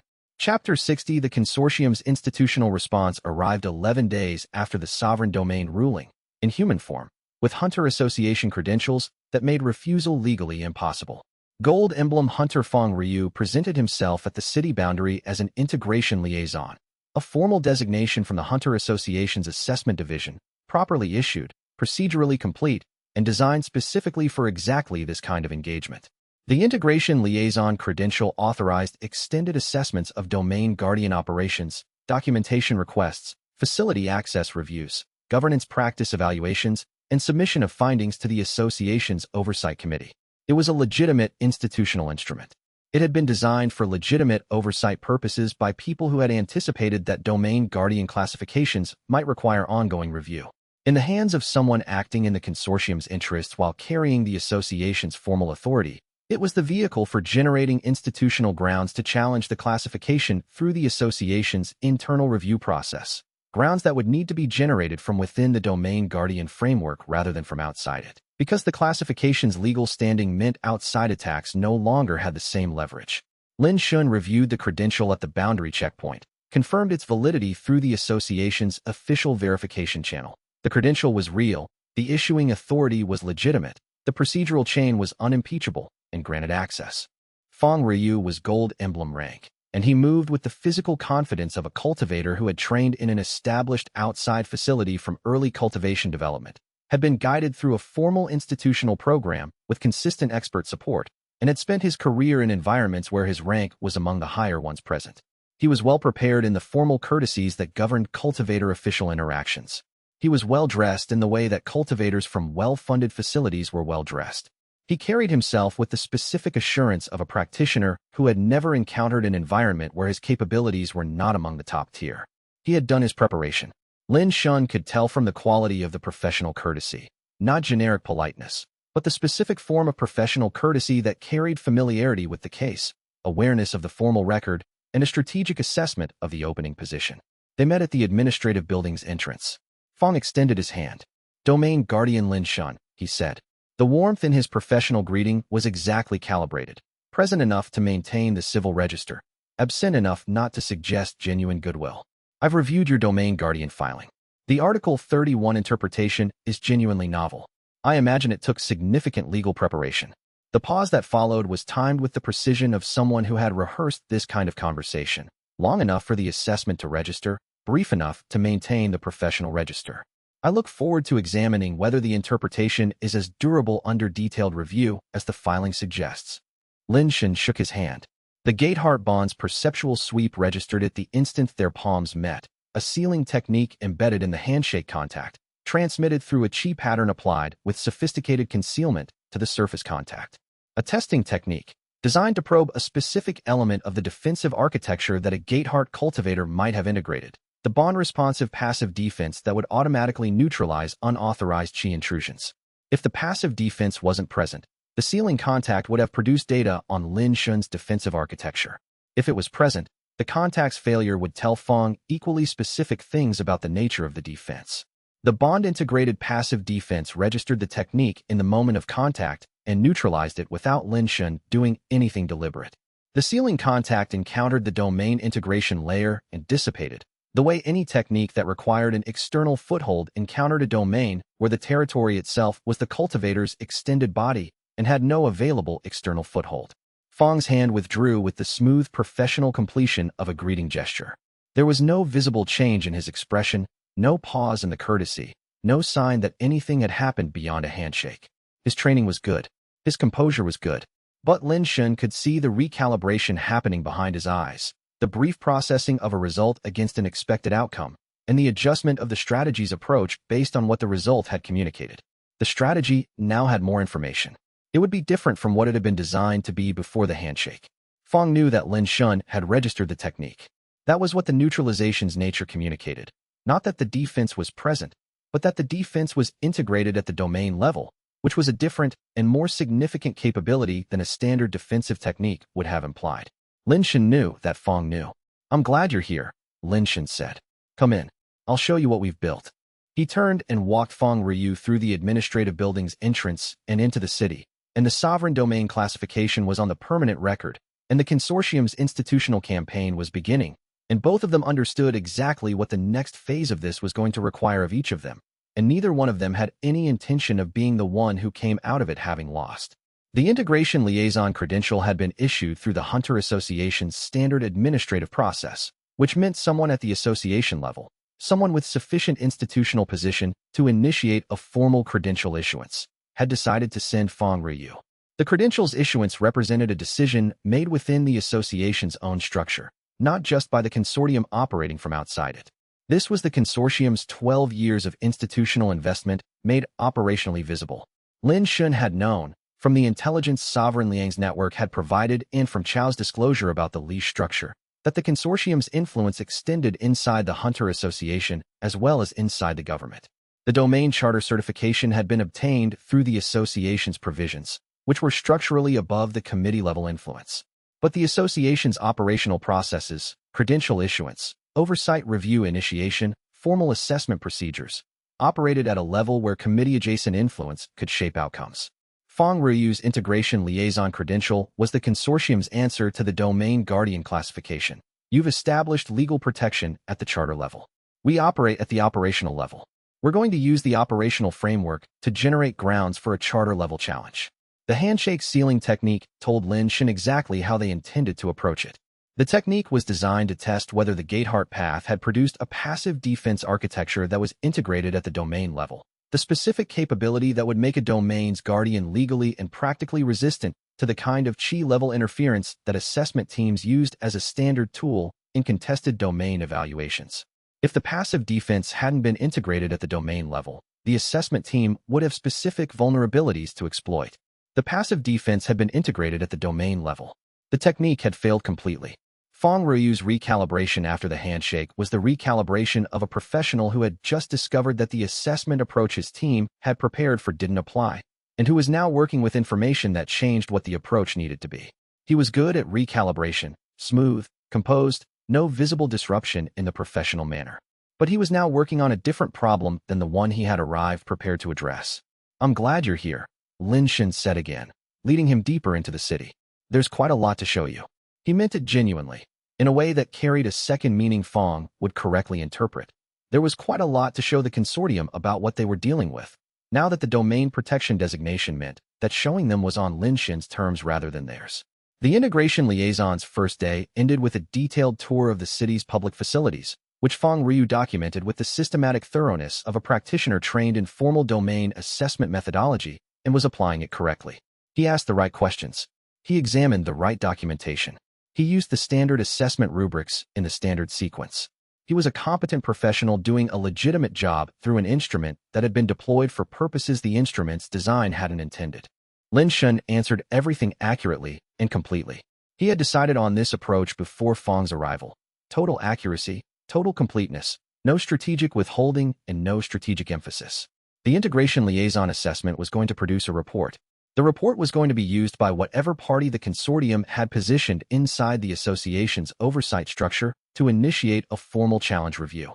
The challenge review was going to examine the trial's procedural record and the domain guardian's compliance with the classification's requirements. The most effective response to an institutional challenge was an institutional record that was completely clean.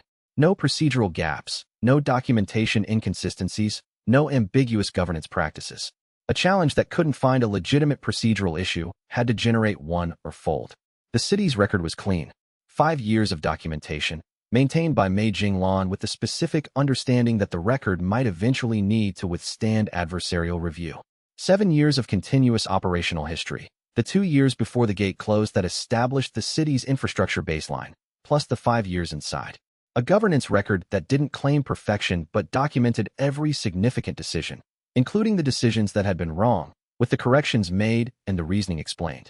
Fong was methodical. The city's record was more complete than his methodology was designed to assess. By the end of the first day, Lin Shen had a rough picture of what Fong had found and hadn't found, and the picture was what he had expected. A completely clean record that gave the consortium's challenge team nothing to work with directly and would require them to generate the procedural issue rather than identify it. That was going to take time. And in the time it took, the city would continue operating, the Sector C investigation would begin, and the work that the sovereign domain designation had made possible would be underway. Everything that followed would be addressed in sequence. Both of them understood, walking into the administrative building together, that the sequence had already begun, whether they were ready or not. Chapter 61. Fong Ryu installed himself in the city with the specific efficiency of a practitioner who had done this kind of work before and understood that the first week was the most important. He chose a residential unit in the administrative district, close to the governance center, visible enough that his presence registered as legitimate rather than concealed, private enough that his actual activity wouldn't require an audience. He arrived with a small support staff, a documentation assistant, a technical analyst, and 2 gold emblem range cultivators who were listed on his official credentials as evaluation support personnel. Lin Shen noted all 3 with the awareness the moment they crossed the boundary. In his official capacity, Fong Ryu was genuinely productive. He brought resources, actual physical resources, not bureaucratic goodwill. Medical equipment from the association's regional supply depot, 3 months of outside standard food supplements, cultivation training materials calibrated to gate-adapted practitioners rather than the generic materials that had been offered in the first outside contact 6 months ago. He brought the resources without conditions attached, no exchange required, no signing ceremony, just delivery through the logistics system that Director Bao's office coordinated.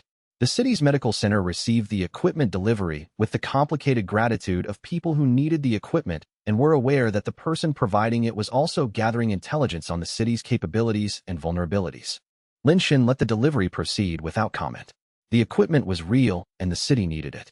Refusing it would have been a political statement that cost the city tangible benefits. Accepting it while managing what Fong could observe was the appropriate approach. What Fong could observe was substantial. He moved through the city's public spaces with the professional attention of someone conducting a formal assessment, which was technically what he was doing. He visited the cultivation training facility and spent 2 hours in conversation with the training program's instructors. He toured the agricultural fields with questions about yield management and qi infusion technique. He reviewed the water management system's published operational records. He was polite, professionally curious, and systematically building a picture of the city's functional architecture. Lin Shen tracked the picture Fong was building through the awareness, not by monitoring specific conversations, but by noting where Fong's attention concentrated and what categories of information he returned to repeatedly. Fong was not equally interested in everything. He was specifically interested in the Gate Seed Bond's operational parameters, what Lin Shen could and couldn't do, what the bond could and couldn't protect, what the domain charter's practical limits were under adversarial assessment. This was professional intelligence work, and it was being done correctly. Lin Shen found himself respecting the craft even while managing the threat. On the 4th day, Fong Ryu met with 2 district heads. The 2 district heads were the ones who had most recently been council members under Chao's Restoration Council structure, practitioners who had nominal authority in their districts but who had been in an awkward political position since Chao's removal. Fong offered them something Chao couldn't have offered, formal outside political connections, specifically through the association's district liaison network, which provided a direct communication channel between district-level administrators and the association's regional coordination office. The offer was legitimate. The district liaison network was a real thing. The connection it provided was genuinely useful. It was also designed to give Fong 2 internal contacts with district-level access, and the specific institutional motivation to keep Fong's oversight review proceeding smoothly. Lin Shun did not prevent the meeting. He noted it, assessed its implications, and filed it as the first of Fong's moves in the institutional campaign that the handshake had already told him was coming. And he returned to the more immediate work of the morning's training session and the afternoon's coalition coordination call with Shuaixin's newly established contact. The first week was going to establish the terms of the next several months, and both of them knew it. The morning of the fifth day brought a development Lin Shun had anticipated, but not on precisely this timeline. Director Bao's administrative office received a formal communication request from the two district heads Fong had met, a request for consultation on regional integration pathways, which was the administrative language for what was actually a conversation about how their districts might align more closely with the outside association's coordination structure. The request was filed correctly, through proper channels, with all the procedural marks of genuine administrative inquiry. Lin Shin reviewed it with Mei Jinglan over the morning briefing. She had flagged it without comment, which meant she had formed an assessment and was waiting to hear his. It's legitimate on its surface, she said. Both districts have real integration needs. The liaison network Fong offered would genuinely benefit their administrative functions. Yes, Lin Shin agreed. The offer is real. The motivation behind making it is also real, and separate from whether the offer has value. He looked at the request. Approve the consultation. I want documentation of what specifically the liaison network would provide.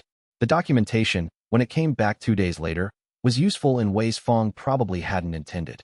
The liaison network's specific connectivity, which departments it linked, what information flowed through it, what reporting obligations the member districts assumed, revealed the architectural logic of the integration program the association had been developing. The program was designed for gradual administrative dependency. Districts that joined became progressively more aligned with outside administrative standards, which created a natural pressure for their gate cities to eventually align with the association's gate governance framework. Fong was not building influence through a single channel. He was building infrastructure through which influence could flow continuously. Lin Shin appreciated the architecture's elegance even as he documented its strategic implications. The two district heads who had accepted Fong's meeting were not bad actors. They were administrators with genuine operational needs who were being offered genuine operational improvements. The integration program's deeper logic was not something they had reason to be skeptical of. That skepticism was Lin Shin's job, not theirs. He drafted the briefing that would eventually go to all district heads explaining the liaison network's full architectural implications, not to prevent them from joining, but to ensure they made the decision with complete information. The briefing would be ready when it was needed, which was not yet. In the training facility's afternoon session, Commander Zhao briefed the Security Corps leadership on Fong's support personnel's movement patterns. The Gold Emblem pair had been conducting their own version of the mapping operation Fong was running, structured tours of the city's infrastructure with observation equipment that was sophisticated enough to document operational details beyond what any casual observer would retain. None of this was illegal. The Domain Guardian classification provided the city legal protection against unauthorized extraction. It didn't prevent external parties from learning how the city operated. Managing information flow was subtler work than preventing it. Lin Shin spent the last hour of the day reviewing the cultivation training program's progress metrics, not because they required his attention, but because the morning had reminded him that Fong's intelligence gathering was specifically focused on the gate-adapted cultivation parameters, and the training program's current cohort represented the clearest picture of what gate-adapted cultivation looked like at the silver resonance development stage. Shueping's cohort, the generation that was being built. Whatever Fong was building a picture of, the picture included the city's cultivation future, and that future's protection was worth managing with the same precision as the city's present defensive posture. The training session Lin Shun observed that afternoon, before returning to the administrative work the morning's developments had generated, was one of the ones Shui Peng ran independently, without Lin Shin's oversight. The 6 second-generation practitioners in the session were all silver resonance adjacent, developing the cultivation foundation techniques that would support their eventual independent practice. What Shui Peng was teaching them was not just technique. It was the pattern recognition methodology that made technique contextually useful, the ability to assess an environment, identify the variables that mattered, and apply the appropriate tool from the available set. The methodology was the thing the gate-adapted cultivation tradition had that no outside training program had developed, because the methodology had been built through years of operating in an environment that punished incorrect assessment with consequences the training environment couldn't simulate.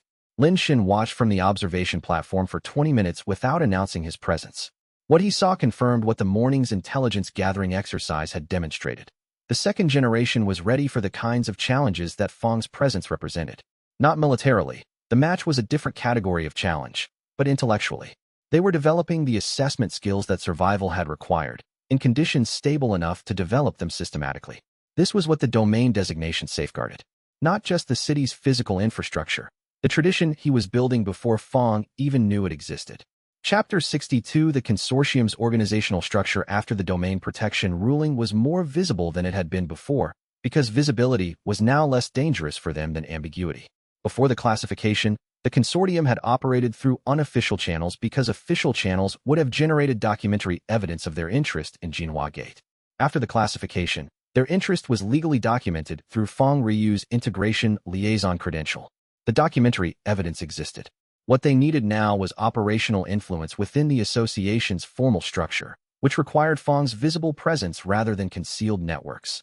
Lin Shun used Sovereign Liang's intelligence contacts to build a more complete picture of the consortium's actual organizational architecture, not the registered entities, which were known, but the network structure behind them.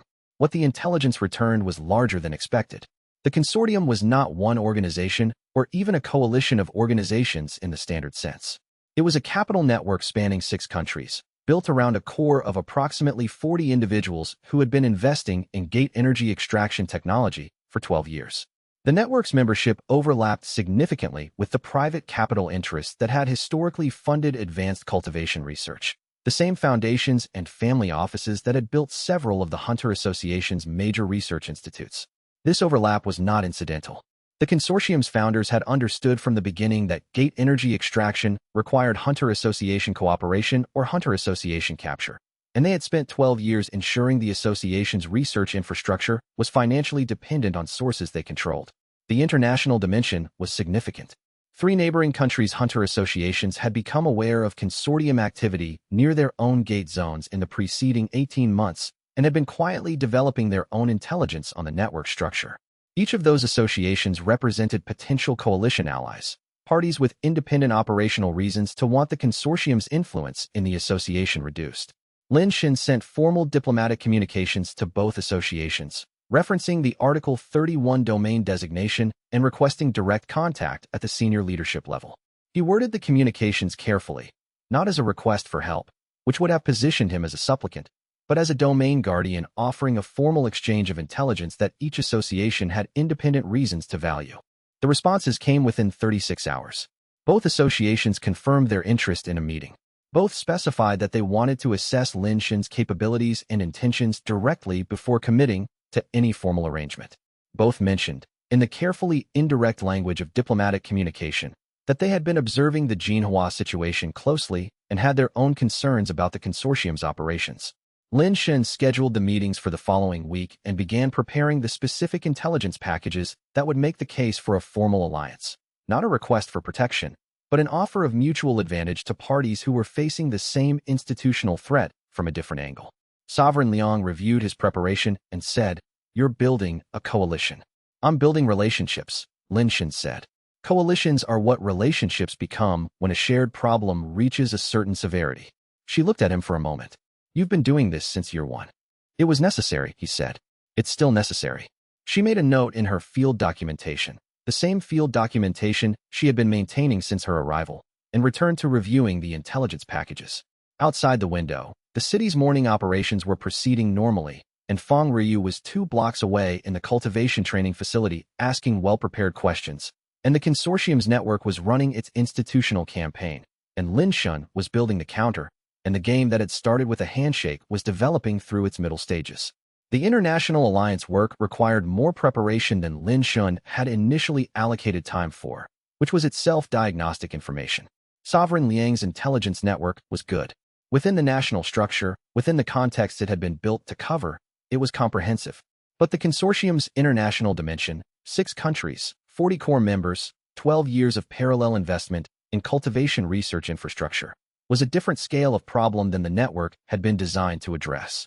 He worked through the preparation with Sovereign Liang's senior analyst, a woman named Han Yujing who had been with Liang's assessment team for 8 years and who approached every intelligence gap with the specific methodical energy of someone who was uncomfortable with incomplete pictures and had learned to do something useful with that discomfort.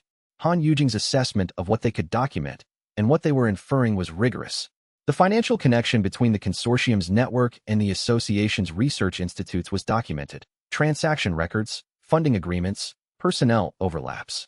The specific mechanisms through which that financial dependency translated into institutional influence was inference, supported by pattern evidence, but not directly documented. "We can show the relationship," she said. "We can't yet show the instruction following that would turn the relationship into a documented capture case." "The international associations will have pieces we don't have," Lin Shin said. "That's the assumption. The question is whether they'll be willing to share the pieces before they know whether the alliance has value for them." This was the core challenge of the outreach. Lin Shun was asking the international associations to provide sensitive intelligence to a domain guardian they had never assessed, in support of a legal proceeding they weren't party to, as part of an alliance relationship that didn't yet formally exist. The diplomatic communications he sent were designed to address this challenge directly.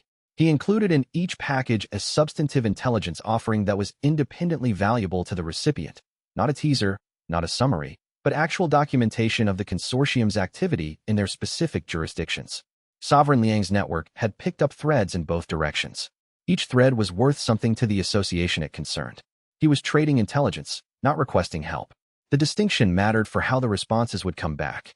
The 36-hour response window he received was faster than he had